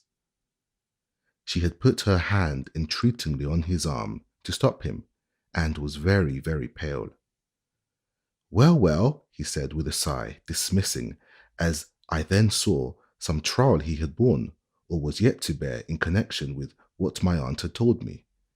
Well, I have never told you, Trotwood, of her mother. Has anyone? Never, sir. It's not much, though it was much to suffer. She married me in opposition to her father's wish, and he renounced her. She prayed him to forgive before my Agnes came into the world. He was a very hard man, and her mother had long been dead. He repulsed her. He broke her heart. Agnes leaned upon his shoulder and stole her arm about his neck. She had an affectionate and gentle heart, he said, and it was broken. I knew its tender nature very well. No one could if I did not. She loved me dearly, but was never happy. She was always labouring in secret under this distress, and being delicate and downcast at the time of his last repulse, for it was not the first, by many, pined away and died. She left me Agnes, 2 weeks old, and the grey hair that you recollect with me when you first came. He kissed Agnes on her cheek. My love for my dear child was a diseased love, but my mind was all unhealthy then. I say no more of that. I am not speaking of myself, Trotwood, but of her mother and of her. If I give you any clue to what I am or to what I have been, you will unravel it, I know. What Agnes is, I need not say. I have always read something of her poor mother's story in her character, and so I tell it to you tonight, when we three are again together, after such great changes. I have told it all. His bowed head and her angel face and filial duty derived a more pathetic meaning from it than they had had before. If I had wanted anything by which to mark this night of our reunion, I should have found it in this. Agnes rose up from her father's side long before, and going softly to her piano, played some of the old airs to which we had often listened in that place. Have you any intention of going away again? Agnes asked me, as I was standing by. What does my sister say to that? I hope not. Then I have no such intention, Agnes. I think you ought not, Trotwood, since you ask me, she said mildly. Your growing reputation and success enlarge your power of doing good. And if I could spare my brother with her eyes upon me, perhaps the time could not. What I am, you have made me, Agnes. You should know best. I made you, Trotwood? Yes, Agnes, my dear girl, I said, bending over her. I tried to tell you, when we met today, something that has been in my thoughts since Dora died. You remember when you came down to me in our little room, pointing upwards, Agnes? Oh, Trotwood, she returned, her eyes filled with tears. So loving, so confiding, and so young, can I ever forget? As you were then, my sister, I have often thought since, you have ever been to me. Ever pointing upward, Agnes. Ever leading me to somewhere better, ever directed me to higher things. She only shook her head. Through her tears, I saw the same sad, quiet smile. And I am so grateful to you for it, Agnes, so bound to you that there is no name for the affection of my heart. I want you to know, yet don't know how to tell you, that all my life long I shall look up to you and be guided by you as I have been through the darkness that is past. Whatever betides, whatever new ties you may form, whatever changes may come between us, I shall always look to you and love you as I do now and have always done. You will always be my solace and resource as you have always been. Until I die, my dearest sister, I shall see you always before me, pointing upwards. She put her hand in mine, and she told me she was proud of me, and of what I said, although I praised her far beyond her worth. Then she went on softly playing, but without removing her eyes from me. Do you know what I have heard tonight, Agnes? Said I. Strangely seems to be part of a feeling with which I regarded you when I first saw you, with which I sat beside you in my rough school days. You knew I had no mother, she replied with a smile, and felt kindly towards me. More than that, Agnes, I knew, almost as if I had known this story, that there was something inexplicably gentle and softened surrounding you, something that might have been sorrowful in someone else, as I can now understand it was, but was not so in you. She softly played on, looking at me still. Will you laugh at my cherishing such fancies, Agnes? No. Or at my saying that I really believe I felt, even then, that you could be faithfully affectionate against all discouragement, and never cease to be so until you cease to live? Will you laugh at such a dream? Oh no, oh no. For an instant, a distressful shadow crossed her face, but even in the start it gave me, it was gone, and she was playing on and looking at me with her own calm smile. As I rode back in the lonely night, the wind going by me like a restless memory, I thought of this and feared she was not happy. I was not happy, but thus far I had faithfully set the seal upon the past, and, thinking of her, pointing upward, thought of her as pointing to the sky above me, where, in the mystery to come, I might yet love her with a love unknown on earth, and tell her what the strife had been within me when I loved her here.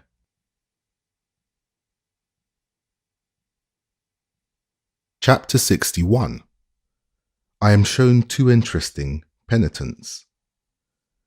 For a time, at all events until my book should be completed, which would be the work of several months, I took up my abode in my aunt's house at Dover, and there, sitting at the window from which I had looked out at the moon upon the sea, when that roof first gave me shelter, I quietly pursued my task. In pursuance of my intention of referring to my own fictions only when their course should incidentally connect itself with the progress of my story, I do not enter on the aspirations, the delights, anxieties, and triumphs of my art. That I truly devoted myself to it with my strongest earnestness and bestowed upon it every energy of my soul, I have already said. If the books I have written be of any worth, they will supply the rest. I shall otherwise have written to poor purpose, and the rest would be of no interest to no one. Occasionally I went to London to lose myself in the swarm of life there, or to consult with Traddles on some business point. He had managed for me in my absence with the soundest judgment, and my worldly affairs were prospering. As my notoriety began to bring upon me an enormous quantity of letters from people of whom I had no knowledge, chiefly about nothing, and extremely difficult to answer, I agreed with Traddles to have my name painted up on his door. There, the devoted postman on that beat delivered bushels of letters for me, and there, at intervals, I laboured through them, like a Home Secretary of State, without the salary. Among this correspondence, there dropped in, every now and then, an obliging proposal from one of the numerous outsiders always lurking about the Commons to practice under cover of my name, if I would take the necessary steps remaining to make a proctor of myself, to pay me a percentage of the profits. But I declined these offers, being already aware that there were plenty of such covert practitioners in existence, and considering the Commons quite bad enough without doing anything to make it worse. The girls had gone home when my name burst into bloom on Traddles' door, and the sharp boy looked all day as if he had never heard of Sophie, shut up in the back of a room, glancing down from her work into a sooty little strip of garden with a pump in it. But there I always found her, the same bright housewife, often humming her Devonshire ballads when no strange food was coming up the stairs, and blunting the sharp boy in his official closet with melody. I wondered at first why I so often found Sophie writing in a copybook, and why she always shut it up when I appeared, and hurried it into the table drawer. But the secret soon came out. One day Traddles, who had just come home through the drizzling sleet from court, took a paper out of his desk, and asked me what I thought of that handwriting. "Oh, don't, Tom," cried Sophie, who was warming his slippers before the fire. "My dear," returned Tom, in a delighted state, "why not? What do you say to that writing, Copperfield?" "It's extraordinarily legal and formal," said I. "I don't think I ever saw such a stiff hand." "Not like a lady's hand, is it?" said Traddles. "A lady's," I repeated. "Bricks and mortar are more like a lady's hand." Traddles broke into a rapturous laugh and informed me that it was Sophie's writing, that Sophie had vowed and declared he would need a copy clerk soon, and she would be that clerk, that she had acquired this hand from a pattern, and that she could throw off, I forget how many folios an hour. Sophie was very much confused by my being told all this, and said that when Tom was made a judge, he wouldn't be so ready to proclaim it, which Tom denied, averring that he should always be equally proud of it, under all circumstances. "What a thoroughly good and charming wife she is, my dear Traddles," said I, when she had gone away laughing. "My dear Copperfield," returned Traddles, "she is, without any exception, the dearest girl.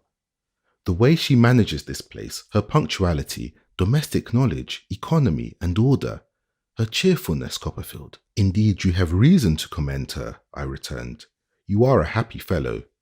I believe you make yourself and each other two of the happiest people in the world." "I am sure we are two of the happiest people," returned Traddles. "I admit that at all events. Bless my soul, when I see her getting up by candlelight on these dark mornings, busying herself in the day's arrangements, going out to market before the clerks come into the inn, caring for no weather, devising the most capital little dinners out of the plainest materials, making puddings and pies, keeping everything in its right place, always so neat and ornamental herself, sitting up at night with me, if it's ever so late, sweet-tempered and encouraging always, and all for me. I positively sometimes can't believe it, Copperfield." He was tender of the very slippers she had been warming, as he put them on and stretched his feet enjoyingly upon the fender. "I positively sometimes can't believe it," said Traddles. "Then our pleasures, dear me, they are inexpensive, but they are quite wonderful. When we are at home here of an evening and shut the outer door, and draw those curtains which she made, Where could we be more snug? When it's fine and we go out for a walk in the evening, the streets abound in enjoyment for us. We look into the glittering windows of the jeweller's shop, and I show Sophie which of the diamond-eyed serpent, coiled up on white satin rising grounds, I would give her if I could afford it, and Sophie shows me which of the gold watches that are capped and jewelled, and engine-turned, and possessed of the horizontal lever escape movement, and all sorts of things she would buy for me if she could afford it. And we pick out the spoons and forks, fish slices, butter knives, and sugar tongs we should both prefer if we could both afford it. And really we go away as if we had got them. Then, when we stroll into the squares and great streets and see a house to let, sometimes we look up at it and say, how would that do if I was made a judge? And we parcel it out. Such a room to us, such rooms for the girls, and so forth, until we settle to our satisfaction that it would do, or it wouldn't do, as the case may be. Sometimes we go at half price to the pit of the theatre, the very smell of which is cheap, in my opinion, at the money, and there we thoroughly enjoy the play, which Sophie believes every word of, and so do I. In walking home, perhaps we buy a little bit of something at a cook shop, or a little lobster at the fishmonger's, and bring it here, and make a splendid supper, chatting about what we have seen. Now, you know, Copperfield, if I was Lord Chancellor, we couldn't do this. You would do something, whatever you were, my dear Traddles, thought I. That would be pleasant and amiable. And by the way, I said aloud, I suppose you never draw any skeletons now? Really, replied Traddles, laughing and reddening.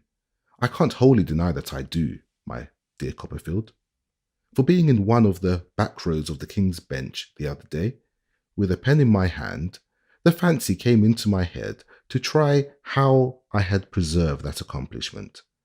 And I am afraid there's a skeleton in a wig, or the ledge of the desk. After we had both laughed heartily, Traddles wound up by looking with a smile at the fire and saying, in his forgiving way, "Old Creakle." "I have a letter from that old rascal here," said I, for I never was less disposed to forgive him the way he used to batter Traddles than when I saw Traddles so ready to forgive him himself. "Creakle to schoolmaster," exclaimed Traddles. "No.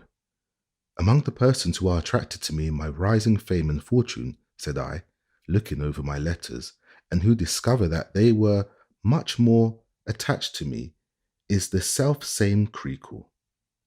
He is not a schoolmaster now, Traddles. He is retired. He is a Middlesex magistrate." I thought Traddles might be surprised to hear it, but he was not so at all. "How do you suppose he comes to be a Middlesex magistrate?" said I. "Oh dear me," replied Traddles, "it would be very difficult to answer that question. Perhaps he voted for somebody, or lent money to somebody, or bought something of somebody, or otherwise obliged somebody, or jobbed for somebody, who knew somebody who got the lieutenant of the country to nominate him for the commission." "On the commission he is, at any rate," I said. "And he writes to me here that he will be glad to show me in operation the only true system of prison discipline, the only unchallengeable way of making sincere and lasting converts and penitents, which, you know, is by a solitary confinement. What do you say? To the system?" inquired Traddles, looking grave. "No, to my accepting the offer, and your going with me." "I don't object," said Traddles. "Then I'll write to say so. You remember, to say nothing of our treatment, this same Creakle turning his son out of doors, I suppose, and the life he used to lead his wife and daughter?" "Perfectly," said Traddles. "Yet if you read his letter, you'll find he is the tenderest of men to prisoners convicted of the whole calendar of felonies," said I, "though I can't find that his tenderness extends to any other class of created beings." Traddles shrugged his shoulders and was not at all surprised. I had not expected him to be, and was not surprised myself, or my observation of similar practical satires would have been but scanty. We arranged the time of our visit, and I wrote accordingly to Mr. Creakle that evening. On the appointed day, I think it was the next day, but no matter, Traddles and I repaired to the prison where Mr. Creakle was powerful. It was an immense and solid building, erected at a vast expense. I could not help thinking, as we approached the gate, what an uproar would have been made in the country if any deluded man had proposed to spend one half the money it had cost on the erection of the industrial school for the young, or a house of refuge for the deserving old. In an office that might have been on the ground floor of the Tower of Babel, it was so massively constructed. We were presented to our old schoolmaster, who was one of the group, composed of 2 or 3 of the busier sort of magistrates, and some visitors they had brought. He received me like a man who had formed my mind in bygone years, and had always loved me tenderly. On my introducing Traddles, Mr. Creakle expressed in like manner, but in an inferior degree, that he had always been Traddles' guide, philosopher, and friend. Our venerable instructor was a great deal older, and not improved in appearance. His face was as fiery as ever. His eyes were as small and rather deeper set. The scanty, wet-looking grey hair by which I remembered him was almost gone, and the thick veins in his bald head were none the more agreeable to look at. After some conversation among these gentlemen, from which I might have supposed that there was nothing in the world to be legitimately taken into account but the supreme comfort of prisoners, at any expense, and nothing on the wide earth to be done outside prison doors, we began our inspection. It being then just dinner time, we went, first into the kitchen, where every prisoner's dinner was in course of being set out separately to be handed to him in his cell, with the regularity and precision of clockwork. I said aside to Traddles that I wondered whether it occurred to anybody that there was a striking contrast between these plentiful repasts of choice quality and the dinners, not to say of paupers, but of soldiers, sailors, labourers, the great bulk of the honest working community, with whom not one man in 500 ever dined half so well.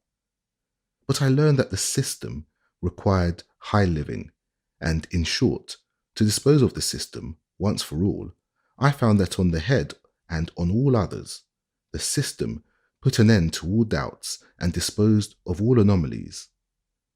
Nobody appeared to have the least idea that there was another system, but the system, to be considered. As we were going through some of the magnificent passages, I inquired of Mr. Creakle and his friends what were supposed to be the main advantages of this all-governing and universally overriding system.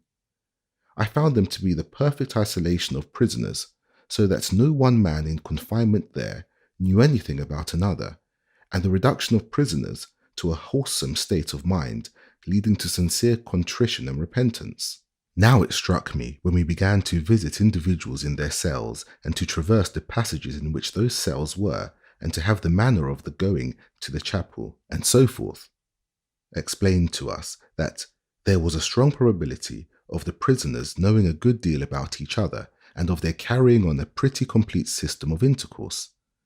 This, at the time I write, has been proved, I believe, to be the case, but as it would have been flat blasphemy against the system to have hinted such a doubt then, I looked out for the penitents as diligently as I could. And here again I had great misgivings. I found as prevalent a fashion in the form of the penitents as I had left outside in the form of the coats and waistcoats in the windows of the tailor's shop. I found a vast amount of profession, varying very little in character, varying very little, which I thought exceedingly suspicious, even in words. I found a great many foxes disparaging whole vineyards of inaccessible grapes, and I found very few foxes whom I would have trusted within reach of a bunch.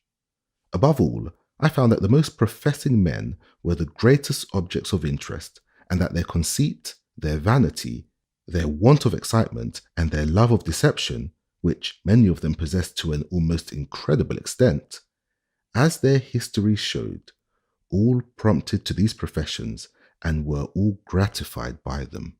However, I heard so repeatedly in the course of our goings to and fro of a certain number 27, who was the favourite and who really appeared to be a model prisoner, that I resolved to suspend my judgment until I should see 27. 28, I understood, was also a bright particular star, but it was his misfortune to have his glory a little dimmed by the extraordinary lustre of 27. I heard so much of 27, of his pious admonitions to everybody around him, and of the beautiful letters he constantly wrote to his mother, whom he seemed to consider in a very bad way, that I became quite impatient to see him. I had to restrain my impatience for some time, on account of 27 being reserved for a concluding effect. But at last we came to the door of his cell, and Mr. Creakle, looking through a little hole in it, reported to us in a state of the greatest admiration that he was reading a hymn book. There was such a rush of heads immediately to see number 27 reading his hymn book, that the little hole was blocked up 6 or 7 heads deep. To remedy this inconvenience and give us an opportunity of conversing with 27 in all his purity, Mr. Creakle directed the door of the cell to be unlocked, and 27 to be invited out into the passage. This was done, and whom should Traddles and I then behold, to our amazement, in this converted number 27, but Uriah Heep. He knew us directly, and said, as he came out with the old writhe, "How do you do, Mr. Copperfield? How do you do, Mr. Traddles?" This recognition caused a general admiration in the party. I rather thought that everyone was struck by his not being proud and taking notice of us. "Well, 27, said Mr. Creakle, mournfully admiring him. "How do you find yourself today?" "I am very humble, sir," replied Uriah Heep. "You are always so, 27, said Mr. Creakle. Here another gentleman asked with extreme anxiety, "Are you quite comfortable?" "Yes, I thank you, sir," said Uriah Heep, looking in that direction. "Far more comfortable here than ever I was outside. I see my follies now, sir. That's what makes me comfortable." Several gentlemen were very much affected, and a third questioner, forcing himself to the front, inquired with extreme feeling, "How do you find the beef?" "Thank you, sir," replied Uriah, glancing in the new direction of his voice. "It was tougher yesterday than I could wish, but it's my duty to bear." "I have committed follies, gentlemen," said Uriah, looking around with a meek smile, "and I ought to bear the consequences without repining." A murmur, partly of gratification at 27's celestial state of mind, and partly of indignation against the contractor who had given him any cause of complaint, a note of which was immediately made to Mr. Creakle. Having subsided, 27 stood in the midst of us, as if he felt himself the principal object of merit in a highly meritorious museum. That we, the neophytes, might have an excuse of light shining upon us all at once, orders were given to let out 28. I had been so much astonished already that I only felt a kind of resigned wonder when Mr. Littimer walked forth, reading a good book. 28, said the gentleman in spectacles, who had not yet spoken. "You complained last week, my good fellow, of the cocoa. How has it been since?" "I thank you, sir," said Littimer. "It has been better made. If I might take the liberty of saying so, sir, I don't think the milk which is boiled with it is quite genuine, but I am aware, sir, that there is a great adulteration of milk in London, and that the article in a pure state is difficult to be obtained." It appeared to me that the gentleman in spectacles backed his 28 against Mr. Creakle's 27, for each of them took his own man in hand. "What is your state of mind, 28? said the questioner in spectacles. "I thank you, sir," returned Mr. Littimer. "I see my follies now, sir. I am a good deal troubled when I think of the sins of my former companions, sir, but I trust they may find forgiveness." "You are quite happy yourself?" said the questioner, nodding encouragement. "I am much obliged to you, sir," returned Mr. Littimer. Perfectly so. Is there anything at all on your mind now? Said the questioner. If so, mention it, 28. Sir, said Mr. Littimer, without looking up, if my eyes have not deceived me, there is a gentleman present who was acquainted with me in my former life. It may be profitable to that gentleman to know, sir, that I attribute my past follies entirely to having lived a thoughtless life in the service of young men, and to having allowed myself to be led by them into weaknesses which I had not the strength to resist. I hope that gentleman will take warning, sir, and will not be offended at my freedom. It is for his good. I am conscious of my own past follies. I hope he may repent of all the wickedness and sin to which he has been a party. I observed that several gentlemen were shading their eyes, each with one hand, as if they had just come into church. This does you credit, 28, returned the questioner. I should have expected it of you. Is there anything else? Sir, returned Mr. Littimer, slightly lifting up his eyebrows, but not his eyes, there was a young woman who fell into desolate courses that I endeavoured to save, sir, but I could not rescue. I beg that gentleman, if he has it in his power, to inform that young woman from me that I forgive her bad conduct toward myself, and that I call her to repentance, if he will be so good. I have no doubt, 28, returned the questioner, that the gentleman you refer to feels very strongly, as we all must, what you have so properly said. We will not detain you. Thank you, sir, said Mr. Littimer. Gentlemen, I wish you a good day, and hoping you and your families will also see your wickedness and amend. With this, number 28 retired, after a glance between him and Uriah, as if they were not altogether unknown to each other, through some medium of communication, and a murmur went round the group as his door shut upon him that he was a most respectable man and a beautiful case. Now, 27, said Mr. Creakle, entering on a clear stage with his man. Is there anything that anyone can do for you? If so, mention it.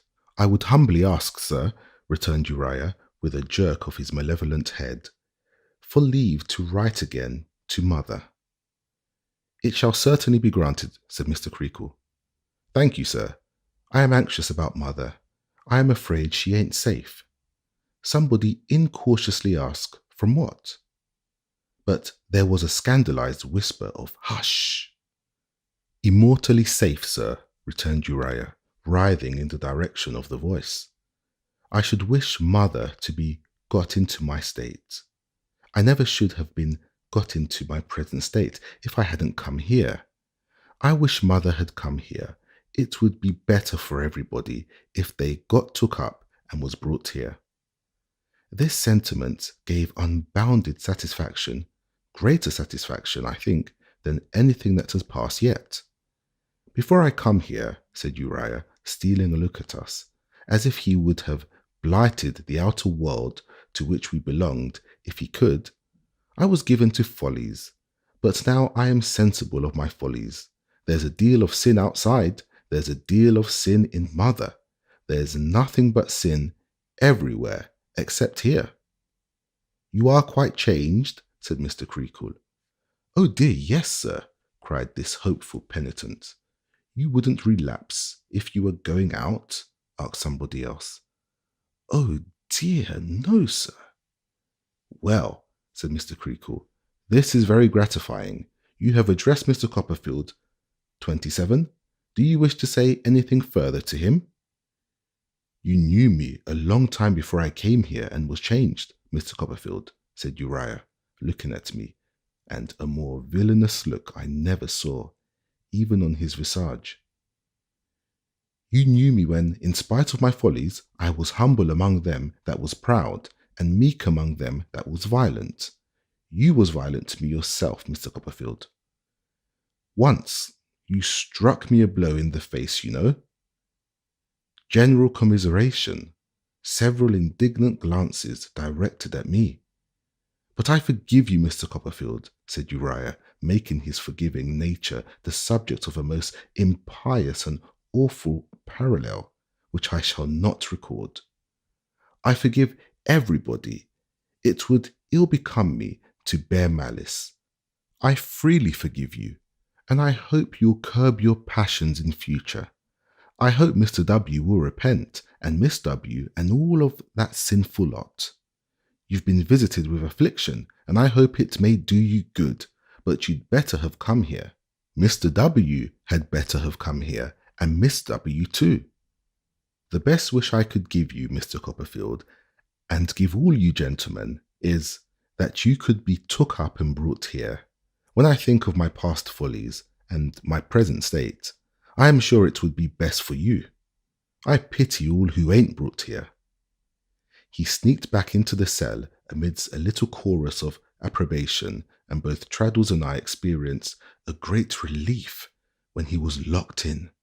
It was a characteristic feature in this repentance that I was fain to ask what these two men had done to be there at all. That appeared to be the last thing about which they had anything to say. I addressed myself to one of the two warders who, I suspected from certain latent indications in their faces, knew pretty well what all this stir was worth. "Do you know," said I, "what felony was number 27's last folly?" The answer was that it was a bank case. "A fraud on the Bank of England?" I asked. "Yes, sir, fraud, forgery and conspiracy. He and some others. He set the others on.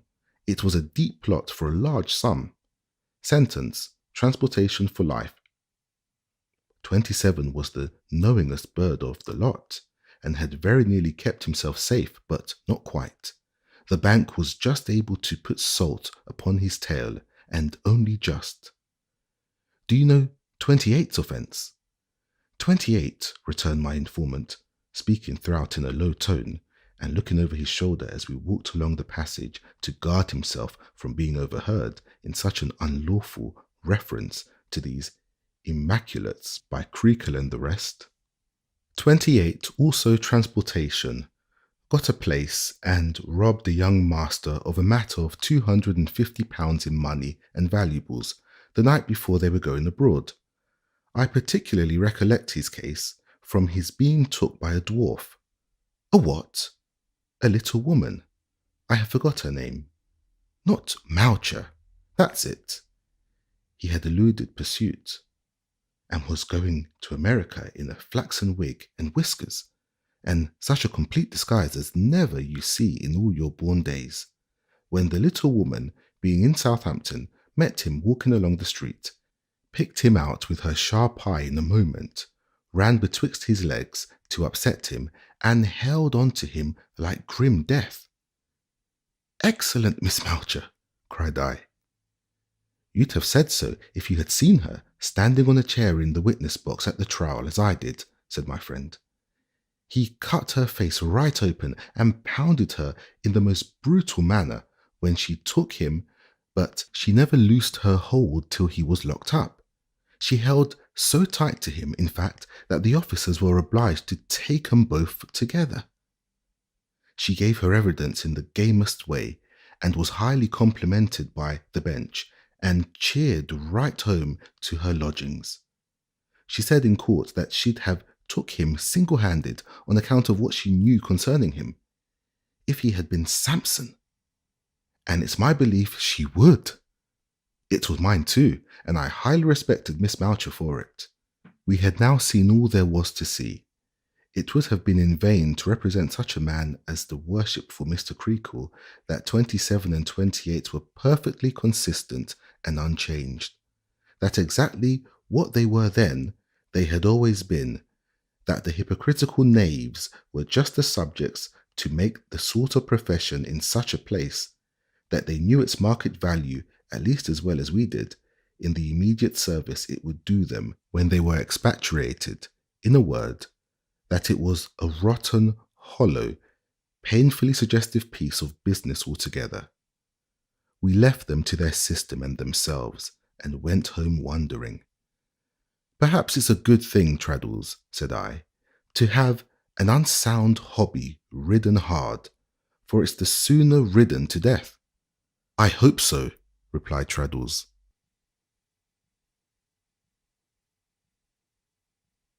Chapter 62. A light shines on my way. The year came round to Christmas time, and I had been at home about 2 months. I had seen Agnes frequently. However loud the general voice might be in giving me encouragement, and however fervent the emotions and endeavours to which it roused me, I heard her lightest word of praise as I heard nothing else. At least once a week, and sometimes oftener, I rode over there and passed the evening. I usually rode back at night, for the old unhappy sense was always hovering about me now, most sorrowfully when I left her, and I was glad to be up and out, rather than wandering over the past in weary wakefulness or miserable dreams. I wore away the longest part of many wild, sad nights in those rides, reviving as I went the thoughts that had occupied me in my long absence. Or, if I were to say rather that I listened to the echoes of those thoughts, I should better express the truth. They spoke to me from afar off. I had put them at a distance and accepted my inevitable place. When I read to Agnes what I wrote, when I saw her listening face, moved her smiles or tears, and heard her cordial voice so earnest on the shadowy events of that imaginative world in which I lived, I thought what a fate mine might have been, but only thought so, as I had thought after I was married to Dora, what I could have wished my wife to be. My duty to Agnes, who loved me with a love which, if I disquieted, I wronged most selfishly and poorly, and could never restore, my matured assurance that I, who had worked out my own destiny and won what I had impetuously set my heart on, had no right to murmur, and must bear, comprised what I feel and what I had learned. But I loved her, and now it even became some consolation to me, vaguely to conceive a distant day when I might blamelessly avow it, when all this should be over, when I could say, Agnes, so it is, when I came home, and now I am old, and I never have loved since. She did not once show me any change in herself. What she always had been to me, she still was, wholly unaltered. Between my aunt and me, there had been something, in this connection since the night of my return, which I cannot call a restraint, or an avoidance of the subject, so much as an implied understanding that we thought of it together, but did not shape our thoughts into words. When, according to our old custom, we sat before the fire at night, we often fell into this train as naturally and as consciously to each other as if we had unreservedly said so. But we preserved an unbroken silence. I believe that she had read, or partly read, my thoughts that night, and that she fully comprehended why I gave mine no more distinct expression. This Christmas time being come, and Agnes having reposed no new confidence in me, a doubt that had several times arisen in my mind whether she could have that perception of the true state of my breast, which restrained her with her apprehension of giving me pain, began to oppress me heavily. If that were so, my sacrifice was nothing. My plainest obligation to her unfulfilled, and every poor action I had shrunk from, I was hourly doing. I resolved to set this right beyond all doubt. If such a barrier were between us, to break it down at once with a determined hand. It was, what last reason I have to remember it, a cold, harsh winter day. There had been snow, some hours before, and it lay not deep, but hard frozen on the ground. Out of sea, beyond my window, the wind blew ruggedly from the north. I had been thinking of it sweeping over those mountain wastes of snow in Switzerland, then inaccessible to any human foot, and had been speculating which was the lonelier, those solitary regions or a deserted ocean. Riding today, Trot? Said my aunt, putting her head at the door. Yes, said I am going over to Canterbury. It's a good day for a ride. I hope your horse may think so too, said my aunt, but at present he is holding down his head and his ears, standing before the door there, as if he thought his stable preferable. My aunt, I may observe, allowed my horse on the forbidden ground, but had not at all relented towards the donkeys. "He will be fresh enough presently," said I. "The ride will do his master good at all events," observed my aunt, glancing at the papers on my table. "Ah, child, you pass a good many hours here. I never thought, when I used to read books, what work it was to write them." "It's work enough to read them sometimes," I returned. "As to the writing, it has its own charms, aunt." "Ah, I see," said my aunt. "Ambition, love of approbation, sympathy, and much more, I suppose." "Well, go along with you." "Do you know anything more?" said I, standing composedly before her. She had patted me on the shoulder and sat down in my chair. "Of that attachment of Agnes?" She looked up in my face a little while before replying, "I think I do, Trot." "Are you confirmed in your impression?" I inquired. "I think I am, Trot." She looked so steadfastly at me, with a kind of doubt or pity or suspense in her affection, that I summoned the stronger determination to show her a perfectly cheerful face. "And what is more, Trot," said my aunt, "yes, I think Agnes is going to be married." "God bless her," said I, cheerfully. "God bless her," said my aunt, "and her husband too." I echoed it, parted from my aunt, and went lightly downstairs, mounted, and rode away. There was greater reason than before to do what I had resolved to do. How well I recollect the wintry ride! The frozen particles of ice brushed from the blades of grass by the wind and borne across my face, the hard clatter of the horses' hoofs beating a tune upon the ground, the stiff-tilled soil, the snowdrift, lightly eddying in the chalk pit as the breeze ruffled it, the smoking team with the wagon of old hay, stopping to breathe on the hilltop and shaking their bells musically, the whitened slopes and sweeps of downland lying against dark sky, as if they were drawn on a huge slate. I found Agnes alone. The little girls had gone to their own homes now, and she was alone by the fire reading. She put down her books on seeing me come in, and having welcomed me as usual, she took her work basket and sat in one of the old-fashioned windows. I sat beside her on the window seat, and we talked of what I was doing and when it would be done, and of the progress I had made since my last visit.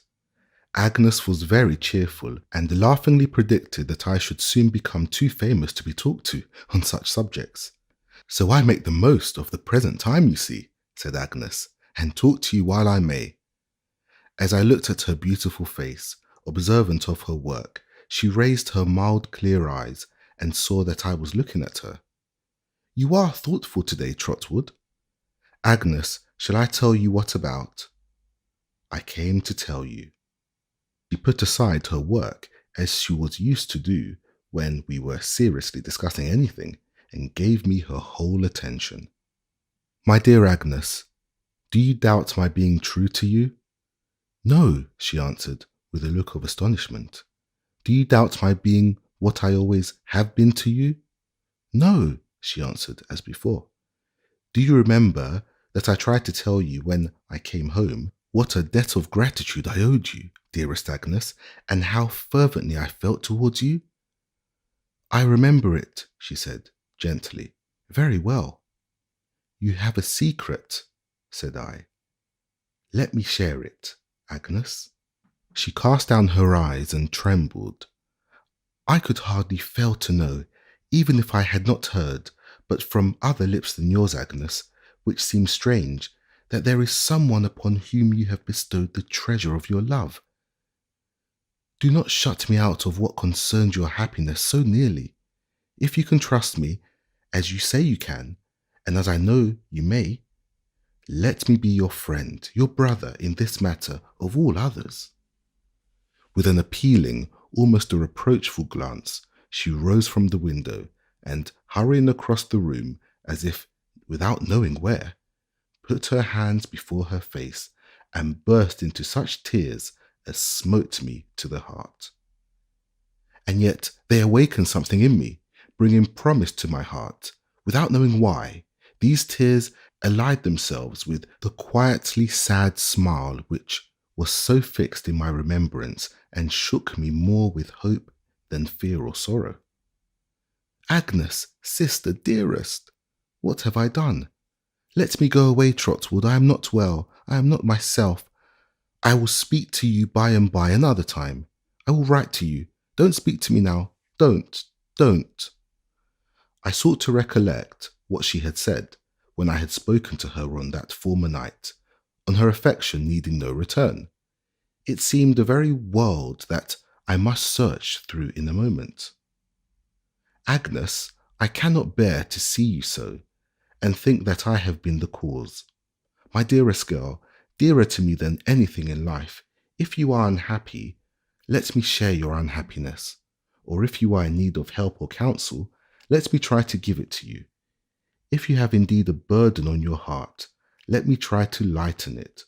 For whom do I live now, Agnes, if it is not for you? Oh, spare me, I am not myself, another time, was all I could distinguish. Was it a selfish error that was leading me away? Or having once a clue to hope, was there something opening to me that I had not dared to think of? I must say more. I cannot let you leave me so. For heaven's sake, Agnes, let us not mistake each other after all these years and all that has come and gone with them. I must speak plainly. If you have any lingering thought that I could envy the happiness you will confer, that I could not resign you to a dearer protector of your own choosing, that I could not, from my removed place, be a contented witness of your joy, dismiss it, for I don't deserve it. I have not suffered quite in vain. You have not taught me quite in vain. There is no alloy of self in what I feel for you. She was quiet now. In a little time she turned her pale face towards me and said in a low voice, broken here and there, but very clear, I owe it to your pure friendship for me, Trotwood, which indeed I do not doubt to tell you, you are mistaken. I can do no more. If I have sometimes in the course of the years wanted help and counsel, they have come to me.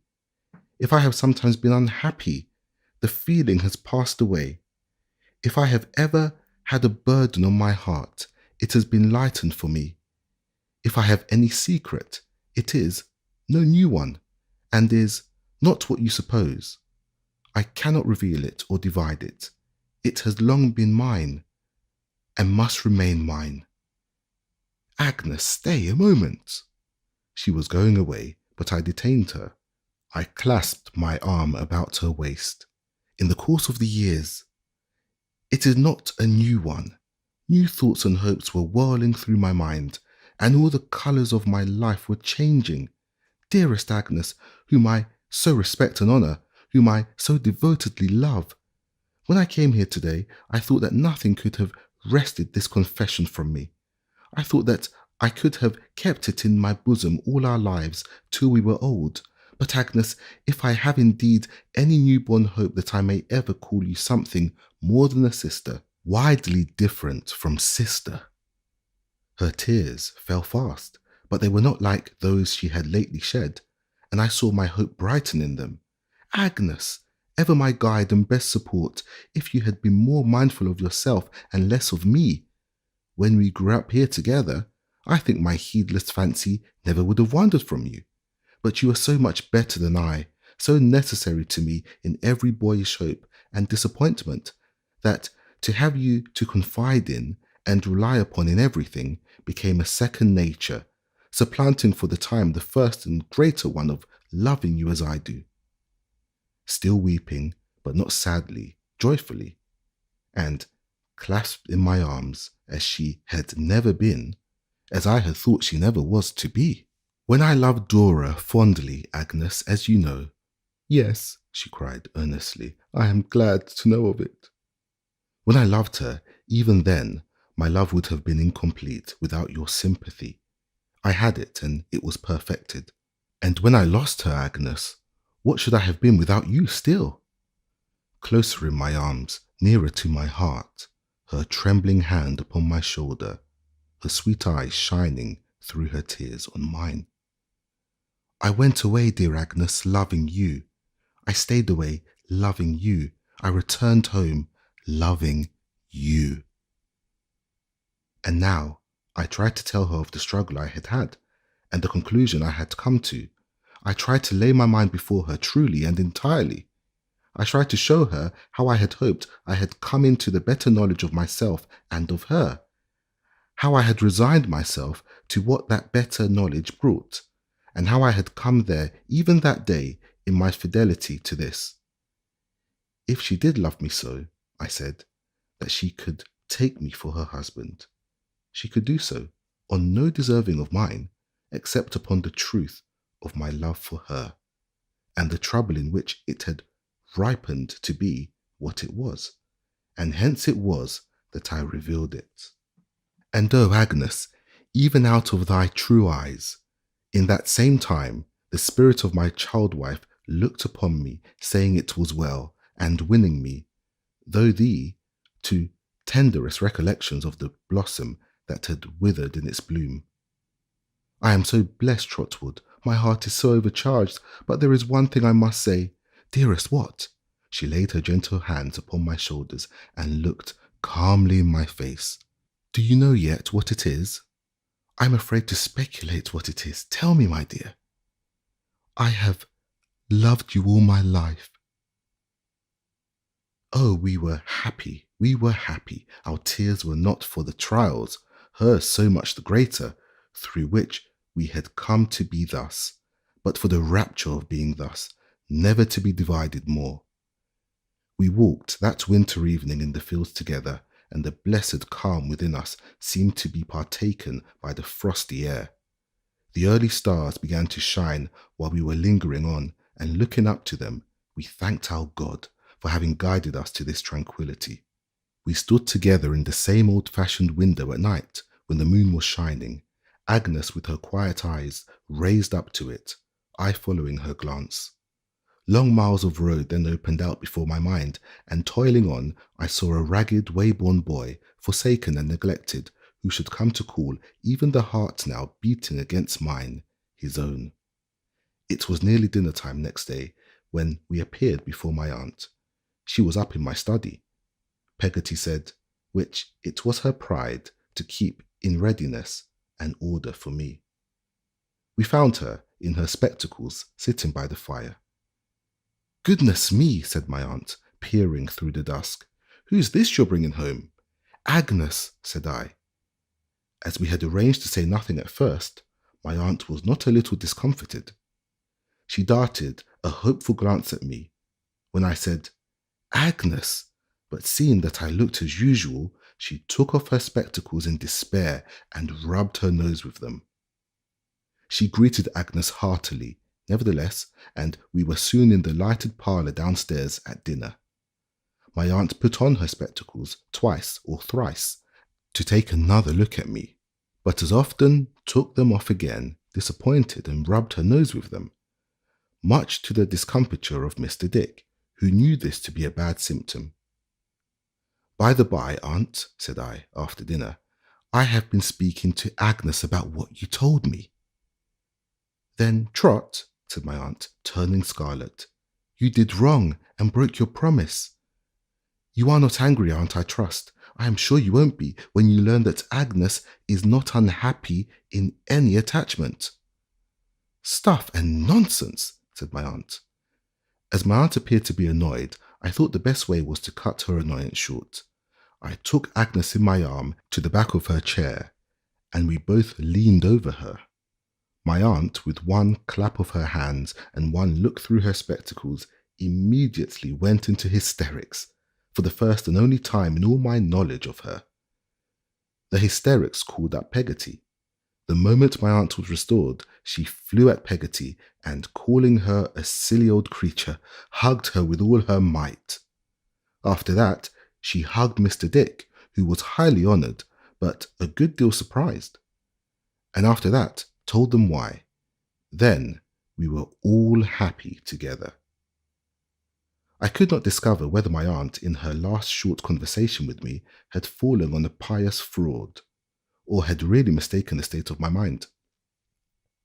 It was quite enough, she said, that she had told me Agnes was going to be married, and that I now knew better than anyone else how true it was.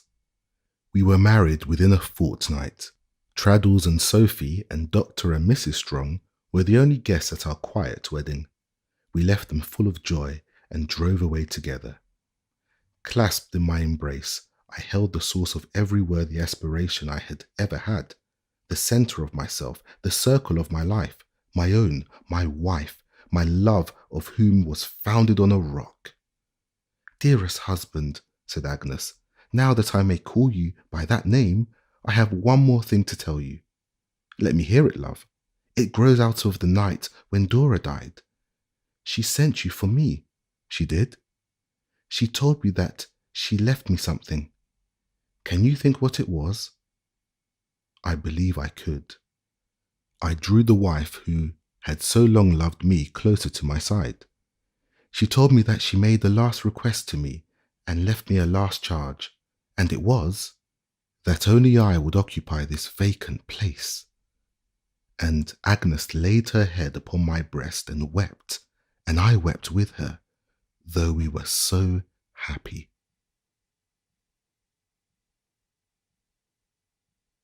Chapter 63. A Visitor.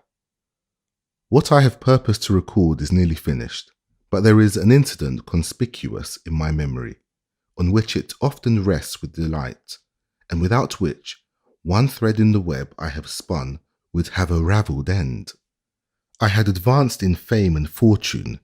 My domestic joy was perfect. I had been married 10 happy years. Agnes and I were sitting by the fire in our house in London, one night in spring, and 3 of our children were playing in the room, when I was told that a stranger wished to see me. He had been asked if he came on business, and he answered no. He had come for the pleasure of seeing me, and had come a long way. He was an old man, my servant said, and looked like a farmer. As this sounded mysterious to the children, and moreover was like the beginning of a favourite story Agnes used to tell them, introductory to the arrival of a wicked old fairy in a cloak who hated everybody, it produced some commotion. One of our boys laid his head in his mother's lap to be out of harm's way, and little Agnes, our eldest child, left her doll in a chair to represent her, and thrust out her little heap of golden curls from between the window curtains to see what happened next. Let him come in here, said I. There soon appeared, pausing in the dark doorway as he entered, a hale, grey-haired old man. Little Agnes, attracted by his looks, had run to bring him in, and I had not yet clearly seen his face when my wife, starting up, cried out to me in a pleased and agitated voice that it was Mr. Peggoty.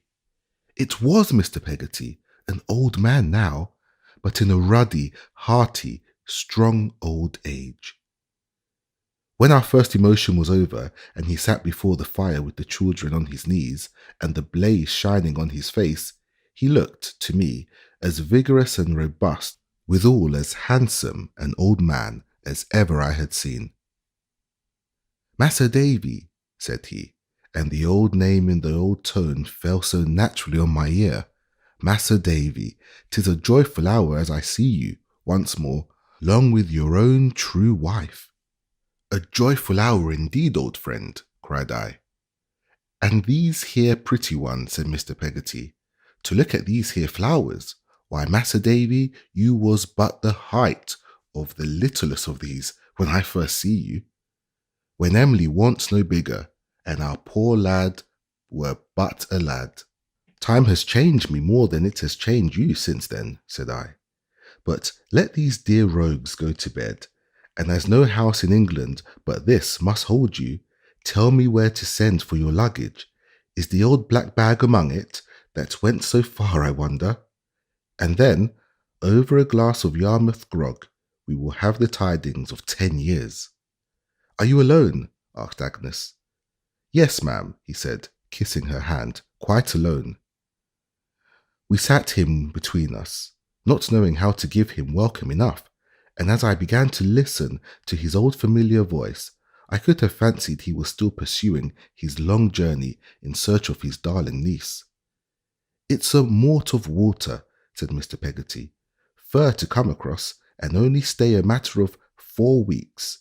But water, especially when it's salt, comes natural to me, and friends is dear, and I am here." "Which is verse," said Mr. Peggoty, surprised to find it out, though I hadn't such intentions. "Are you going back those many thousand miles so soon?" asked Agnes. "Yes, ma'am," he returned. "I give the promise to Emily afore I come away. You see, I don't grow younger as the years comes round, and if I hadn't sailed as 'twas, most like I shouldn't never have done't. And it's alas been on my mind as I must come and see Mas'r Davy, and your own sweet blooming self in your wedded happiness, afore I got to be too old."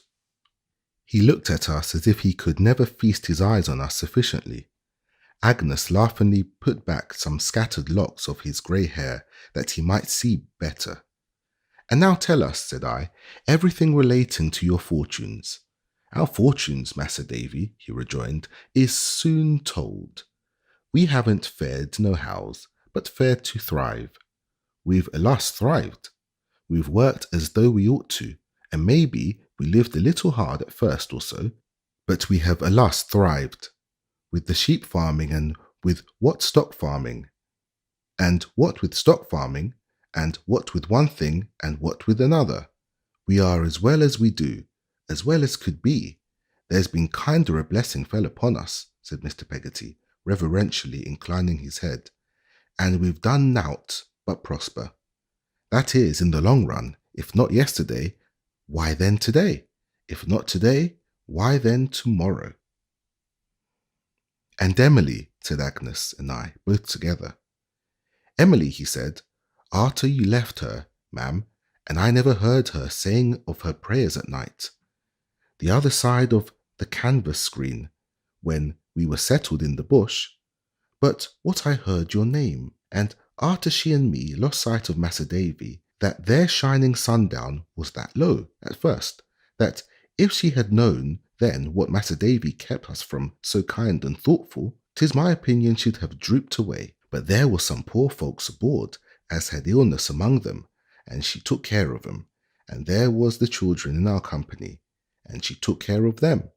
And so she got to be busy, and to be doing good, and that helped her." "When did she first hear of it?" I asked. "I kept it from her after she heard of it," said Mr. Peggoty, "going on nigh a year. We was living then in a solitary place, but among the beautifullest trees, and with the roses a-covering our being to the roof. There come along one day, when I was out working on the land, a traveller from our own Norfolk or Suffolk in England, I don't rightly mind which, and of course we took him in, and give him to eat and drink, and make him welcome. We do all that, all the colony over. He'd got an old newspaper with him, and some other account in print of the storm. That's how she knowed it. When I came home at night, I found she knowed it." He dropped his voice as he said these words, and the gravity I so well remembered overspread his face. "Did it change her much?" we asked.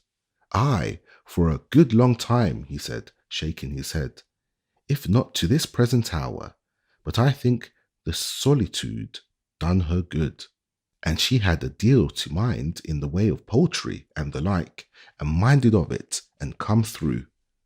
I wonder," he said thoughtfully, "if you could see Emily now, Mas'r Davy, whether you'd know her." "Is she so altered?" I inquired. "I don't know. I see her every day, and don't know. But odd times I have thought so. A slight figure," said Mr. Peggoty, looking at the fire. "Kind of worn, soft, sorrowful blue eyes, a delicate face, a pretty head, leaning a little down, a quiet voice and way, timid almost. That's Emily." We silently observed him as he sat, still looking at the fire. "Some thinks," he said, "as her affection was ill bestowed, some as her marriage was broken off by death. No one knows how 'tis. She might have married well, a mort of times. But, uncle," she says to me, "that's gone forever. cheerful along with me, retired when others is by, fond of going any distance for to teach a child, or for to tend a sick person, or for to do some kindness towards a young girl's wedding, and she's done a many, but has never seen one. Fondly loving her uncle, patient, liked by young and old, sought out by all that has any trouble. That's Emily. He drew his hand across his face and with a half-suppressed sigh looked up from the fire. Is Martha with you yet? I asked. Martha, he replied, got married, Mas'r Davy, in the 2nd year. A young man, a farm labourer, has come by us on his way to market with his mas'r's drays. A journey of over 500 mile, there and back. Made offers for her to take for her, his wife. Wives is very scarce there. And then to set up for to 2 selves in the bush. She spoke to me for to tell him her true story. I did. They was married and they live 400 mile away from any voices but their own and the singing birds. Mrs. Gummidge, I suggested. It was a pleasant key to touch, for Mr. Peggoty suddenly burst into a roar of laughter and rubbed his hands up and down his legs, as he had been accustomed to do when he enjoyed himself in the long shipwrecked boat. Would you believe it? He said. Why, someone even made offer for her to marry her. If a ship's cooks, that's what's turning settler, Mas'r Davy. Didn't make any offers for her to marry Mrs. Gummidge. I'm gormed, and I can't say it no fairer than that. I never saw Agnes laugh so. This sudden ecstasy on the part of Mr. Peggoty was so delightful to her that she could not leave off laughing, and the more she laughed, the more she made me laugh, and the greater Mr. Peggoty's ecstasy became, the more he rubbed his legs. And what did Mrs. Gummidge say? I asked, when I was grave enough. If you'll believe me, returned Mr. Peggoty, Mrs. Gummidge, instead of saying thank you, I'm much obliged to you, I ain't a-going for to change my condition at my time of life, upped with a bucket as was standing by and laid it over that there ship's cook's head till he sung out for help, and I went in and rescued him. Mr. Peggoty burst into a great roar of laughter, and Agnes and I both kept him company. But I must say this, for the good creature, he resumed, wiping his face when we were quite exhausted. She has been all she said she'd be to us, and more. She's the willingest, the truest, the honestest helping woman, Mas'r Davy, as ever drawed the breath of life. I have never knowed her to be lone and lorn for a single minute, not even when the colony was all afore us, and we was new to it, and thinking of the old un is a thing she never done, I do assure you, since she left England. Now last, not least, Mr. Micawber, said I. He has paid off every obligation he incurred here, even to Traddles' bill, you remember, my dear Agnes, and therefore we may take it for granted that he is doing well. But what is the latest news of him? Mr. Peggoty, with a smile, put his hand in his breast pocket and produced a flat-folded paper parcel, from which he took out, with much care, a little odd-looking newspaper. You are to understand, Mas'r Davy, said he, as we have left the bush now, being so well-to-do, and have gone right away round the Port Middlebay harbour, where there's what we call a town. Mr. Micawber was in the bush near you? Said I. Bless you, yes, said Mr. Peggoty, and turned to with a will. I never wish to meet a better gentleman for turning up to with a will. I've seen that there bald head of his a-perspiring in the sun, Mas'r Davy, till I almost thought it would have melted away, and now he's a magistrate. A magistrate, eh? Said I.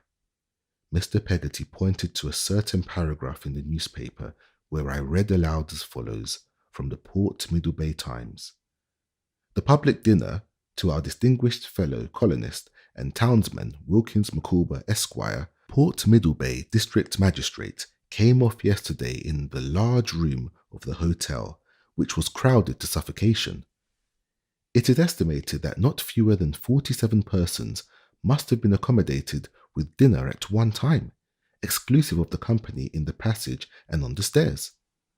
The beauty, fashion, and exclusiveness of Port Middlebay flocked to do honour to one so deservedly esteemed, so highly talented, and so widely popular.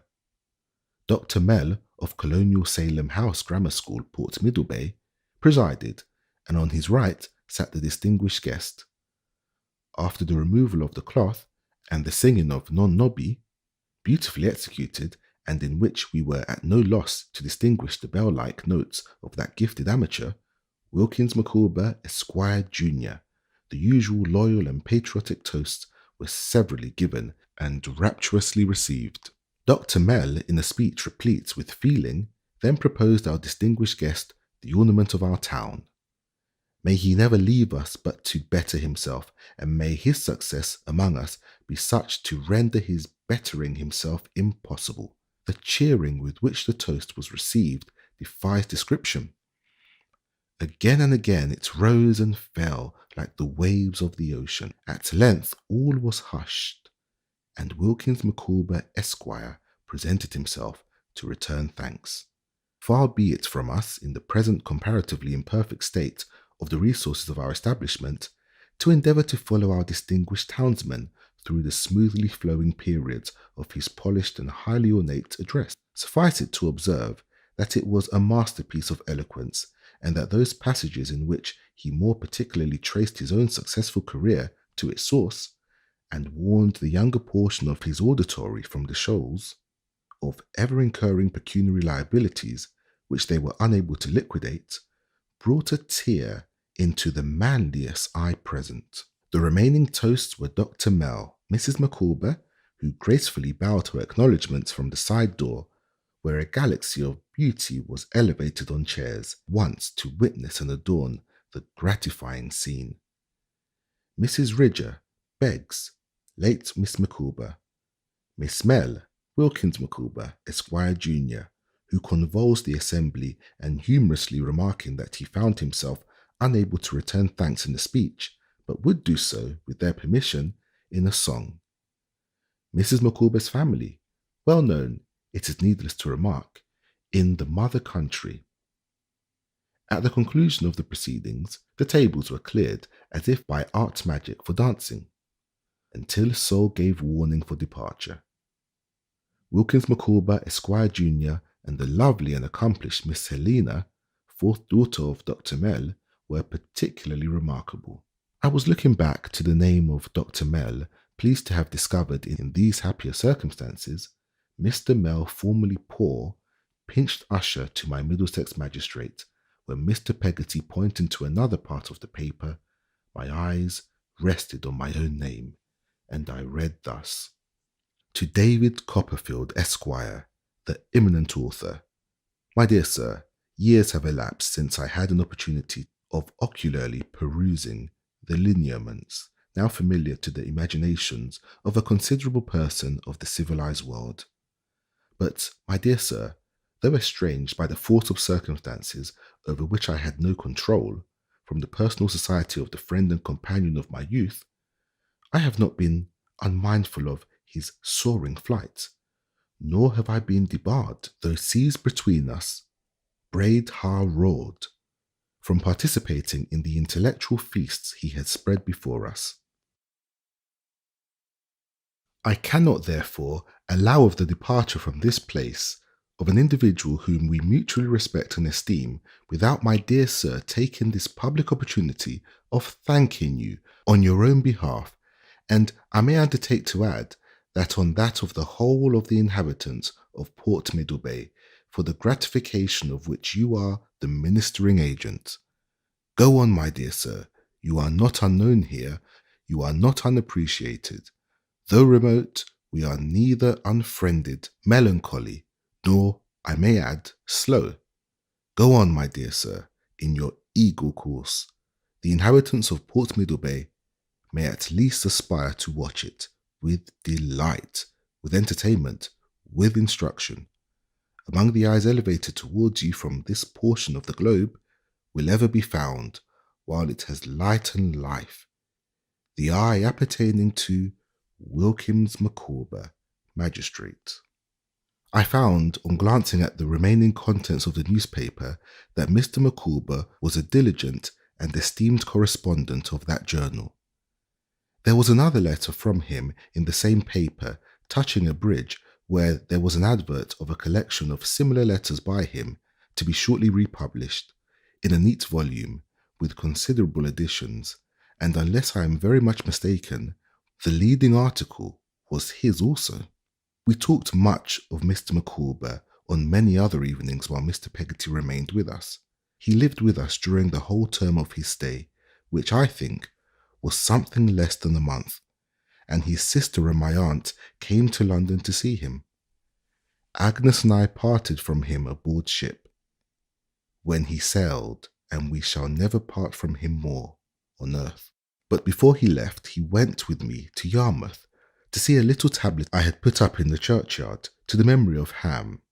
While I was copying the plain inscription for him at his request, I saw him stoop and gather a tuft of grass from the grave and the little earth. "For Emily," he said, as he put it in his breast, "I promised Massa Davy." Chapter 64. A Last Retrospect. And now my written story ends. I look back once more for the last time before I close these leaves. I see myself with Agnes at my side, journeying along the road of life. I see our children and our friends around us, and I hear the roar of many voices, not indifferent to me as I travel on. What faces are the most distinct to me in the fleeting crowd? Lo, these, all turning to me as I ask my thoughts the question. Here is my aunt in stronger spectacles, an old woman of 80 years and more, but upright yet, and a steady walker of 6 miles at a stretch in winter weather. Always with her, here comes Peggoty, my good old nurse, likewise in spectacles, accustomed to do needlework very close to the lamp, but never sitting down to do it without a bit of wax candle, a yard measure in the house, and a workbox with a picture of St. Paul's upon the lid. The cheeks and arms of Peggoty, so hard and red in my childish days when I wondered why the birds didn't peck her in preference to apples, are shriveled now, and her eyes, that used to darken their whole neighbourhood in her face, are fainter, though they glitter still. But her rough forefinger, which I once associated with a pocket nutmeg grater, is just the same. And when I see my least child catching it as it totters from my aunt to her, I think of our little parlour at home when I could scarcely walk. My aunt's sole disappointment is set right now. She is godmother to a real living Betsy Trotwood, and Dora, the next in order, says she spoils her. There is something bulky in Peggoty's pocket. It is nothing smaller than the crocodile book, which is in rather a dilapidated condition by this time, with divers of the leaves torn and stitched across, but which Peggoty exhibits to the children as a precious relic. I find it very curious to see my own infant face looking up at me from the crocodile stories, and to be reminded by it of my old acquaintance, Brooks of Sheffield. Among my boys, this summer holiday time, I see an old man making giant kites and gazing at them in the air, with a delight for which there are no words. He greets me rapturously and whispers, with many nods and winks, "Trotwood, you will be glad to hear that I shall finish the memorial when I have nothing else to do, and that your aunt's the most extraordinary woman in the world, sir." Who is this bent lady supporting herself by a stick, and showing me a countenance in which there are some traces of old pride and beauty, feebly contending with a querulous, imbecile, fretful wandering of the mind? And near her stands a sharp, dark, withered woman, with a white scar on her lip. Let me hear what they say. "Rosa, I have forgotten this gentleman's name." Rosa bends over her and calls to her, "Mr. Copperfield." "I am glad to see you, sir. I am sorry to observe you are in mourning. I hope time will be good to you." Her impatient attendant scolds her, tells her I am not mourning, bids her look again, tries to rouse her.